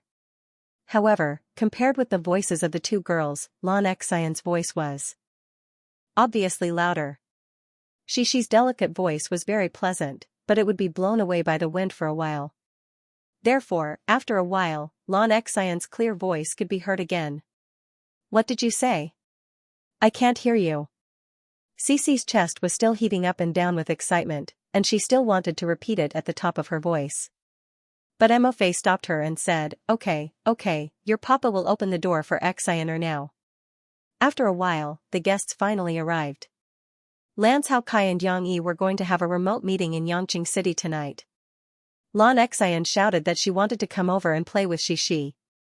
He had to ask Wu Jingjing to take Lan Xian to take a bath quickly, and then the whole family came to Yang Yi's house. "You didn't hear me just now. Then did you hear what I said?" Cece also took a bath. The two little girls hugged each other, shouting and making a fuss. It was very lively. Lan Xian's mother also spent a lot of effort to take off her daughter's coat. Yang Yi's house was still heated. They asked the two girls in pajamas to go upstairs to play, where there were dolls and other toys that little girls liked to play with. When they went upstairs, Murphy said to Wu Jingjing with a smile, "Xian Air's voice is so loud that I can hear her voice from far away. I think she is a good singer. You have to train her well." "Really?" Wu Jingjing asked in surprise. She liked singing, and Murphy was a professional singer. Wu Jingjing trusted her judgment. Now that the two little guys had company, they didn't stick to their parents. Murphy chatted with Wu Jingjing in her room next door. They still had a lot of common topics, such as children's education, Murphy's pregnancy, and even talking about clothes and cosmetics. However, Xishi and the others were still restless. The two girls chatted in the room for a while, and then they joined hands again. Holding each other's little hands, they opened the door and ran happily into the room next door. "Mom, why is Xishi's hair so long and mine so short?" Lan Xian enviously stroked Xishi's beautiful long hair that was draped over her back like a waterfall after her shower. "Because Xishi's hair hasn't been cut." Murphy smiled and pulled her daughter over. She took a comb and combed her daughter's wet hair while answering, "When you first met last year, Xishi's hair stopped here. This year, it has grown longer. Look, it's here. I don't want to cut my hair." Xishi waited for her mother to finish speaking and quickly expressed her attitude. Little girls still liked to be beautiful. Moreover, Xishi with long hair and a short body was beautiful. Lan Xian suddenly understood. She pouted and said unhappily, "But my mom always cuts my hair. It can't grow long. I want to be like Xishi." "You can't. You can't have long hair because it's very hot in summer. If you have long hair, you'll get heat rash. It's very itchy." Wu Jingjing explained. "That's right, heat rash." Thinking of those red spots, Lan Xian trembled and said dejectedly, "Well, I don't want to have long hair." "It's okay, Xian Air. You're also beautiful with short hair." Murphy gave Lan Xian a thumbs up and said with a smile, "Xishi, don't you think so?" Cece raised her head to look at her mother and nodded subconsciously. However, the little one's topics changed very quickly. Xishi quickly smiled and shook her mother's hand. She pleaded, "Mom, I want Xian Air to play at our house tonight. Then I want to sleep with her." Lan Xian also jumped excitedly and shouted, "Yes, I want to sleep with Xishi." Murphy was stunned for a moment. She looked at Wu Jingjing with a smile, and then looked at Lan Xian and Xishi. She said, "Then you have to get the permission of Xian Air's parents." Xishi blinked her big eyes and walked over. She hugged one of Wu Jingjing's knees and shook it gently. She asked coquettishly, "Auntie Wu, can I?" In fact, she was very familiar with Wu Jingjing because she often went to Lan Xian's house to play. Wu Jingjing also loved this innocent and kind little girl very much. However, before Wu Jingjing agreed, Lan Xian shouted, "Yes, yes. You want to stay at Xishi's house to sleep?" Wu Jingjing smiled and asked, "What will you do when you go to kindergarten tomorrow?" "I'll get up and go home tomorrow." Lan Xian's mind was still very clear. "My papa can make super delicious breakfast." She tried hard to promote her family's service. Yes, yes. Lan Xian looked forward to it even more. Sooner or later, this girl would be cheated by a candy. Wu Jingjing had to look at Murphy, not knowing whether to laugh or cry. Murphy smiled and reached out to hold Wu Jingjing's hand. She said, "Sister Jing, why don't you stay here tonight? I also want to talk to you. Yang Yi and the others don't know how long it will take, so you can just rest here. The children don't have to worry. You and Brother Lan can stay in the guest room. There are a few guest rooms on the 3rd floor. I'll ask Yang Yi to clean them up." It was decided. It just so happened that the study downstairs hadn't started yet. Yang Yi and Lan Kai were also talking about other things. Therefore, Yang Yi came up to help clean up the guest rooms on the 3rd floor for Wu Jingjing and Lan Kai to rest tonight. After he finished cleaning up, he went to see the 2 little girls playing in the master bedroom. As soon as he opened the door, Xi and Lan Xian's laughter came out. The 2 little guys were baring their fangs and brandishing their claws. He didn't know what they were playing. Seeing the movement at the door, Lan Xian screamed, "Oh! Xi, your father is here." It was as if Yang Yi had specially come to see if she was sleeping obediently. Lan Xian rolled over and snuggled into the blanket, causing a huge bump to form on the blanket. Xi also giggled, as if it was very fun. She followed suit and got into the quilt. However, the little girl didn't get in completely, and her little butt was exposed outside. "What are you doing? Don't be bored." Looking at the 2 little girls, Yang Yi couldn't help but laugh. He walked over and gently patted his daughter's little butt and the big bump in the quilt. Amused, the 2 little girls laughed sullenly under the quilt. Yang Yi reminded them not to run around and to sleep early if they were tired. Then he checked the child lock on the balcony door. He let the 2 little girls go and opened the door to go out. However, at the door, Yang Yi saw Steamed Bun, who had run over at some point and was wagging her tail, wanting to go in. "No, you can't go in." Yang Yi blocked Steamed Bun and gently patted her little head. Steamed Bun seemed to understand. She lowered her head, feeling wronged. After a while, she curled up on the carpet at the door, resting her head on her forelegs. However, she would occasionally look at Yang Yi with her big black eyes. Her eyes seemed to be filled with melancholy. Yang Yi went to check the child lock on the balcony on the other side of the corridor. When he came back, he saw Steamed Bun's eyes. He laughed unhappily and said, "Hey, you feel wronged, right? You're not my daughter. Do you think I'll be coaxed by your pitiful little eyes?" Calling her a daughter and not a son was fine. After all, Steamed Bun was a female dog. As Yang Yi said this, he squatted down and smiled as he picked up Steamed Bun's face and rubbed it. However, this little pitiful girl still couldn't raise her spirits. She looked wronged as if Yang Yi was discriminating against her. Okay, Yang Yi admitted that he was soft-hearted. He rubbed Steamed Bun's clean fur. He had just bathed her in the afternoon, so her fine fur was very comfortable to touch. Okay, don't be sad. I'll let you go in and play." Yang Yi opened the door again and gestured for Steamed Bun to enter. Steamed Bun suspiciously raised her head, but she quickly understood what her master meant. She immediately became spirited and cheerfully ran in. "Steamed Bun." The 2 little girls' voices and laughter increased in volume. "You're not allowed to run onto the bed. If you go onto the bed to play, I won't let you in next time." Yang Yi didn't care if Steamed Bun could understand, or if Steamed Bun didn't pay attention to what he was saying while the 2 girls were arguing. Let them play by themselves. Yang Yi went downstairs, sat in front of Lan Kai, and poured him a cup of hot tea. Where were we talking? Right, about buying the land. Yang Yi smiled and continued to talk to Lan Kai. Before this, Yang Yi had done some investigations and careful plans. However, Yang Yi had no experience and ability in the real estate industry. If he wanted to get his target land, he still needed the help of Lan Caokai, a real estate tycoon. In terms of business, although Lan Caokai was happy to help Yang Yi, the amount involved was too large.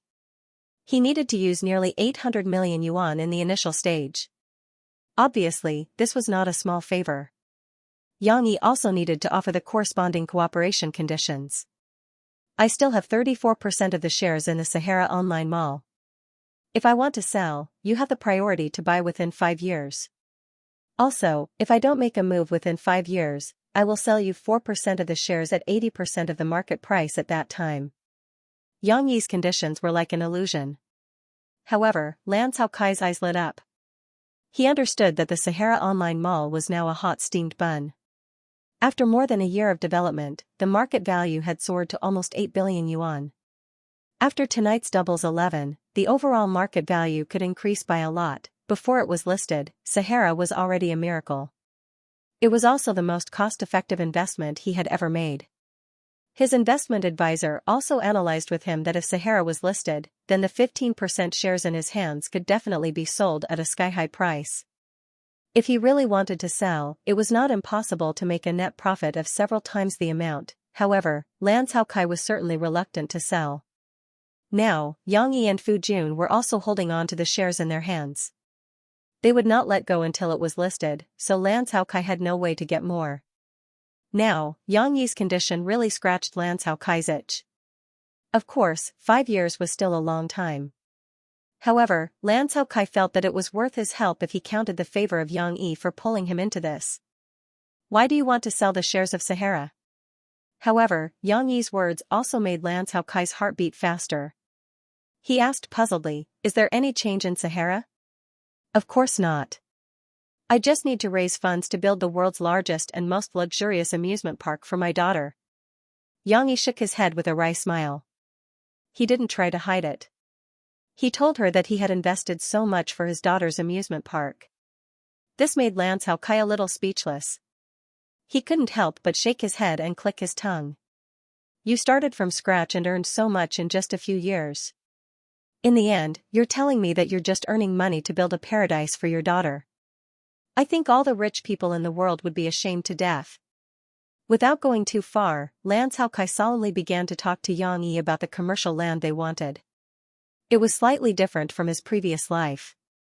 In this world, although the land in China was not permanently held by private individuals, it was still valid for 300 years, which was similar to a permanent holding. Jiangnan's Jinling City's Wucheng County. There's a piece of land that the developer ran away with. No one has been interested in it for more than a decade. I want to take it down.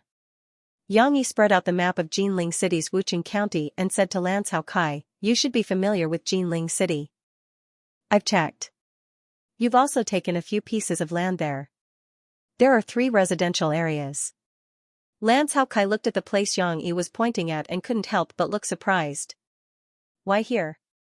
Lan Caokai looked at Yang Yi in surprise.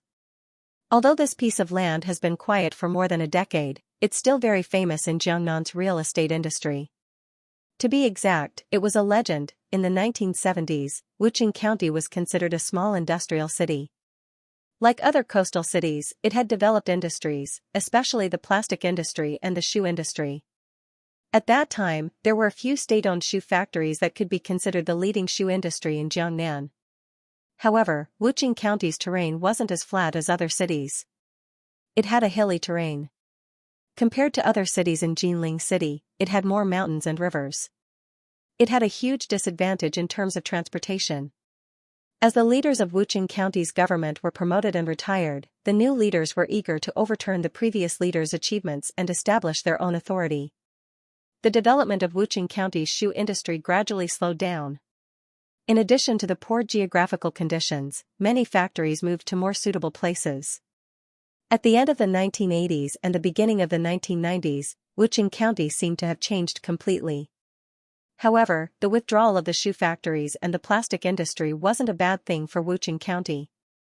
Although the economic development slowed down, there was less pollution. Gradually, the green mountains, clear water, blue sky, and white clouds were restored. The piece of land that Yang Yi was talking about was the territory of several state-owned shoe factories. At that time, the factories had their own dormitory area, primary school for workers' children, and even a hospital. The entire piece of land covers an area of nearly 700,000 square meters. Lan Caokai said as he recalled. To be exact, it's 750,000 square meters, or 1,125 mu. Yang Yi calmly gave the accurate data. It seemed that he had indeed put in a lot of effort. This piece of land was very big, but it was only compared to the real estate used to build houses. It was not enough to build an amusement park. However, Yang Yi was also eyeing an island across the water from this piece of land. However, he did not have the capital to take over this island yet. Back then, in order to take over this piece of land, Lianhua Real Estate spent a lot of effort to bribe the leaders of Wuchang County and even Jinling City. In the end, just when they spent money to move the original residents away, those leaders were exposed. Lan Caokai lamented. How much capital did Lianhua Real Estate have back then? However, they were implicated. The boss was arrested and started to collapse. The real estate development of that piece of land also came to a halt. However, the legend that Lan Caokai spoke of was far more than that. At the end of the 90s, the new leaders of Wuchang County were deceived by a fake Hong Kong businessman. They sold the land of the bankrupt Lianhua Real Estate to the other party and even actively helped him apply for a bank loan. In the end, the other party got the loan and ran away, never to be heard from again. The new leaders were all stripped of their official titles, but they also left behind a mess and made Wuchang County the laughingstock of the whole country. This was also why the previous leaders of Wuchang County were unwilling to mention it. Then, as the development of the other side of the county was in full swing, this remote scar was gradually covered by the dust of history. If you want to take this piece of land, if you don't mind the saying that whoever touches it will be unlucky, this piece of land is also a good choice. After Lan Caokai finished the story, he calmly analyzed, at least, no one is interested in it now, so it won't cost too much to buy it. The problem is, even if it's not expensive, it's still more than 1,000 mu of land. Do you have enough cash? I prepared 800 million. If it's not enough, I'll add more depending on the situation. Yang Yi said firmly, I have to take this piece of land, and I have to take it in one piece. 800 million. Lan Caokai looked at Yang Yi with some surprise. He didn't know that Yang Yi sold China's Facebook, but he didn't ask in detail about Yang Yi's source of funds. He only pondered for a moment and said, 800 million shouldn't be a problem, but you might have to negotiate with the local government. Lan Caokai felt like he was missing some information about this piece of land, like there was a secret behind it, but he couldn't remember it at the moment. However, Lan Caokai didn't have time to think about it, because in Yangqing, Fu Jun had just finished inspecting the employees of Sahara Online Mall who were anxiously waiting for the midnight battle. His secretary was in the conference room adjusting the remote conference equipment for him and the other executives. We'll talk later, let's watch Singles Day first, Yang Yi said to Lan Caokai as he turned on the camera and sound. Mu Yuyan, the teacher of Xishi's class at Springfield Kindergarten, usually went to bed early at 11 p.m. After all, she had to wake up early the next morning to make breakfast for her husband and son and then go to work at the kindergarten. But tonight, when it was close to midnight, Mu Yuyan still couldn't fall asleep. She opened her eyes and looked at the time. She couldn't help but roll over and put on a thick coat over her silk pajamas. She pushed open the door to the living room. Under the dim light in the living room, Mu Yuyan's husband was watching TV. There was a laptop on the table next to him, but the screen was off. Only the blue working indicator was on. Hearing the movement, Mu Yuyan's husband looked at her strangely and asked, "Why are you up? Didn't we agree that I would pay for everything in your shopping cart in the wee hours of the morning?" I'm worried. What if you forget, or if you click too slowly, or if you buy the wrong things? You men are so stupid when it comes to shopping." Mu Yuyan shook her head and said. Mu Yuyan's husband shook his head helplessly and said, "Okay, you do it yourself." Mu Yuyan was already sitting in front of the computer. She used the mouse for a while until halftime. Her husband turned on the living room lights and walked over to her. "It's only been a while and you bought so much?" You bought a lot of clothes and shoes before, why are you buying more now? He looked at the extra items in the shopping cart and asked in surprise. It's cheap. Look at this roll of paper. It usually costs more than 30 yuan at the supermarket, but now it's only 50 yuan for 3. And this shampoo? Mu Yuyan nagged on about her husband's life experience. Not to mention, other than the discount, all the cell phone products on Singles Day will be sold at a discount of 50 yuan if the total is 300 yuan. When has there ever been such a good deal? Buy as much as you can. The problem is, can you finish buying so much? Sure, if we buy so much, we won't have to go to the supermarket for half a year. Also, if we have more, we can send some to our parents. Mu Yuyan wasn't sleepy at all and said in high spirits. This scene was playing out all over the country. And it wasn't just women who went crazy. Men also couldn't help but open their wallets. Just like in Guangzhou, Mu Yuqing stayed in front of his computer. His shopping cart was also stuffed with many things. For example, the game consoles, indoor treadmills, and other big products that he usually coveted were also organized in the Sahara Online Mall on Singles Day with discounts and promotions. Of course, Mu Yuqing could not miss this good opportunity. However, even though they both had the same surname, Mu Yuqing wasn't as crazy as Mu Yuyan. He had already gathered everything in the shopping cart a few days ago. Now, Mu Yuqing refreshed the Sahara Online Mall's webpage again and again. It was not that he wanted to grab the so-called free-of-charge opportunity, but that Mu Yuqing, as a senior in the IT industry, did a small test. It's already 11:55, and the web page is still refreshing smoothly. There's no sign of a traffic jam.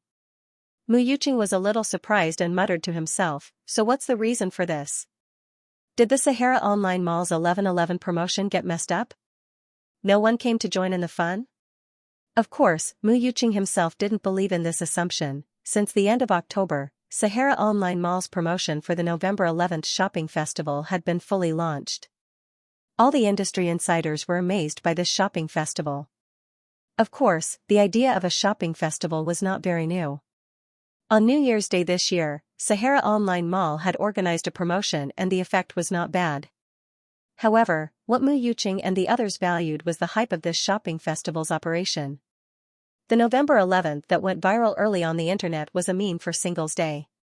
Now, even if Sahara did not admit it, Mu Yuqing knew who was behind the rapid promotion of this topic. Compared to the overwhelming publicity, what shocked the industry insiders was the discount of Sahara Online Mall's promotion this time. With such a discount, the entire Chinese population would go crazy if they saw it. Obviously, the manufacturers behind Sahara also gave a lot of support. However, to obtain such support, Sahara must have prepared for a long time before this. These could still be inferred. Another thing that made the internet industry excited was that this holiday carnival covered a wide variety of products, from household necessities to kitchen firewood, from oil, salt, soy sauce, vinegar, and tea, from clothes, bags, shoes, to sports equipment, outdoor equipment, from small mobile phones, computers, and other digital products to large refrigerators, washing machines, and other household appliances. There were too many household necessities like paper towels, firewood, oil, salt, soy sauce, vinegar, and tea, refrigerators, washing machines, and so on. These products that were too small or too big, people basically did not think of buying them on the internet. However, now, it appeared on Sahara Online Mall. Ever since the clothing market was shaken, Sahara Online Mall had finally ignited the war between online stores and physical stores in almost all industries. This November 11th shopping festival is a shopping carnival for the people of the country, and it is also a carnival for the internet industry. If it succeeds, it proves that the internet will eventually change our world and most of our living habits. If it fails, sorry, I can't think of any possibility that Sahara Online Mall will fail. Zhu Dian, the godfather of the domestic internet, the founder and chairman of SNS, gave Sahara Online Mall a very high evaluation in an interview with Internet Weekly a week ago. Mu Yuqing did not believe that Sahara Online Mall would mess up, so if it did not mess up, it meant that their servers were well prepared to cope with a large number of visits. There's an expert behind Sahara Online Mall. But then again, without an expert, who could create a company worth close to 10 billion in just a year or two? Mu Yuqing secretly exclaimed. However, just as he was letting his imagination run wild, it was already past midnight. Mu Yuqing came back to his senses and refreshed the web page with interest. He clicked on the payment button with the millions of people in the country. This time, the web page lagged a little. It was expected. Add the server, add the backup server. Guangzhou's Sahara Online Mall was bustling with activity. Fu Jun patted the table. He was still calm, but his voice was a little excited as he ordered. Boss, don't worry, we have a plan. This small disturbance is expected, it will be dealt with immediately. The technical director comforted him. The scene was noisy. Fu Jun and the others did not have time to communicate with Yang Yi and Lan Caokai. However, Lan Caokai was looking at the screen with great interest. He knew that the more lively it was, the more it meant that they had succeeded. Yang Yi was relatively calm. He had expectations for the current situation and the possible results in the future. Moreover, no matter how prepared Sahara Online Mall was, it was the first time it held a promotion. It was impossible for it to be like a certain cat in Yang Yi's previous life, who could break through 100 million or a billion in minutes. Since it could not be compared, the results that they could achieve now would not shock him. What was there to be anxious about? I'm going to check on the children. Although they are asleep, she likes to kick off her blanket at night. Yang Yi nodded at Lan Caokai and smiled. Ah? You're not waiting for the data? Lan Caokai asked in surprise. What surprised him even more was that Yang Yi was as calm as a bystander. Lan Caokai's hands were shaking. He wanted to know how high the sales of this event would be. It's still early. Look at them, they are still busy dealing with the problem. It will take at least 10 minutes for the data to come out. What's the point of waiting? Yang Yi smiled casually. Besides, aren't you still here? I'll come back after seeing the children. If they have the data, you can write it down and tell me. Yang Yi went upstairs and opened the door to the master bedroom. Steamed Bun, who was sleeping on the carpet, was very vigilant. It was unknown when it had raised its head, but in the darkness, it was looking at Yang Yi with a pair of bright eyes. Of course, the loyal Steamed Bun knew that it was the big master from the sounds and smells, so it only raised its head and didn't attack. Shoo! Yang Yi turned on the light in the master bedroom and waved his hand at Steamed Bun. Steamed Bun didn't understand. Instead, it got up and ran to the big master's feet. It rubbed its head and wagged its tail, acting spoiled.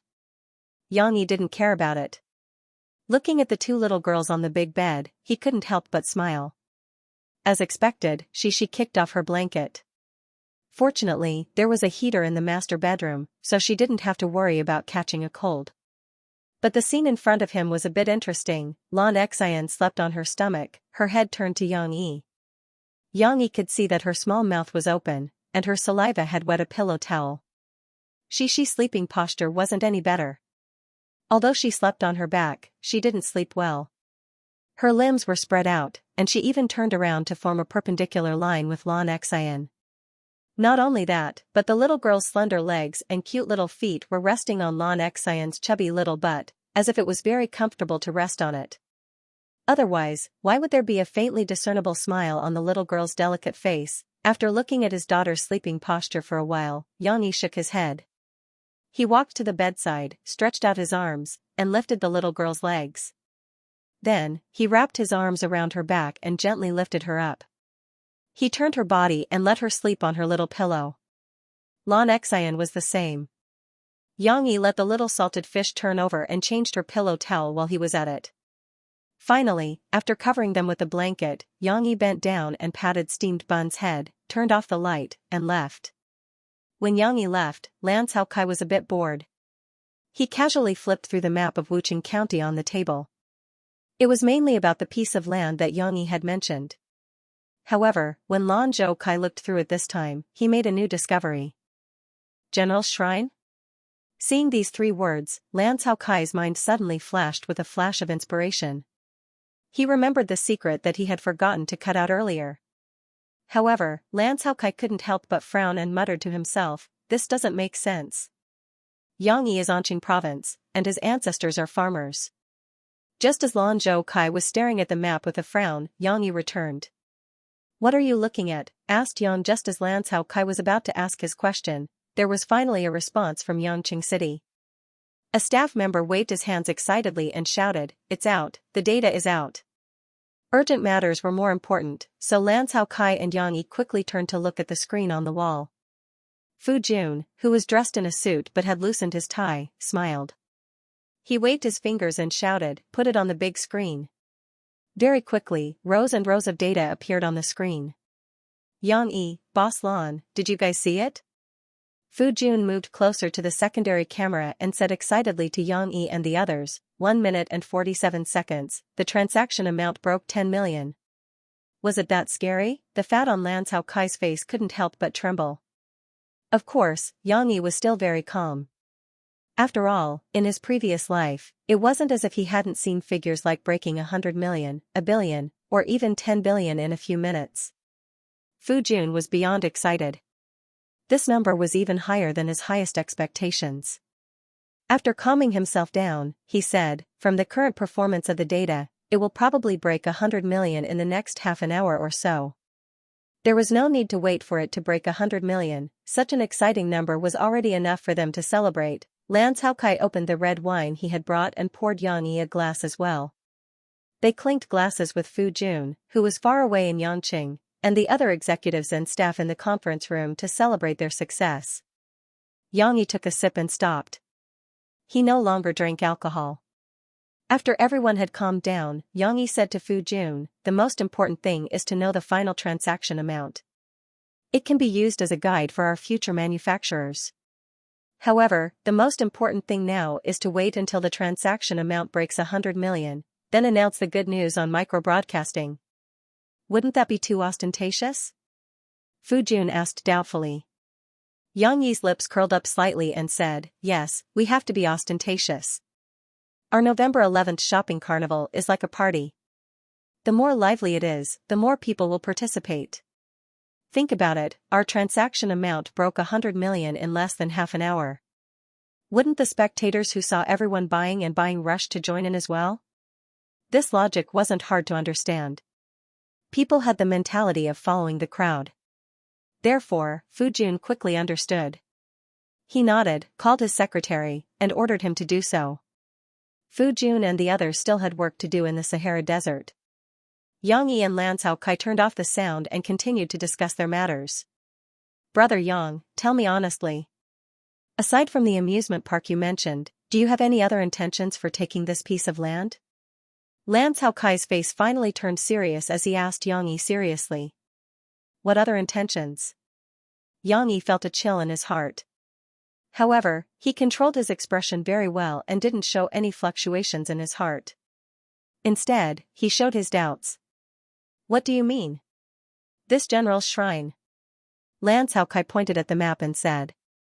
However, Lan Cao Kai was a little disappointed that he didn't see any fluctuations in Yang Yi's expression. "General's shrine?" Yang Yi first looked at Lan Cao Kai in confusion, then looked down at the map. He seemed to think for a while before he suddenly smiled. "I remember, Lianhua Real Estate had some disputes in this regard before. The general's shrine seems to be the ancestral shrine of a historical figure. Lianhua Real Estate insisted on demolishing it, but it caused a dispute with the villagers. Later, nothing was settled." "You really don't know?" Lan Cao Kai breathed a sigh of relief. Instead, he excitedly said, "Let me tell you. You know the Yang army of the previous dynasty, right? They were the most powerful army in resisting the Japanese invaders. At that time, the Yang army had more than 30,000 soldiers from Jiangnan. They killed the Japanese invaders on the coast until they cried for their parents. But you're from Anqing, so you might not know this, but the Yang clan's army was stationed in Jinling City. Because Jinling City is close to Min Province, it was able to take care of the two places that were most heavily raided. General Yang had also settled his family in Wuchang County. This general's shrine is the remains of the Yang clan's ancestral hall." Lan Cao Kai sighed. Lan Cao Kai didn't need to tell Yang Yi about this history. Yang Yi was much more familiar with it than he was.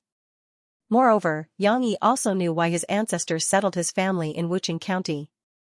It was because this was the headquarters of the Yang Army's navy, The other uninhabited island that Xianxia had his eyes on was the training ground for their navy. I asked you this before because I thought you had some connection with the Yang army. However, there are many people with the surname Yang. Moreover, you are from Anqing province. I was thinking too much. Lan Caokai smiled and waved his hand. Xianxia smiled slightly, but he sighed secretly in his heart. You didn't think too much. I didn't know you knew so much. However, the fewer people who know about that past, the better. I didn't tell you because I wanted to protect you. Big brother Lan Caokai hesitated for a moment, then shook his head and said, there is something I need to tell you. It is a rather secretive matter. I heard my father talk about it before. There should be very few people who know about it now. However, I feel that if you want to invest so much money in this, it would be best for you to understand. Amidst Xianxi's silent shock, Lan Caokai told him about the great things that Xianxia, who was also his father, Yang Chonggue, had done in the Japanese territory. Of course, Lan Caokai didn't know the details. He only gave a rough description and emphasized the story of the old master burning down the shrine.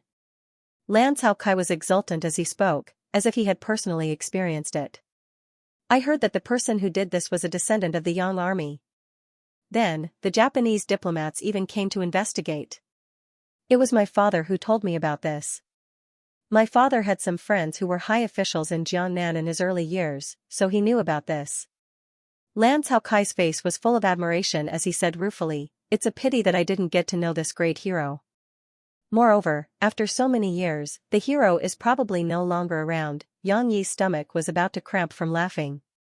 He thought to himself, you actually know him, and you even shook his hand and talked to him before. I'm telling you this mainly because I want to tell you that the general's shrine isn't simple. With so many complicated relationships, do you still want this piece of land? Lan Caokai became serious as he looked at Xianxia. Yes. It's hard to find such a big piece of land that doesn't have any disputes over demolition. Xianxia smiled as if nothing had happened. Moreover, you don't have to worry about the general's shrine. How big is the general's shrine? It's not even worth mentioning compared to the land I want to build an amusement park. You can tell the local government that the amusement park we build will bypass this place and let it retain its original appearance.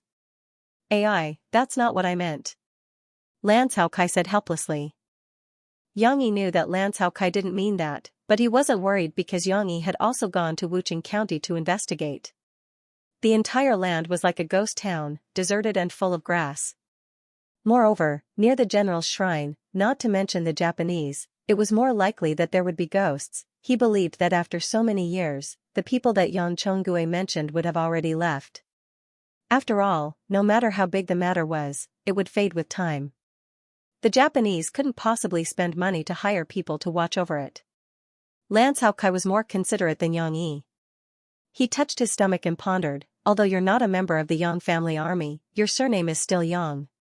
If people with ulterior motives find out, it will still cause some trouble. How about this, use my name to buy this piece of land. I'll sign a transfer contract with you, but on the surface, use my company to show up. You just have to control it behind the scenes. Xianxia was stunned. He didn't expect Lan Caokai to think so much for him. This. Big brother Lan, I don't know how to thank you. Xianxia felt that his plan was even more perfect. What are you thanking me for? Xi and Xianxia are good friends. You and I are good friends too. If we were in ancient times, we would be friends for generations. Moreover, you promised to sell the shares of Sahara Online Shopping Center to me. You need money to build your amusement park anyway. Lan Caokai chuckled and said, in the end, not only will I not lose money, I'll even earn more, so there's no need to thank me. Xianxia laughed. Originally, I was so touched that I was prepared to invite you to participate in this project. But now that you've said it, I think it's fine. This amusement park of yours, to spend so much money on it, it's practically a bottomless pit. If you want me to participate, I won't be willing. Lan Caokai smiled proudly. Xianxia shrugged and only smiled without saying anything. Wait. Lan Caokai started to waver. He frowned and looked at Xianxia. Old brother Yang, from what I know about you, you never do business that loses money.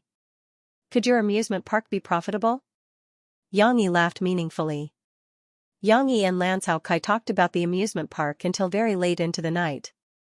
Even after the meeting with the people in Yangqing, they were still discussing some problems with the operation of the amusement park. Yang Yi wasn't afraid to tell Lan Cao Kai, because all the IP was in his hands. They chatted almost all night, so early the next morning, when Yang Yi went to wake Xixi and Lan Xian up, Lan Cao Kai had just returned to his own villa to sleep. We worked too late last night. Big brother Lan went back to rest first. You and Xian can have breakfast at my place before going back. Yang Yi said to Wu Jingjing. Oh, it's okay. He's always like this when he's busy with work, Wu Jingjing said with a smile. She had also woken up and was now helping the sleepy Lan Xian get dressed. The little girl who had been woken up didn't seem to have had enough sleep. Wu Jingjing turned around to grab a sweater, but didn't manage to catch her. Lan Xian fell back in a daze again. Haha, haha. Xixi was awake. She hugged her little blanket and sat on the bed. She turned to look at her little friend's sleepy face and couldn't help but laugh. What are you laughing at? Early in the morning, Yang Yi heard his daughter's sweet laughter and couldn't help but feel happy. He rubbed the little girl's head and said, Get up. Daddy will take you to wash your face and brush your teeth, then do some exercise. It's time for breakfast. Leaving the bedroom to Wu Jingjing, Yang Yi walked out with the energetic Xixi. Papa, the sun is already up and Xian is still sleeping. The little girl was still happily holding her father's hand and jumping around happily. Maybe it's because she's not used to sleeping? After all, it's her first time sleeping at home, so she didn't sleep well last night. Yang Yi explained to his daughter. Don't talk about other people. Didn't you also not wake up a few days ago? Of course not, hee hee. The little girl stuck out her tongue in embarrassment. She even broke free from her father's hand and ran to the front with a bell-like laughter so that she could not see her father's teasing expression. When it was time for breakfast, Lan Xian woke up. For breakfast today, Yang Yi broke the usual routine and made Chinese crepes for everyone. Everyone knew that jianbing was not a new dish, but it was the first time Lan Xian and Xixi had seen it, especially Lan Xian. When the little girl saw the delicious and fragrant jianbing, her saliva almost flowed out like a waterfall. It was not difficult to make crepes. Other than the fruit that was bought, Yang Yi had mixed all the other ingredients by himself. Yang Yi had all kinds of kitchen utensils in his house. He made a big frying pan, turned on a small fire, brushed it with a thin layer of oil, scooped some flour paste, spread it flat, and then sprinkled the egg mixture, spread it flat. Those who had eaten the Chinese crepes were more familiar with these processes, so there was nothing much to say. It was worth mentioning that Yang Yi added some fresh tomatoes in addition to lettuce, ham, and fruit. Although the heat was not enough to cook the tomatoes, they could be eaten raw just like the lettuce. In addition, there was also fried bacon that was crispy on the outside and tender on the inside. Of course, Yang Yi did not put youtiao in it, as he was afraid that the two little girls would eat too hot. He added a little more lettuce and tomatoes. There were red, green, yellow, white, eggs, meat, vegetables, and crunchy fruit. This Chinese crepe naturally looked and smelled good, and the two little girls were very hungry. Before eating the Chinese crepes, drink some soy milk to warm your stomach. Yang Yi poured soy milk for Lan Xian and said with a smile to the little girl who could not sit still. She did not need her father to remind her. She quickly picked up the cup and began to drink.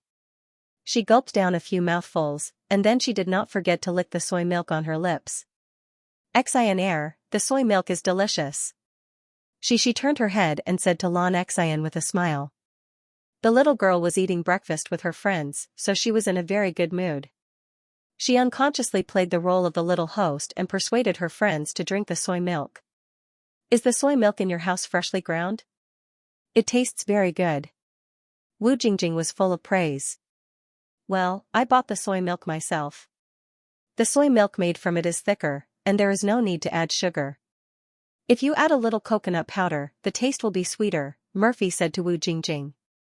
I see. Wu Jingjing felt that she had learned a trick, so she nodded with a smile. Don't look at me like that. I'm not so good. Yang Yi did it, and then I just watched him do it. The more I watched, the richer my theoretical knowledge became. Murphy pretended for a while, and finally she could not help but laugh and confess to Wu Jingjing. Yes, Murphy now knew how to cook those dishes. Because she was too bored after being pregnant, she often went to watch Yang Yi cook. Yang Yi also tirelessly told her why he put vinegar, cooking wine, and so on. But rich theoretical knowledge was one thing, and practical experience was another. When Murphy was about to cook, she was in a hurry and her mind was blank. She was not as relaxed as she was now. After drinking the soy milk, the two little girls could not wait to deal with the Chinese crepes on their plates. It was definitely inconvenient to use chopsticks. Under Yang Yi's reminder, Xi and Lan Xian, who had washed their hands, directly started to eat half of the Chinese crepes. The first bite, Xi's mouth was not big, so she ate the outer layer of the crepe. The crepe with egg was a little thick, but it was quite fragrant. The texture of the egg made the crepe not so monotonous. Of course, the second bite was even better. The little girl bit into the half-cut ham sausage, and she even pulled out a lettuce from the Chinese crepe. Coupled with the crispy biscuit-like fruit, Xi's eyes lit up. Next, the juicy bacon and sweet and sour tomatoes gradually appeared on the little girl's path of exploration. It was so delicious, the little girl looked at her father with a smile in her big eyes, but she did not have time to talk. Lan Xian was even more so. She ate until some crumbs and vegetable leaves fell on her plate, table, and clothes, but she did not care at all. She buried her head and tore at the crepes for a while. Obviously, Xi and Lan Xian, the two little girls, could not finish half of the Chinese crepe no matter how big their appetites were. There were still some leftovers. Xi lazily lay in the chair and burped. She stuffed the rest of the Chinese crepe to her father so that the food would not be wasted. Lan Xian, on the other hand, was reluctant. Although she ate until her little belly was bulging, Wu Jingjing was worried that her stomach would explode. She advised her not to eat any more. Lan Xian almost cried. No, I don't want it. How could she bear to throw away the delicious food? Then take a bag and put it back. If you still want to eat, you can continue to eat, okay? Wu Jingjing had to change her strategy. Next time, if you still want to eat, you can come to Xi's house.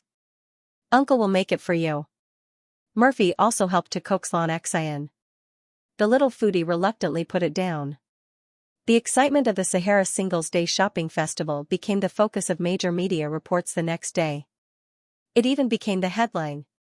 It broke 10 million in a little over a minute, 100 million in 25 minutes, and then 500 million in transaction volume was announced at 8 o'clock in the morning.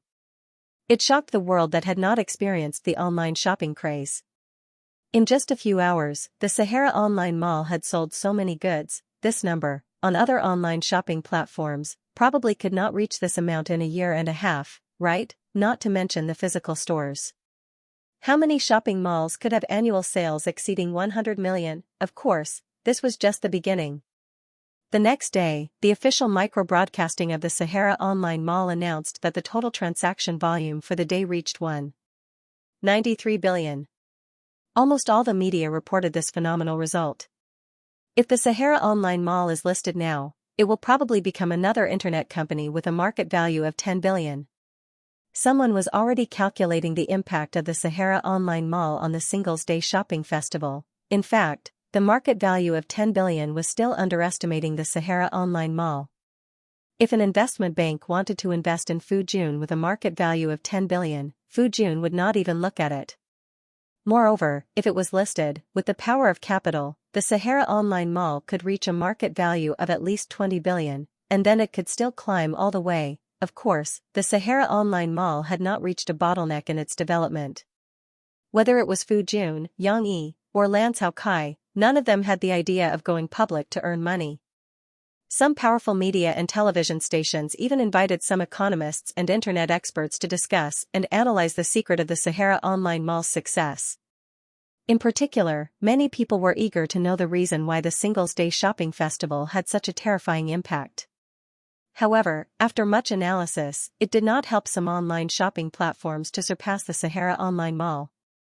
They also wanted to organize a shopping festival, but they were surprised to find that the Singles Day shopping festival had been registered first, and there were no other options for the other days that were related to Singles' Day, unless they chose New Year's Day and other holidays to compete with others. There was no other way. In order to not be further away from Sahara, they could only grit their teeth and go forward. However, even so, could a hastily prepared shopping festival be as good as the Sahara Online Mall? What kind of discounts could their manufacturers give customers to attract customers to leave Sahara and come to their shopping platforms? Now, one by one, they were still catching up, but they did not realize how much the Singles' Day shopping festival consumed the purchasing power of the people of the country. For daily necessities like paper towels, they bought half a year's supply at once. Would they continue to buy from other websites in a short period of time? This was just the beginning of the cold winter that the competitors of the Sahara Online Mall had to face.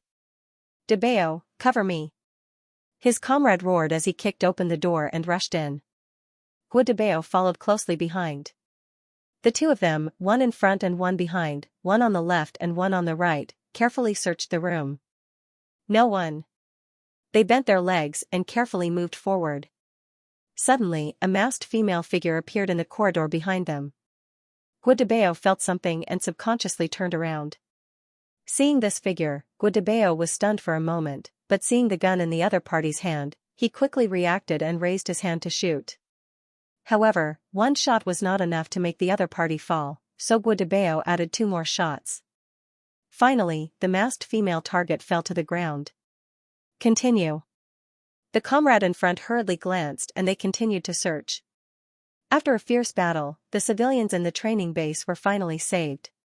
However, this training was not only about whether the mission was completed, but also the time taken. The instructor first praised Debeo and his partner for completing the mission in the required time. But compared to your previous results, this training took 20 seconds more. This is a regression. The instructor reprimanded with a serious expression, especially Debeo, you took too much time to kill the criminals. Look at these target papers, where did your bullets go? Debeo did not refute, but only loudly admitted his mistake, yes. Debeo still knew his problem. His reaction was slow, so he raised his hand and fired. The first shot was hurried and hit the target's abdomen. This was not fatal and gave the other party a chance to fight back. Although on the training ground, these targets would not really fight back, but on the real battlefield, Debeo could not kill with one shot. This was a fatal threat to him and his comrades. Instructor, Debeo's shooting has not been very accurate. His comrade carefully explained for Debeo, his real skill is in close combat. On the battlefield, who cares about your skill level? Who will give you a chance to fight in close combat? Go back and continue to practice. You have to practice shooting accurately. You have to shoot directly at the vital points and eliminate the threat as quickly as possible. The instructor said resolutely. Yes. At night, Debeo lay in bed and could not fall asleep. After returning from the training base, he realized that he could not go on like this. Although it was a well-known fact that his shooting was inaccurate, Debeo used to be able to make a headshot at close range, but now his reaction was much slower. It should not be like this. Debeo was very clear about what the problem was. The analysis that Captain Oldley had given him before had really left a knot in his heart. It was the first time that Debeo liked a girl. It was the first time that he found this valiant girl so attractive to him. However, they lived in different worlds. Except for Xianxia, he did not have any interactions with her. In the past, present, or future, he did not know what he should do, so he delayed it. But now, Debeo realized that this was not going to work. If he kept thinking about it, he would only become more and more confused, and it would only affect his usual training. If it were not for the fact that the Jiangnan military region was in a peaceful Jiangnan, where they basically only trained and did not have many combat missions, he would have affected the entire mission and even dragged his comrades into danger. He could not go on, it was the weekend. Xianxia and his family came to the coffee shop to play again, mainly to bring Murphy out for some fresh air. It was rare that the sun was shining, and the cold weather in Jiangnan was warming up. On such a good weekend, Xianxia naturally could not let Murphy stay at home. However, since it was winter, the number of students who came to the coffee shop to drink coffee had decreased. Most of the students chose to stay in the dormitory, or the dormitory, classroom, or cafeteria. Except for a few coffee fans, most students were too lazy to come to the back door for a cup of coffee. This was also good. With fewer people, Murphy could walk around the shop leisurely. There was also soothing piano music in the shop. It was like a stream of notes flowing slowly, making people feel happy. The person playing the piano today was Miao Chuan. Lu Xiaoshu and Miao Chuan had started to take turns playing the piano in the shop. Every few days, they would come with guitars and play their own songs for the customers in the shop, or sing some folk songs. It was like they had replaced Lin Muan's position, but they were not willing to take Yang Yi's salary. They were working for free in the coffee shop. According to Lu Xiaoshu and Miao Chuan, they did not lack tuition fees or living expenses for the time being. They had not squandered the salary that Rong Huada had given them. In addition, when they came to the shop to play the piano and sing, they were also practicing. They did not give Yang Yi the cost of renting the venue and piano. How could they have the nerve to ask for Yang Yi's money? Yang Yi understood their real intention. Wasn't it to repay a debt of gratitude? They wanted to repay Yang Yi's legal fees. However, Yang Yi did not expose them. For the time being, he would let these two guys do it. He would see what happened later.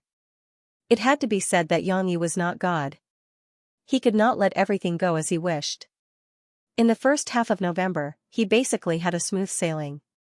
Whether it was "Today You Will Marry Me" continuing to rank at the top of the new song sales chart, or the arrangement of the theme song he wrote for Soldier's Assault, whether it was the lawsuit of Qianli Chuanshu, or the Double 11 event of Sahara Online Mall, almost all of them met his expectations smoothly.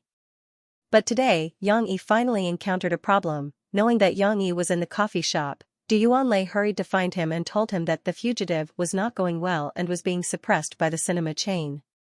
After The Fugitive was produced, the original plan was to be released during the Spring Festival next year. Although it was the debut film of a new director and there were no famous actors, the movie's plot was still very good. Even old master Jiang Lei praised it and supported Du Yuanlei's decision to go all out during the Spring Festival. Maybe a bicycle would turn into a motorcycle, but now, according to Du Yuanlei, The Fugitive only had a few % of the showtimes.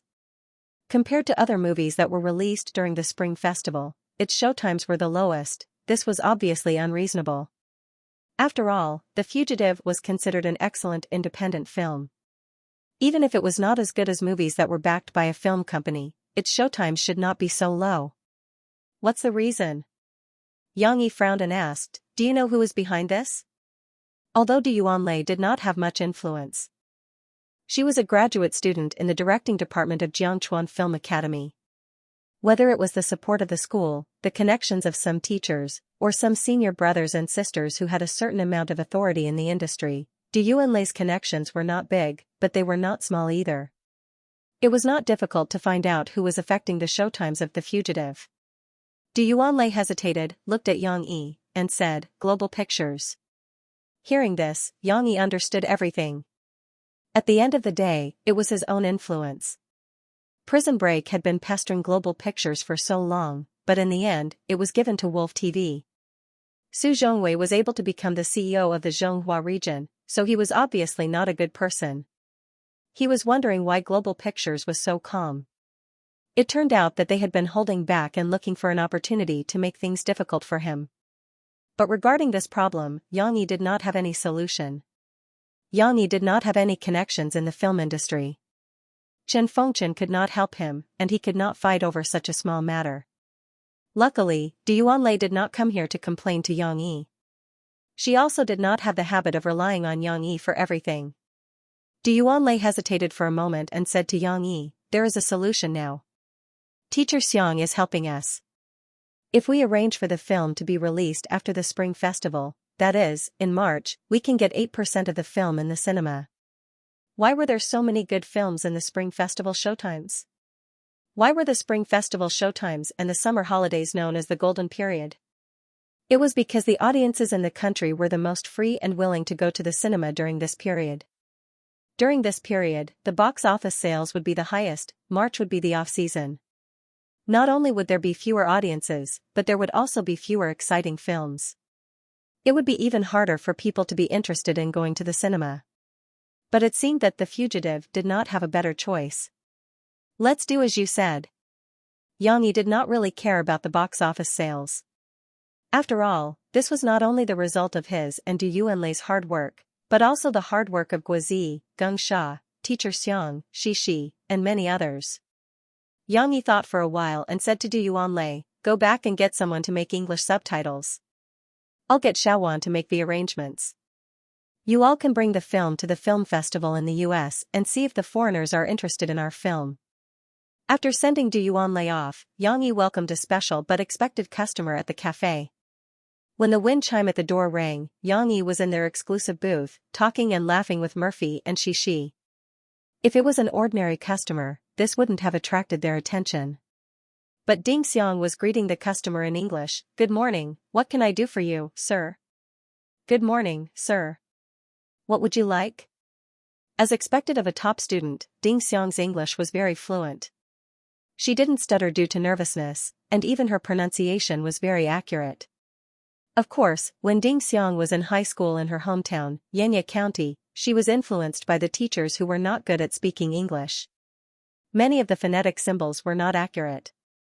It was only after she entered university that she practiced hard by following the tapes. "There are foreign customers?" Murphy wasn't surprised by Ding Xiang's English. She was curious about the customer. Yang Yi's coffee shop was very remote. At least when she came to the shop, she didn't see any foreign customers. Occasionally, the school invites some foreign teachers. When Yang Yi was still explaining to Murphy, the customer's response made him stop. "I don't know. It's hard to explain. My friend told me. I don't know. I don't know how to explain. My friend told me." The person who spoke was Lu Weisha's father, David. It wasn't easy for him to find this coffee shop, but it wasn't easy to confirm whether this coffee shop was the one opened by Yang Yi. The name "coffee shop" on the street corner on the sign was Chinese. Of course, David couldn't understand it. Yang Yi only gave him the address, not the English name of the coffee shop. After David came in, he looked around and couldn't see Yang Yi. This made him feel even more embarrassed. Yes, Yang Yi's English name was Leon. David tried to ask Ding Xiang this name, but how would Ding Xiang know that Yang Yi's English name was this? When the two of them were stuck in a dilemma, Yang Yi finally came out to help them out. "David, you're here?" Yang Yi smiled and walked out of his booth with a little tail following behind him. When Xi heard that Lu Weisha's father was here, she thought that Lu Weisha would come as well, so she happily followed her father out. However, after the little girl skipped out, she looked left and right but did not see the back of her friend. Instantly, the bright smile on the little girl's face could not help but disappear. She was somewhat gloomy and somewhat puzzled as she looked at the adults. David was very happy to see Yang Yi. All the troubles he had caused to the coffee shop just now had disappeared. After chatting with Yang Yi for a while, he said that he would like to try the freshly ground coffee that Yang Yi had mentioned. "Leave him to me. He's the father of one of Xi's kindergarten friends. You go do something else." Yang Yi and David basically communicated in Swedish now, and it was a good opportunity for him to practice his spoken English. After a few words with David, he nodded to Ding Xiang who was beside him. David was a customer and also Yang Yi's coffee friend. Therefore, Yang Yi came to the bar and took out the premium Mandheling coffee beans that he had bought last month. He personally ground the beans and brewed coffee for David. "This coffee bean is not bad." "Mandheling? I've never seen such a fragrant coffee before. It's like caramel, but it's more special than normal. It's very rich." David took a piece of coffee bean and couldn't help but exclaim. Yang Yi also felt proud that the coffee beans he had bought were praised by a coffee lover. He smiled proudly. "Uncle David." She finally couldn't hold it in anymore. She crawled under the bar and hugged her father's leg. Leaning against her father's waist, she looked up and summoned her courage to call out. "Hello, Xi." David lowered his head and greeted Xi with a smile. The little girl didn't continue speaking. She tugged at her father's clothes and whispered, "Papa, can you help me ask Uncle David? Why didn't Lu Weisha come? You can ask him yourself."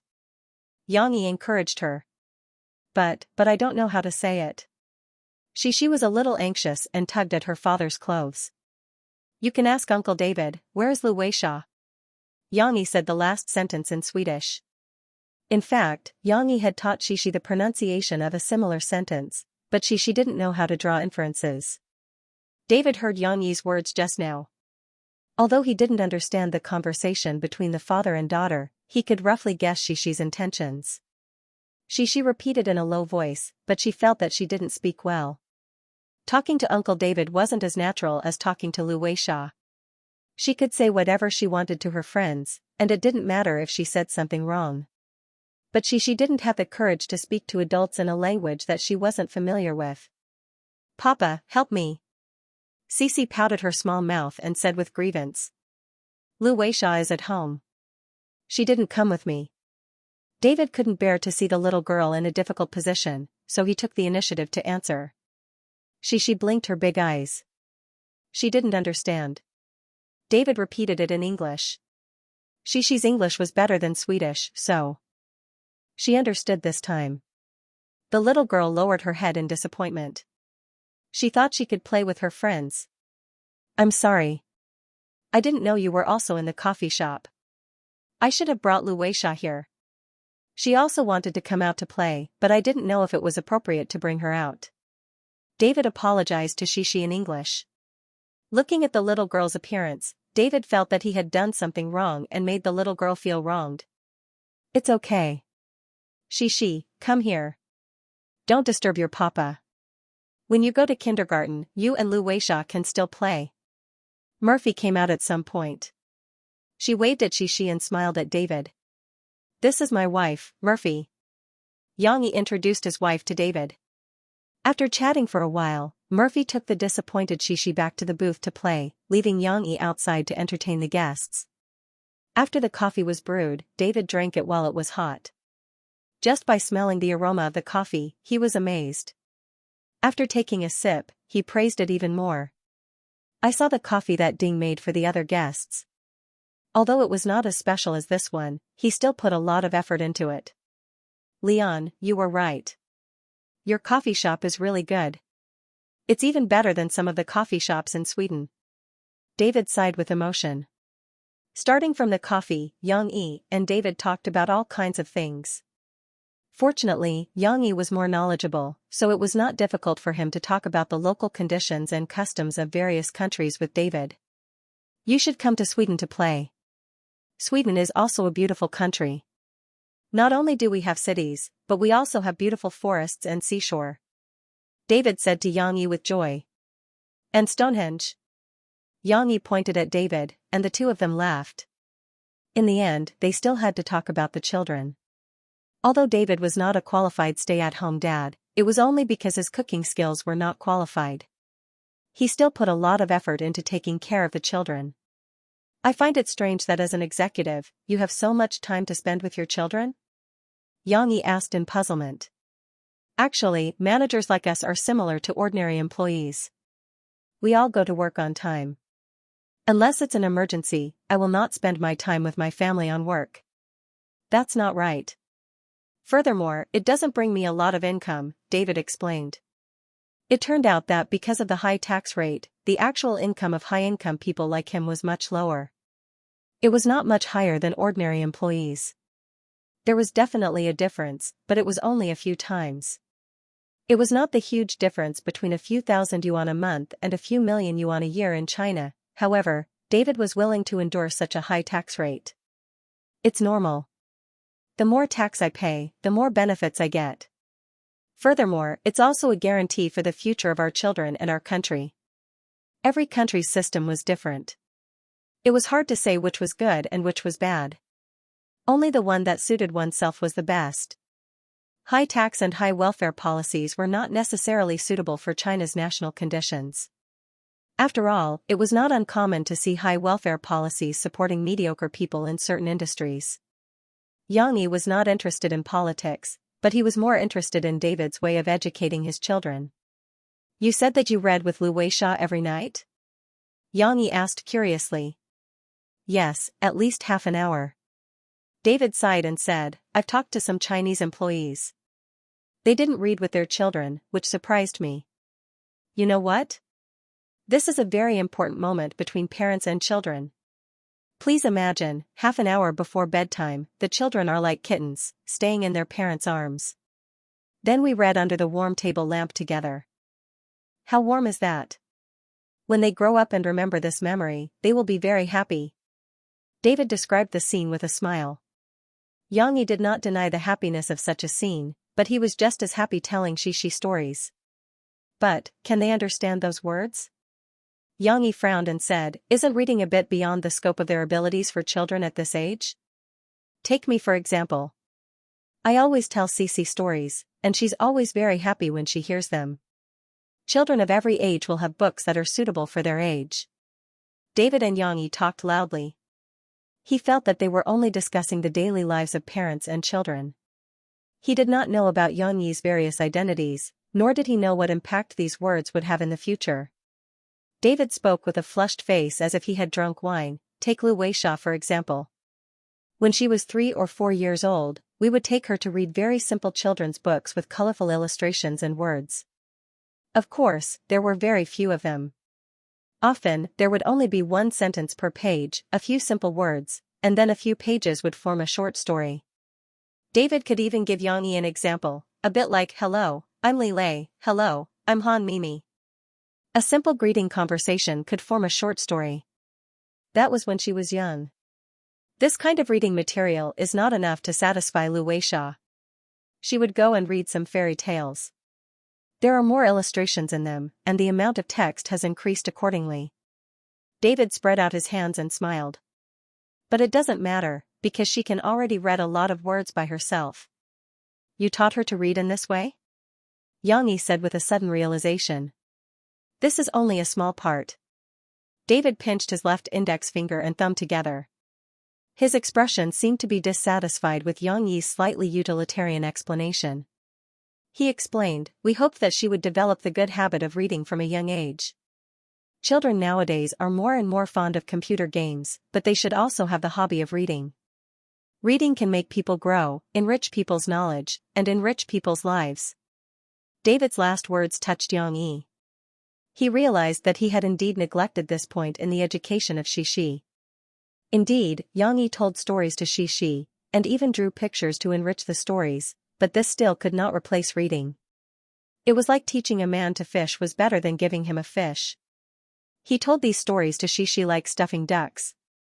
It was better to teach her how to discover more beauty in the world through reading. After David finished his coffee, he chatted with Xianxia for nearly an hour before he took his leave. Although weekends were private time, David wasn't very free. But after David left, Xianxia's thoughts had just begun. In Beijing, Zhu Jia, who was accompanied by He Chao and his team, squeezed through the swarm of reporters and walked through the entrance of Beijing television station. It had to be said that Zhu Jia was now very ostentatious. Because he was now the big brother of Tianmei Agency, Niu Meiling didn't hide anything. Not only did she arrange 2 agents for Zhu Jia, one was in charge of business contacts, and the other was in charge of public relations. She also arranged the same personnel as Murphy's agency team. Don't think that Murphy only had a Mo Xiaowan as her agent. She also had a stylist, makeup assistant, hairstylist assistant, and publicity assistant. If not for Mo Xiaowan being more capable, Murphy would also have a personal assistant. Now, Zhu Jia's team had all kinds of assistants. The personal assistants were a man and a woman. The woman was responsible for taking care of Zhu Jia's daily life and chores, while the man was responsible for Zhu Jia's safety, driving him around, and sometimes carrying his suitcase. The media had exposed and attacked this problem before, but Zhu Jia didn't care about others' criticism of him. He was still a little vain. Why couldn't I have some ostentatious extravagance when I was a celebrity? Moreover, his family was rich. It wasn't like he couldn't support this group of people. Fortunately, although Zhu Jia was a little vain, he didn't deliberately put on airs. When he entered the television station, Zhu Jia saw a familiar face. He patted his assistant away and went over to greet her with a smile. "Sister Tsong, you're here for the rankings today too." It was Chao Tsong. Her assistant was pouring some hot water for her to drink. Just now, Chao Tsong was pursuing her personal image in the media's cameras again. She got out of the car with an open coat. It was so cold outside, and her close-fitting long dress inside could almost be said to be a summer dress. She even had a deep V-neck. Although the bottomless cleavage in front of the camera was very attractive, the few minutes of answering the reporter's questions made her unbearably cold. Although there was a heating pad on the inside of the coat, it was useless just now because it was ventilating. Now, Chao Tsung was still shivering with the coat wrapped tightly around her. The assistant quickly asked her to drink some hot water to warm her stomach. Seeing Chao Tsung's appearance clearly, Zhu Jia was very gentlemanly and wanted to take off his coat and put it on Chao Tsung. No need. Thank you, Zhu Jia. Chao Tsung smiled at Zhu Jia. After drinking some hot water, her face looked a little better. She could finally chat with Zhu Jia. Today is your first day on the rankings, right? I heard that your new song has been very popular as soon as it was released, but you have to be merciful. Chao Tsung was just joking. She was not a strong singer. Her album was basically full of dance songs. Generally, it was difficult for her to get a good ranking in the ranking program. However, idol singers like them only went on the program to get more exposure. Moreover, whether they could get first place or not didn't have much impact on them. As long as they could act cute, dress themselves up beautifully, and keep the hearts of their fans, there would naturally be a large number of fans who would buy her albums, concerts, and even some peripheral products. Of course, Chao Tsung was only looking good on the surface. As an idol singer, only she knew the bitterness. Not to mention these winter days, she had to grit her teeth and wear few clothes. She had to smile in front of her fans. Even the money she earned, a large part of it was exploited by the company. What could she do? Chao Tsung's singing was not good, but her dancing was charming. Without the company's packaging for her, she could not be an idol singer, nor could she compete with thousands of young people who wanted to take the idol route. So, what capital did she have to fight for her own interests? Chao Tsung would not tell Zhu Jia this. Zhu Jia was also joking with Chao Tsung. No, it's obviously Sister Tsung who is covering for me. Don't always call me Sister Kong.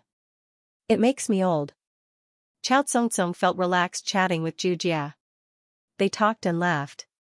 She didn't need to be too vigilant, so she said reproachfully, "Do you think I'm old?" No.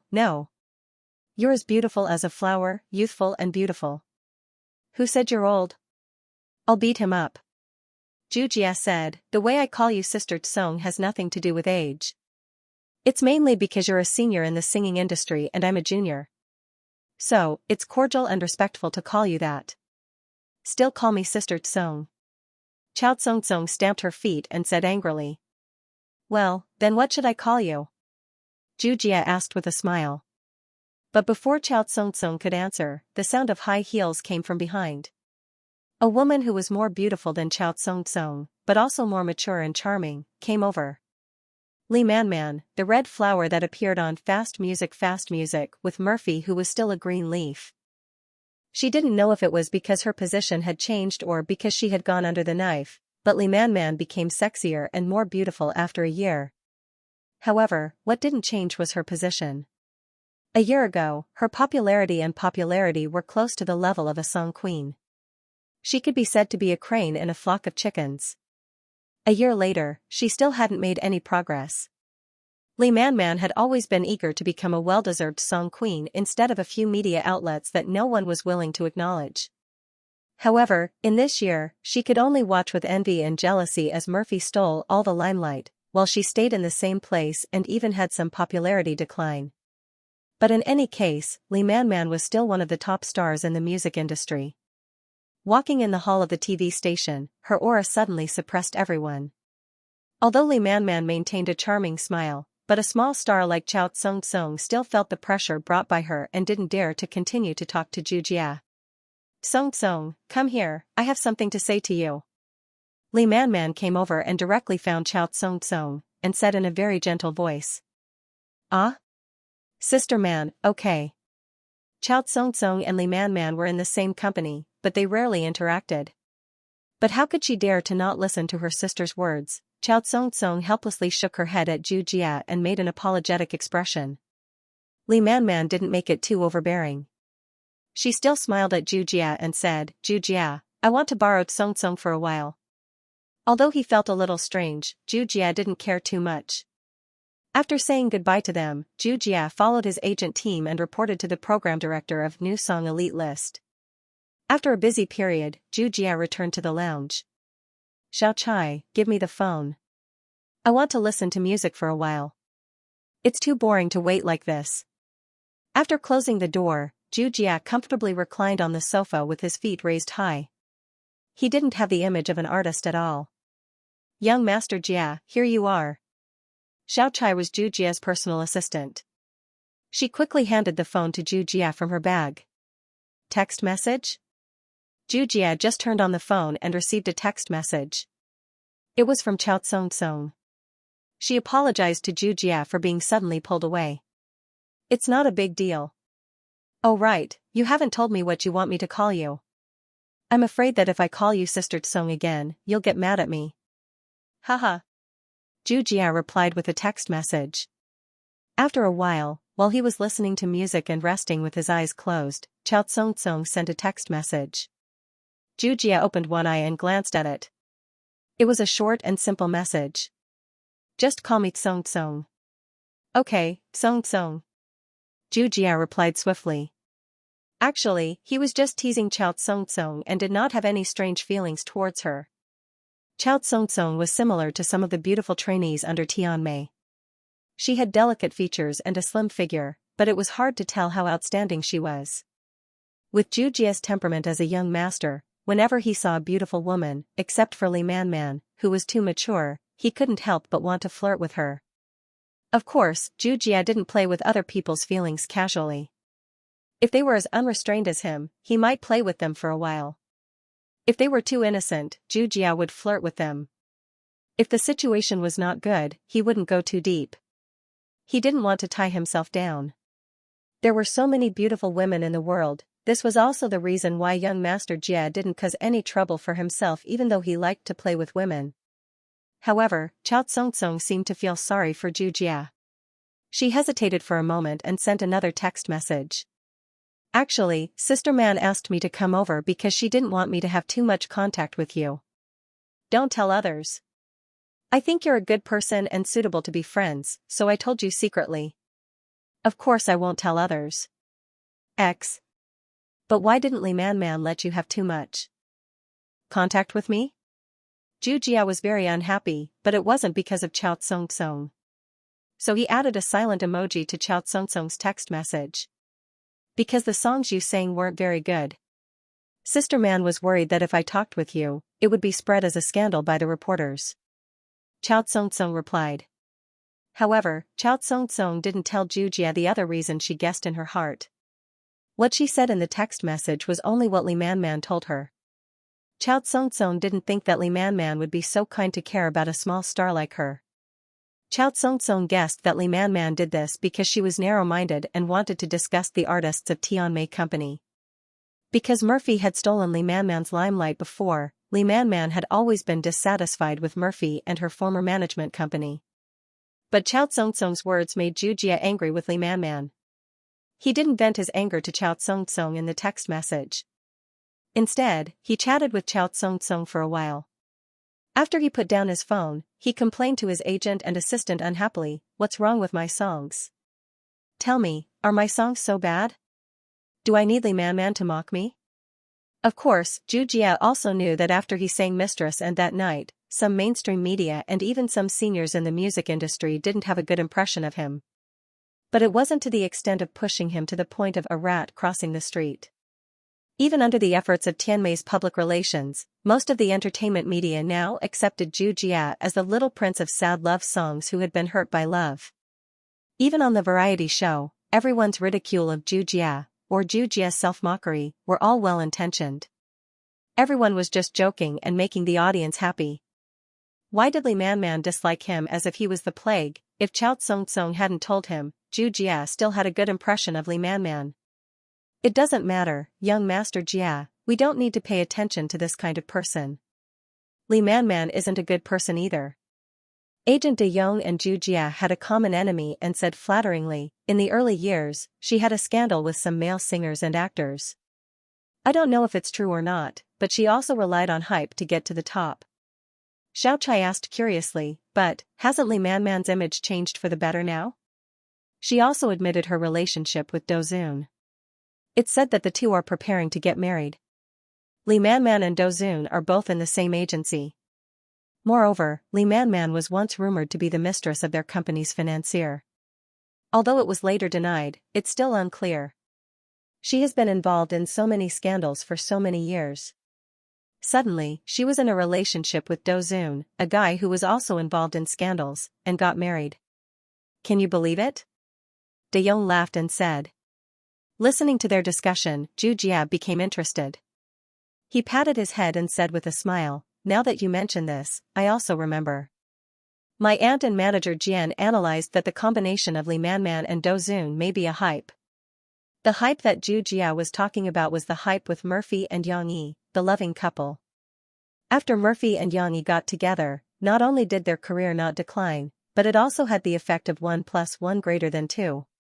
Many people praised them as a model couple and a clear stream in the entertainment circle. It wasn't the first time that Yang Yi and Murphy were being followed. In the middle of the year, Yang Yi and Murphy sang military songs.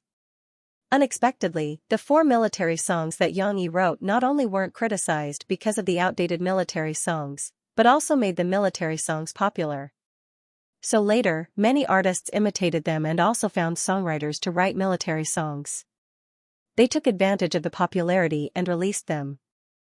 But none of these hastily recorded military songs could become popular. They were even scolded by some military fans.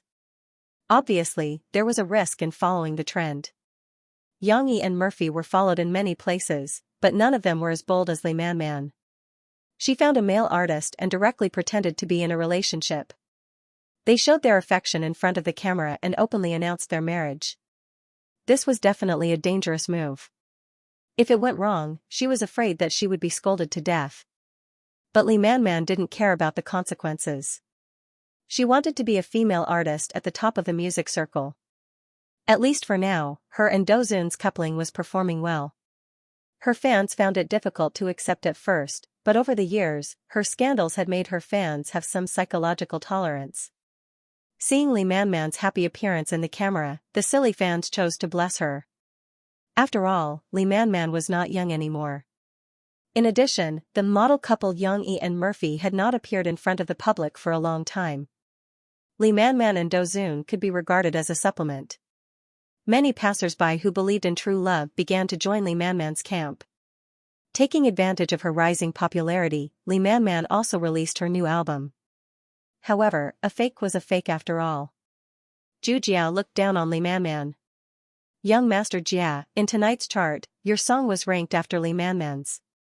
Xiaochai suddenly opened his notebook and said to Zhu Jia. Zhu Jia's eyes lit up and he laughed. Li Manman's singing was pretty good. She sang the song Dear, I Miss You affectionately.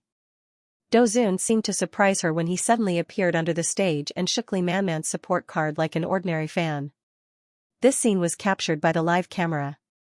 Li Manman's surprised and moved expression pushed the atmosphere of the scene to a climax. Some fans couldn't help but be moved to tears by their small interactions. It had to be said that many people still yearned for a better life. Under the situation where they didn't know the truth, this kind of loving action also received their heartfelt praise and blessings. After Li Manman finished singing, she reluctantly waved her hand to the audience and slowly walked back to the backstage. In the place where the stage lights couldn't reach, Li Manman restrained her pure appearance and proudly walked through the corridor of the stage with her chest out. Just then, she walked face to face with Zhu Jia. Of course, Li Manman didn't speak bluntly to Zhu Jia. She still smiled slightly and nodded to Zhu Jia. But she didn't say anything. Tonight, Zhu Jia was also a strong competitor for her. Li Manman didn't think that Zhu Jia had any value for her to climb up to, so she just nodded her head. Zhu Jia curled his lips and didn't pay attention to her anymore. He cleared his throat and let Xiaochai tidy up his headset. Young Master Jia, come on. Xiaochai whispered. Xiaochai was still a rookie who had just graduated more than a year ago, but she was quite beautiful. Zhu Jia smiled and touched her head, then walked out slowly. Let's welcome Zhu Jia with a round of applause. Today, he will give us the first performance of the most talked about new song Impulsive Punishment in November. The host introduced Xianxia's performance passionately and powerfully. The music chart show was different from other variety shows. It didn't have complicated interaction between the host and the singer. All the singers had to rely on their strength to conquer the audience, so there was nothing to say. One word, sing. After the host went down, only Xianxia was left on the stage. Without waiting for the audience to cheer again, the prelude of Impulsive Punishment faintly sounded like the melodious music coming from the empty valley of the western region. What kind of music is this? It's so good. Just listening to the prelude, many of the audience couldn't help but perk up their ears. The melodious and clear music at the beginning gave people a refreshing feeling. The melancholy melody immediately captured people's hearts. It was as if every strum of the zither was tugged on people's hearts. Xianxia stood on the stage with a sad expression. He looked up at the ceiling of the stage at a 45-degree angle, as if it was a starry sky. Finally, he raised the microphone and began to sing. That night, I was drunk. I held your hand, and talked nonsense. As he sang, his slightly hoarse voice immediately outlined the image of a heartbroken and haggard man. To be honest, Xianxia's singing couldn't be compared to the legendary Dao Lang from Yang Yi's previous life. Dao Lang's unique voice had been baptized by years of wind and frost, which made it intoxicating. It was hoarse and ethereal, as if it had traveled through time and space. As for Xianxia's hoarse voice, it was completely because he had lowered his voice to sing it. Of course, in order to sing this song well, Xianxia had consulted many teachers and practiced for several months before he could sing this hoarse voice without too many flaws. Of course, no one in this world sang like this. After all, not all hoarse voices were pleasant to listen to. Many original hoarse voices were caused by smoking too much. Not to mention singing, just listening to it made people feel uncomfortable. It was precisely because Xianxia was considered unconventional that his hoarse singing was amazing. It was similar to listening to Dao Lang singing, in a situation where there was no comparison. However, in front of the TV, many of Xianxia's fans were excited and couldn't help but smile. It was really Xianxia. Looking at his lyrics, he was drunk again. That night was also a drunken mess. It could be seen that this guy drank a lot, and caused a lot of trouble because of drinking. Of course, to be able to write about such emotional pain, he could be considered an infatuated man, right? Only caring about your own heart, suppressing your thoughts, wildly expressing them. However, as they listened, everyone could still hear the difference between this song and that night. Whether it was the arrangement or the lyrics, Punishment of Impulsiveness was much better than that night. If that night could still be criticized for its weak lyrics, using too many modal particles and repetitive parallelism, then Punishment of Impulsiveness seemed to be upgraded by several levels. Listening to its lyrics, although they were more straightforward, from time to time, there were neat sentences and rhyming endings, making people feel that it was as beautiful as a poem. Of course, a song was just a song, not a poem. Everyone was more concerned about whether it was sung well or not. My intoxicated eyes could no longer see your expression clearly, and I forgot how you would react at that time. When I held your hand and placed it in my palm, I mistakenly felt that you weren't angry. So I thought that you would understand my good intentions. Xianxia really spent a lot of time practicing this song, so that he could sing the first few high notes of each line so freely. One had to know that in the beginning, when he sang the high notes, his voice would still break, but what the audience was hearing now was a version that was already sung well. Xianxia was on stage, holding the microphone with both hands, looking at the sky, and singing with his eyes closed. It was as if every high note was a sad cry. The male fans listened with relish, and the female fans were even more mesmerized. The softness in their hearts was poked by Xianxia. After a series of narrations, the song finally ushered in its first climax. It was as if the style of the song had suddenly changed, and it suddenly entered the rhythm of a rock song. With the sound of a few drums, Xianxia raised his voice and sang like a roar. If you didn't know how many glasses I drank that day, you wouldn't understand how beautiful you are. I wouldn't believe that the first time I saw you, I fell in love with you so straightforwardly. Xianxia sang this part very hard, but it couldn't be helped. This was a very difficult part to sing. If he didn't sing with all his might, he wouldn't be able to sing that heart-wrenching feeling. But the audience below the stage was already mesmerized by the song. The lyrics here were too beautiful, especially the line, "You wouldn't understand how beautiful you are." The lyrics wanted to express the protagonist confessing to his sweetheart after getting drunk, but the lyrics didn't directly describe the content of the confession. Instead, they used a negative question to reflect the protagonist's anxiousness to express his admiration for the other party. He used random words to describe the other party as beautiful as a fairy. This cute clumsiness was vividly displayed. But I believe, the feeling in my heart, it came so fast and so directly.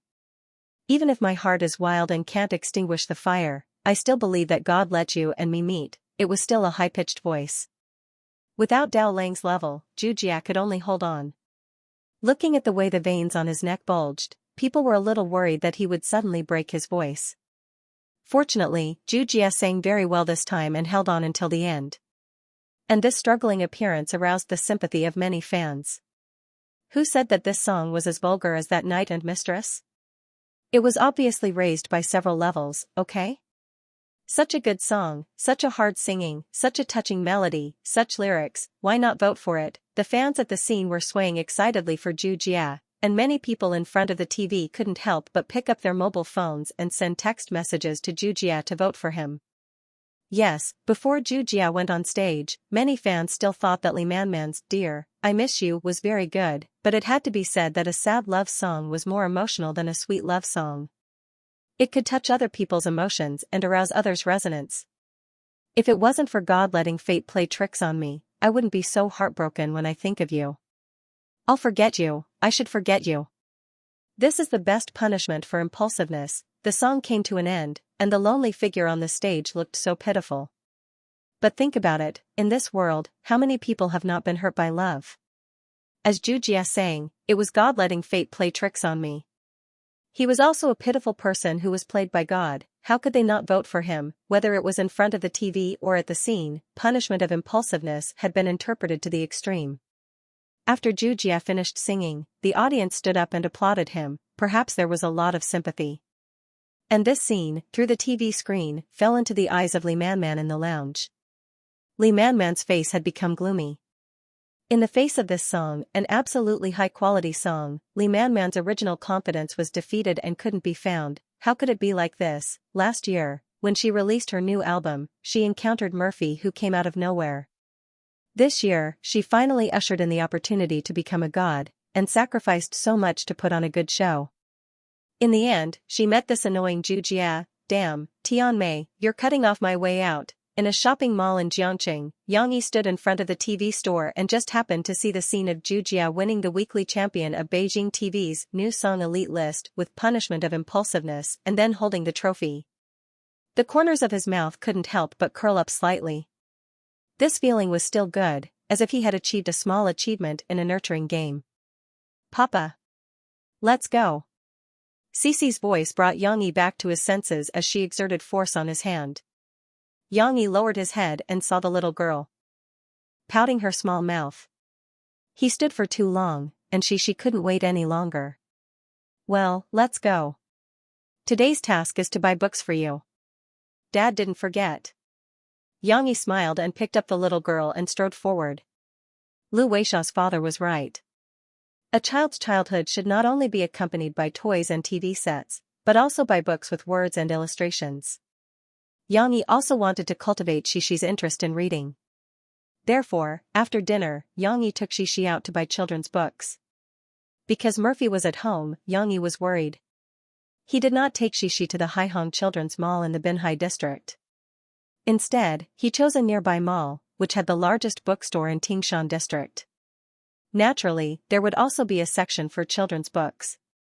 Papa, can I get down and walk by myself? After Yang Yi picked up the little girl for a while, she felt that shopping in her father's arms was not enjoyable enough, so she struggled to get down. Then you can't run around. There are adults here. If you are not careful, you will be knocked down. Yang Yi had to put Xishi down and warned her. Watching his daughter grow up day by day, there were good and bad things. Now she was no longer infatuated with her father's arms. However, it seemed that there was nothing bad about it. Xishi seemed to gradually become less naughty. After listening to her father's threat, she really did not run around. She even put her little hand into her father's big hand. "Papa, I want you to hold me." She did not know what she was happy about. She looked up and said to her father with a smile. Her sweet voice still had a strong dependence on her father. Xianxia held Xishi's little hand with a knitted glove. Looking at the little girl's beautiful smiling eyes, his mood suddenly became cheerful. They came to the children's book section of the bookstore. There was a dazzling array of books, as well as colorful patterns on the covers, which immediately dazzled Xishi. The little girl looked left and right, forgetting to move. "Xishi, come and see what this is." Xianxia saw some familiar faces in the bestseller section. He chuckled, raised his eyebrows at Xishi, and said, "Don't worry." The little girl was still in a state of extreme distraction. She looked at other beautiful patterns and moved unsteadily to her father's side. This little muddle-headed girl gave people the feeling that she was defenseless. Perhaps anyone who saw her could not help but want to take her away. "Look at this, what is it?" Xianxia smiled, took a fairy tale book from the bookshelf, and shook it at Xi. "What is it?" She looked at her father with her big eyes, very puzzled. "Look at this, do you recognize the words on it?" Xianxia pointed at the title of the book and said to Xi. She finally recovered and concentrated on looking at the cover. Immediately, the little girl raised her head in surprise.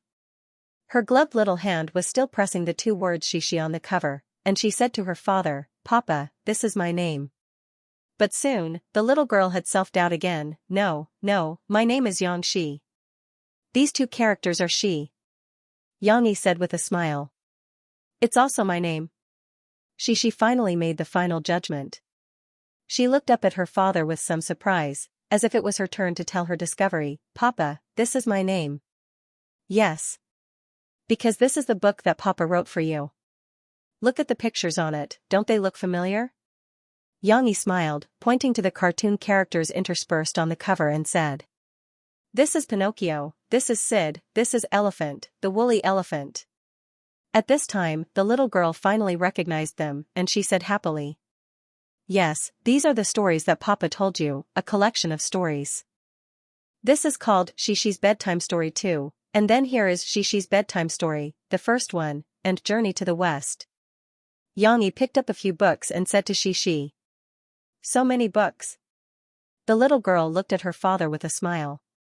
She still couldn't understand the meaning of these, but Xishi was still very happy.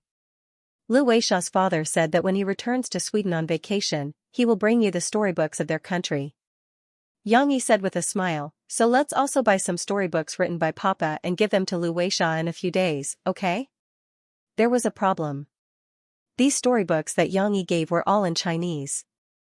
Lu Weisha and her father definitely couldn't understand them, so they could only give them to each other as cultural gifts. Of course, Xianxia was inspired by the sale of the copyright of Prison Break Abroad, and he also personally translated his own works. The most important ones were Xishi's Bedtime Story, but the main purpose was to be used by the film and television manufacturers in the United States, so they hadn't been released on the market yet. It was also convenient to make them into physical books. Xianxia asked Lu Benji to arrange that after these fairy tales were sold in the United States, he could also send 2 more to Lu Weisha. Of course, this might take a long time. However, Xianxia still preferred to send Chinese books. After all, the other party also sent books in their mother tongue, so he had to have some cultural competence. Lu Weisha couldn't understand it, but she could slowly learn some Chinese. "Okay. Papa, is this a gift?" She didn't think so much. The little girl smiled happily and even asked a question. "Yes, Lu Weisha's father gave us a gift, so we also have to give them some gifts in return." Xianxia smiled at Xishi and said. After throwing a few books in the shopping basket, Xianxia still got down to business. He looked for children's books that he or Murphy could read with Xishi before going to bed at night. However, after going through the bestseller bookshelf, Xianxia frowned slightly. The books here weren't suitable for Xishi to read. It wasn't that the stories were bad, as Xianxia hadn't carefully read the content of the stories. It was that they were similar to the stories that he wrote, and were more inclined to use words to narrate. It was densely printed with small characters and gorgeous words. Obviously, it was not a book that Cece could understand at her age. If he really wanted to read them, he had to wait until she was at least 8 or 9 years old, when she was more literate. After going through several counters, Xianxia finally found a counter. The books on the counter were like comics, and there were more illustrations. What was more interesting was that there were many children who came to the mall with their parents, and they were flipping through the books with relish. There were big and small children. The younger ones were 6 or 7 years old, like primary school students, and the older ones were in their early teens. Each of them was holding a children's book, standing in front of the bookshelf, sitting cross-legged on the ground, or sitting with half of their buttocks squeezed on the edge of the bookshelf. They were very engrossed in reading. Xianxia walked past them with Xianxia, but they didn't raise their heads, as if they didn't notice. Xianxia looked at these little brothers and sisters curiously, and there was a trace of yearning in her eyes. He didn't know if she found reading interesting, or if she simply wanted to follow the crowd, but this atmosphere really made the little girl have a desire to read like them. However, compared to the other bookshelves, the front of this bookshelf was a bit crowded. The little girl carefully followed behind her father, and she was afraid that she would accidentally step on others. Xianxia put the shopping basket on a high place, randomly picked 2 books, and casually asked Xianxia, "Which ones do you want to read?" In this environment, Xianxia couldn't help but stick close to her father. After hearing her father's question, she raised her small head and looked at her father with some confusion in her eyes. "I don't know," the little girl whispered. She whispered so softly because she was also afraid of disturbing the little brothers and sisters who were reading seriously. It seemed that reading was really a very sacred thing. "You can open these books yourself and see if there's anything you like. Daddy will buy it for you," Xianxia said with a smile. He was worried that his daughter would be bored and not know what to do at the bookstore. Looking for books to read in the bookstore was also a great pleasure. She nodded in confusion. She turned her head and focused her attention on the bookshelf.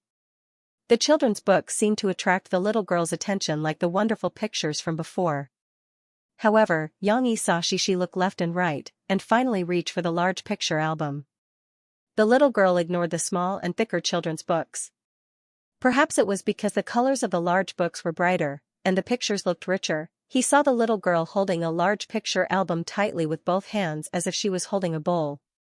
The book was as big as her face. It was placed on the edge of the bookshelf, and she was a little worried that it would fall off. At first, she was at a loss. But after glancing at the little brother beside her, the little girl flipped it open. However, she was wearing gloves, and her fingers were a little clumsy. She directly flipped to the middle of the picture album. Xianxia squatted down and helped Xianxia hold the book. Then, he said in amusement, "Come, Daddy will help you take off your gloves." "How can you read with gloves on?" But I'm afraid of the cold." Xianxia stretched out her 2 small hands, but still said to her father worriedly, "Don't be afraid. It's not cold here." Xianxia took off Xianxia's 2 small gloves, then held her 2 small hands in the palm of his hand. He blew a breath of hot air and said with a smile, "Look, it's not cold now, right?" "Aya." The little girl's eyebrows immediately loosened, and she giggled. Letting her read by herself, Xianxia also flipped through the children's books. However, after a while, Xianxia also found some problems. Most of these children's books were comic books. Although there were few words and a few pictures formed a short story, its plot was not suitable for Xianxia to read. For example, this comic book described a school joke. A child said to his deskmate, "Why are you eating French fries again?"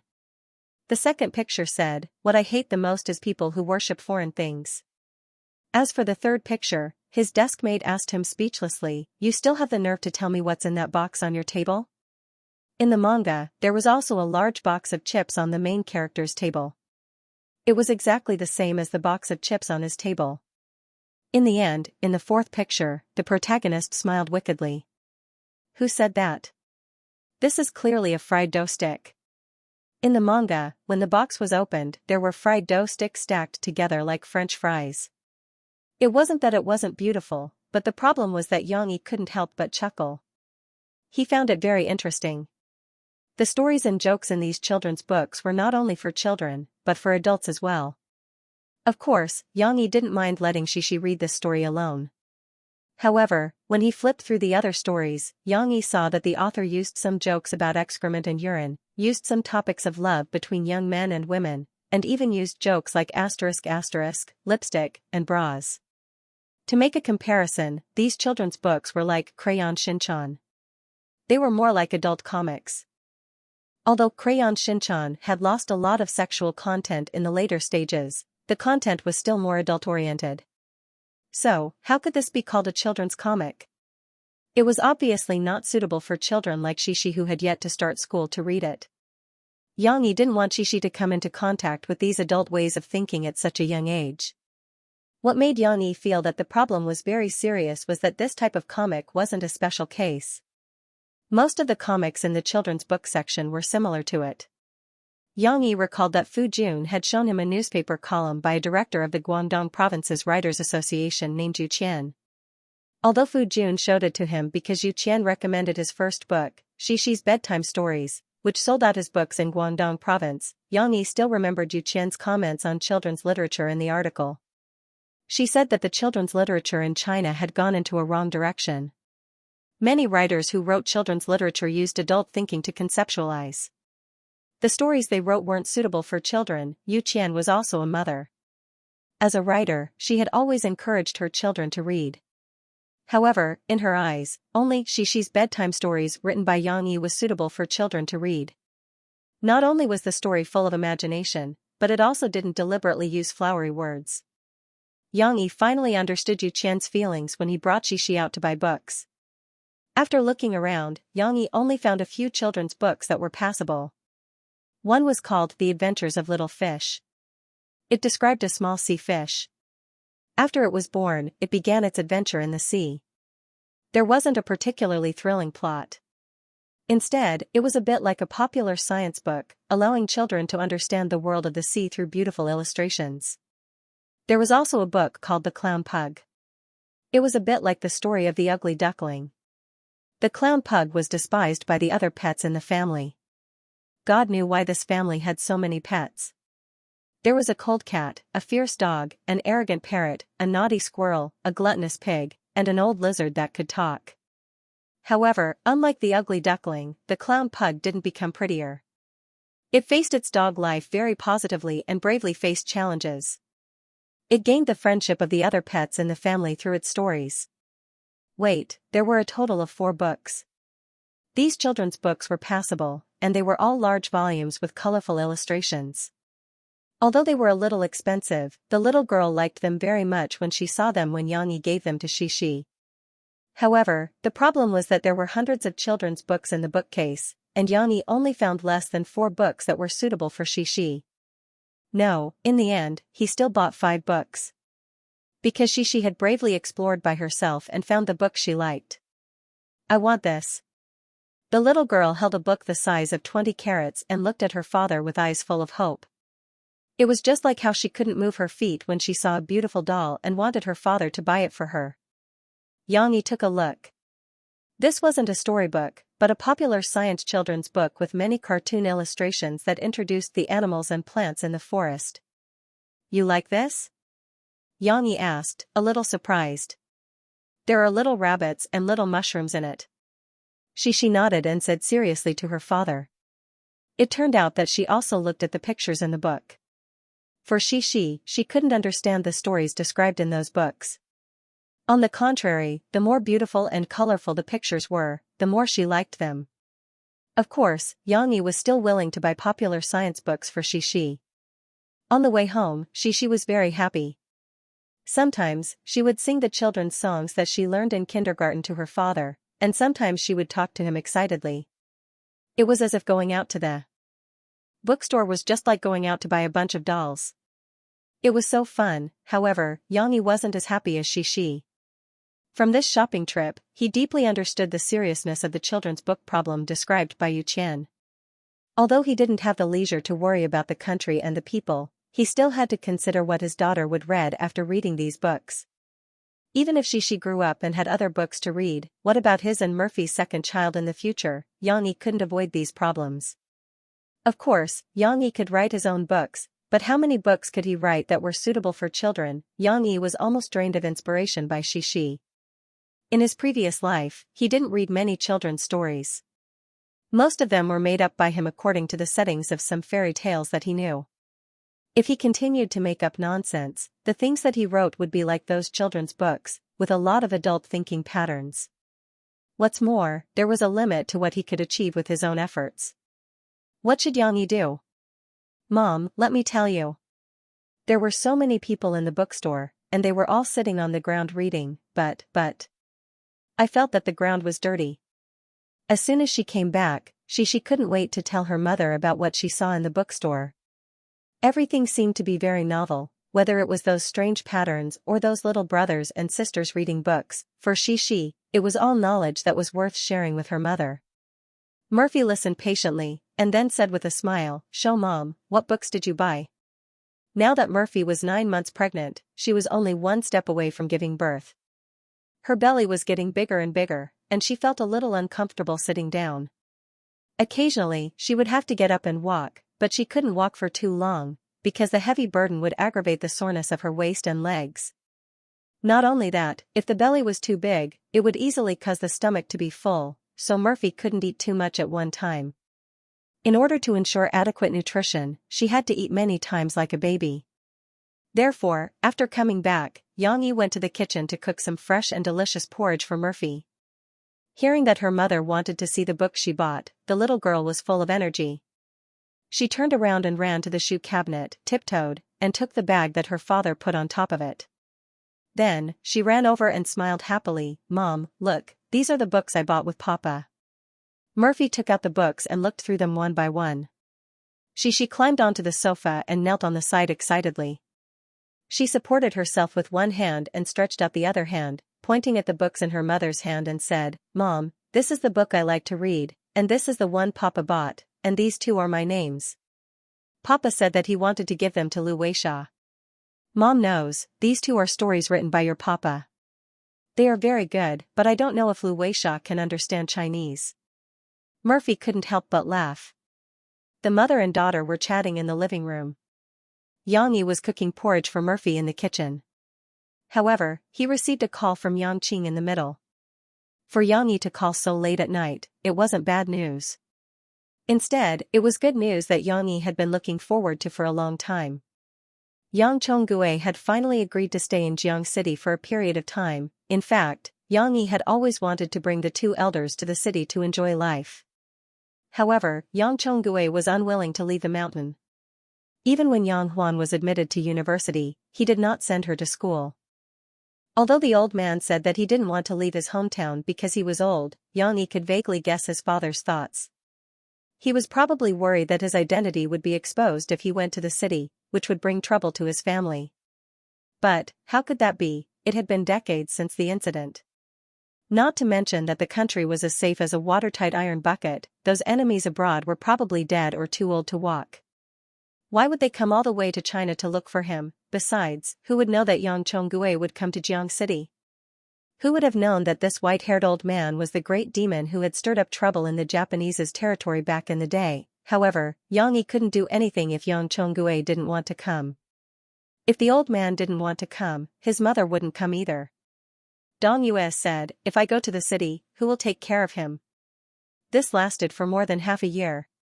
Finally, with the excuse that the second grandson or granddaughter was about to be born, Xianxia finally got Yang Chonggue to agree. The day before yesterday, Xianxia called Yang Chonggue and said, "Don't you want to hug your grandson who is about to be born?" Since Yang Chonggue agreed to come, Dong Yue would naturally follow. However, Xianxia wasn't sure how long they could stay in the city. Xianxia called to tell Xianxia that the old man had changed his mind. "They will probably arrive the day after tomorrow. I have to go to the county to buy train tickets for Dad and Mom," Yang Qing said to Xianxia. "No, buy 4 train tickets. I don't feel at ease if they come by themselves. You and Shi can also come here to play and see Huanhuan's school," Xianxia said without any explanation.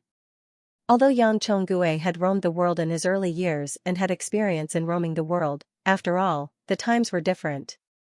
Yang Chonggue's experience might not be useful in the complicated modern society. It just so happened that it was winter now and not the busy time for farming. Xianxia simply let his family gather in the city. At night, Murphy went to bed early. Xianxia first massaged her legs and waist to relieve her body's soreness. It could also relieve Murphy's anxiety due to her big belly and restlessness. However, Murphy was still a little flustered because she knew that her mother-in-law and father-in-law were coming. When Xianxia massaged her, she couldn't help but say, "Dad and Mom are coming. We have to tidy up. I saw it yesterday and it seems that the room is empty. It doesn't look good. You have to add some household appliances. We also have to buy clothes for Dad and Mom. Dad likes to drink tea. The tea at home isn't good enough. Do you want to buy some? Yangqing and his wife also want to. Sigh, I can't help Mom cook now. I don't know if Mom will blame me." Murphy was still nervous like a new daughter-in-law. Xianxia could only interrupt her and smile. "Alright, they're just coming over to play. Don't be so nervous. Besides, you're pregnant now. You're the most important person in the world. When Mom comes, how can she bear to let you do the work?" "That's true, but they're elders after all." Murphy revealed a trace of a smile. After the massage, he let Murphy rest by herself. Xianxia went next door to accompany his daughter. Although her father didn't tell her a story before going to bed and instead read with Xixi, the little girl still had a lot of interest. She climbed into bed early and held a book while waiting for her father. "What are you reading today? The Adventures of Xiaoyu? Or the Clown Pug?" Xianxia couldn't help but smile when he saw the little girl spread out the 5 books on the bed as if she was setting up a stall. "Look at this, puppy." Xixi hesitated for a while before finally choosing the Clown Pug. Xianxia lifted the blanket and sat on the bed. He picked up a pillow and placed it behind him. The little girl, who was wearing pajamas, quickly climbed over. She mischievously turned around on the bed and pressed down on the blanket. Then, she lifted her small and delicate feet and looked at her father with a smile in her big eyes. It seemed that if her father didn't scold her, she wouldn't obediently crawl into the blanket. "Come, sit here. You can't lie down and read." Xianxia patted the spot beside him. She still wanted to read. Xixi had no choice but to roll over and sit next to her father obediently. Xianxia reached out to pull the blanket over and covered his and Xixi's legs. The little girl leaned back and snuggled into her father's arms. She found a comfortable position and even pulled one of her father's big hands over so that he could hold her. This feeling was very warm and gave her a special sense of security. Xixi felt that it was much more interesting than lying on the bed and listening to her father tell her a story. "Come, let's read together. Let's start from the first page." Xianxia opened the Clown Pug and slightly placed it on his lap. "Papa, I don't think pugs look as good as buns." Looking at the pug that had just arrived at home on the first page, the little girl twisted in her father's arms and turned to say to him, "Because they're different breeds, they look different too. However, it's also because it doesn't look good that everyone calls it a clown. It's not a clown that can perform magic, it's a clown." Xianxia explained, "However, you can't call it an ugly clown, nor can you call other puppies or people ugly. Because you'll make others sad, this little pug was made to cry by everyone's words." "Look. That's not right." The little girl seemed to understand. She nodded her little head and followed her father's words. "That's right." Xianxia smiled with relief. He even gently stroked Cece's soft long hair with his left hand. The words on it say, "Master brought home a new pet pug, but the pug wasn't welcomed. The parrot flew over and said that you're ugly, you're ugly." Cece's face turned red. "The clown is so pitiful." The little girl stopped twisting around. Her eyes were glued to the book as she muttered worriedly. The first page was that simple, and the second page was about the same. The next few pages were all about how the little pug was ridiculed by its friends and ended up being called a clown. Xianxia took Xixi to read slowly. He also introduced the animals in the book to her and told her about their common knowledge. For example, the parrot with colorful feathers could imitate human speech, the squirrel with a big tail liked to eat nuts, and so on. Xianxia seemed to have said more about the content outside the book, however, Xixi still listened with great interest. She even asked her father questions from time to time, just like how Xianxia used to tell her stories. After reading for more than half an hour, she had only read 7 or 8 pages. However, the little girl was so sleepy that her eyelids started to droop. Of course, if Xianxia didn't stop her, she would still see herself falling asleep because she was already addicted to the story of the clown. Go to sleep. Let's continue reading tomorrow night, okay?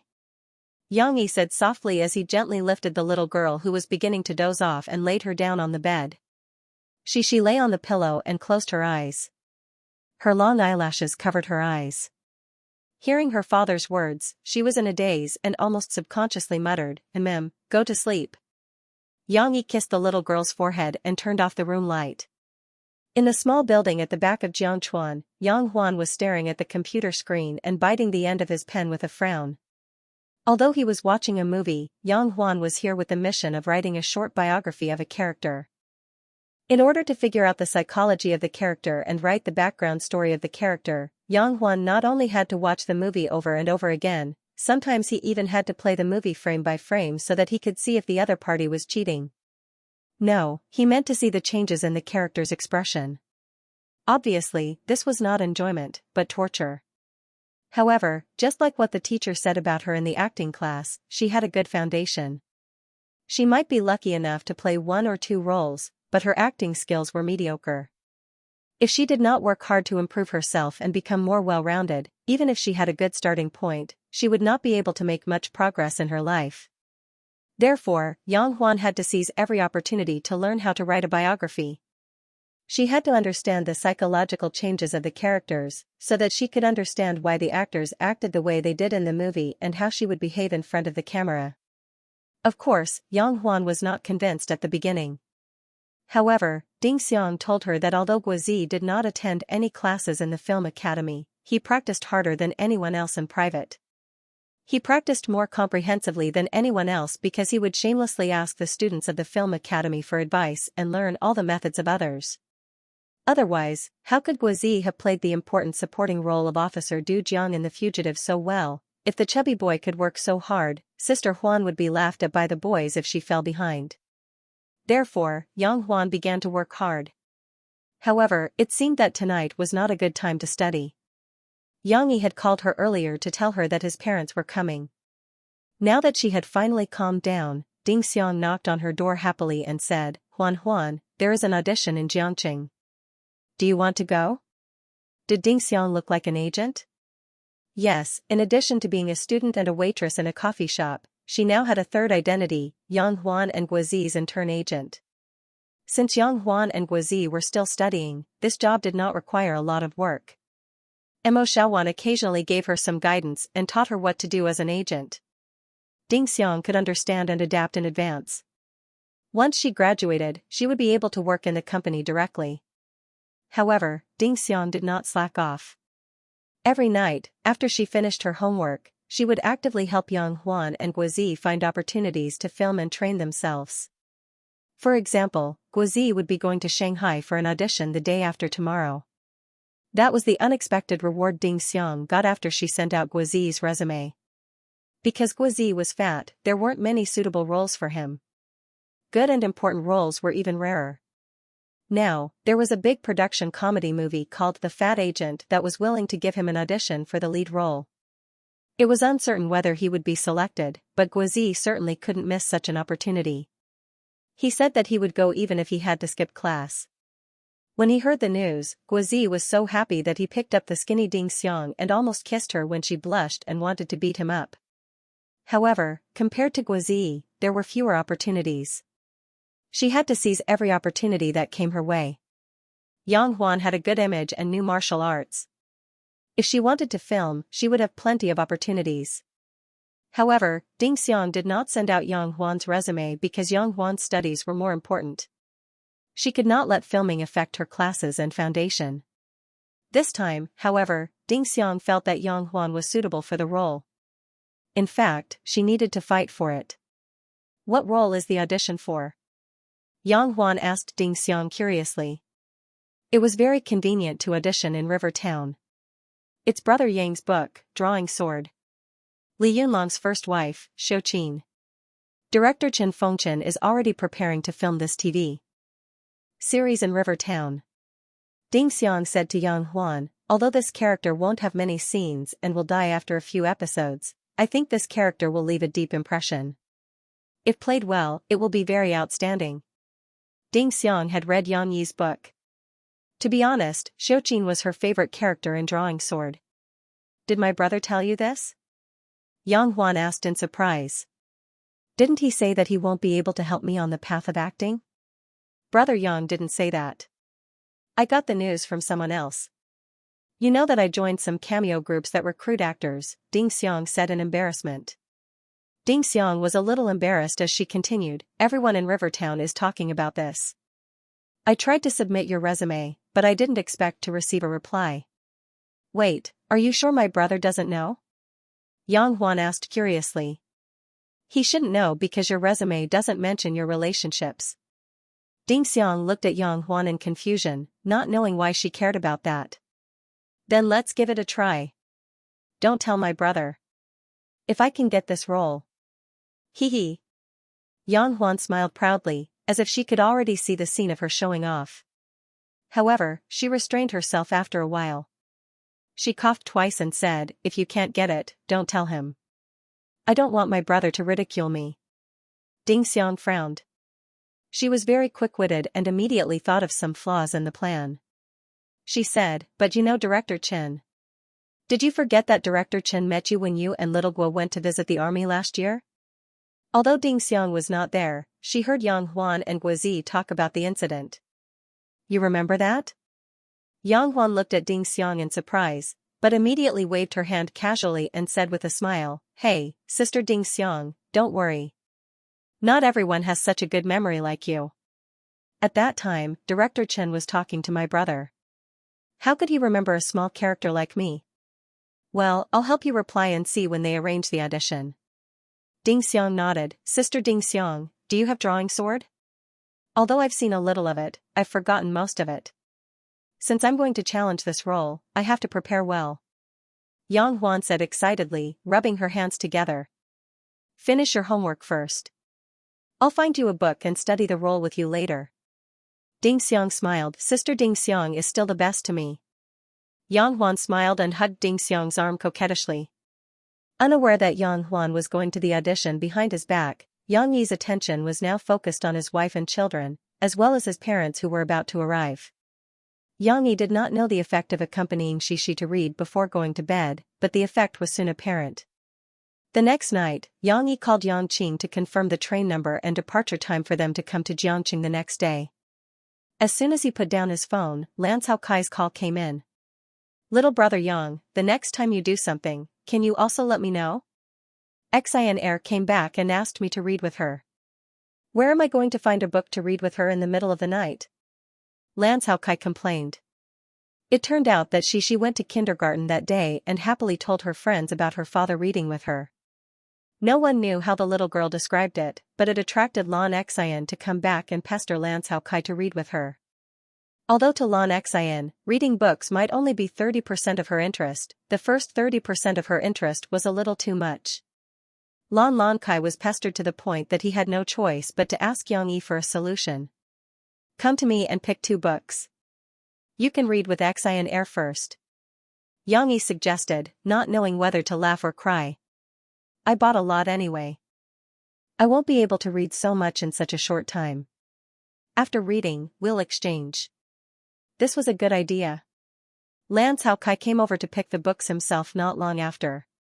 It was a bit difficult for Boss Lan to come out in the middle of winter at night. Actually, he could have sent bodyguards over, but as a parent, he loved his daughter dearly. Bowing one's head willingly to a child was not just a story in history.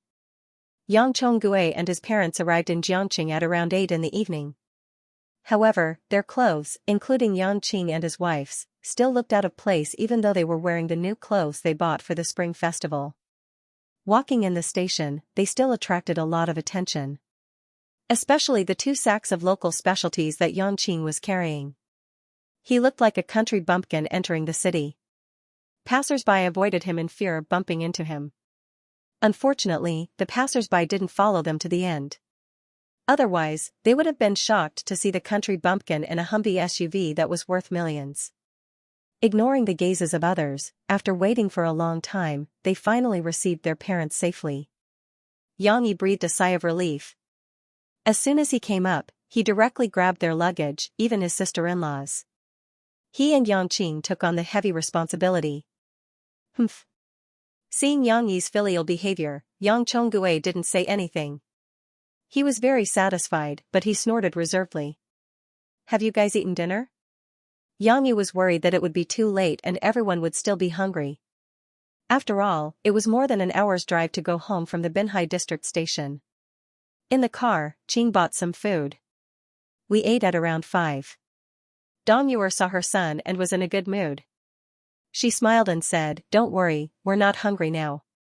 Then let's go home and rest first." While chatting, Yang Yi brought them to the place where he parked his car.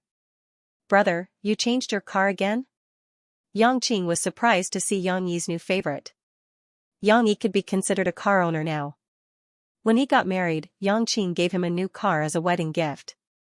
However, this domineering Humvee with its huge and muscular body was definitely the favorite of men who worshipped strength. Yang Qing couldn't help but touch it. Yang Yi was busy putting the luggage in the trunk. He casually replied, "Yes, the previous car was a bit conspicuous and easy to recognize. You also know your sister-in-law's identity, so you bought another car. There are spare ones in the garage. You guys also need cars in Jiangqing. You can pick one to drive." "Brother, I think this car is too fierce. It looks like a tank." Yang Qing clicked his tongue in wonder. Like a tank? Speaking of this, the silent Yang Chonggue couldn't help but sneer and mock. "Qing, you haven't seen a tank before. Let me tell you, if I drive a tank here and collide with Taizi's car, I can easily flatten it." Yang Qing didn't dare to talk back. It was only when they got into the car that he couldn't help but whisper to Yang Yi, "You make it sound like he has driven a tank before." Yang Yi didn't know whether to laugh or cry at Yang Qing's ridicule. He thought to himself, "Isn't it as if it's real? The old man might have really driven it before, although it might be an antique tank to us." Of course, he wouldn't tell Yang Qing about this. Compared to the bumpy ride of Tyrant, the Humvee was much more stable. On the way home, the tired Xianxia leaned against Yang Qing and dozed off. Yang Yi, on the other hand, chatted with Yang Chonggue, who was in the front passenger seat, and his mother, who was in the back seat. They talked about their current situation and Yang Huan's learning situation. "Dad, what do you think is different about the city now compared to the city you were in back then?" Yang Yi asked vaguely when he saw Yang Chonggue looking out of the car window. "There are more cars, more people, more buildings, and more impetuous," Yang Chonggue said slowly after a while. "Concise and comprehensive." "That's true. After all, times are changing." Yang Yi didn't know how to continue talking to his father. Both of them didn't like to chat, so he could only sigh softly. "Taizi, where is Huan staying now? Is she still staying at your place?" Dong Yue had a lot of things she was concerned about and wanted to ask Yang Yi. "She usually stays at school. I have a house over there. I let her stay there now so that it's convenient for her to go to school," Yang Yi said with a smile. "But aren't you here today?" Huan will stay at my place for 2 days. She's also staying at home to accompany Murphy. She'll go back to school after you settle down. Her studies are more important. Let her go back quickly, Dong Yue said with a frown. "It's okay. It's just a day or 2. She can go back to school during the day." An hour passed quickly as they chatted like this. Finally, Yang Yi and the rest arrived at the villa.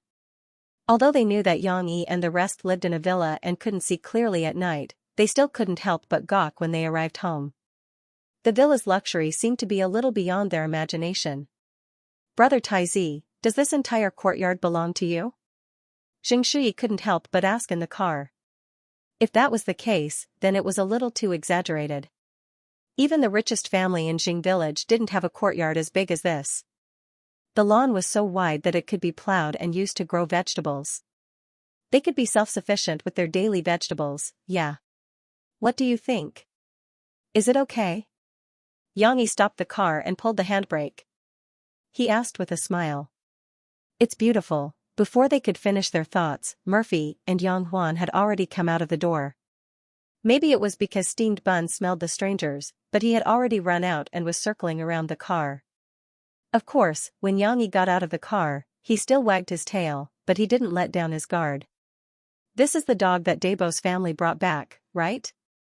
He's already so big. Yang said to Yang. Steamed bun, he's one of us. Don't offend him. Yang glared at steamed bun. As if he understood Yang's words, steamed bun's gaze softened. He wagged his tail briskly and went over to sniff the newcomers one by one. However, no one had the time to pay attention to him. Dad, Mom, you must be tired from the car ride. Before Murphy could finish her greeting, Dong Yue looked at her pregnant daughter-in-law and said with a smile, "It's okay, it's okay. Hurry back to the house. It's cold outside. Don't catch a cold." She even pulled Murphy affectionately and urged her to enter the house without any explanation. Yang Huan, who was next to them, was pitifully left out. "Where's little Xianxia?" Yang Chonggui frowned when he realized that his precious granddaughter wasn't around. Yang Huan quickly explained, She was waiting for you guys to come back, but she was too sleepy and fell asleep half an hour ago. It was already 10 o'clock. She usually went to bed at 9 o'clock. She stayed up until 9:30 and couldn't hold on any longer. It was indeed too late. Yang Yi and the others had been on the train for a whole day and were tired. Yang Yi settled them down and took a shower. Everyone went to bed early. The next day, when Yang Yi came back from his run, Yang Chonggui was already up. The old man had been unhindered by wind and rain for decades, and today was the same. Early in the morning, he started practicing in the courtyard. Yang Qing did not dare to slack off, and followed him to practice. Yang Yi only went for a run. Yang Chonggui wasn't satisfied with Yang Yi's exercise, so he called Yang Yi over to spar with Yang Qing. The yard was lively. She finally got up. Murphy dressed her, and the little girl couldn't wait to run downstairs. "Grandpa." Cece's clear and melodious voice could be heard from afar. Yang Chonggui turned his head and saw a little girl with a bright smile running out of the villa under the bright sunshine of the winter morning. The old man's wrinkled face couldn't be serious anymore, and a smile bloomed on his face. "Little Xianxia, you're awake too." Yang Chonggui picked up the little girl lovingly and said, "You've grown up and gained a lot of weight." Grandpa. I was waiting for you last night, but I didn't see Papa's car. Then, I don't know how I fell asleep." She hugged her grandpa's neck and said with a pout. It seemed that she cared more. She could have seen her grandpa yesterday. "It's okay. Grandpa knows." Yang Chonggui nodded happily. "Grandpa, do you miss me?" After the little girl expressed that she missed her grandpa, she blinked her big eyes and asked expectantly. "Yes, of course." Yang Chonggui couldn't stop smiling. He, who was usually rigid and prideful, was like a different person. "Grandpa, you didn't even come to see me." In the morning, Cece's chatter was the prelude to a happy and blissful day. The arrival of his family didn't bring much change to Yang Yi's life. After all, everyone was taking care of Murphy now. If there was a change, it would be that Yang Yi could relax a little. With Dong Yue and Xianxia around, Yang Yi could go out and deal with some of his work. For example, the recording of the theme song of Soldier's Assault. With the help of the professors from the School of Classical Music of Jiangqing Media University, he had already recorded the original instrumental music. Today, Yang Yi was in his studio to receive the bass singers of the Jiangqing Choir who were invited by Deputy Director Peng Buodong to help out. After receiving the lyrics from Yang Yi, they looked at each other and couldn't help but ask, "What language is this? It doesn't sound like English or French." Some of the bass singers knew French. Yang Yi explained to them, "This isn't any language, but a kind of singing that matches the rhythm. It's like the unconscious sleep-talking in the chaos. In order for you to understand the singing of these syllables, I marked them with recognizable letters." That was true. The original version of the song didn't have a proper lyric. However, Yang Yi had tried it. Without the harmony of human voices, the song seemed to lack a soul. With these meaningless human voices singing, the vigorous music seemed to be sublimated again. It was like the path of the immortal cultivators was shrouded in holy light, no amount of language could describe it. The bass singers of the Jiangqing choir looked at Yang Yi suspiciously. If they didn't know Yang Yi's identity and the relationship between Yang Yi and Peng Buodong, they would definitely think that Yang Yi was joking. Of course, even with all these, they still didn't believe that Yang Yi, a pop music composer, could write a complicated symphony. However, there was no need to explain too much. Yang Yi used the other parts that had already been recorded and her own singing to demonstrate it to them. In fact, when they heard the opening part, they were already shocked by Yang Yi's song. The steady rhythm at the beginning and the booming drums gave them a sense of oppression, as if an army was pressing down on them and artillery fire was rumbling. Moreover, this rhythm was becoming more and more hurried, making one feel as if a wild beast was awakening in one's heart. It was baring its fangs and brandishing its claws, as if the original shackles were no longer able to imprison it, and it would break out at any moment. Suddenly, Yang Yi began to chant. It was just a low humming sound like a trumpet. Along with the melody and the rhythm of the big drum, it was raised in pitch over and over again. Hoo hoo hoo. They didn't know why, but when they heard this, they felt as if they had become wild beasts. No, it should be said that they were warriors who had gone berserk. They couldn't wait to charge into the battlefield and kill. In Narini per IPE. In Narini ko Ra. Finally, Yang Yi's so-called unconscious singing began. The bass singers who were still sober looked down at the lyrics in their hands and found that it was indeed pronounced like that. However, it didn't seem to be completely according to the lyrics. The boundary between vowels and consonants, between musical notes, seemed to have been broken. Accompanied by the original melody, the song suddenly became vigorous and tragic. It contained strong emotions that made it difficult for people to control themselves, and they almost shed tears. It could be that they were moved, or it could be that they were in awe. Now, no one dared to look down on this young lad in front of him. Although he was only in his 30s, his work, I have to say, your work is wonderful. It's very, very good. I'm sorry, I can't think of a better adjective to describe the shock in my heart. We even thought that our doubts were funny. I'm very sorry. After singing, the choir leader expressed his sincerest apologies to Yang Yi, who had just walked out of the recording studio. Let's not talk about this. Let's work together to make this music that can shock people. I need your help, the help of all the bass singers. Your voices are the soul of this song. Yang Yi smiled casually. It's an honor to participate in the recording of this work. The leader of the choir said with a flushed face. He turned to look at his members and said, all of you, buck up and learn. You can't just do your best. You must do your best, the best. It wasn't easy to get a dozen people to correct their pronunciation accurately, then let them make themselves vague, and then let them all sing together as if they were singing as one. This wasn't a simple task. Even though the members of the choir had worked together many times and had a certain degree of tacit understanding, when they were in the recording studio, each one of them wore soundproof headphones and sang around the microphone.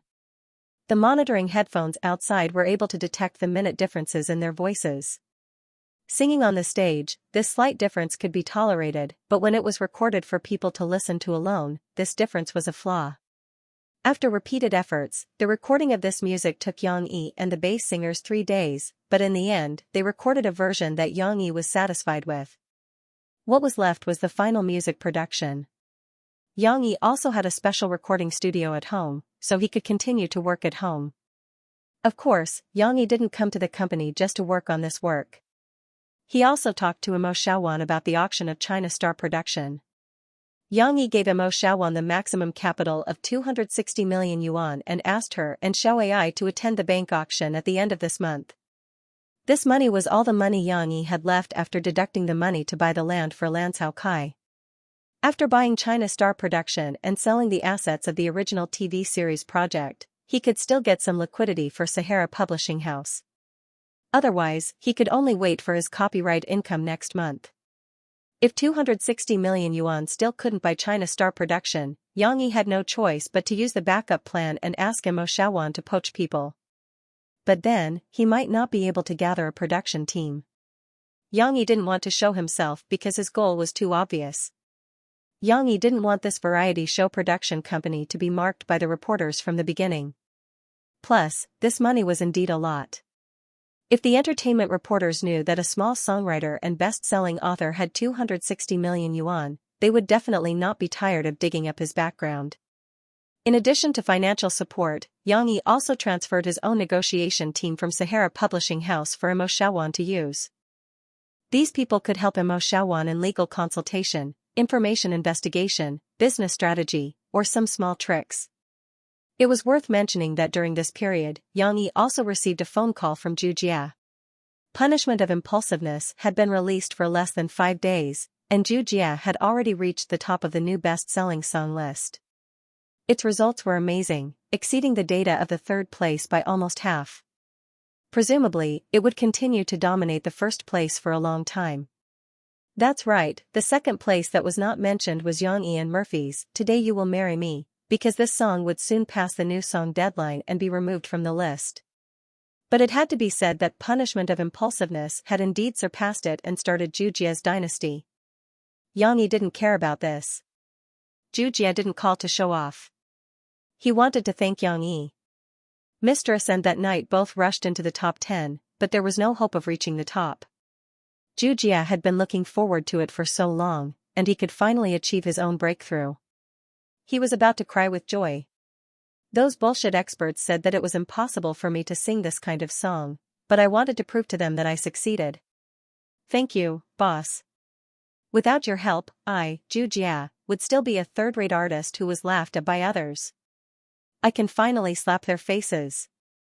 Zhu Jia was so excited that he was incoherent. It's just a small achievement, and you're already so full of yourself? Xianxia smiled and poured cold water on Zhu Jia. Zhu Jia was different from other people. This playboy only wanted to be a big star. His thoughts were as simple as a pig who only wanted to eat, drink, and sleep well. If his dream was realized, he would lose his next goal and become lost. He would probably be like a headless fly, bumping around randomly. Zhu Jia, who was in a state of excitement, might not have realized this, but he would eventually reach the crossroads. So Xianxia wanted to pour cold water on him. Don't forget, your singing is still very average. The reason why Impulsive Punishment was successful, Zhu Jia thought that Xianxia had misunderstood.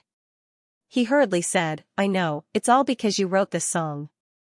It's too good. No, the song is only part of the reason. The other part is because I taught you how to sing. Xianxia said to Zhu Jia. This kind of singing is something that no one in the music industry has ever tried before. Everyone is so passionate about it because it's new. Zhu Jia was not stupid. He quickly understood what Xianxia meant. His hoarse singing voice, coupled with the constant high notes that appeared in the song, made the song so charming. Not to mention the fans, even Zhu Jia's own songs, after being tuned by the producer, were nearly touched by the vicissitudes of life that he had experienced when he listened to them. Xianxia continued, but you have to understand that your singing is not good. Your voice is not very distinctive. Plus, after this song becomes famous, there will definitely be many people imitating your singing, copycat. Zhu Jia blurted out.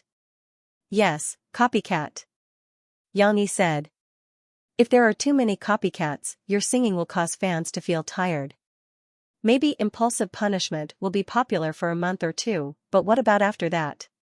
Your popularity will drop step by step. The experts who were slapped in the face by you will jump out again and laugh at you for being a flash in the pan and not a big star at all.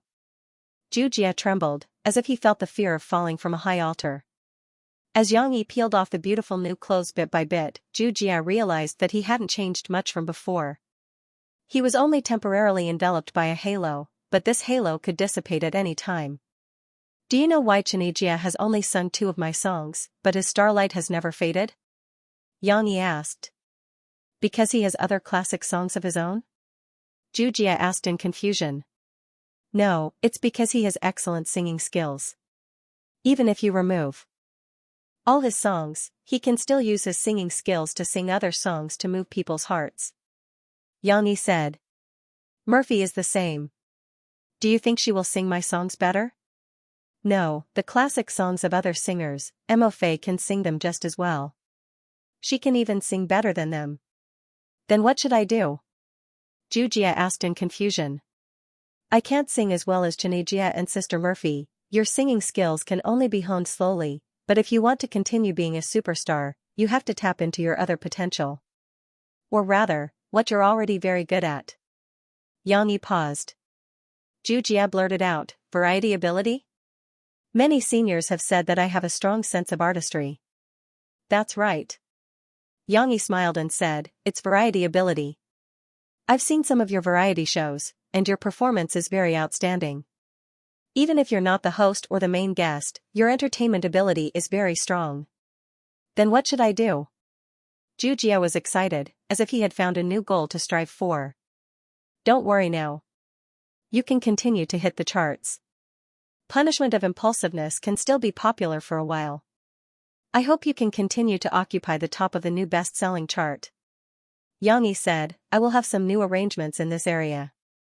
When we are ready, when my program is ready, I will invite you to come and help. Xianxia emphasized the word help. Because Xianxia understood that this time, he was no longer cultivating Zhu Jie one-sidedly, but he also needed Zhu Jie's variety ability. Don't worry. Boss Yang, you've helped me so much. It's time for me to help you. Zhu Jie said indifferently. Xianxia smiled and said, I won't let you help me for free. This will be a very popular and fun variety show. It can keep your popularity at the forefront of A-list stars for at least 5 or 6 years. I hope this will be a win-win cooperation. Boss, I can't wait to see it. Zhu Jie rubbed his hands and said excitedly. When Xianxia was recording in the studio and training Zhu Jie, he didn't spend much time with his family. Only during the first day of their arrival. However, they didn't need Xiangyi's company. Dong Yue was looking forward to the birth of her grandson. When she arrived in Jiang City, except for the second day when Xianxia strongly urged her to go shopping with him, she was always around Murphy, asking her how she was doing. How could she bear to leave the house? Yang Qing and Jing Shui were similar to Yang Huan. When they went shopping that day, they saw the amazing prices, so they refused to go shopping. In addition, Mo Fei inadvertently revealed that she wanted to plant some flowers in the yard, so the young couple was ordered by Dong Yue to dig up a piece of grass that had already withered in winter in the yard and put some fresh silt near the stream in the back of Ting Mountain. When the spring came next year, they could sow the seeds of the flowers. Living in a villa allowed them to live in a rural area. Xianxia didn't care about it. As long as his family was happy, it was fine. Yang Chonggue didn't want to wander around. He said, I've walked more roads than you have eaten rice. What's there to see outside? It's better to stay at home with my granddaughter. When Xianxia was still busy recording, the weekend came. She didn't need to go to kindergarten in the day, so Grandpa Yang was happy to be their nanny. And he was the nanny of the 2 little girls. Grandpa Yang. Lan Xian went to Wadeaku village during Xianxia and Murphy's wedding. She saw Yang Chonggue, so she came to Xishi's house to play. The little girl called him sweetly. Haha, little Lan Xian is very good. Yang Chonggue smiled until the wrinkles on his face almost disappeared. He patted Lan Xian's little head gently. Grandpa, Xian Air is my best friend. She didn't care whether Grandpa Yang knew her or not. She introduced her to him enthusiastically. She also remembered something that she didn't tell Grandpa Yang. She said happily, and I have a good friend. She's a foreigner. Yang Chonggui's smile froze. A foreigner? Which country is she from? Lan Xian didn't want to be left out. She said excitedly, I know. She's Swedish. My dad said she's in Europe. I've been to Europe. Lu Weisha is Swedish, but I've never been there. I don't know where she is. She sighed regretfully. Swedish? Yang Chonggui's smile returned. He breathed a sigh of relief and said, it's good that she's not from Japan. Where is Japan? She asked, blinking her big eyes in confusion. I know. Lan Xian answered happily again. Japan is very close to us. I've been there with my dad, but he said that the people there aren't good. He doesn't like them. Yes. Little Lan Xian is right. Little Shishi, you have to remember that we can't make friends with the people from Japan. Yang Chonggue bent down and pressed on Shishi's shoulder as he said seriously. But I only have one foreigner friend, Lu Weisha. Shishi said doubtfully. It's okay. just remember it. Yang Chonggue seemed to have realized that he seemed to have given his child too much of a heavy historical burden. He stopped there and put on a kind smile. Little Lan Xian, come here. What are you going to play with, little Lan Xian? I want to play with dolls with Xi. Lan Xian said excitedly. Yes, yes. Xi also smiled. The profound words of the adults didn't affect the little girl. It was fine if she didn't understand. She giggled. I want to play with dolls with Xian Air.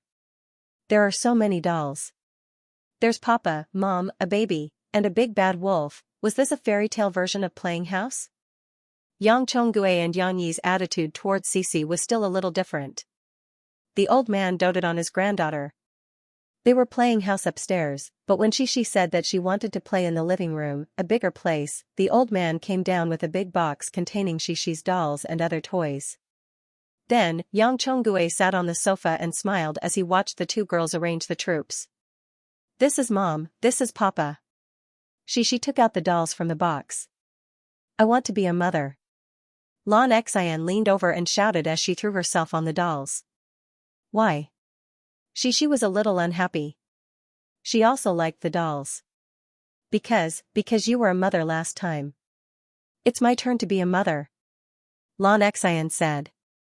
Xi thought for a while and reluctantly accepted this reason. Okay, then I'll be Papa. I can cook. But I want to be the older sister, and you'll be the younger brother. Yang Chonggue didn't know what they were talking about. Anyway, it was very interesting to watch the two girls play. Big Bear is good. It won't do bad things. And this big bad wolf is bad. Finally, after being busy for a while, Xi finished setting up the house. The little girl was quite satisfied. She put the panda dolls next to her, which made her feel safe. More than a dozen dolls had their own roles. Lan Xian was busy naming them, but they were all based on the color of the dolls. The big bad wolf is called Big Bad Wolf. Lan Xian pointed at the husky pillow that was recognized as the Big Bad Wolf. The Big Bad Wolf was leaning against the leg of the coffee table, and on the other side of the coffee table was a terrifying primitive forest. Haha, Big Bad Wolf, I thought Little Bad Wolf was Little Bad Wolf. Xi's imagination was rich, and she suddenly laughed. Maybe it heard its name, Little Bad Wolf, who was lying comfortably on the carpet in front of the floor-to-ceiling window in the living room, turned its head and looked at its little master in confusion. Could it be that they were going to feed him? However, Little Gray only meowed and lazily swung its tail to the other side. It had no intention of coming over. Humph, I won't be fooled if I can't see the dried fish. However, Little Gray's movements made Lan Xian look over. Her eyes lit up as she said, Xi, can we let Little Gray play? Too? It can be a big tiger, but big tigers are also bad guys. They're even worse than big bad wolves. I've seen them on TV before. They're super powerful. Xi was a little moved by Lan Xian's words, and Lan Xian's words also evoked her memories. The little girl beamed with joy and said, I know the big tiger. I saw it in the zoo with Papa and Brother Yanba, but Brother Yanba didn't play with me. This time, Xi did not stray too far from the topic.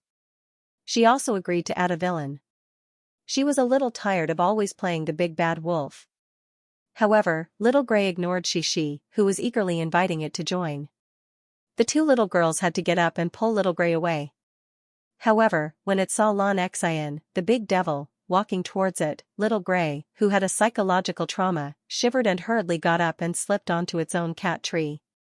Oh, Little Gray doesn't want to play with us anymore. Xi looked at Little Gray's big round face, pouted her small mouth, and said a little sadly. Yang Chonggue, who was watching from the side, saw his granddaughter's aggrieved look and was immediately unhappy. Whoa! It's just a domestic cat. How dare it embarrass my granddaughter? The old man stood up from the sofa and valiantly said, Little Xianxia, watch Grandpa. Grandpa will help you catch it to play with you. Yang Chonggue's appearance immediately made Little Gray smell a sense of danger. It stared closely at Yang Chonggue. Seeing him walk closer step by step, it felt more and more uneasy. It hurriedly jumped and wanted to slip away. This was the cat's territory, at least in the eyes of Little Gray and the others. Little Gray and Little Well-Behaved often used their strong skills to tease the clumsy big dog Steamed Bun. However, Little Gray was destined to suffer a tragedy today. Yang Chonggui was old but strong. His eyes were sharp and his hands were fast. When Little Gray jumped up, he suddenly stretched out his hands and caught Little Gray in midair. "Grandpa is so amazing." She looked at her grandpa's brave performance and couldn't help but hold her small hands. Her two big eyes sparkled as she looked at her grandpa. Too amazing. Lan Xian was also full of worship. Yang Chonggui was being worshipped by his granddaughter. He grabbed the screaming Little Gray and felt as if he had hit a big tiger. The old man and the young man madly shook their eyebrows at Shi. At the door, Steamed Bun, who was happily playing in the grass, happened to see the scene of Little Gray screaming. There was actually someone who could defeat the great demon king Little Gray? In Steamed Bun's heart, Little Gray was very fierce. Steamed Bun stared blankly at Little Gray being pressed on the carpet. Steamed Bun's dog eyes showed a trace of fear. Perhaps he was afraid that he would also be beaten by the old man. Steamed Bun lowered his head and ran away with his tail between his legs. "You have to play with the children, understand?" Yang Chonggui educated Little Gray. Although he let go of his hand, Little Gray wanted to run and was immediately caught back. After being tossed around a few times, Little Gray dejectedly accepted his fate. Shi, I think Grandpa can be a hunter." Lan Xian looked at all of this and her eyes suddenly lit up as she said. Yes. Grandpa is a hunter. He will protect us." She also felt that this was a good idea. She grabbed a plastic toy that looked like a pirate holding a sword and walked towards Yang Chonggui. "Grandpa doesn't need it. Grandpa will just watch you guys play." Yang Chonggui hurriedly waved his hand. In any case, he used to be a hero of traversing 4 seas. How could he play house with children, especially a little girl? "Grandpa, play with us." She held Yang Chonggui's hand, pouted her little mouth, and shook it. Yang Chonggui couldn't stand his granddaughter's soft and cute voice when she started acting spoiled. Okay, Grandpa will play with you guys." Yang Chonggui could only take the pirate toy and accept Shi's arrangement, not knowing whether to laugh or cry. After some time, Yang Yi came back. The recording in the morning was pretty good, so he came back earlier in the afternoon. Passing by the grassland that was turned into mud, Yang Yi saw Murphy, who couldn't do heavy work, passing orange juice to Yang Qing, Xianxia, and the others. "Where's Dad and Shi? Did they go out to the lake again?" Yang Yi greeted Yang Qing and then said to Mo Fei with a smile. At the same time, he took the plate from his wife's hand. "No, Xian Air came over to play. Dad is looking after them in the living room. Mom went to make lunch. Murphy had something to do, so she was in a good mood. Then I'll go and see them." Yang Yi helped Murphy to a chair and sat down. As soon as he walked in, Yang Yi heard Shi and Lan Xian shouting, Grandpa Hunter, Mom was taken away by a big tiger. Save her. Grandpa Hunter, save me." He saw Lan Xian holding a doll and pressing it on Little Gray's head. She was also pressing Little Gray from behind. Although Little Gray was also very fat. But at this moment, Little Gray's big round face was really grayish-blue, the kind that had nothing to live for. What surprised Yang Yi was the old man who still couldn't let go of the burden of being an idol. The white-haired old man grabbed the pirate toy and shouted with a serious face, "Ha, tiger, come here." The pirate toy's arm that could move was holding a sword. The old man moved it around as if he was waving a sharp blade. Ha ha. She was amused by her grandpa's shout. She laughed so hard that she lay on the panda and forgot to continue making up the next story. This winter was not too cold. Perhaps it was because they were reunited with their eldest son and granddaughter, but Dong Yue and Yang Chonggui were smiling every day. They seemed to have become younger and their bodies seemed to have become more agile. Yang Chonggui, in particular, circled around his granddaughter happily. There was no trace of the old-fashioned old man he used to be. Except for occasionally reprimanding Yang Yi, Yang Chonggui was kind most of the time, especially in front of Shi. Time passed quickly. In the blink of an eye, it was late November. It was a rare sunny weekend. Yang Yi held a stone slab barbecue activity in his yard. In fact, he used natural volcanic stone slabs to replace the iron frame on the barbecue rack. The charcoal burned the stone slabs. When the thick steak was placed on them, it immediately made a sizzling sound. The oil in the food seeped out and was roasted by the stone slabs. Just by smelling the first aroma, Xianxia, who was next to them, danced with excitement and shouted with Xianxia. Xianxia sprinkled spices on the stone slabs, made 2 cuts, and smeared sauce on them. The golden exterior and tender interior of the stone slabs made the 2 girls salivate. Of course, the chef had to continue the barbecue. Xianxia put the grilled steak on a plate covered with lettuce. The green lettuce and the oily steak formed a sharp contrast. He brought it to Murphy and asked her to help cut it and distribute it to everyone. Eat, eat. Xianxia ran around her mother and jumped desperately. Not to mention the 2 little foodies, even Bao Bao, who smelled the aroma, was wagging his tail desperately. The advantage of the stone slab barbecue was that it was evenly heated. As long as one paid attention to the fire, it would not be easy to burn. The moisture in the ingredients would not be lost as when directly grilled with charcoal. Murphy cut 2 small pieces and waited for them to cool down. She handed them to Xianxia and Xianxia with a fork. The 2 girls could not wait to take a bite. The extremely elastic ribeye steak tasted good. After chewing for 2 bites, the fragrant meat juice overflowed their mouths. This feeling, there was no need to describe it. Just by looking at Xianxia's intoxicated big eyes, one could know the feeling. Of course, Murphy cut the rest of the steak and gave everyone a piece. Xianxia and Xianxia, who came to their senses and found that the meat was gone, cried anxiously. Don't worry. Dad is still grilling. The piece just now was just for you to taste and see if it was too salty. Murphy smiled and patted their heads. She comforted them. And I've grilled a few more pieces this time. I promise, it will be enough for you. I'm not in a hurry to eat it. Mofe, cut this piece and let the child eat first. Yang Chonggue stuffed his plate back. His granddaughter's frowning appearance really made him feel distressed. Dad, you can't give them whatever they want. Sometimes, you have to let them learn to take care of other people's feelings. Even if it's something you like, you can't eat it all the time.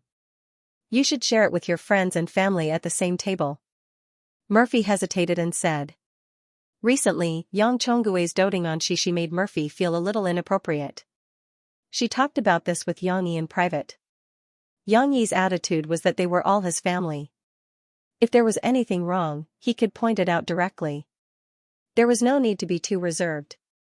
That would be treating them as outsiders. Yang Chonggue was stunned. He did not know that he wanted to leave his share of meat for his granddaughter to eat. Suddenly, he was a little unhappy. The old man's temper was firm, but he could not reprimand Murphy. He just frowned. Xianxia blinked her big eyes. She looked at her mother and then looked at her grandfather. She seemed to understand something. The little girl stepped on the grass and ran to her grandfather's side. She pulled her grandfather's clothes and said softly, "Grandpa, I don't want yours. You eat it too. Papa's grilled meat is super delicious. Have a taste." As for Xianxia, she had already surrounded Yang Yi, waiting for the next piece of meat. Listening to his granddaughter's persuasion, Yang Chonggue felt that the unhappiness in his heart suddenly disappeared. He smiled and picked up the piece of meat and said, "Well, then Grandpa will eat it?" Xianxia licked her mouth and finally made up her mind. She nodded and said, "Eat it quickly. Otherwise, it won't taste good when it gets cold." "You know this?" Xianxia said in surprise. There was another burst of laughter. "Old man, I think Murphy is right." Dong Yuer took advantage of the opportunity and scolded her childish old man. Children are not young anymore. There are some rules to be learned. When Taizi and Qingzi were young, didn't you teach them benevolence, righteousness, propriety, wisdom, and faith? At that time, Yang Yi and Yang Qing were scolded to stand aside and could not eat. It could only be said that a son was different from a granddaughter. Actually, it's my fault. I was too direct just now. Murphy also quickly apologized. It's okay. I still have to say what I have to say. Dad, I think you're spoiling Cece a little too much. This isn't good. There are some principles that you taught me. Yang Yi turned around and interjected with a smile. In fact, Yang Chonggui had already thought it through, but he wanted to save face and refused to admit his mistake. He put on a straight face again, stood up and said, "I'm going to grill meat for little Xianxia." "Grandpa, you know how to grill meat too?" She skipped behind her grandpa. "Little Xianxia, you're underestimating your grandpa. Back then, your grandpa caught a pheasant in the forest, covered it with soil, buried it, and grilled it with fire. It was delicious." "Wow." The old man was bragging while the little one was listening with great interest. It was quite an interesting contrast. "Ignore him. This old man has such a weird temper." Dong Yuer protected her daughter-in-law. "By the way, why didn't Huan Huan come today?" Xianxia asked curiously and changed the topic. Murphy explained, "Huan Huan has an activity in school today. She's a university student. It's good for her to join some club activities and make some friends." However, was Yang Huan really going to join a club activity? At this moment, Yang Huan was sitting in Ding Xiang's car outside the Jiangnan military zone.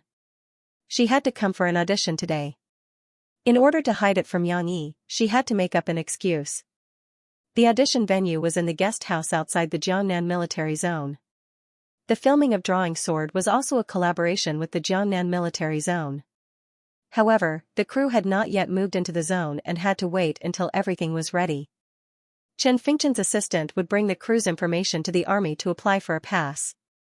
When they arrived at the guest house, someone arranged for Yang Huan to sign in and asked her to wait in a conference room.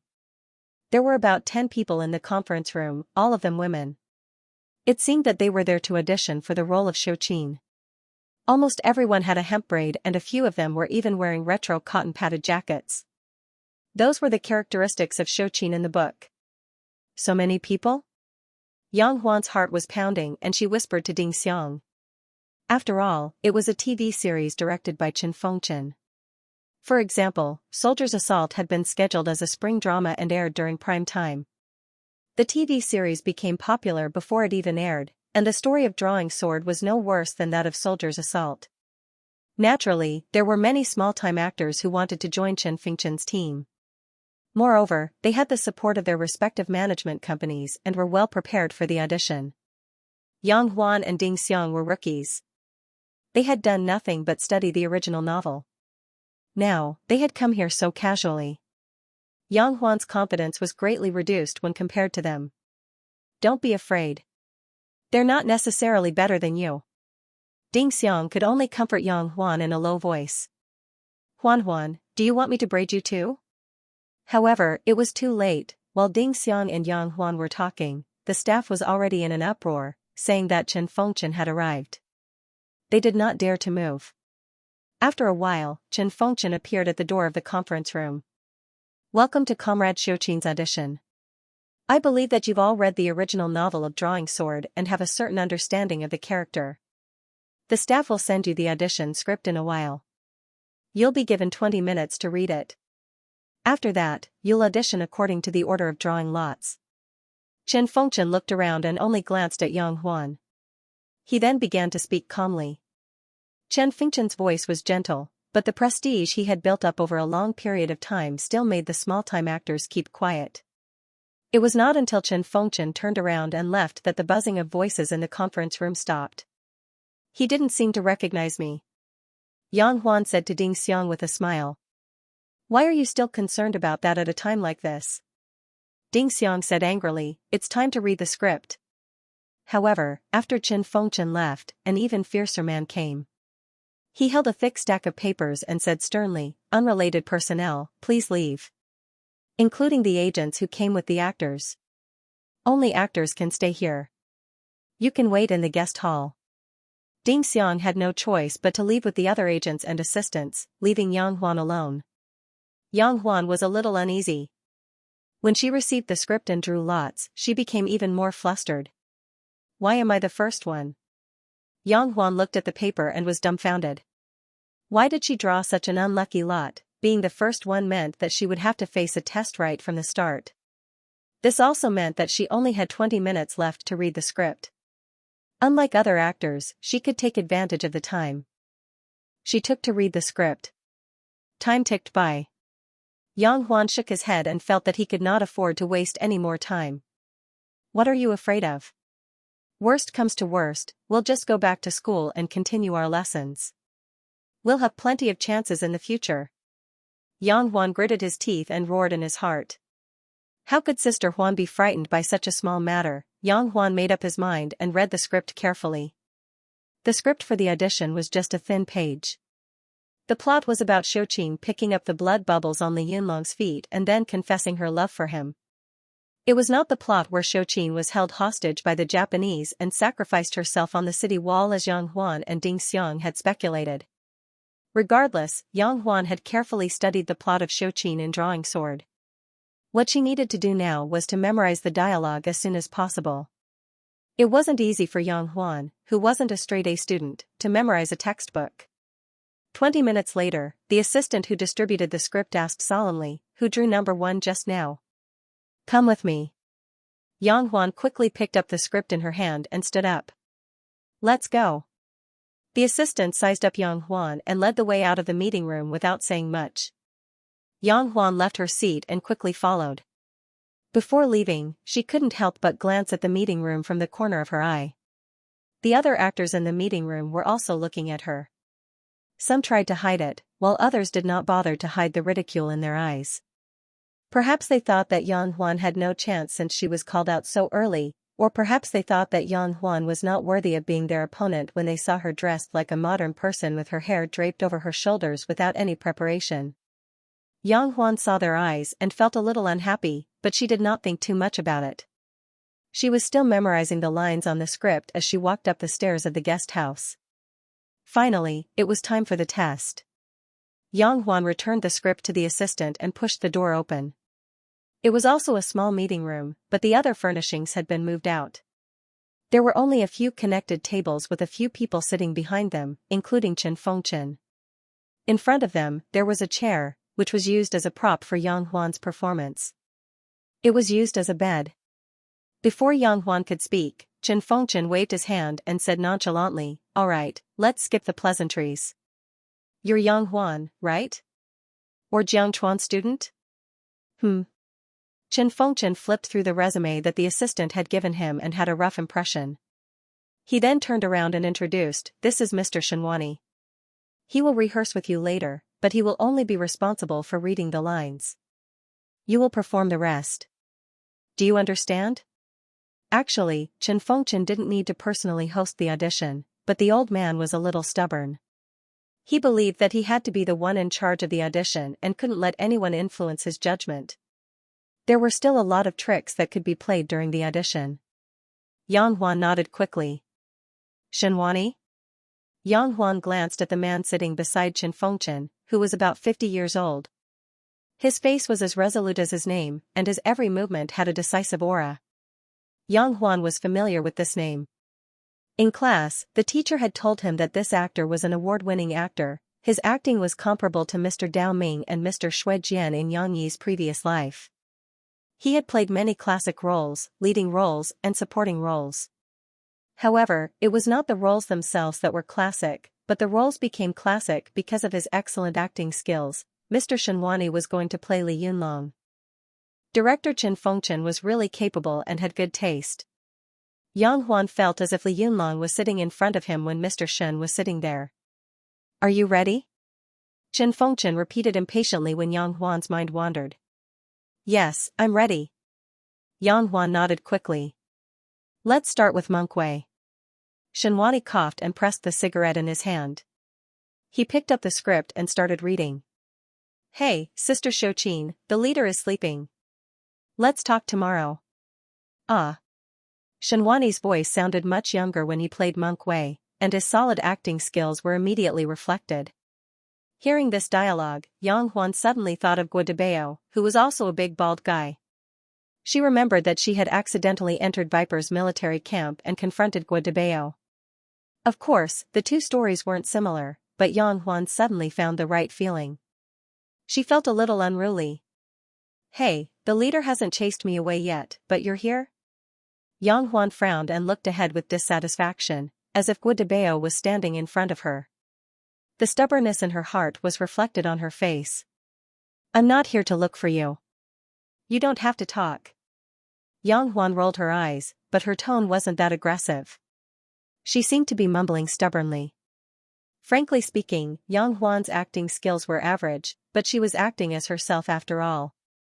Her acting was very realistic, which immediately made Chen Fengchen, who was sitting behind the stage, brighten up.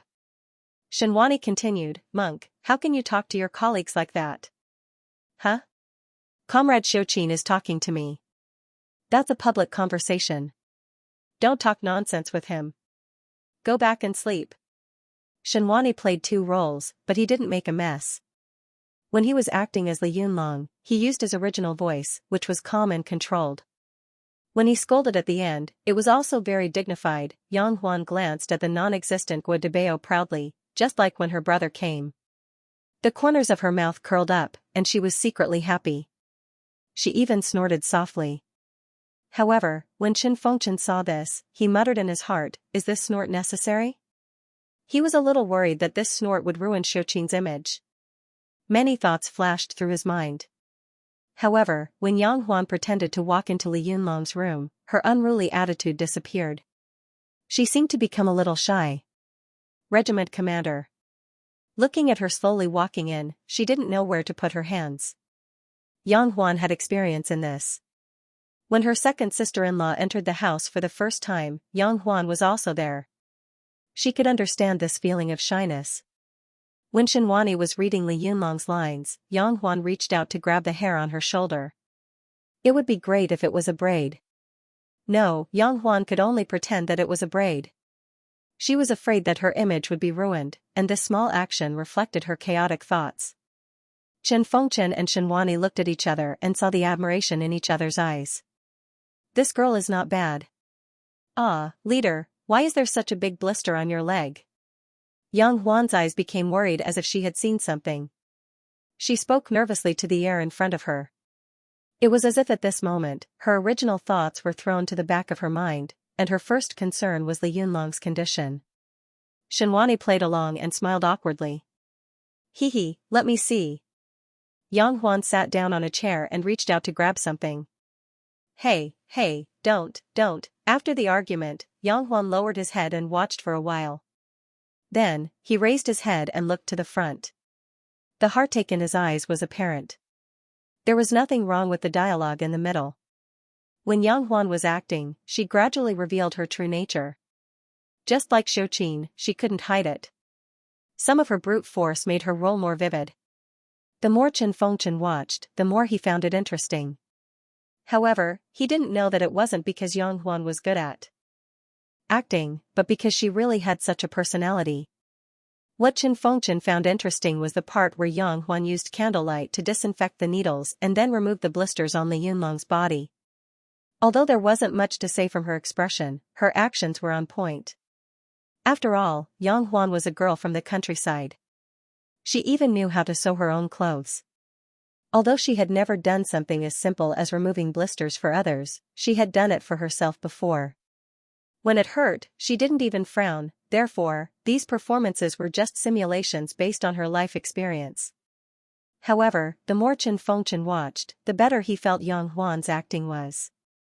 Her every movement and expression were extremely similar to the Xiuqin he had imagined. Moreover, Yang Huan was tall and slender. She looked good sitting there. After Yang Huan and Shenwani finished their act, Chen Fengchen didn't rush to let Yang Huan leave. Instead, he hesitated and said, "Do you remember the scene on the city wall before Xiuqin died?" Yang Huan was a little surprised, but she still replied quickly, "Yes." Act out her performance on the city wall. There's no script. Just one sentence, Li Yunlong, fire the cannon. I belong to you in life and I'll be your ghost in death. Remember, I, Xiuqin, will still marry you in my next life. Chen Fengchen said after hesitating for a while. This sentence was still fresh in Chen Fengchen's memory. Because Xiuqin's character had shocked Grandpa Chen the most, it was this sentence in Yang Yi's original novel. Therefore, Chen Fengchen asked the scriptwriter to include this sentence in the script. However, it was a little difficult for Yang Huan to act out this scene now. After all, there was no suitable scene and no time for her to develop feelings. Chen Fengchen was a little worried that he was asking for too much. However, Chen Fengchen wanted to see something other than the tender side of Yang Huan's confession. Moreover, a qualified actress wouldn't be so pretentious. If she wanted to act, she had to adapt to all kinds of situations and be able to speak at any time. Yang Huan wasn't stupid. She knew that this extra scene was her chance. She was a little excited. She took a few deep breaths to calm herself down. Then, she stood up from the chair and put her hands behind her back, just like how Guadabeo tied her up with his smelly belt last year. Even though she was tied up, Yang Huan still wouldn't lower her head. She raised her head slightly, just like last time, supported by her pride. Her expression was still firm, but her eyes were sad and desperate. As if she was struggling, she twisted her body forward and opened her mouth without caring about her image. She shouted, "Li Yunlong, fire the cannon! I give birth to." Her voice made the small conference room explode. Chen Fengchen and Shenhuani looked at each other and rubbed their ears with bitter smiles. Their eardrums felt like they were being torn. However, Yang Huan seemed to be possessed by Shouqin. She shouted with all her might, which made her lose control of her emotions. Her big eyes were covered with a layer of mist. Chen Fengchen didn't know if it was because she was excited or because she was really affected by her emotions, but her moist eyes really touched them. After Yang Huan finished her performance and calmed down, Chen Fengchen nodded at her and said, "Are you a student of the Jiangchuan Film Academy? Which grade are you in?" Chen Fengchen was also interested in Yang Huan, so he said a few more words. Otherwise, he would have ignored Yang Huan and asked her to go out and wait for the news. Of course, Chen Fengchen wouldn't give such an important role to Yang Huan so hastily after meeting an actress. He just admired this slightly intelligent actress and wanted to communicate with her. Even if Yang Huan regretted not being chosen for the role of Shouqin in the future, Chen Fengchen would remember this actress and invite her to try out for a suitable role.